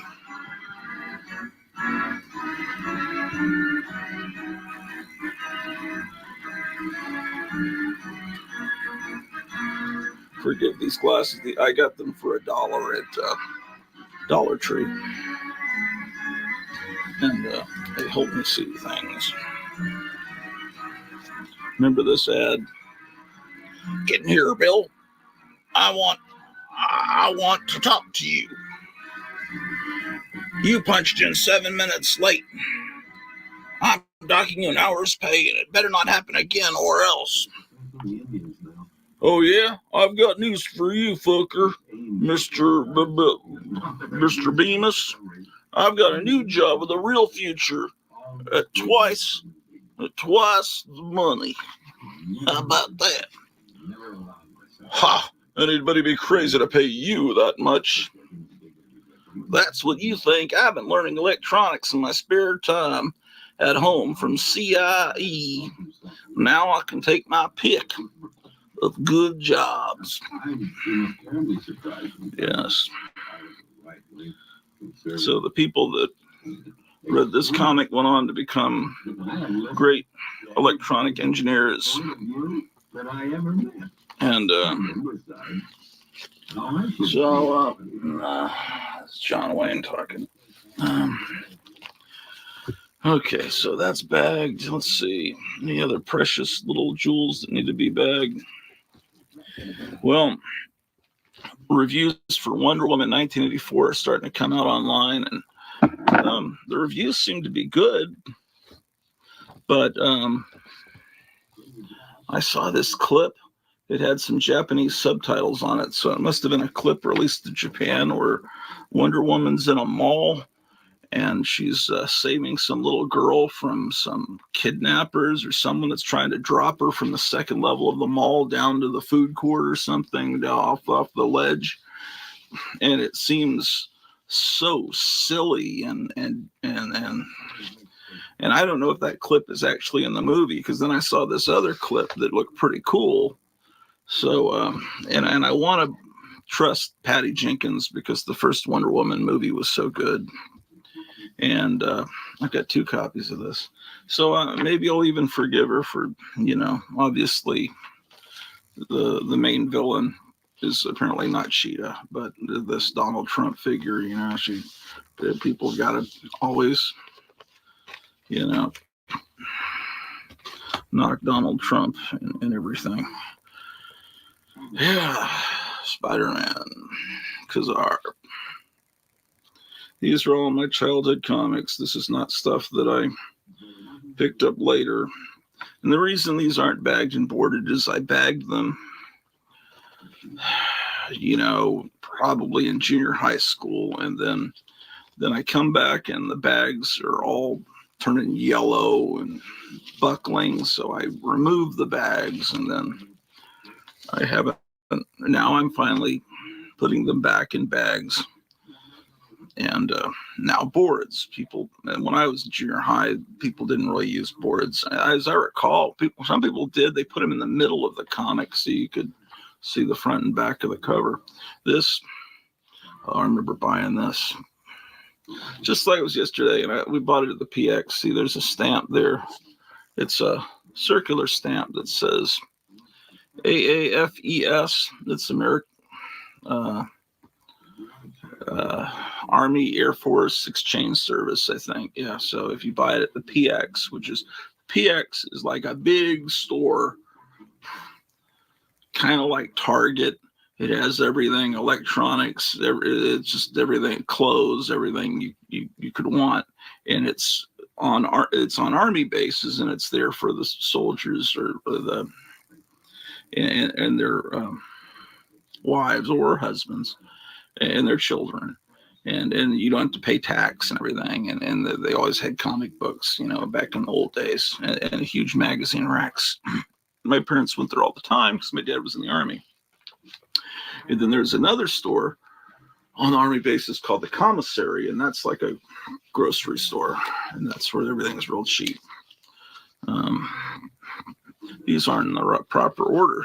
Okay, so 15, 19, 24. Oh, they're in all crazy order. Can you imagine that?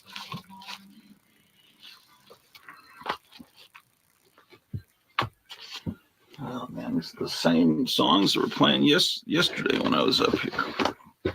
Okay, this one's got a bit of a roll. This I remember buying from the spinner rack in Hampton, Virginia in second grade. And I remember all this. I was staring at these panels for who knows how long. I always love that ad there at the top.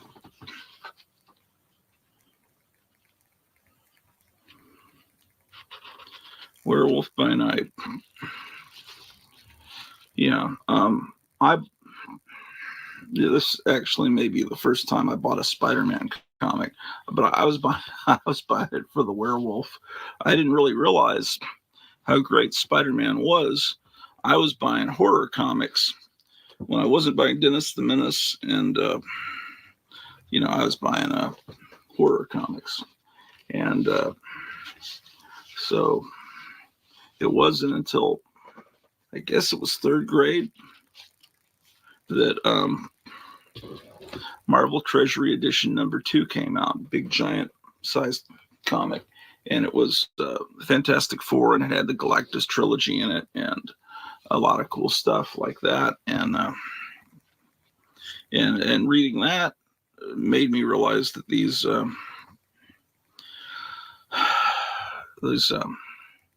comics are great, these superhero comics. So then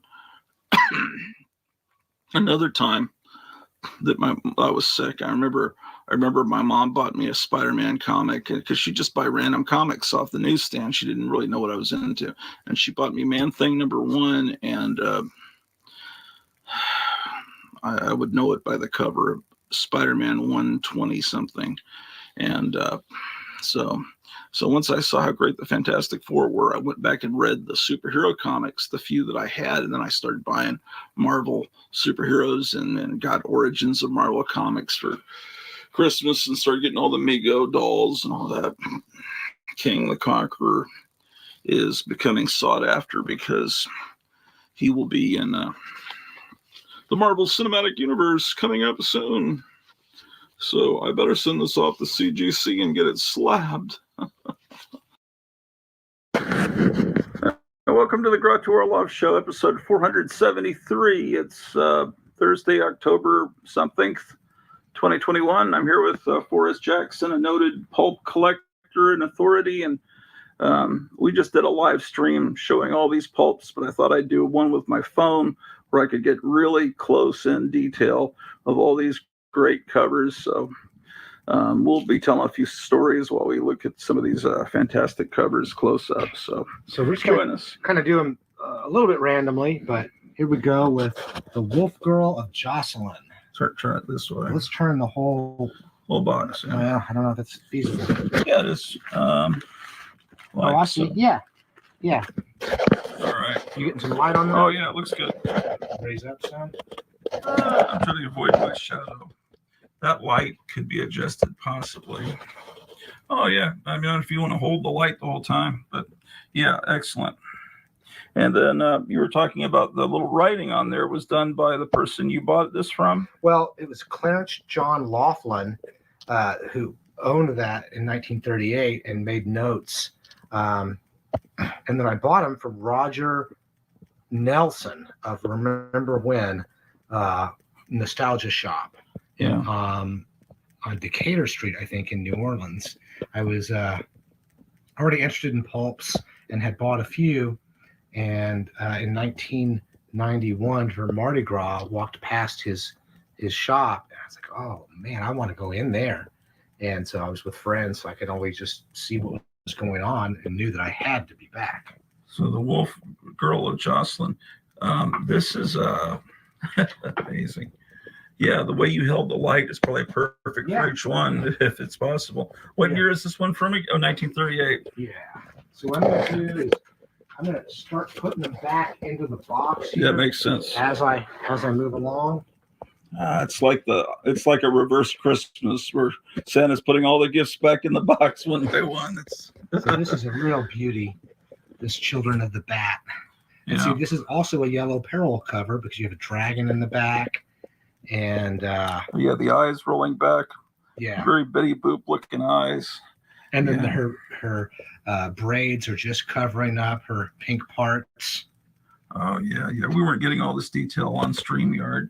This is this is like where Frazetta and all the artists, from the 50s and 60s and 70s, this is what they grew up with. This is amazing. Let's flip to the back and see if it's a Rosicrucian ad or not. It's not. Can you find the triplets? Okay. What that's all about. Next month. So this is Foxing. There were a lot of Rosicrucian ads. Usually. What do you know about Rosicrucians? We were watching these people on YouTube that were supposed to be Rosicrucians, and they were filming in their house, and they've got like a giant Egyptian god. That's awesome. Yeah, it's like I do know a lot about the Rosicrucians, but for historic purposes, the most interesting thing about it is that it started as a hoax in the early 17th century. And so it's kind of interesting how even as a hoax, it influenced Western civilization. You can see somebody, not me, filled in some loss with looks like some ballpoint pen ink there. Oh, I see. Yeah, just try to sell it. So this is probably not from the Laughlin collection. Unless he bought it that way. No, he bought these off the newsstand. So this is a wheel that will decide what torture she gets, possibly. Here's her signature. Margaret Brundage. This is only one of two of the Brundage covers that had no story. Nobody's byline is on the cover, so this may or may not relate to a story inside. So this was a quarter, huh? So that's pretty expensive. Yeah, it was expensive. Weird Tales was a premium. So most of the pulps were 10 cents, but Weird Tales was 10 a quarter. cents, 15 cents, 20 cents. Like Astounding started out at 20 cents. Well, a quarter is like spending $10 in Depression money. Yeah, it was a lot. I mean, comparatively. All right, here's a real beauty in terms of condition. Yeah. Now, I'd vote for that guy for president. If there's someone like that ran for president, I'd vote for. Like when you go in the supermarket, they say you need to wear a mask. That's the kind of mask. Yeah, I am wearing a mask. Meet the sinister and mysterious Dr. Satan, the world's weirdest criminal. Yeah. So, like I said, the Weird Tales readers didn't so much like Dr. Satan because they were trying to copy what was going on in the Weird Menace pulps of the same time, and Weird Tales readers really mostly wanted supernatural content. Okay. So this guy couldn't do anything with the, Well, I don't really. I've read a little bit of Dr. Satan. It's been a long time ago, so I don't remember so much about it. See, I can get good close-ups of the illustrations as you flip through with this walkie-talkie. Oh, is that a Rosicrucian ad? Yes, it is. Yeah, Amoric. That's the most common. There's lots of different kinds of Rosicrucians, including ones that were in Dallas in the early 1970s called the Sangreal Foundation. What does Amoric stand for? Oh man, I really don't remember at this moment. Well, if I ever can't use Grottu anymore, since it really is a name that Stan Lee created, maybe I should be Amor Karloff. But then the Rosicrucians will be mad. They'll kind of assassinate you. Oh, are they that bad? No. Yeah, this is it's like a more mystical Freemasonry. She'd be like, if this was Dr. Satan's girlfriend, then I think maybe it would have been great. Maybe people would have accepted it. Can you imagine a movie made today where that's the girlfriend and it was just like this? It's in my dreams every night. But this one, Brundage copied this image out of a German fashion magazine. Oh, can you? So you can see the A/B comparison. Yeah, you can find if you find the original German magazine. But people have it online where you can see it. Yeah, or there's a book called The Alluring Art of Margaret Brundage that has all that information in it. Well, I don't know why I don't own that book. It has all the covers, huh? Yeah, and other stuff. So here is 1932 with a different lettering here. Not as cool. No, I don't like it as much either. But it's right before that. And so, like I said, this is kind of like a satanic scene, so I like that. And, they're satanic, but they're still modest. They position her here just right to. And then her hands are so small. I think she could slip out of that, man. Not when he nails her. What? Oh, he's got a nail in his mouth. Yeah. Holy! The more I look at this, I don't notice all these details. So this is an orange spine, a light orange here. It's more faded. Okay, that's from Sun. Maybe, From being on a bookshelf and drapes open. That is not. I don't think that was the wrong one. Nor this one. I think I probably got this next one on eBay, if I recall correctly. A goose flesh vampire story. Hugh B. Cave. I wonder if that's his real name. Yeah. He lived to be almost 100 years old. He had pseudonyms, but that was his real name. It really was? I was being sarcastic. No. Damn. Look at that. At least the Apple Corporation did something good creating this phone. What? That's the illustrator Synth. I guess that's better than Simp. Yeah. Look at that. What is the deal with his nose? It's a leaf-nosed bat. Oh, is that a thing? I think so. Yeah. I thought all bats were cute. Well, that one's cute. That's fucked up. All right, well, on to some more.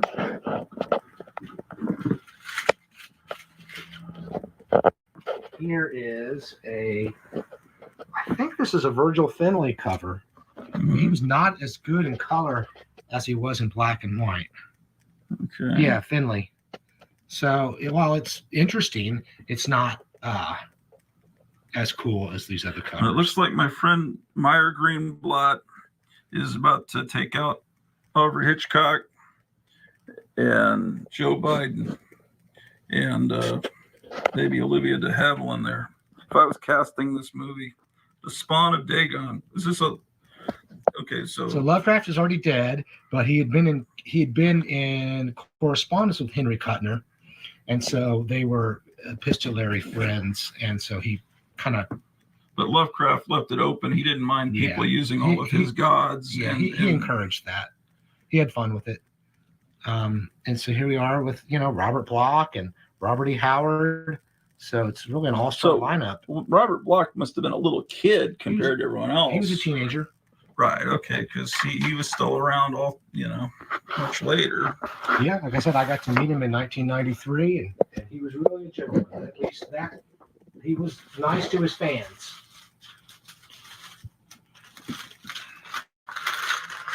So here's a newsstand stamp. Oh, let's see. That's cool. Yeah, I think that's from the newsstand, not from an individual. So it's less of a flaw. Well, the newsstand putting the exact date of the 3rd, that's very likely, the newsstand. So this is Brundage, 1935, little tamer. A little bit tamer. Oh, that's so cool. Well, it's very, it's very phallic there. There's nude bodies intertwined here, but it's not the focus. Let's flip it. Oh, hold on. Let me get the. Oh yeah, the light. Holy smoke! There sure is.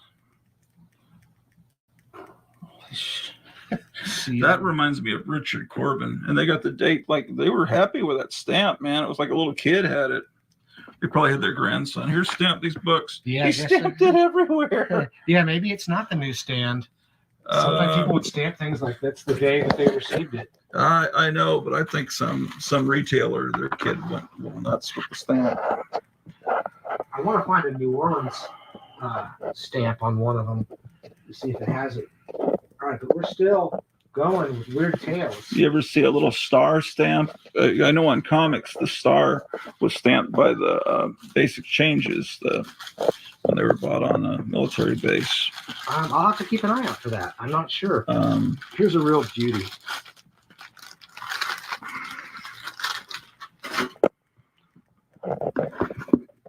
Living Buddhas by Seabury Quinn. Yeah. I guess, is that a stain here? I guess it is. A little bit. Let me flip this open. Yeah, it's a stain. I don't want to know what that is. Man. Strange and curious thrill tale of a living female Buddha. She didn't seem to be happy. She's menaced by the yellow peril. I see. There's more. Including this Margaret Brundage painting, which I don't think this original survives. I don't know what story it's for. Maybe for Seabury Quinn. It's a more benign sacrifice scene. And I rarely buy them if they have chipping on the spine. But this is one. That's not bad. This is probably so great. This is probably Laughlin. See any notes? Yeah, I think I saw some notes. Oh yeah, it'd be cool to zoom in on some of his notes. I'm gonna handle it. What kind of things does he say? It's really hard to read his handwriting. Is it in cursive? Yeah, and pencil. And you bought it directly from Laughlin? No, I bought it from Roger Nelson, who bought that estate. Oh, he passed away. There it is. Surprisingly well written in parts. The characters almost come alive. Quite something handles the. But then, like I said, this is a Lovecraft story that Hazel Held got the credit for. So that's why, if Laughlin was reading this and didn't know that, then he would think, oh, wow, this is a great new writer. Hazel Held. It's almost as good as Lovecraft. Yeah. Well, Hazel Held wrote, and Lovecraft wrote one of the best Cthulhu mythos stories. It's called Out of the Eons. Kind of pulpy, but it's great. I mean, pulpy, but it's great. Is pulpy a bad thing? No, pulpy, but pulp. Kind of quality of the writing can sometimes be clunky, right, and overstated. Well, they're getting paid by the word, so it's better. So this is the one that, in the original painting, which Heritage Auctions handled, you can see her nipple there, but for the publication, they did something on the plates to gloss over that, to blur that out. Hopefully, they didn't alter the original. They didn't. No, because the painting, so the painting exists. Yeah. So let's see what's next. Just kind of whisk through these.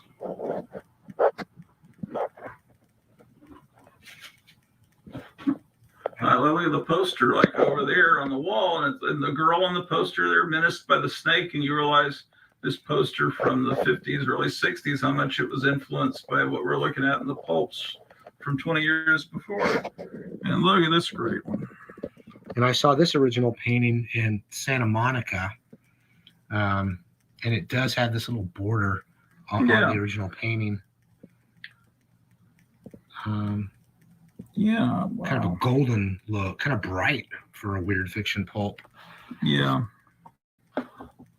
Wow, they last. The Moon Terror. So this was, they published this in the 20s, and they published too many of them. Let's see what's in the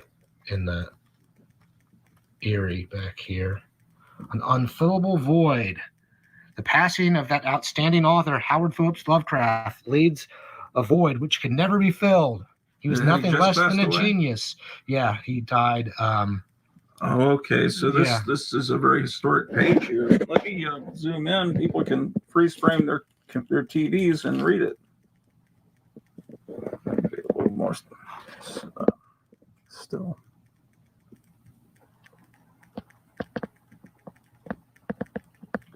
I'm not very professional at this, but you guys can freeze frame and read it.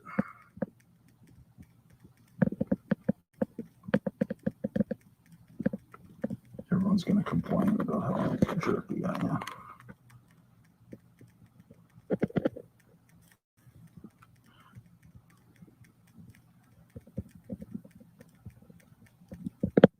This is really cool to see a eulogy for him in the actual magazine that made him famous, and then it's going to be kind of hard to get this. Yeah, but I'll get it. Well, it's the same idea that people. Death of a master. People are upset. Yeah, yeah. It's like when Jack Kirby died or something. And there, Hazel Held is writing. We just talked about her. Oh. The Secret Museum of Mankind. I wonder what that was. Probably more Rosicrucians. So their basic premise is they have ancient knowledge that goes back to Lemuria or Atlantis or something. It's a lot of fanciful thinking. But, they do some charitable things, I think. That seemed like a really nice couple that was leading it. They were all Yeah, I got no problem with Rosicrucians. They seem to be kind of halfway based in Christianity, too, in a way. Thrills, mystery, excitement. And I love her spooked expression on her face. He's got like a little pig nose. He's missing part of his nose. And you say he has women's shoes. It looks like a slipper. A what? A slipper? Yeah. Yeah, his shoe looks like a slipper. Yeah, yeah. But here, focus on her eyes. Yeah, I'm just getting. So she's got fire in front of her. And she may be on a coffin or something. Yeah. Who did a good job of being one of these girls is Fay Wray in the movies. I mean, she looked like she was right out of one of these covers. I'm sure that No wonder people loved and still love that movie. But people were probably, copying, using images from Hollywood to make the illustrations. Probably. Yeah. What year was that one? So it could be the okay. So it could be the opposite. Fay Wray inspired the cover rather than okay. Yeah. So here's one also probably owned by Laughlin. Yeah, it's got his writing there. 1236, and I guess the check mark means I read it. Probably so. So then Robert E. Howard probably would have been dead. Yeah, he died in June of 36. So then his father could still sell the leftover stories out of the trunk. And if I recall correctly, Otis Adelbert Klein helped with that. So Robert E. Howard had a big trunk of unfinished stories and finished stories. And the father sold them. Farnsworth Wright was such a picky and yet he was a picky editor, but a little bit mercurial. What's another word for that? Like you could send him the story. Finicky. He would reject the story the first time he saw it, and 6 months later you send it back to him with no changes, and he likes it better. And it's just moody. Just whatever he ate for breakfast determines whether he likes the story. Sounds like. So that's the weird tales. I don't think I've got more weird tales to show. Okay. So now let's get into some science fiction. And I have to do a big job of putting these all back together at home. And I'm probably going to get rid of some of these cruddier plastics. This is a Mylar, so this is considered good. I think I bought these from Jason Cohen at Curiosities. Yeah, I haven't been to Curiosities. Well, this would have been about 7 or 8 years ago. That's a shop in Dallas that an old friend of ours runs. I just love all the gadgetry. You should have told Rodney or Jason that you were going to be on tonight. Maybe they could have called in. Well, I know Rodney's real busy. Oh, she's got like electrodes attached to her. Is she dancing or just being forced to writhe around? I think she's going to be put into one of these bubbles. Oh man, there's so much going on. I don't know where to focus. Yeah. Okay, so the audience, is it all? Yeah, there's robots, but in the audience, it's like a bunch of women or slaves. They're on their knees. They're on their knees. Oh, I'd love to read this story, man. And then there's Joe Biden. And yeah, there's Joe Biden and AOC. It's Henry Kuttner, who's, you know, a big name in science fiction and fantasy. You can probably The Time Trap. You can probably find that. This might be public domain. We have this one, which has these gorillas chasing after the hero, who's about to shoot into the mega brain. Man, if you could make posters out of these at a copy shop, that would be so great to frame these, especially that last one.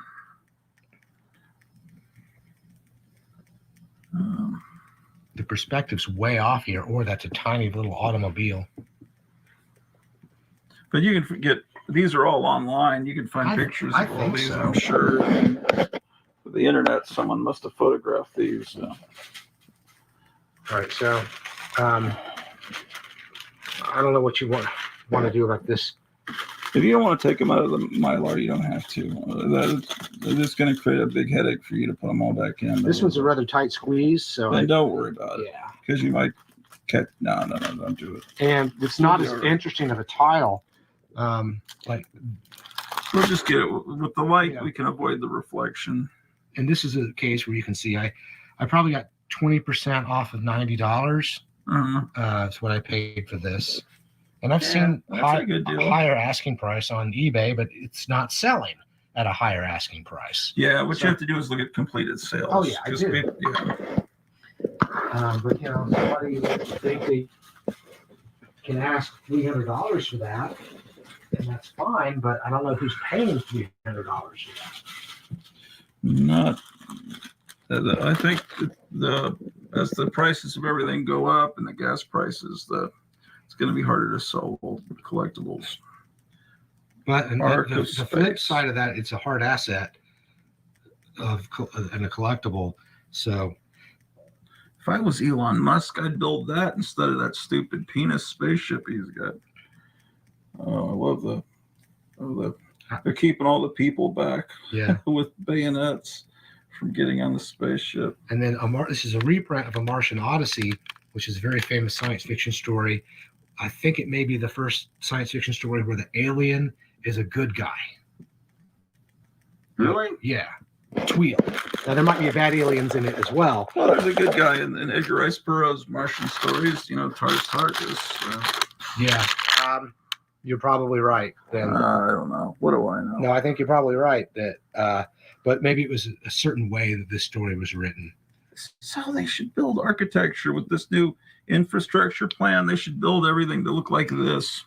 They're going to be spending trillions of dollars, those idiots. I don't know much about thrilling wonder stories. I just have a few issues. It's a famous, yeah. And it's just amazing. And speaking of amazing, I didn't bring any amazings. Yeah. Well, there's always next couple. I'm sure we could do this a bunch of times with your books. Yeah, yeah. So it's just a bunch of eyes. Have you read this At the Mountains of Madness? Years, like probably in the early 80s. It's worthwhile. Is that the way it's described? Yeah, they did a good job of illustrating it.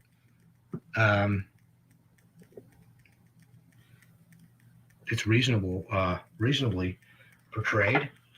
What are you? Is that him writing in the words? It's got some sort of store stamp Oh, on it there. is a store but stamp. it's kind of double. Yeah. It's kind of smudged. Let's see what's on the back. Nope. Camel cigarettes. Yeah. So I hope to upgrade condition on this one someday, but it's a placeholder. Yeah. But I'm also kind of at a stopping point where I don't really add much to the collection. Yeah. Unless stuff comes my way. First issue.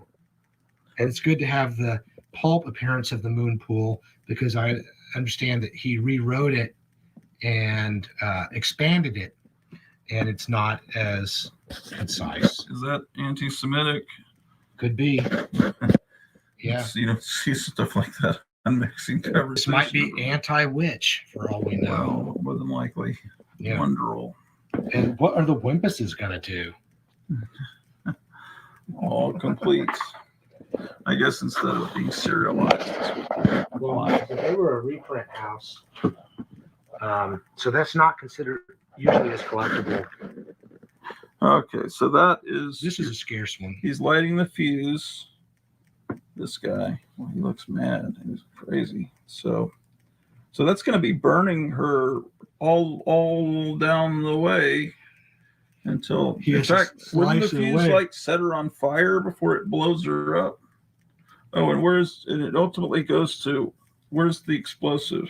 It may not even be an explosive, but it may just be a torture scene. Oh, maybe it's supposed to burn her. There's a Buddha right there. Oh boy! And he's chained to the chair. It has to try and slice the fuse without cutting her, I guess is the idea. Oh, he's like a Doc Savage looking guy. Yeah, they did put some heroes in the covers. I don't know if I showed you this one in our last segment because I just kind of want to speed through some things. Dime Mystery Magazine. Oh, I don't think you did. Girl for the Torture God. So these names, Blasingame, Zagat, Ernst, Burks, they published a lot of Weird Menace pulp fiction for different magazines. When did they start being called Weird Menace pulps? Was it during that time? I think it was. I'm not so sure. And were they called pulps when they were being published? Yeah. Or did that come later? I think that they were called pulps then at the time. Okay, here's another one. Actually, I don't know that we went through this one. No, we didn't see this one either. Here we are. This guy's been turned into a lizard. A snake. Snake. You like how the injection has two needles in the syringe there. Yeah. And then there's probably a booster shot too. And then, so they're about to turn her into a snake person, huh? Yeah. And she's instead of wearing red, she's wearing yellow. Now, speaking of red. Wait, what do you mean? Because all the other girls wear red on these covers? I've never thought of that. It catches the eye on the newsstand. It's like treating people like birds. So the women usually had a red dress on. How did we not show these in the last segment? This is not on the pulp. This is on the Mylar. Yeah. Oh, yeah. We know that. Let's see. So it could be a head transplant scene. Well, could be. Or are they just transferring his? Well, it wouldn't be that interesting to transfer his blood into her. Like I said, why wouldn't you transfer heads? That's Fauci there, I think. It looks just like him. It does. All right, here's another one that influenced George Orwell, I think.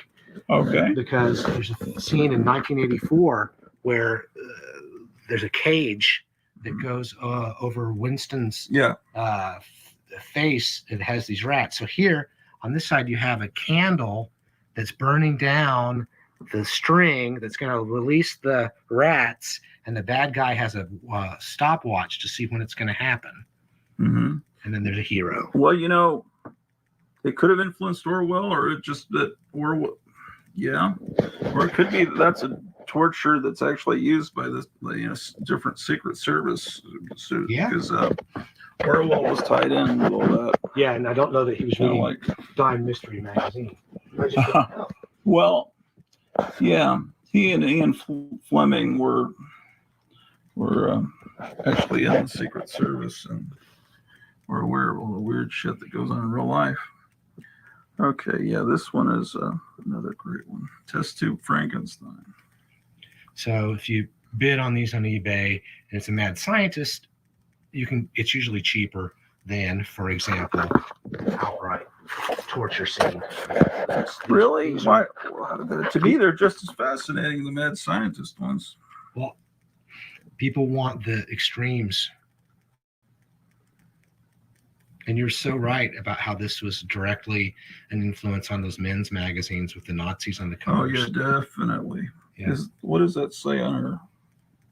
There's an ink smudge. But nowadays, that looks like the tattoos a lot of women get. Yeah, this is before women had many tattoos. Yeah. But now it's so cool. Well, I like some of them. Well, when they write right under their boob like that, some words, it's kind of, I don't want to insult them. Well, I guess it just depends on each individual tattoo, if it's a good tattoo or not. Yeah, they tattoo post no bills on yourself. Let's see.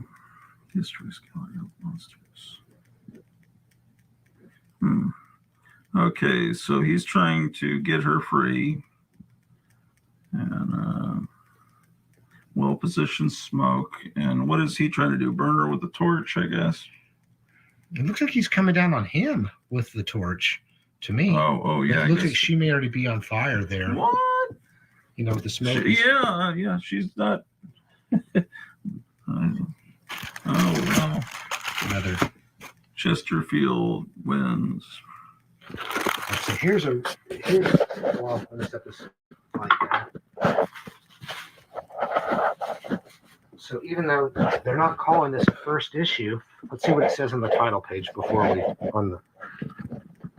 it says Volume 3, Number 3, October 1933, but it in fact is the first Weird Menace pulp, because before Dime Mystery was more of a straight-ahead mystery magazine, and then the Weird Menace formula was introduced with this issue. And finally, in the 1940s, they started charging 15 cents for Dime Mystery magazine. And that's, so she's being forced to cut him down into the vat of acid.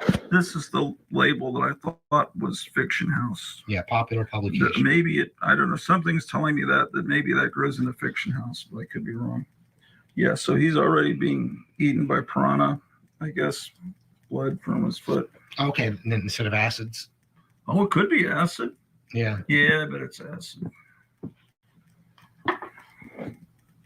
So this is one that I bought on eBay, and some of your people were asking about prices. I paid $317 for that because it's in nice condition. Yeah, it is. In fact, I'm going to set that one aside so I don't get it mixed up. I don't normally pay that much for them when I get them, but sometimes you just got to make a move. Yeah, of course. This is a British edition. Yeah, nice condition, and it's probably reprints from the American. I would assume. Yeah, I would. Yeah. Oh, they're putting a mask on her. Or this whole hood. They're going to hang her up in there. Oh, those are. Yeah, it looks like this guy on YouTube wears a mask like that. Let me flip it over. Reviews of movies. It's just got, I guess, some receipt in there. Yeah. I'm just going to leave that. That's some sort of receipt. So now, horror stories number 1. Did we see this? Yeah, in the previous segment. Okay. So this is a sticker on the Mylar. Right. Joe Biden again with one of his assistants. Men Without Blood. So I love it that it has bats on the cover. Oh yeah, the bat. And the green flame there. Yeah, that's cool. Somebody took a pencil to it, gave it a squiggle. But still, these things have survived almost 100 years, so you can't really. What does it say up there? Hold first issue scarce 15. So. Oh, it was on hold for someone. I guess. Yeah. So that was probably done in like the mid 60s. That's funny. when they write on the actual book like that. All right, so here we go with the lame ass Weird Tales cover. It's a very beautiful cover as far as colors, though. But what's the next amazing stuff in radio after television? Well, it may not have girls on it, but it's cool in the sense that. Oh, look, here's Out of the Eons, page 478. This is the one I mentioned about one of the best Cthulhu mythos stories. Next page.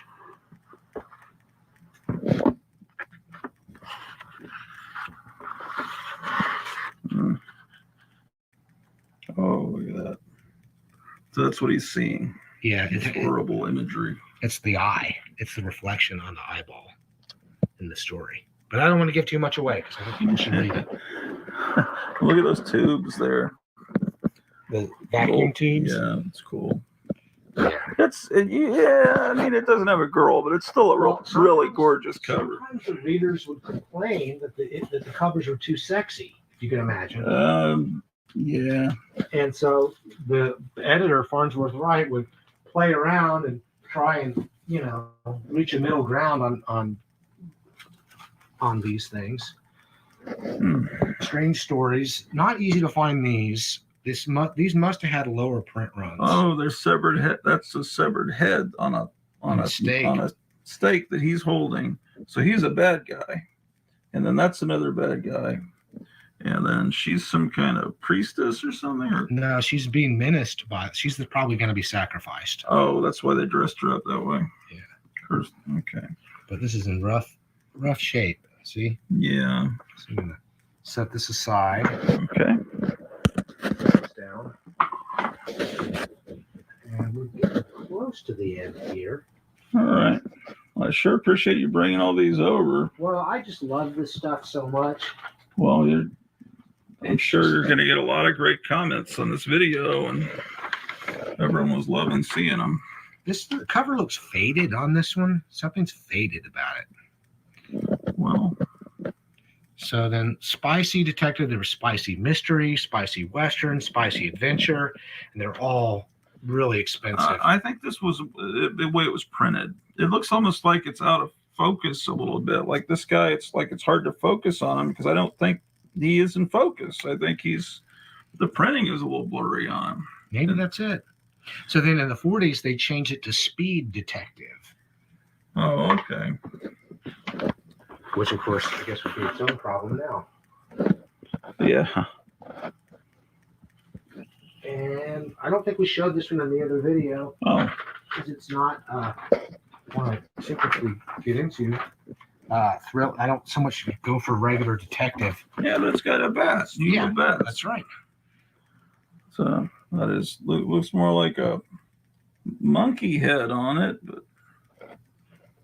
It's a little automatic pistol, like the kind you could buy in the advertisements inside. 77 miles, 1 gallon of gas. Will your car do it? Oh, there's the ad, and it's funny that the ad never changed except the focus. Her swimsuit changes, and the kid's hairstyle is parted in the middle, but they only changed the swimsuits, but other than that, this ad stayed the same right through the 1970s. Yeah, you can tell. What year is this? Early 30s? It says 32. Yeah, this is so cool to see this original ad. It was just so successful. And then the only author of note here is Arthur J. Burks. I never heard of any of these other guys, and I I know some of this stuff. Yeah, I'm focused on the ad, and you're talking about the authors. Wow, that is so cool to see. Yeah, because Charles Atlas ran these ads for generations. Alongside the Rosicrucians. Yeah. Murder Hotel. Yeah, so this is the problem with playing with pulps. Oh, yeah, I know. Yeah. So you only do this ever so often.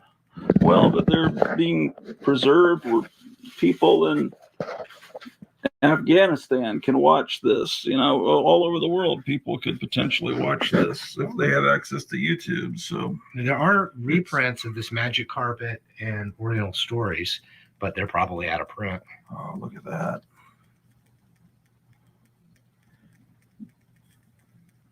Yeah. Excuse me. Are we seeing a nipple, or is that supposed to be a shadow? It really looks like a giant nipple. Yeah. Sometimes they can get away with it. Or is it hair? It's no, that's just a tiny. I don't know. I shouldn't be focusing on it. That's very prurient. Yeah. I don't see what the big deal is. We're all Why do mammals. they all want to leave? Why do they want to get on the plane and leave? It looks pretty good over there. It's just Joe Biden, let us stay, man. Let's see what else we got here. Here's Oriental Stories #1.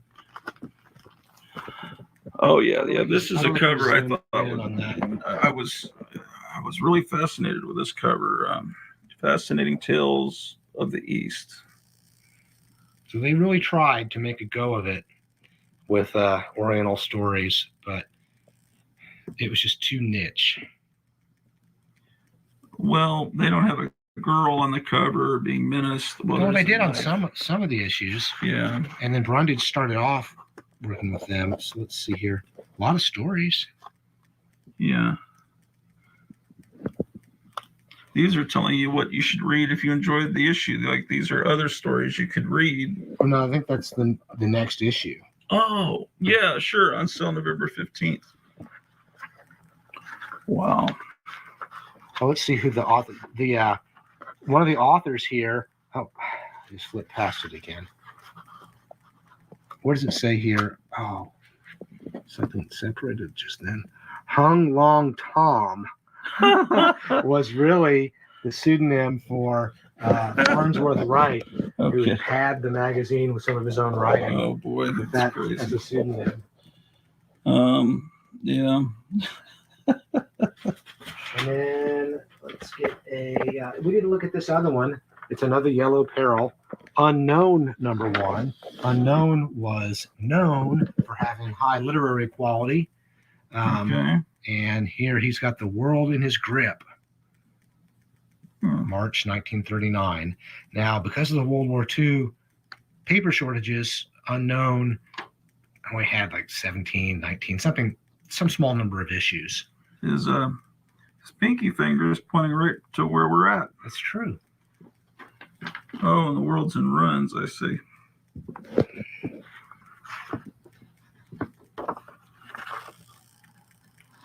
Kind of a plain masthead here, but these are some good authors in here. It's wild that the kids reading this 2 years later would get swept up in World War II. Well, not just, what World War II started in September of 39. I'm thinking of the U.S. involvement. I'm just thinking, yeah, the war started a lot earlier. I'm just saying our Another way of involvement. thinking about it is that Japanese invasion, I think, of Manchuria is kind of the start of World War II, but it wasn't a world war at that point. Well, that's why you had all these magazines with Asian villains, is because of what was going on over there. Well, and the immigration at the time. Oh. Was a big concern. Strange Tales. This is Mystery and Terror. Clayton Magazine. I wish I had more of these, but I just have 2. Well, what's it say? The author's names. Ray Cummings. So some guy's about to shoot an arrow. And he's transforming from a cobra. Yeah, I bet it's called The Place of the Pythons by Arthur J. Burks. I wonder if some of these stories are just available on the internet. Probably so. And some pulp fiction is just on YouTube and like audiobooks. I mean, where you can just listen to it, people reading it while you're going. Robot reading it or a person? Well, hopefully not robots, but that might be if something's public domain. That sounds like something that someone could do, is make audiobooks of pulp stories. I'm sure it's happening right now. I should do that. Here's my worst condition one. Yeah, but it's still acceptable. It's not. It's still together. It's still all there. So this is a Hugh B. Cave story. I think it was a vampire story taking place on a ship. Okay. He wrote a lot of vampire stories, a lot of weird fiction. And yet his most popular book during his lifetime is called Haiti, High Road to Adventure. which I'm selling on eBay with my username Penta Radio.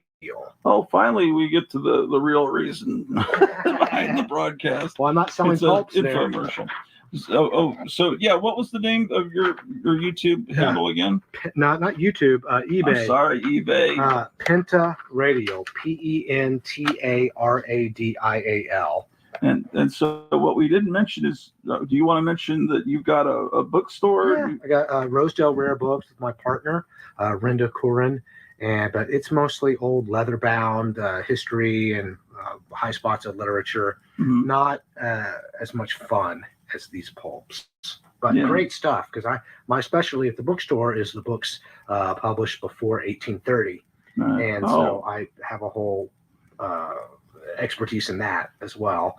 And then Renda is just a super smart book person who knows everything, and so we do a good job of it. So if pulps came by, you would take them, and they would never be on the store floor. But right, I have one issue of Weird Tales at my store, Rosedale Rare Books, because it's a duplicate. And it's in Dallas. Well, yeah, near SMU campus. Is it on Rosedale Street? Yeah, in University Park. That's not the same Rosedale that goes through Fort Worth. No, it's just like every city has the same name streets. Yeah. So I think that's it. I don't Whoa. know if I have any more. Well, that's incredible. And I do enjoy showing them, because it's it's part of the fun is sharing the love. And you've been doing that so well with your channel and all the things that you've got. So well, thank you. How much have you watched of my show? I probably watched 8 of them. Okay. Yeah, and if it's a 3-hour one, I don't necessarily watch it to the end. But if I had to put a number on it, I'd say I'd watched about 8 of them. What I want to do some night is have a live stream where a bunch of people come on, and maybe I'll do that this weekend and talk about the coolest YouTube channels that we should subscribe to. And then, someone says, I like this channel, and then I can go to that channel, show a little bit of it, and then we could all subscribe to that. And then someone else will say, well, maybe you guys don't know about this channel, and they show old toy commercials from the 60s, and this channel has all these old movies, and this channel has great political commentary that's really funny, and maybe that was something I like. Or maybe there's some good channels about pulps, huh? Have you found a pulp? I've not seen something quite like you and I have done with this, but there are lots of little histories of the pulp years. Yeah. Well, there's a lot of people that show off their comic books. So, but pulp collecting is a little bit more of a niche, because it's harder to. There's fewer of them out there. They haven't caught on in the popular imagination the way that comic book heroes have. Yeah. And so you can kind of get something that's scarcer, older and scarcer, and costs less than a Golden Age comic book. The only thing that's always intimidated me, I just thought I could never really collect those or Golden Age comics just because of the price. And then I would be intimidated by trying to keep them nice. And I never see them, at conventions, they're not really there. Most of my life, what I collected tended to be what was there. It was like when I went into a store, if I found some, and then some things I never saw, so I never collected them. But then once eBay came along, then you can expand to just about anything. Well, but then, nobody's buying Action Comics #1. Well, yeah, but, I always thought, when I was younger, that I always saw these older guys that were in their 50s, 60s, 70s, and they were the pulp guys and the Golden Age guys. Yeah. And because they had them from when they were kids. And I thought I'd never be able to collect that. That's like an older guy's game. Now we're those older guys.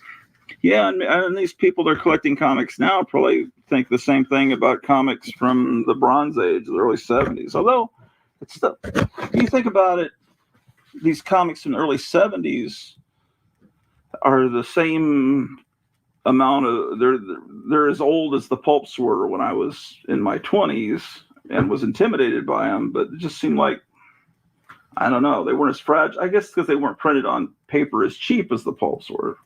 Yeah, these pulps are meant to last 1 month. 1 month or one season. Just by their very name, pulp, it implies that they were not meant to last. And comics have a longer life, potential life capacity. I But guess. they also weren't, typically saved. No. If somebody makes something that's considered like an instant collectible, then it's probably not going to be valuable for the future. Right. Notice none of these pulps said collectors did. They didn't really do that thing. Collector's item on the cover, first issue. They do the first issue. They say collector's item? No, they didn't say that. They'd say first issue, but here they say 16th year of publication. Uh-huh. So they would brag on other things. Right. That's the color photocopy. Right. Oh, a funny story about when I walked in to the photocopy place. I hadn't shaved in a week or more, and I looked very scruffy. And I walked in with these 2 boxes of pulps, and the lady just said, "No, thanks. We don't want any." It's like, no, I'm here to photocopy. All these pulps had thousands of dollars worth of pulps, and I looked like a bum. Yeah. Well. But I don't That's mind. funny. It was funny. She didn't insult me. She just didn't recognize me because I'd been in that place before, looking less scruffy. Yeah, nobody really keeps up their, last couple of years since everyone's had to wear masks. No one bothers to shave. It's or put on lipstick. Yeah, I shave about twice a week, and I don't ever put on lipstick. No, well, I'm just talking about in general.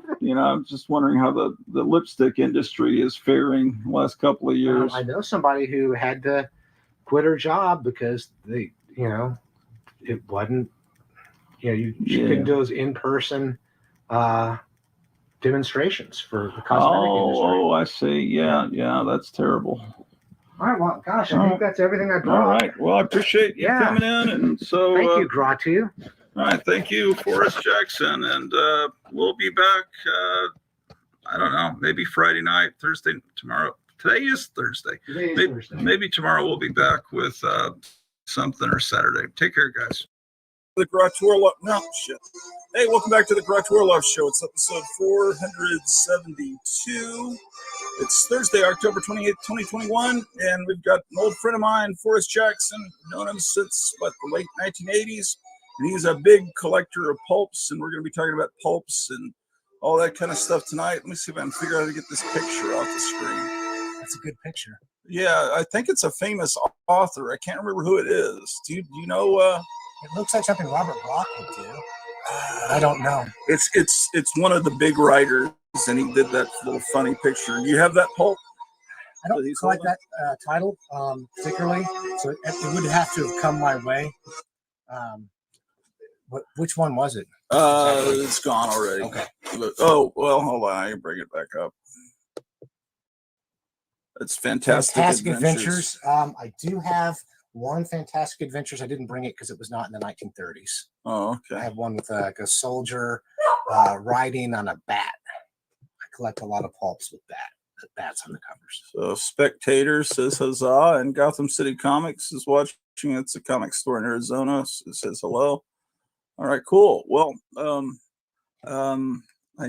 if Eric Breen is free, I need to get him the link. The link is here in the chat, but if maybe my wife can get us the link to him on Twitter, and if anyone wants to send a link to anybody, I think the people that usually need it sent to them are Eric Breen and Captain Strangelove. Anyway, so you brought a bunch of pulps. Yeah. And let's see what you got. I got started in this. The year you and I met was 1991. Okay. And that was the same year I became a pulp collector. I lived in New Orleans. I went to Tulane University.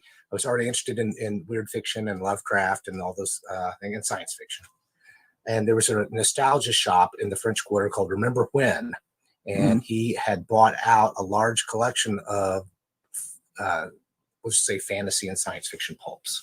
Yeah. A lot of weird tales. And, I regret the ones I didn't buy, but of course I'm glad for the ones that I did. And some of them came from a famous surrealist, John Clarence Laughlin, one of the few American surrealists. I have a friend, Harry Morris, who's a professional illustrator, who became friends with Laughlin and went down to visit him. And all he wanted to do was show his pulps and books from his childhood and not his artwork when they visited. So he was way into the pulps, and he kept them in a humidity-controlled environment, which is a big deal, of course, in New Orleans. Oh yeah. So I really love Weird Tales magazine. So I'm just going to start in here, and like I said, I only brought stuff from the 1930s, and so here we have. I keep them packaged up in pairs. So they'll have one on one side, and then this is actually a color photocopy. Oh, so the cover is not exposed to light? Yeah, and when I keep this in, this is called micro chamber board, and it even absorbs cigarette smoke. I've heard of that. Not that I smoke, but it has these properties. I don't know if your camera can pick it up, but inside there's like this, I'm just gonna say charcoal like filler there. I don't know that it's actually charcoal, but it's in between these two. And funny enough, the covers of the pulps are not printed on such terrible paper. It's kind of glossy paper. It's not like the pulp paper on the inside, which is invariably yellowed. I hate that. It's a characteristic of them in the 1960s Marvel comics that they printed the covers bigger than the actual, having a little overlap. Overhang, yeah. A lot of chipping there. So I guess my point is, there's a question from Scott Briggs watching. Was that Harry O. Morris of? Yes. How do you? Okay, the answer is yes. And he's been a really good friend for a long, long time, 30 years, and I go visit him every few years. Okay. In New Mexico. So, but the point I was making about the micro chamber board is that I don't know if your camera can see it, but along the top edge there, it's yellowed, and that's where it's exposed to air and essentially off-gassing from the pulp paper inside. Like I said, the cover is printed on a little bit better stock. So gas is still like an element of decomposing. It's my understanding that the damage is mostly done with the acidity, but if you get these wet, it can reactivate the acids. Now, I'm not a paper conservator, so I'm not going to say that. So you're saying every single thing that I'm saying is gospel, but it's my understanding. So you're saying after 90 years, they've stabilized to a large extent, unless you cause some. But look how white the inside of this cover is. Yeah, that's amazing. Yeah, so this was printed on better paper stock. The covers were. So on the inside of a pulp, let's see, you'll have illustrations. Is there a way that we could get close? Let me see if I can move this whole setup a little closer to us.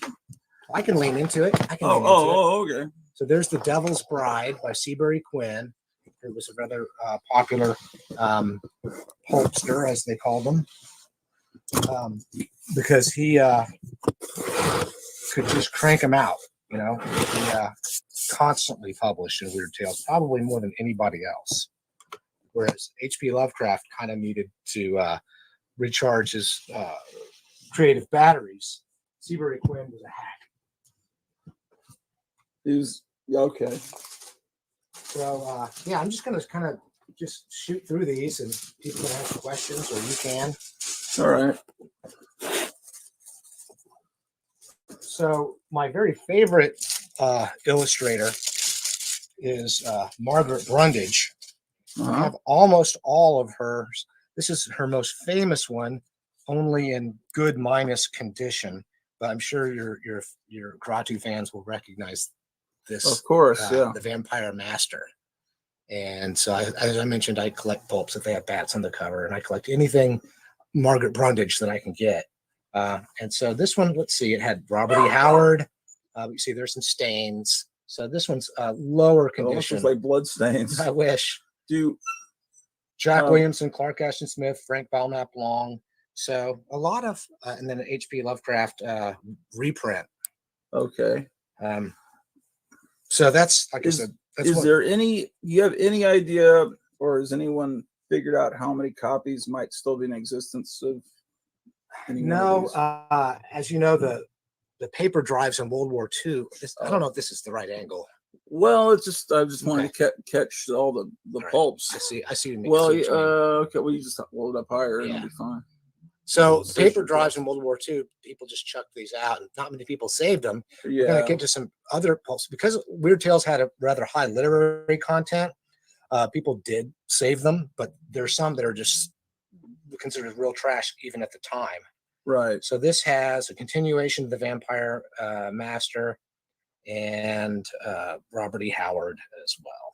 So this is a Margaret Brundage illustration. Let me see the angle there. Yeah, the camera's up here. Just you want to get it as close as you can. It doesn't do good when it photographs us. We're kind of fuzzy, but if you get close to it, well, you get as close as you want. It actually looks pretty good when you put a book close to it. All right, so there's that one.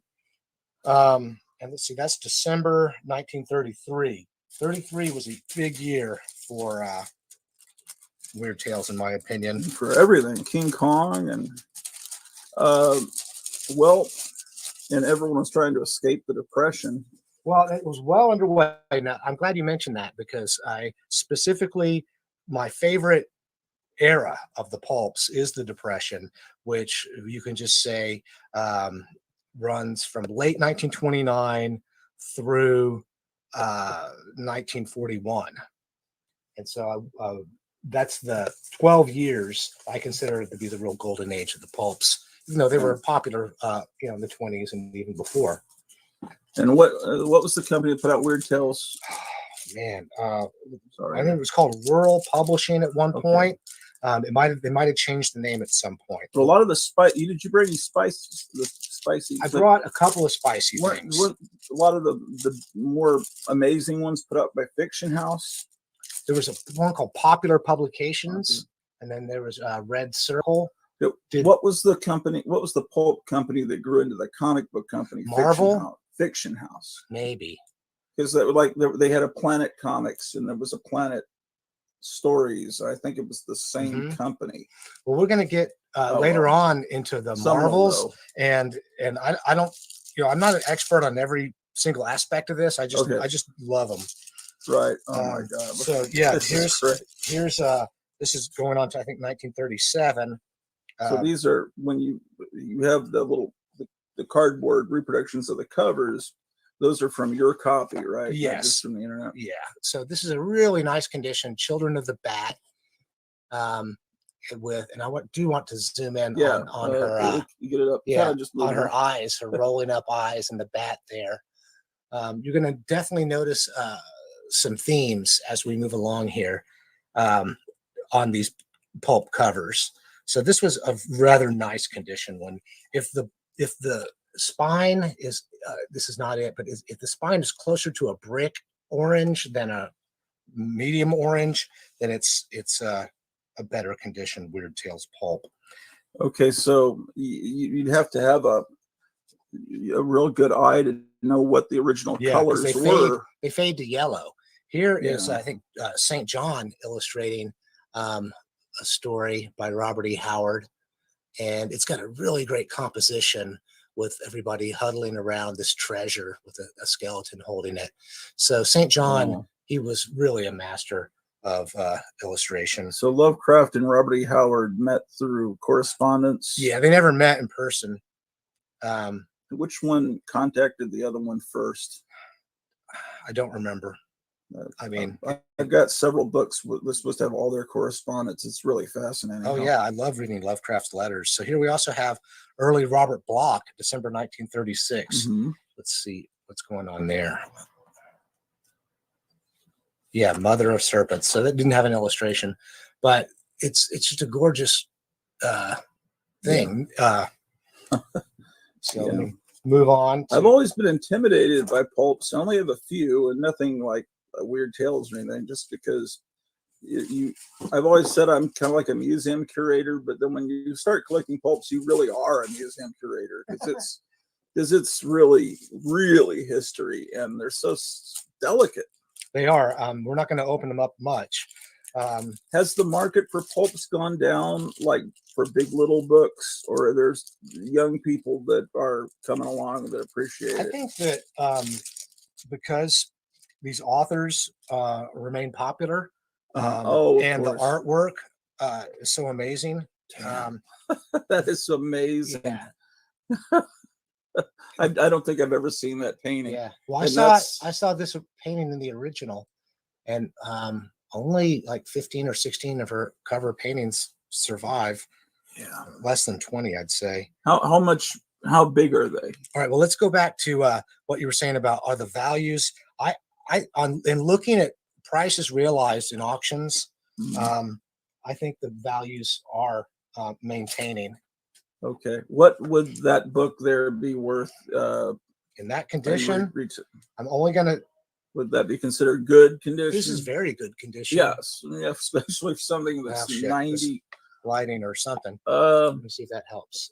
You got to move things the opposite way that you think you should. You'll figure it out.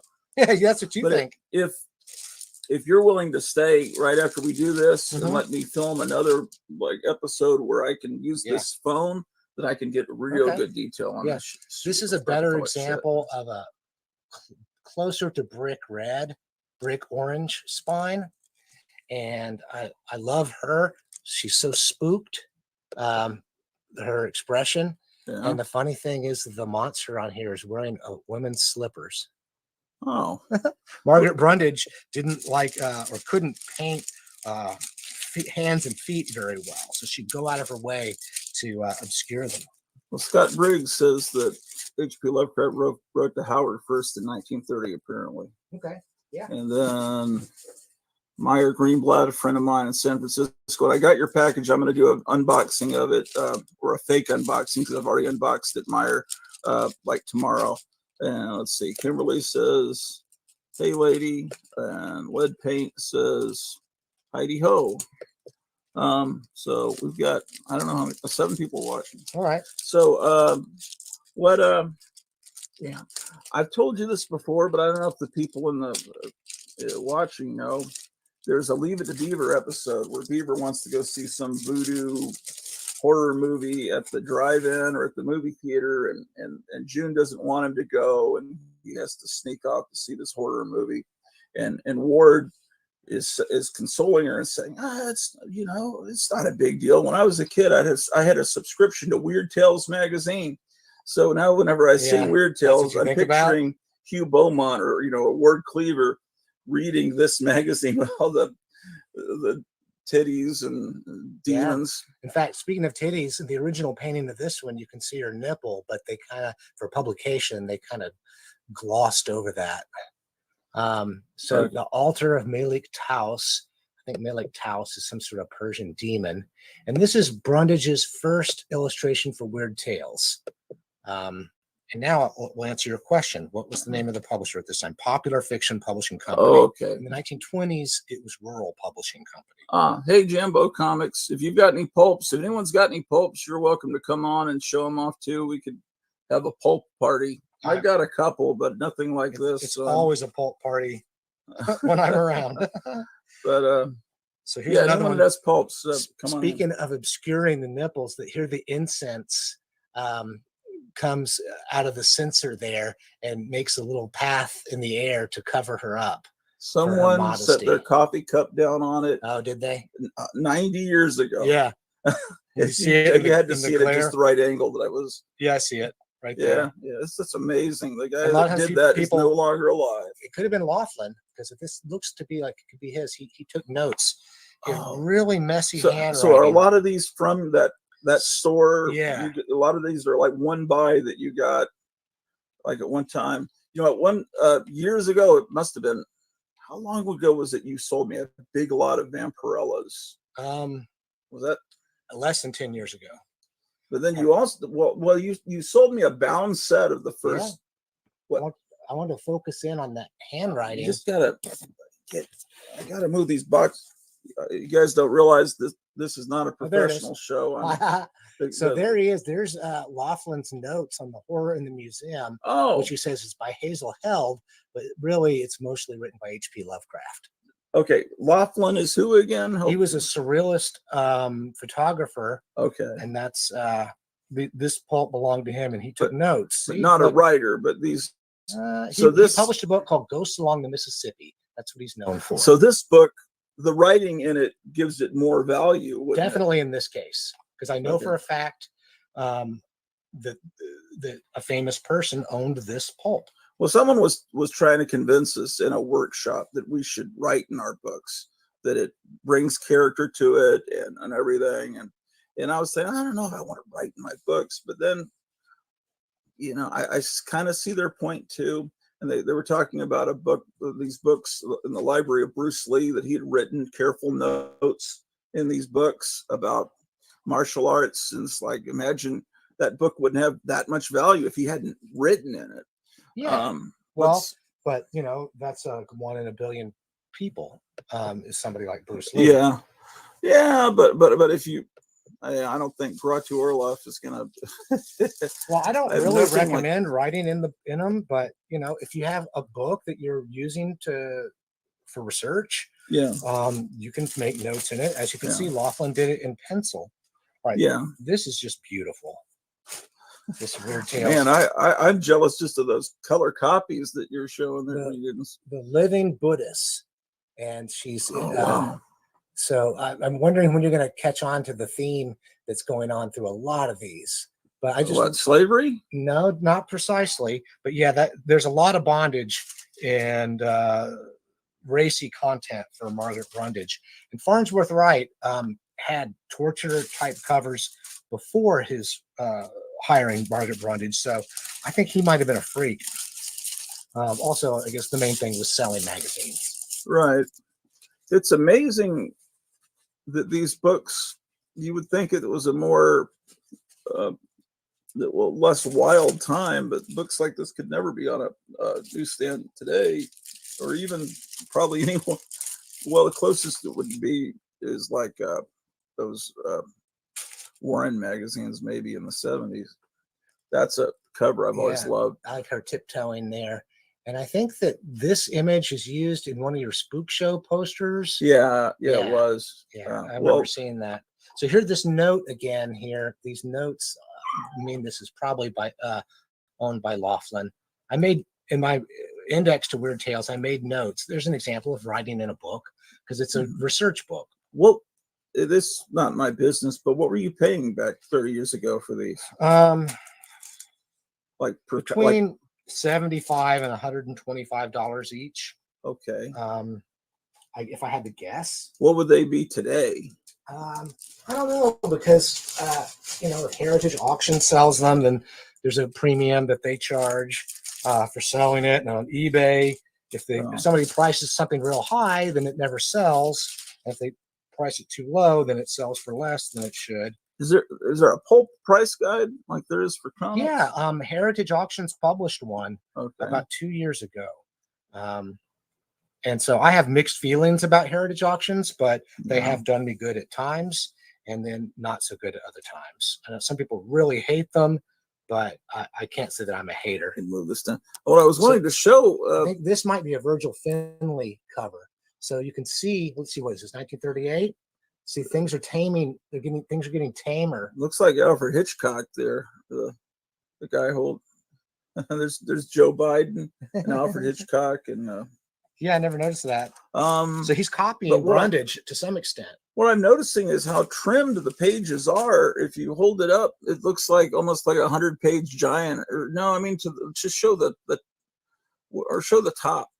Yeah, the pages. I'm used to seeing the pulps where it's all they're raggedy and overhang on the bottom. Well, yeah, but that's kind of, I'm used to that, seeing the old Marvel comics, but I'm used to seeing like different companies were probably printed differently. Oh yeah. No, actually, I brought only pulp-sized magazines for the show tonight now, because there's bed sheet size, there's digest size. What do you mean bed sheet size? Bed sheet size is a larger format pulp, like the first year of Amazing Stories in the 1926. It was a larger format. The idea was that on the newsstand, you know, it would be, the title would be standing higher than the other pulp magazines. Here is perhaps my best condition Weird Tales pulp. And that's years ago, you gave me a color copy of this, and I've got it framed over there near the bathroom. You can see like there's like almost like a waxy sheen. I hate this opposite stuff. I know. You just so this Dr. Satan was a character that was not much loved by the Weird Tales readers, but the publisher was trying to compete with the weird menace genre. So like I said, there's that, and maybe you can see the darker orange on the spine. Well, we got Night Tiger watching, and he's a big Golden Age comic collector. I don't know if he's gotten down the rabbit hole of pulps yet. Let us know if you have Night Tiger. You're welcome to pop on and show show stuff if you want. I know you're gathering stuff together for your Halloween show Sunday. But you're welcome. Anyone, I've got the link somewhere at the beginning of this chat if you want to. So that's the first box. Yeah, that's Weird Tales. Now, Weird Tales had a couple of spin-off publications, and I think the first of them was Oriental Stories. Okay. 1930. So here's Oriental Stories #1, and that's a very interesting cover. It's kind of Art Deco, I guess you'd say. It is 1930. And so let's see what's on the inside here. Some foxing, some stains. Wait, show me the foxing. Yeah, the discoloration. Well, is that a stain of liquid? No, I think it's just the acids. Maybe something was pushed up against it. It doesn't look like water damage to me. There's a fold there that I'm not going to test any further. Oh, there's the foxing on the front. Yeah. So this one does have Robert E. Howard. So sometimes these will be collectible for the authors, sometimes for the artwork. I got into collecting first issues. I don't remember if you remember at those collector shows back in the early part of the 1990s. There was a guy by the last name of Gold. He sold pulps, and I think that was his last name. Scott Briggs is saying you might want to try to get on at some point Will Murray on your show. He's a total pulp and HPL expert. He's a real expert. Doc Savage. Have you met him? I don't think I've met him, but I've read a lot of the books he's edited. So yeah, you know what? I think I did meet him in 1993, but I'm not going to bet money on that. Okay, there's the good girl and Julie the So here's an early Brundage painting for Magic Carpet when Oriental Stories wasn't selling very well because it was a niche publication. They changed the name to Magic Carpet. So this is Magic Carpet #1. I've never heard of this one. It's volume 3 #1 because they just continued. They got 2 volumes of Oriental Stories out. This has Hugh B. Cave and Eoff and Price. And Margaret Brundage. Were these mostly monthly, or do they come out every 2 months? Or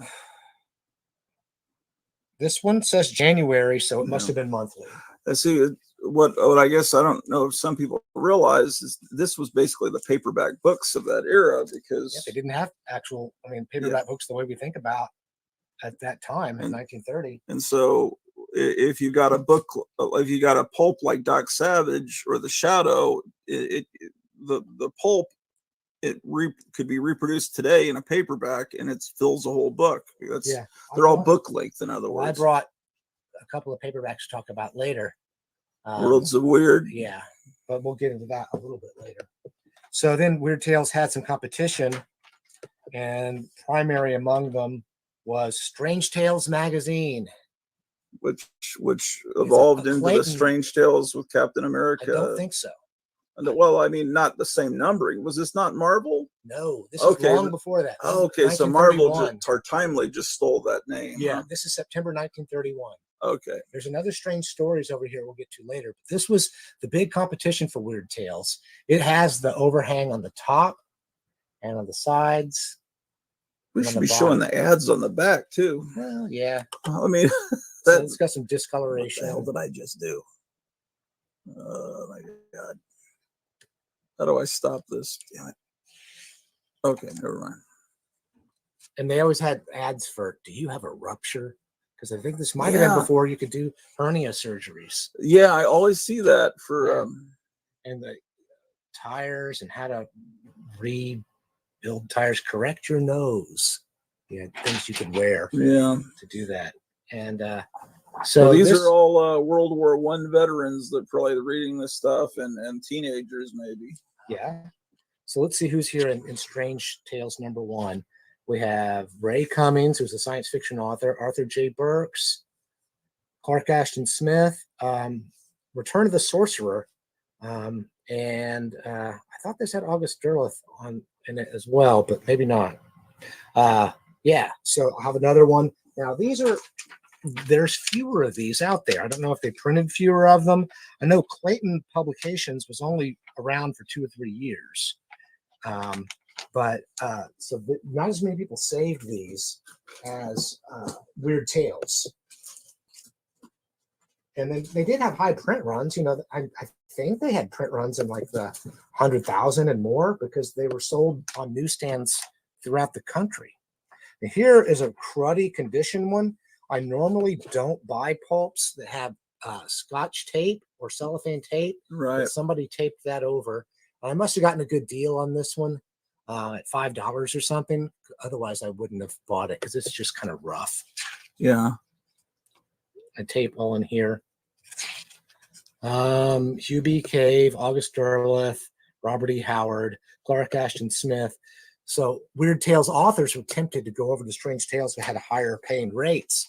And H.P. Lovecraft never was able to publish in Strange Tales because he didn't have enough action and adventure in his stories. Well, Night Tiger's asking, how much did you acquire the Strange Tales for? He's probably talking about the first one you showed. I don't remember because it's been over 25 years ago. And here's a different one, Strange Stories. And there's the question, I assume these pretty much originate out of New York, like comics, etc. Weird Tales was published out of Chicago originally. Oh, yeah? And then did move offices to New York. So Chicago was a player. Okay. So here's a different one called Strange Stories. So this is also competition for Weird Tales later in the 1930s. And let's see what we have here. So, you know, it's rough. Things, you know, it's hard to find these in great condition, but I'm very happy to say that I went to a convention and Robert Bloch autographed this pulp for me. Where? Oh, yeah, There. sure enough. Yeah. I was just talking about him last night and how... he had 2 stories in this one. Tarleton Fisk was his pseudonym. So he had 2 stories in this. I was talking about how Robert Bloch really based Norman Bates on Calvin Beck, the editor of Castle of Frankenstein. You know that story. Oh, and I like Castle of Frankenstein, although I think I only have 3 issues. Oh, it's if you can collect all these, you could probably get because I've got a full run of Castle of Frankenstein. If I can do it, you can do it. Yeah, sure. yeah, but you know. But a lot of this is just happenstance that you were able to. I was in the right place at the right time. place at the right time. To some extent, but then when eBay got going, you know, in the late 1990s, I did buy stuff on eBay, and then I was out of a job for a while, so I sold my 1920s Weird Tales and kept the 1930s. Now this is a Margaret Brundage painting, but it's like her second shittiest one because there's no like damsel in distress. It's just a mad scientist. Now I do like mad scientist pulp covers. Oh. The cat's getting close to his pulps. That's the problem. Yeah, well, that's okay. Forrest, the problem is he's used to going to that chair. Well, those are at least covered up in plastic. I don't want cats getting no. All right, we'll put it on pause. And then, well, you can't pause a live show. No, I don't know about these things. It looks. I think he's lost interest. He's not going to fuck things up. So that's a lame ass mark. The only one that's worse is there's like a detective being hit over the head by a rock in front of a gravestone. It's still a beautiful cover, but you're right. It's like, but there's no girls on it. Yeah. So that, Oh, okay, yeah. Because even if it's set in contemporary times, you need and that was a girl science on fiction cover for a Weird Tales pulp. it. Yeah. Let me ask you, that one that had tape on it, when do you think that tape was put on there? Like back 50, 60 years ago? Well, the one that had tape on the spine, yeah, is not so yellowed, so that may be regular Scotch tape, which is not as bad as cellophane tape.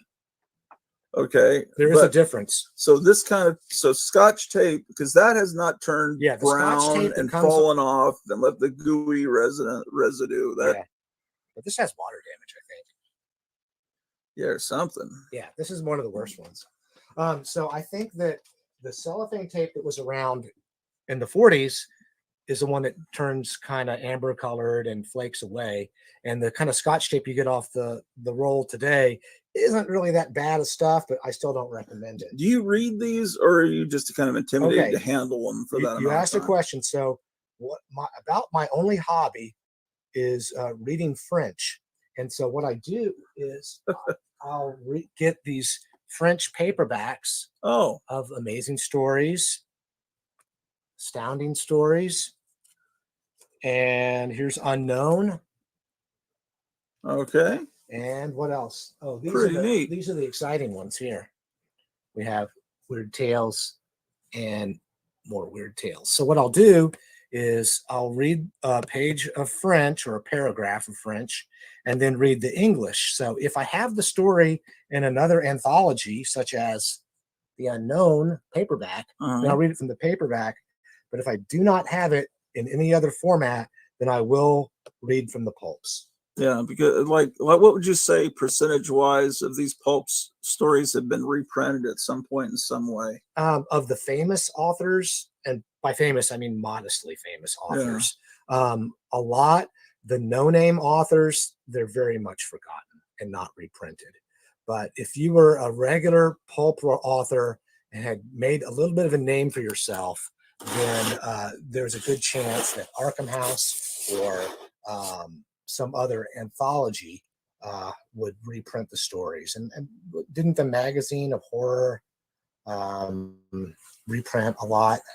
I think that was the title. You know what excited me for a while? I guess it was the 90s or early 2000s. There was a company called Adventure House, and they were reprinting whole pulps.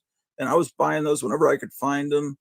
Not many stores care. Are they still putting out a magazine called High Adventure? I think so. They would reprint the stories with the original illustrations, and it was all these the real spicy stuff and the evil. Speaking of spicy, evil villains and all. It was so we can transition here to one of the things I brought, which is a spicy detective.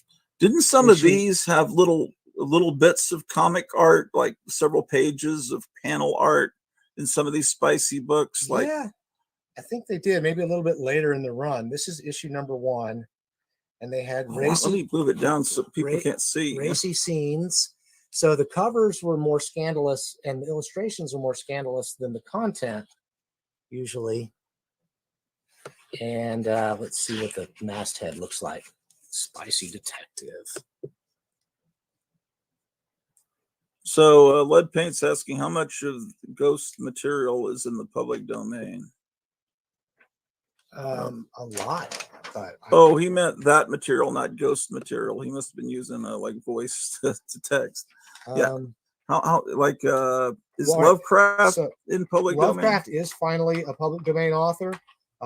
There was legal disputes about that. August Derleth bullied people into thinking that he owned the copyrights to Lovecraft, but he did not legally. But nobody faults him for it, because without him, Lovecraft would likely have been forgotten.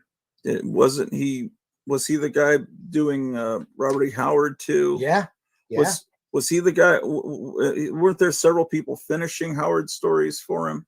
You're thinking of L. Sprague de Camp. That's and those the guy. guys, but August Derleth did the same thing for Lovecraft and would write. August Derleth, he would take a Lovecraft idea and write an August Derleth story. Okay, but if you have an unfinished story or you have a story you add to it, then you probably changed enough that copyright exists in your new version of it. Well, I don't know what to. I'm not a lawyer, so I don't know what to say about all that. Yeah. But a lot of it can be public domain. Shit, there's a fold in that. Yeah. Well, Oh. it's not even a great condition copy. But here we have Horror Stories #1, and what do you know? It's got a bat on the cover, and I like any kind of like satanic scenes or sacrifice scenes. So there's something. So they're worshiping some green flame in the background, and this bad guy has gotten his hands on the woman in red. We should have voted for Hillary Clinton, man. And so let's see what's on the inside. Have here. that in the White House. So this is. Oh shit! I thought a page came out. No, this is an ad from some sort of not ad, but a catalog. I'm afraid we're going to cause Night Tiger to start collecting pulps. That's all he needs. So let's see what Horror Stories has a very plain masthead. Look at that. It says what love about early 1940s and later publications. It feels like exploring the unknown.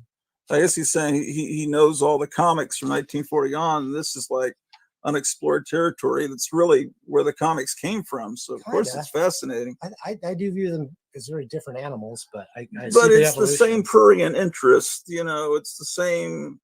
It's just the older brothers of the kids that read the first comics were the ones who were going to get that unfolded. It's driving me crazy, man. Sometimes though, Kenneth, if it falls off, if you fold it back too many times, then oh, it's that's an overhang. Yeah.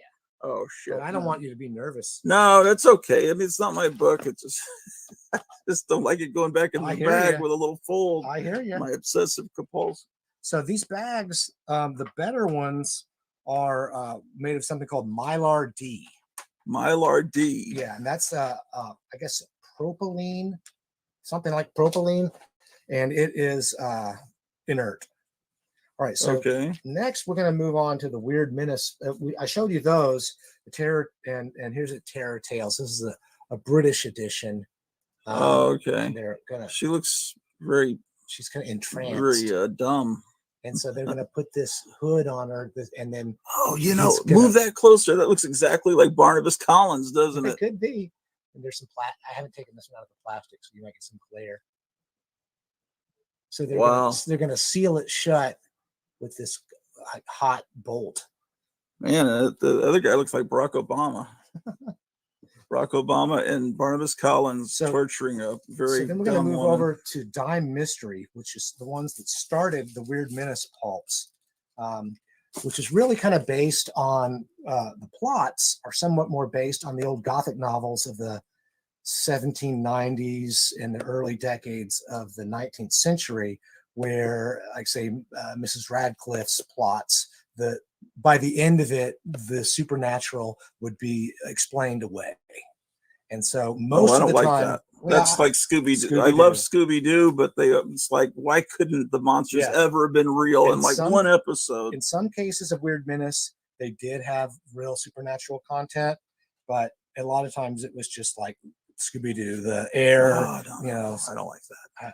I agree. So these are more famous for their covers, and this is the first Weird Menace pulp, Dime Mystery Magazine. The covers got better.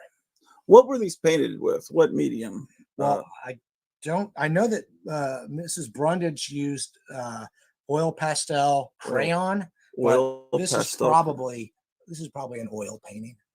God, I can't paint in oil because you have to be so patient and let it dry or everything turns gray.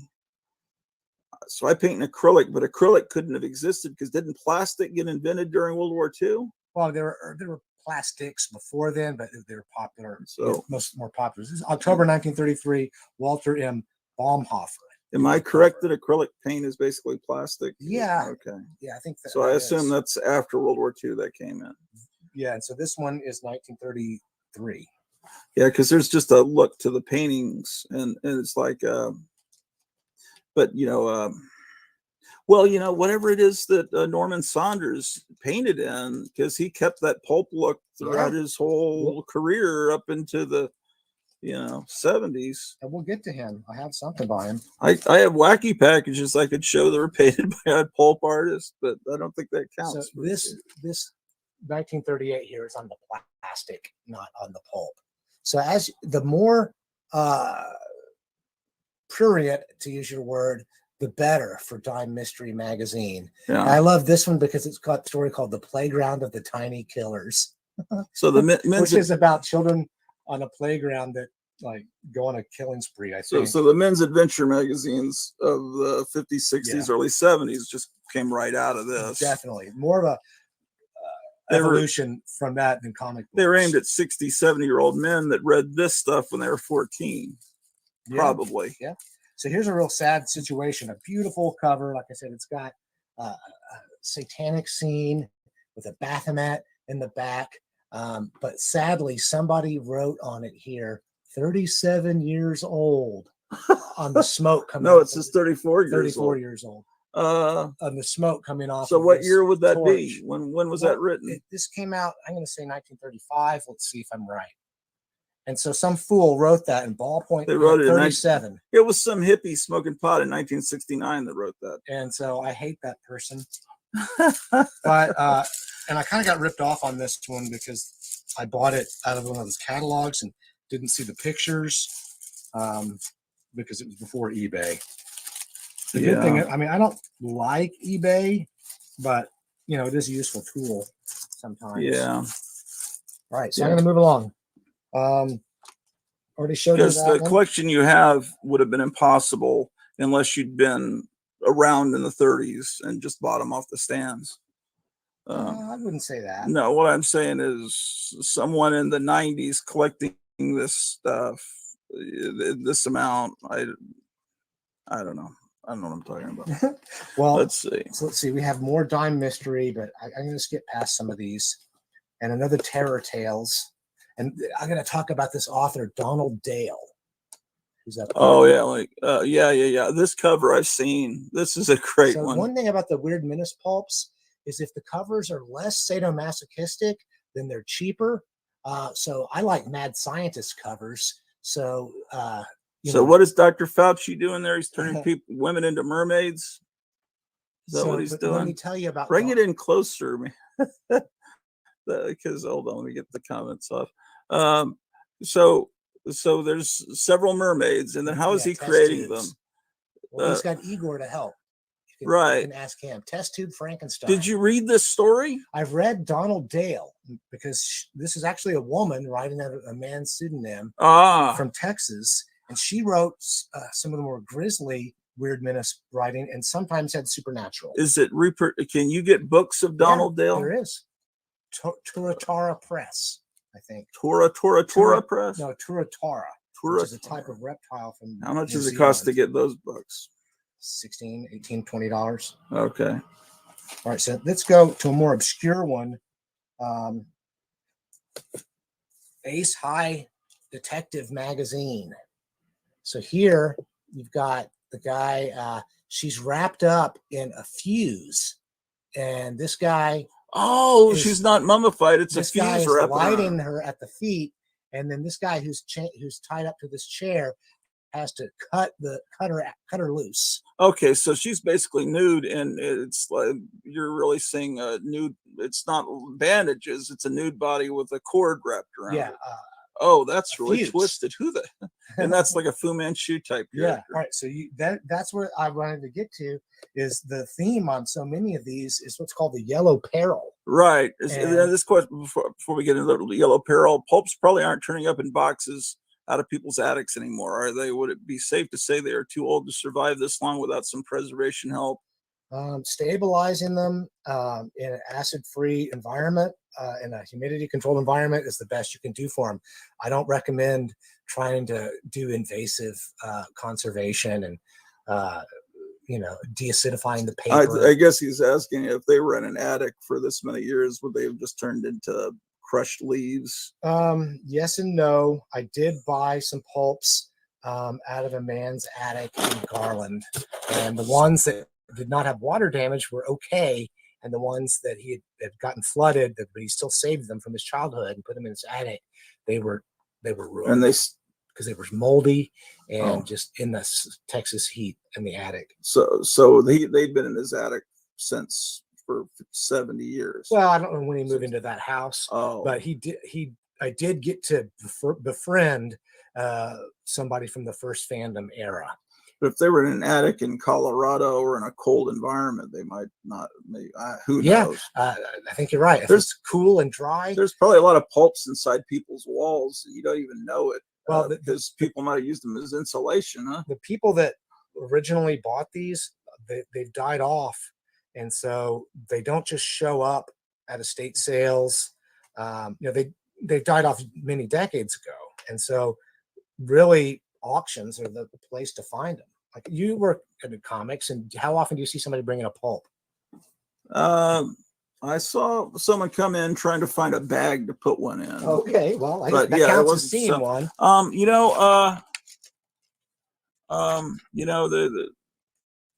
This movie that just recently came out, Shang-Chi, in the comics, his father was Fu Manchu in the Marvel comic in the early 70s, but they had to change that because I guess Fu Manchu is considered too bad to show now, even though the hero was Asian. So if the hero's Asian, it seems like it's okay to show an evil person of the same race. Here's a non-yellow peril cover with a very yellow cover. One of the boringest covers, Famous Fantastic Mysteries #1, 1939. They did covers like this for a few issues and then realized they needed to get good illustrations. Yeah, it's more like something in a circus, strange, weird. But these are a lot of big names in science fiction at the time. A. Merritt. Yeah. Manly Wade Wellman was just starting out. Ray Cummings. But these are reprints. Famous Fantastic Mysteries did reprints from earlier pulps. So they're not considered, even sometimes they have great covers, not this one. They're not as valuable as, say, for instance, an original science fiction magazine.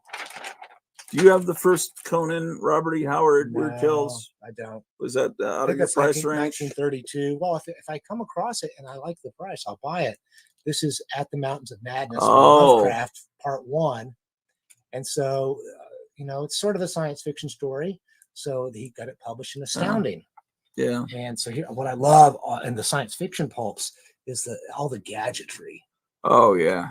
I'm much more of a weird fiction and supernatural fiction fan than I am science fiction, but I do love science fiction. But the artists that worked in comic books, when we were kids and before we were born, were reading these pulps when they were kids. So this is where it all came from. They soaked up their influence from that. Yeah. So this one's kind of rough condition, just good condition. And I hope to upgrade this someday, but whatever. Wasn't there a movie made of that story recently? I think Del Toro was gonna make a movie about it, and it hadn't. Oh, it didn't happen. It hadn't happened, to my understanding. All right, so now I'm just going to quickly show you some other science fiction pulps from the 30s. Thrilling Wonder Stories. And it's got these great guys. Now, I think that this might be a little bit of a riff off of King Kong, because wasn't King Kong showed on a stage? Yeah, it's very similar. That's where they're getting their idea for this one. And this is what, August 1940, I see there on the Is it? spine. Yeah, so Okay. that's 7 years later. So that's in everyone's consciousness. Yeah. Here we have Sigmund Freud would have liked this cover, but I like Margaret Brundage better. Oh, I love that cover. I mean, it's basically, that's like a Buck Rogers, Flash Gordon spaceship, and it's a new. And it has a reprint of A Martian Odyssey. Wow. Yeah, that's the new Noah's Ark I think that was done multiple times in different. Thrilling Wonder Stories. Wow. I don't have a whole lot of those. Now this is really Marvel that This you're is about to show. yeah. Let me show you just one quick one. Okay. Future Fiction #1. I don't really know a lot about this pulp. Future Fiction #1. Let me see I haven't read it, but it had a good cover, and I liked the dude who I bought it from at a book show. His name was Trey Anderson, and he was really a great guy. I hope he's still out there. Shout out to Trey Anderson. Oh, He cool. had real enthusiasm for this stuff. All right, so now I saved this for last because I know it goes into more of your interest of the comics, and that is Marvel science stories. So here we have a menacing science fiction cover, and it's my understanding that the content of Marvel science stories would have a little bit more adult content, like a little bit racier. Yeah.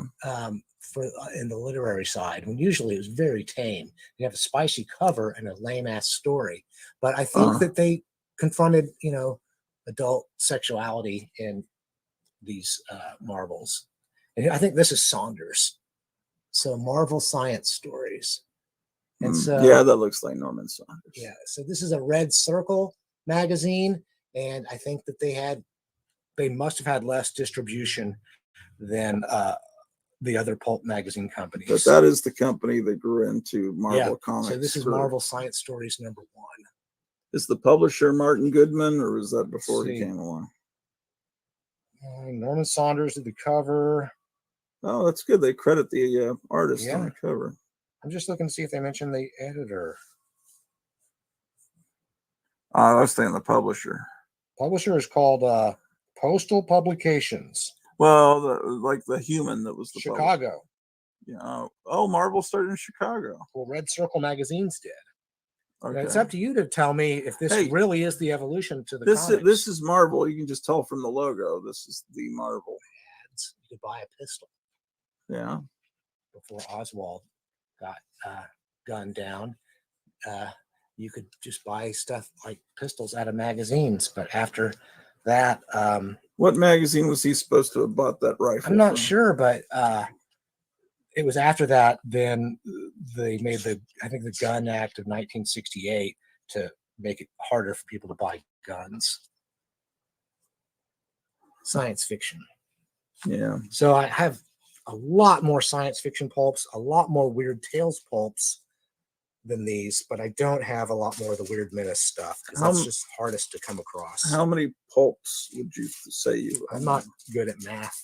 I can't count. Yeah. There's too many to but count. This is a small part of your collection. I just specifically brought stuff from the 1930s that was in this size format. Okay. And I've got a lot more Weird Tales. I just grabbed a few to show because it's an important part of the story. And how did you first develop an interest in Lovecraft? All right, so a employee at Blockbuster Video said, "Oh, you should see this movie From Beyond. It's by a story by H.P. Lovecraft." I'd heard of Lovecraft before in reading about Poe. This would have been around 1987, possibly 88. And so I'd already read a bunch about Poe, and I would see this interesting name Lovecraft in association with Poe. And so that's how I knew, okay, this is what this guy's talking about. And I just ended up really loving his style.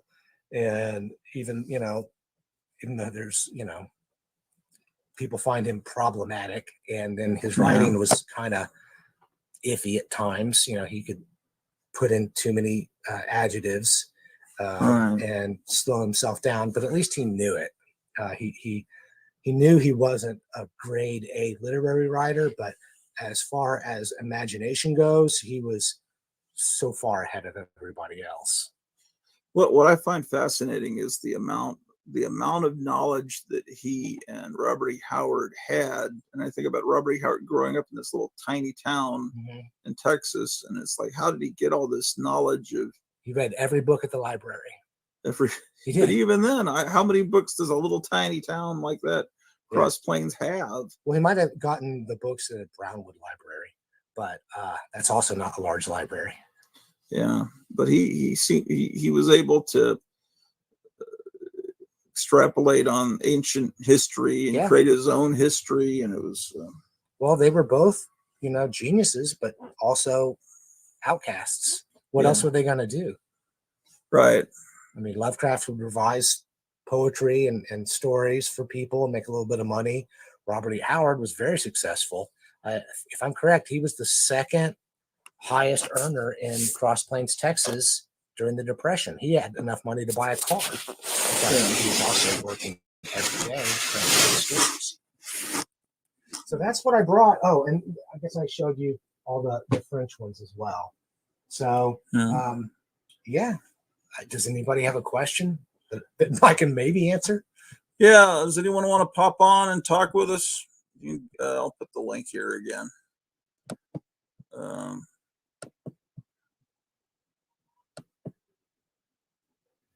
I've not been to any pulp magazine specific conventions, and so I'm looking forward to doing that someday. Pulp Con or the Windy City. And so someday I'm going to do it, but I guess not yet.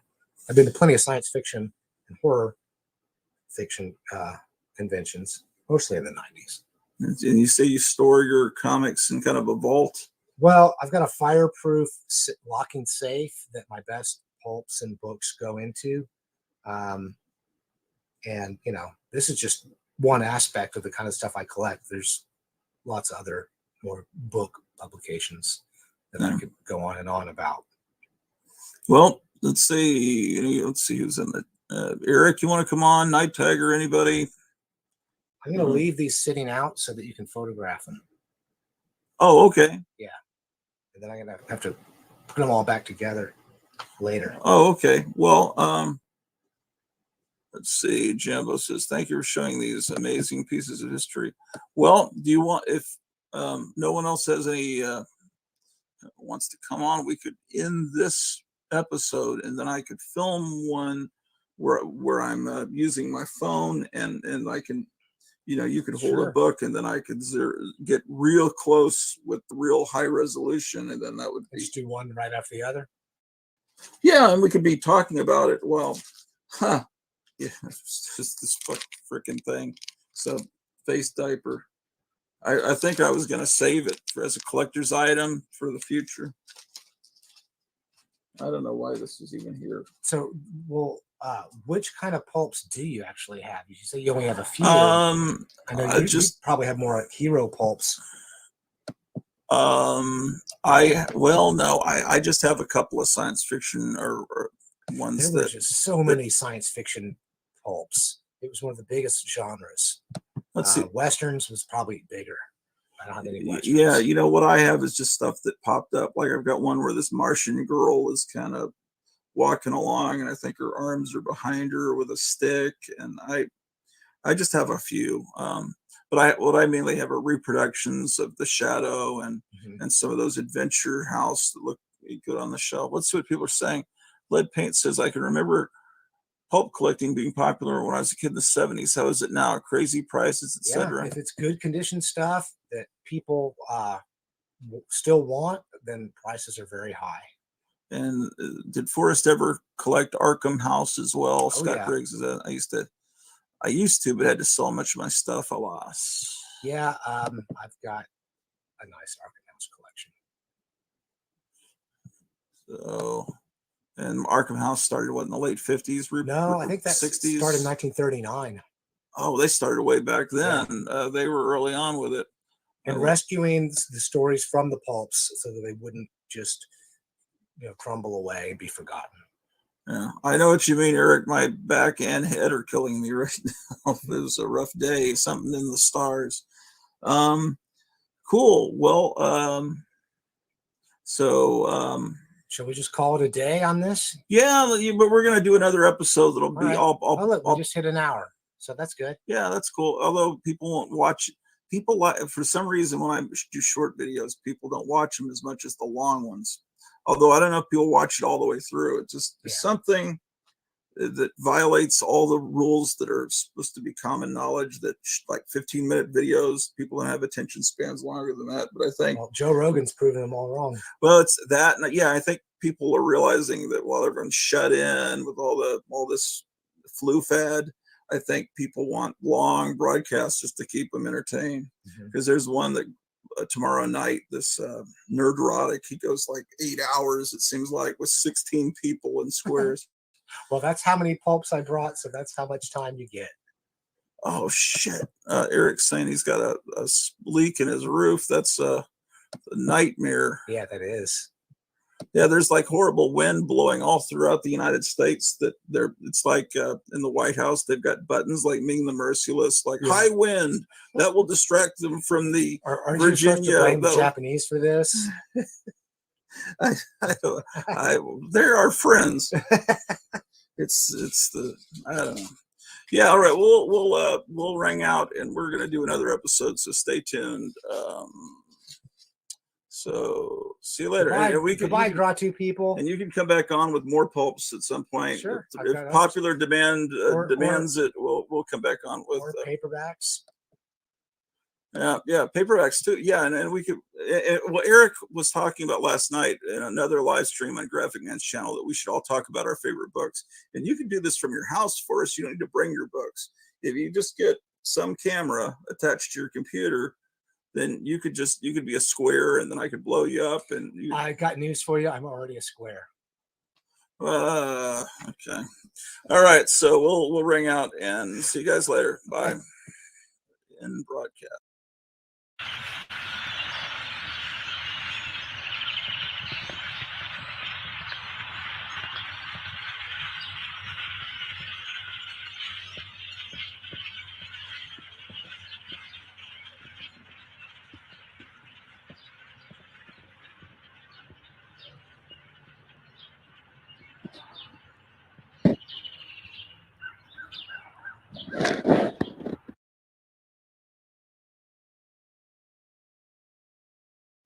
Mr. Vice President, thanks for joining us. Thanks for being on here.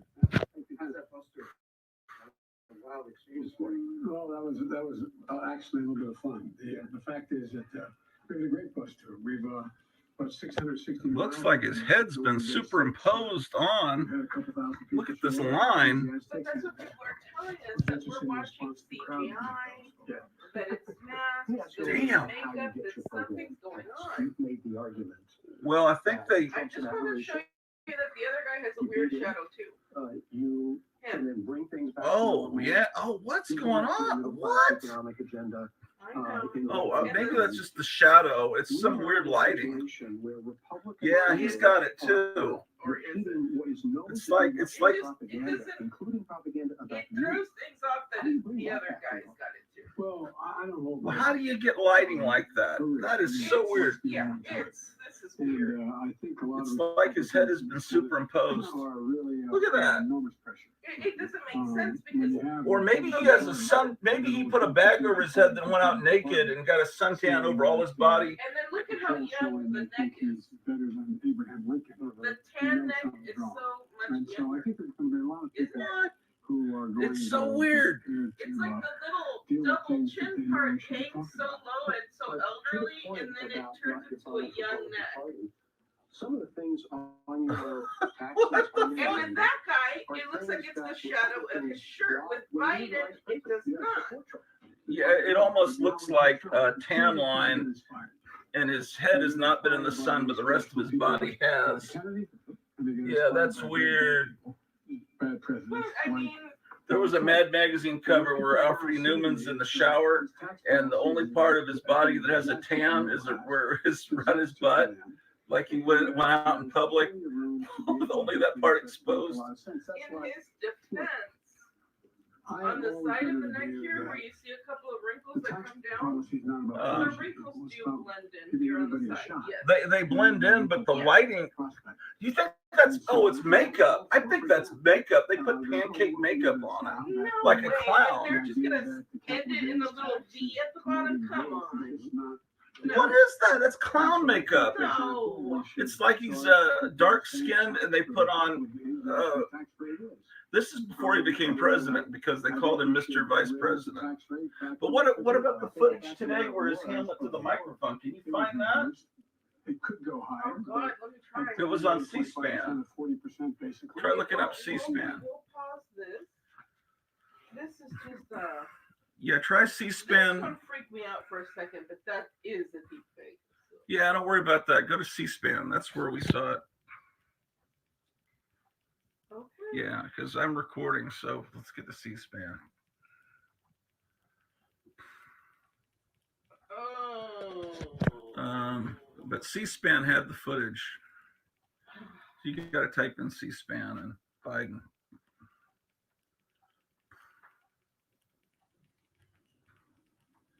Yeah, so you had heard about that?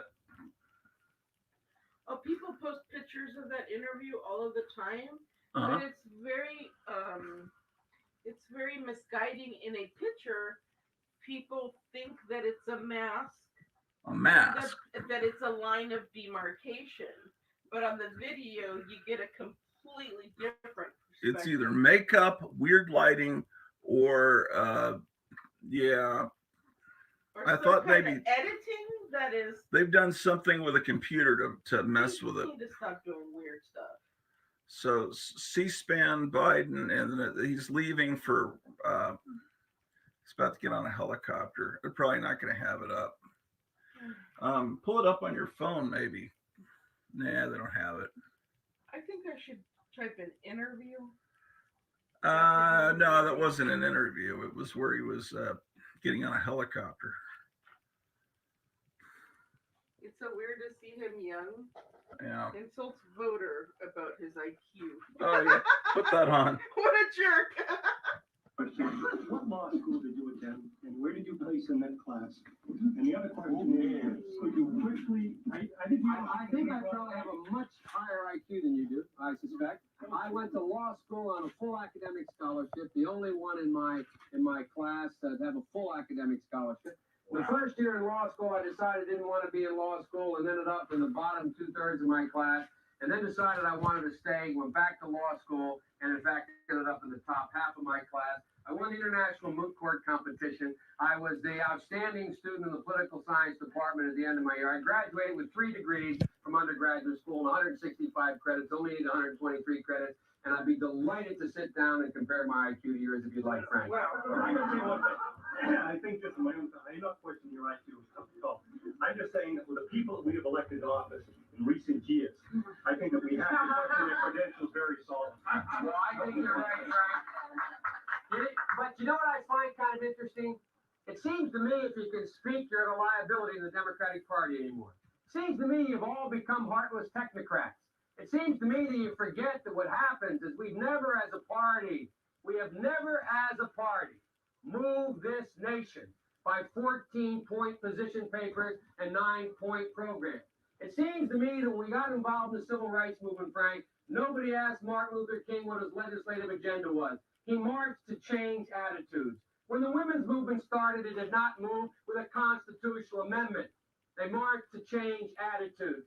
And this party better understand full well that it's about time we change our attitude and we begin to change the attitudes of Americans about what their responsibilities are to the poor, about what their responsibilities are to other people, and about what our responsibility in the world is. And that requires changing. He's grown some hair since but Frank, then. I promise you'll see my 15-point plans and 19-point position papers, and you'll be able to make a judgment when Gary Hart and I stand there. Who knows more about foreign policy, Gary or me? And when you see that Dick Gebhardt and I stand there, you'll be able to make a judgment whether Dick Gebhardt or I know more about economic policy. But ultimately, Frank, this country needs a leader, and leaders change attitudes about people. And it's the ironic twist that in the wake of Ronald Reagan, that the only one thing he knew how to do was the one thing that is now being the currency of which is in fact being devalued so much. But he didn't. He had to get out of that election because they found out all the lies. In fact, most of what he just said were lies. He was not at the top of his class. And then he had to apologize, and he did it angrily. He didn't do it sincerely, and he said, "It's not the first stupid thing I've done, and it won't be the last." Right. Yeah, if you could just find that footage, I'll stop it, and maybe we could find it. Hey, it's the Grottu Show, episode 343, Monday, October the 5th, 2021. Well, it's been a while since we met. I continue to do important things here in the Grottu network. I'm continuing to organize. We think we may have found a potential place to retire to. And I don't know, this may or may not work.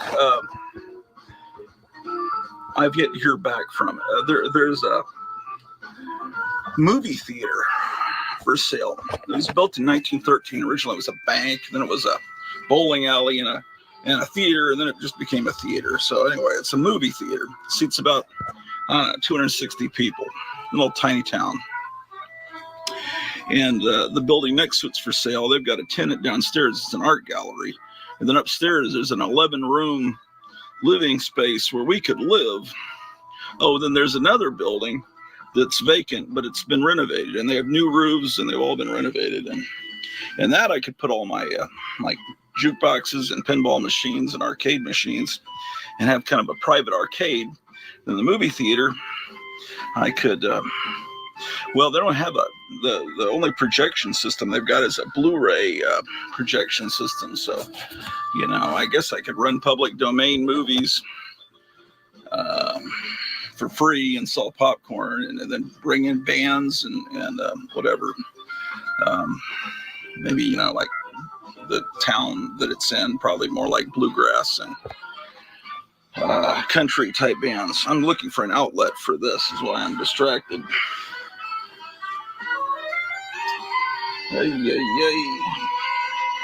Yes, I have my Christmas tree up, but you may have noticed that. And that's because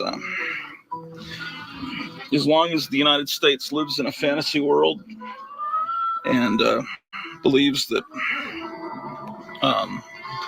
news, I'm going to believe that it's Christmas all year long. Always have, but I put the tree up anyway. So, anyway, that's... So, if question is, how many of you live in Alabama or near Alabama or would go there for a big event?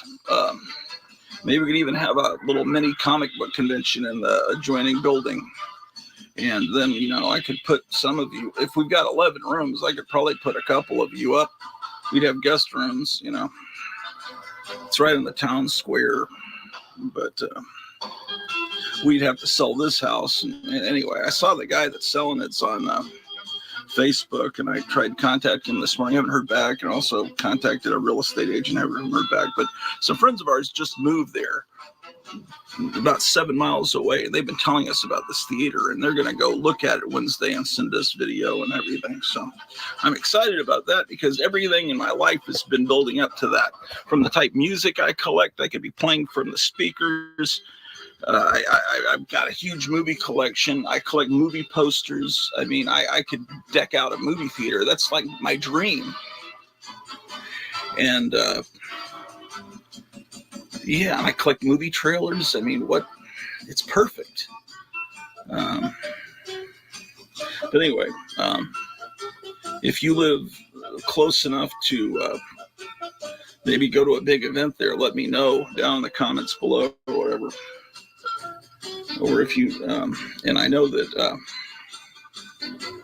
was talking to Night Tiger Comics, and he was telling me that Alabama is like, because he goes all around the United States or part of the United States, he's telling me that Alabama is like a great place, you know, and that's what my friend's telling me.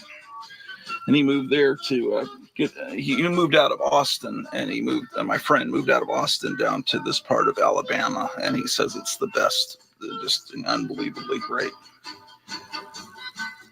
So, yeah, we got this big wall of comic books, and then this mountain of stuff that's a mixture of trash and wonderfulness. Here's the problem with life. One of the problems with life. I'm going to get philosophical with you.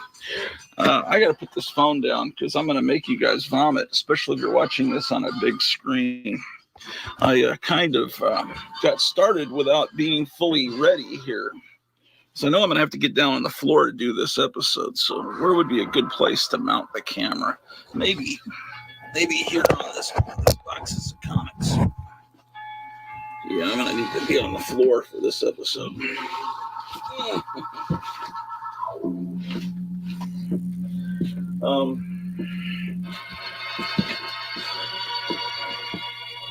Yeah, well, here's what's going on.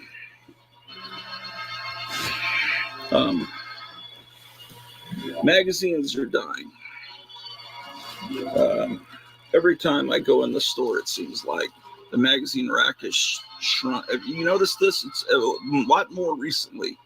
There was a Kroger near us, had a giant magazine rack. It was still 3 or 4 magazine racks together, like a good 1/3 of the the supermarket aisle was magazines and books, and I went in, it's all gone. I asked the clerk, do you still have magazines? And he said, well, I'm not sure. They moved them. And finally I found them. They were over in a corner, just a tiny little section. And that's happening everywhere. Everywhere is taking out magazines. Magazines people don't read magazines anymore because of the internet. And the internet has always been a wonderful and a horrible thing. And I can name a horrible thing for every wonderful thing. Maybe there's more good than bad, but no, I'm not sure. Watching people walk around staring into their phones, that's a horrible thing. Everyone in the mall, people out on dates staring into their phones, that's bad. But then I met my wife through Facebook, so, and another thing, being a nerd, phone up here,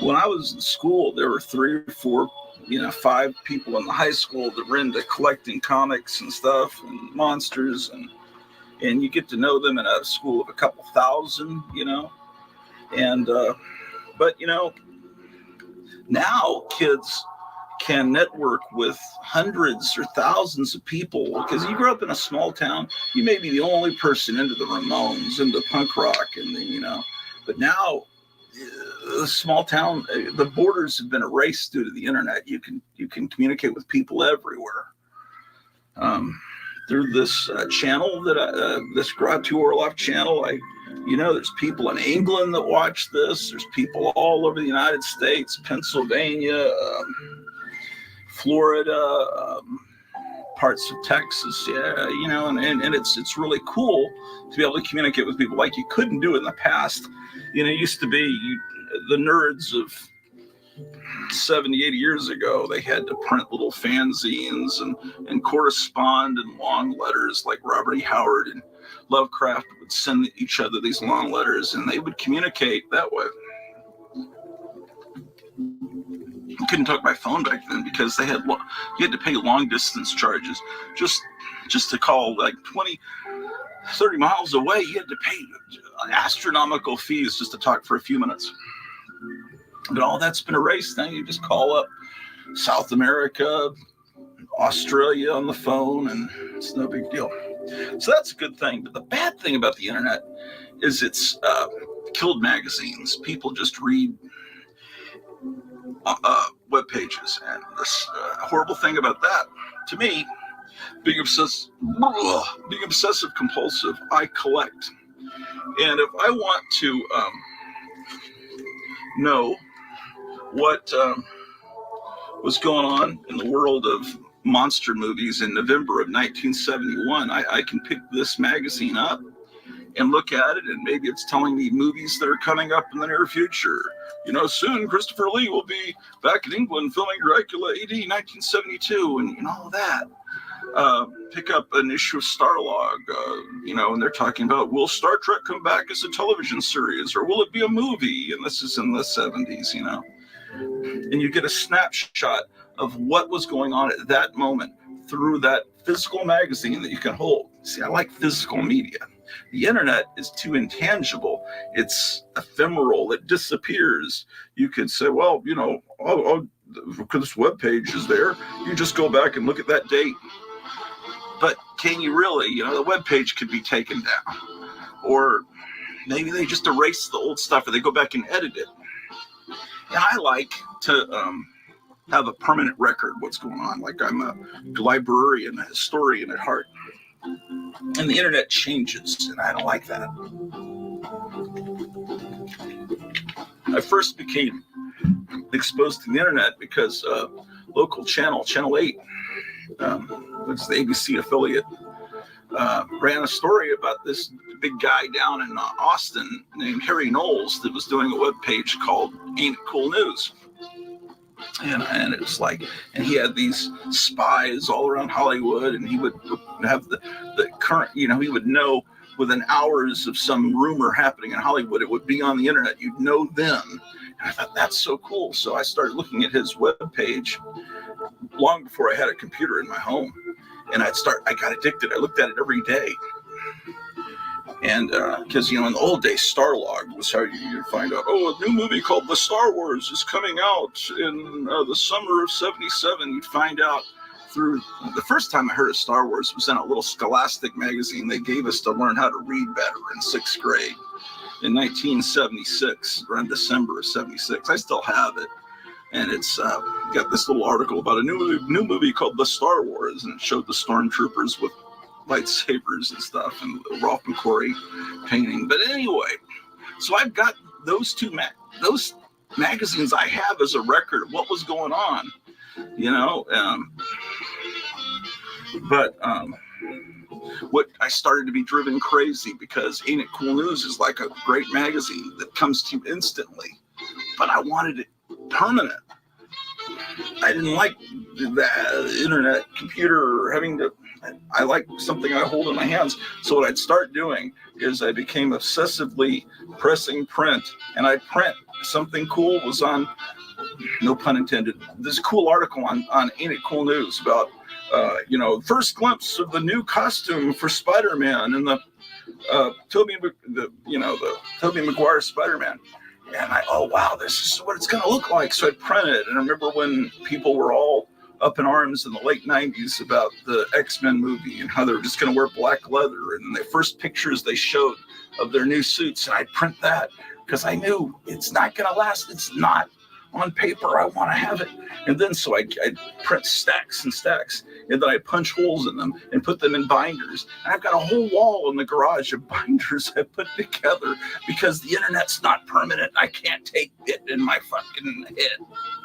So I printed so much that started to become a hoarding situation, big piles, and I didn't have enough binders. I tried to find them at garage sales, and then I wound up with big piles, and then I'd have to move the pile to move something else, and then I wound up with these hordes of piles of papers, and there's valuable stuff in them, and then there's junk in them that I want to toss, but I can't just toss the whole stack because I don't know what's in there. So therefore, I wind up with messes like this, in this box, and this stuff back here. So I'm going to have to go through that, and I think I'm going to start going through it today with you guys. Watch me discover whatever stuff I find. Anyway, yeah, it's part of the insanity of being a collector. I was thinking about collecting and how we've been portrayed in the media. You ever thought about that? Movies and TV shows that show comic nerds and collectors, there are somewhat accurate, very accurate depictions, like, say, the Simpsons comic book guy, right? The guy that runs the comic store. God damn, this angle shows exactly how bad I am. That's probably not a good angle. Oh, shit. Where can I be? Oh, maybe up here. Anyway, comic book guy is pretty accurate. There are a lot of comic book store owners that are exactly like that guy. Honestly, there are. We've all encountered them. And then there are, I never really watched it, but I gotta move this light farther away. What was that show? It's not called Third Rock from the Sun. Oh, it's called Big Bang Theory, right? Never watched. I've only seen a few minutes of it. I know people that are really into it. I've watched a few minutes of it. I mean, I know that it's damn that light. I gotta move that light farther away. Well, a friend of mine told me that it's kind of like, he said, in high school, you got the comic nerds, and you got the people into different kinds of music, and then you got the football players. And he says it's kind of like, he was describing the Big Bang Theory. He says it's kind of like the guys that played football in high school are being hired to write what they think comic book collectors are like. So that's what Big Bang Theory is. He was trying to convince me I wouldn't like it. So, you've got the depiction of comic collectors as being just horribly just naive about life and just kind of annoying, whatever. And there's that series. Trying to think what other depictions have shown. It's hard to say,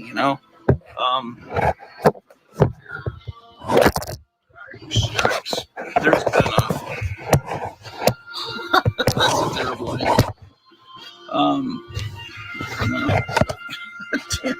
We're going chicken, licking.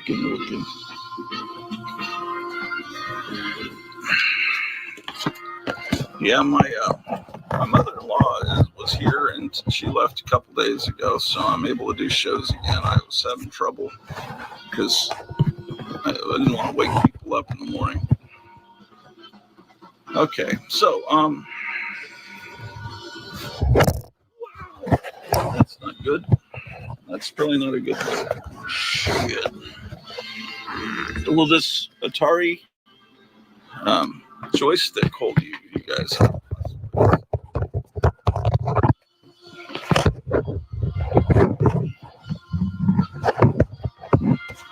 Sorry, I should have planned this before I started the episode.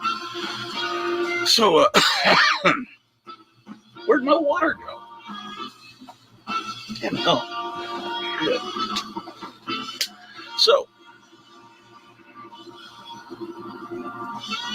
all right. So I got to think through movies. There was a movie. It used to run all the time on HBO called Free Enterprise. And it was about these Star Trek fans. And it was the most ridiculous depiction of people into comic books and pop culture we're into.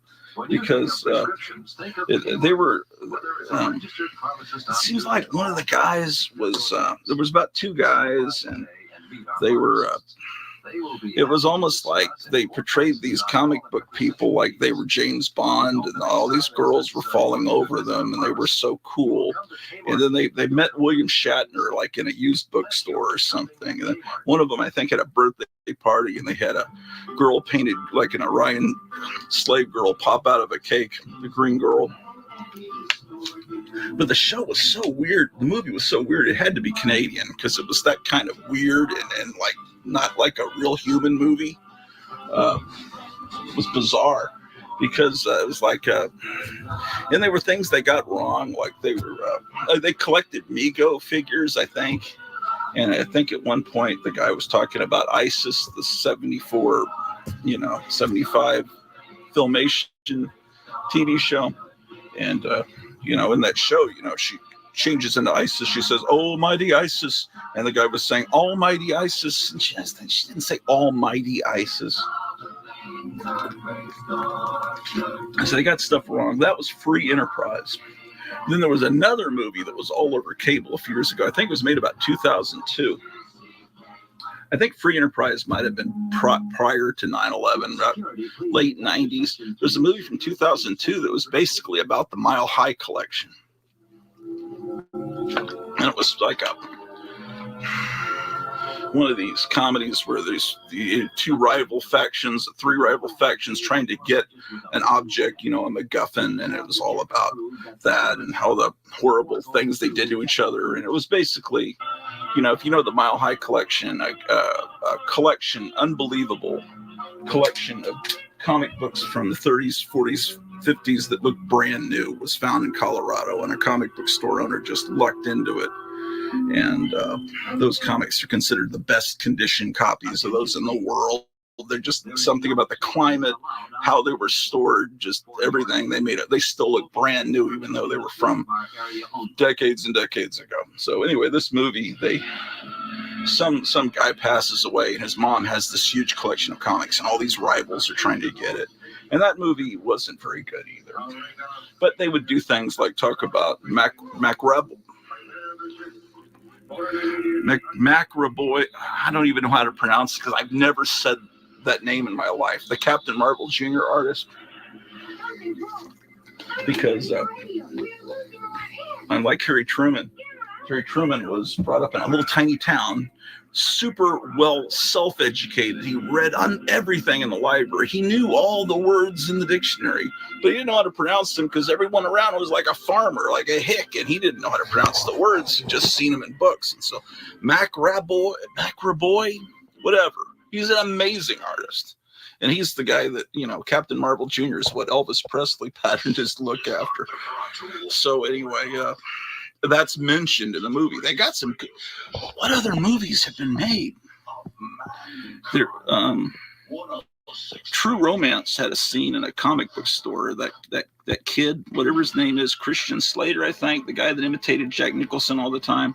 He was, I think, in a comic book store at the beginning. I think that's where he met the girl. And he's a somewhat accurate depiction of a comic nerd.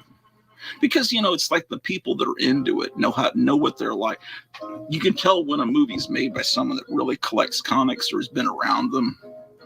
The difference between Big Bang Theory, where the people writing it just mention Aquaman or something, because they pick off a list of nerd things and they mention them, but they don't really know them.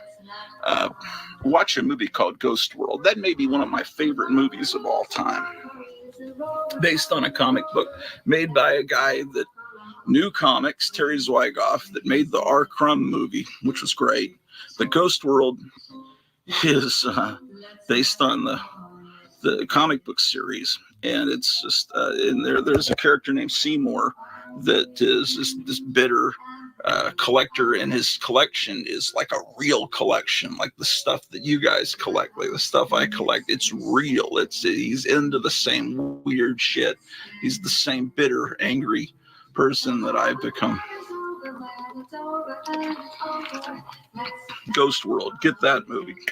And I think that the movie Super, I think this is the 10th anniversary of it, from James Gunn. See, James Gunn knows comic books. And I think that movie, the character that turns into the superhero in that, was a collector of comics, or it shows scenes in comic stores, yeah. And Ellen Page, and now Elliot Page, was in that as his sidekick. It's a good movie. I need to get that on disc. Okay, so the Breathless remake with Richard Gere, he was really into the Silver Surfer, always talking about the Silver Surfer. But, is Richard Gere an accurate depiction of us? I think in the original movie, the original French movie, he was not into, of course he wasn't into the Silver Surfer, he was into some other, like some movie actors, some other pop cultural reference, but Silver Surfer didn't even exist then. Okay, what else is there? Simpsons, Family Guy. I don't know if that had comic. I know it has nerd references all through it because that guy's a real comic, like a real science fiction nerd that made that. But the show's kind of annoying. Let's face it. Yeah, what else? Movies. I was just thinking about this the other night, and there were some other ones. Ghost World's probably up at the top. Definitely. Other movies, TV shows that shows comic collecting.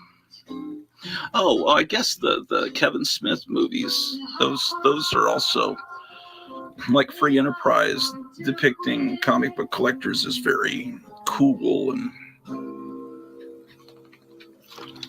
all that. And I don't know. So,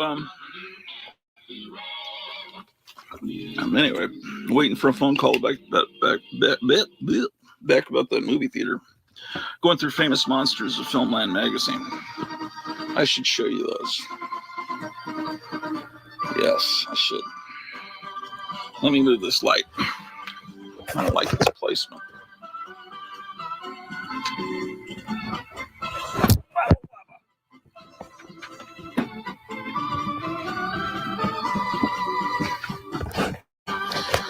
Wouldn't it be cool if you could position the sun? If you were like some Greek god, it's like, I don't like the sun there, I'm going to move it over here. You know, just, I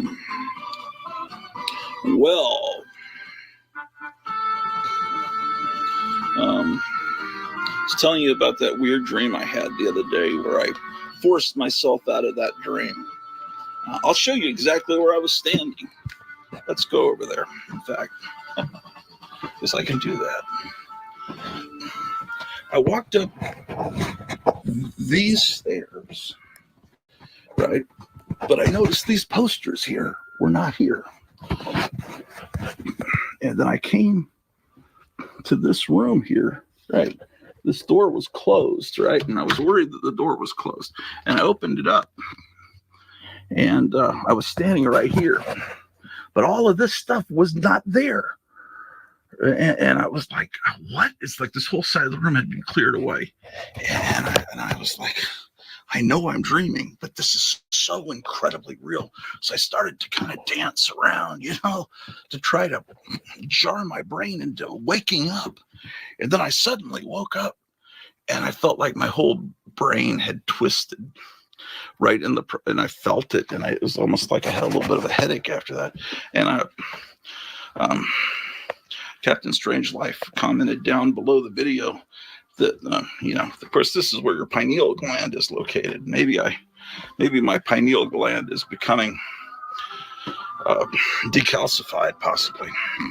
You know, if you drink too much fluoride, tap water, you're gonna get that all calcified up. Then you're gonna become very susceptible to control by Democrats. All right. This is just not working. Damn it. Yeah, that's fine. Famous Monsters of Filmland. Well, this is the greatest thing in the world. Changed my life, Famous Monsters of Filmland.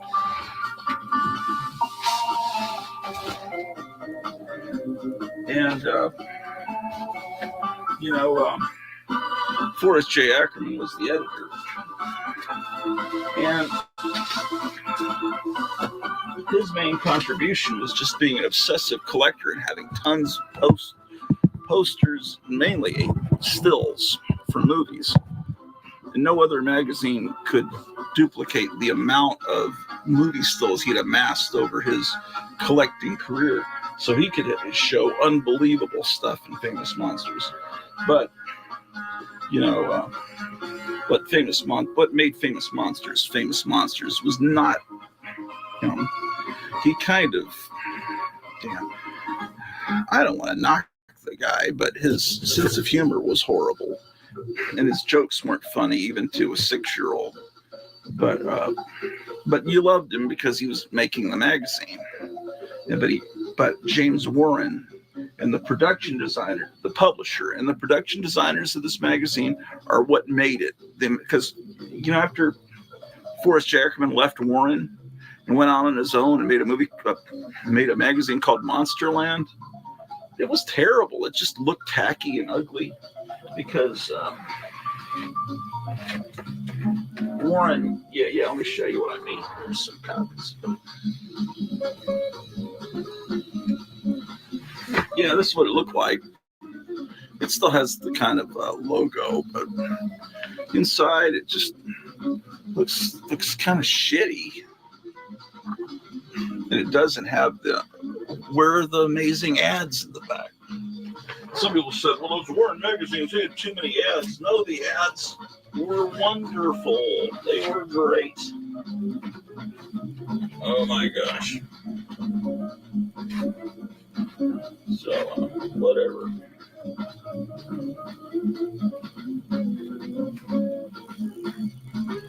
There were other monster magazines that didn't have the collection of stills that Warren had amassed, but they were far better, more entertaining to read, and they were Castle of Frankenstein and the Monster Times. And really, the world has never when I was talking in those past episodes about how the world changed in the late 70s. Well, one of those things was the summer of 76 when the Monster Times published its last issue. That kind of, the world's never been the same since. To me, sorry, that magazine was so incredible to me. And then Castle of Frankenstein. Wow. Okay, so what do we got here? Got all these magazines out of order. Hold on one momento.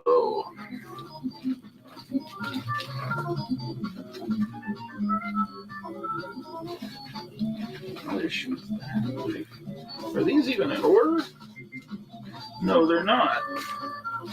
Okay, so these magazines aren't in order. That's not good. 34. I don't have I don't have a fantastic collection of Warren magazines. I wish I did.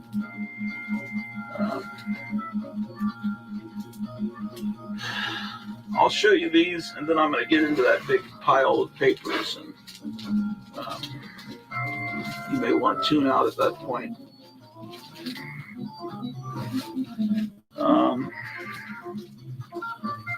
I've been getting such nice comments on under the videos on here.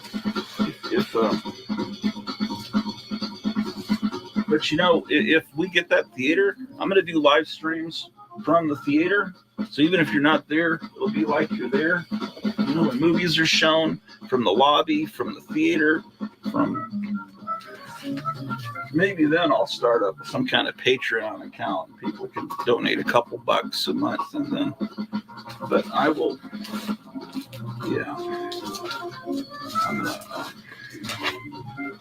I'm thinking maybe you're showing movies free, and then, you know, just, I don't know, because if you've got a situation where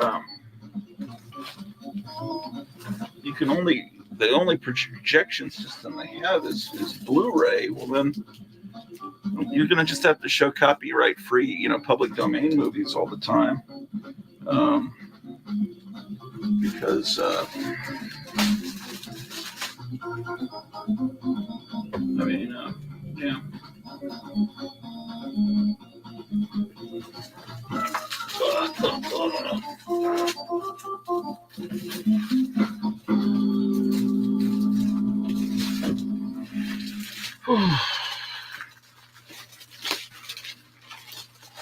Oh my gosh. All these fear books, except for the fear of being drafted. And it's like, it's not that I don't want to, you know, help my country out, but that,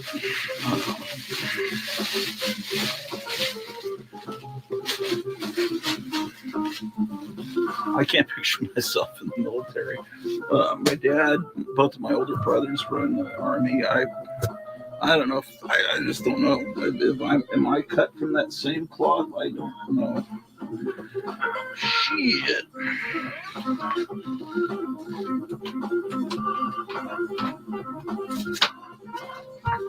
You'll have to forgive me until I get up. Another power strip up here. I'm gonna unplug the Christmas tree, and I know that's sacrilege to unplug it because they're still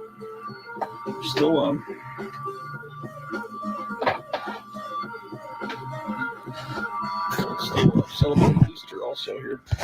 Oh man, you know the thing about Easter. Hope you all had a great Easter, by the way. But the great thing about Easter,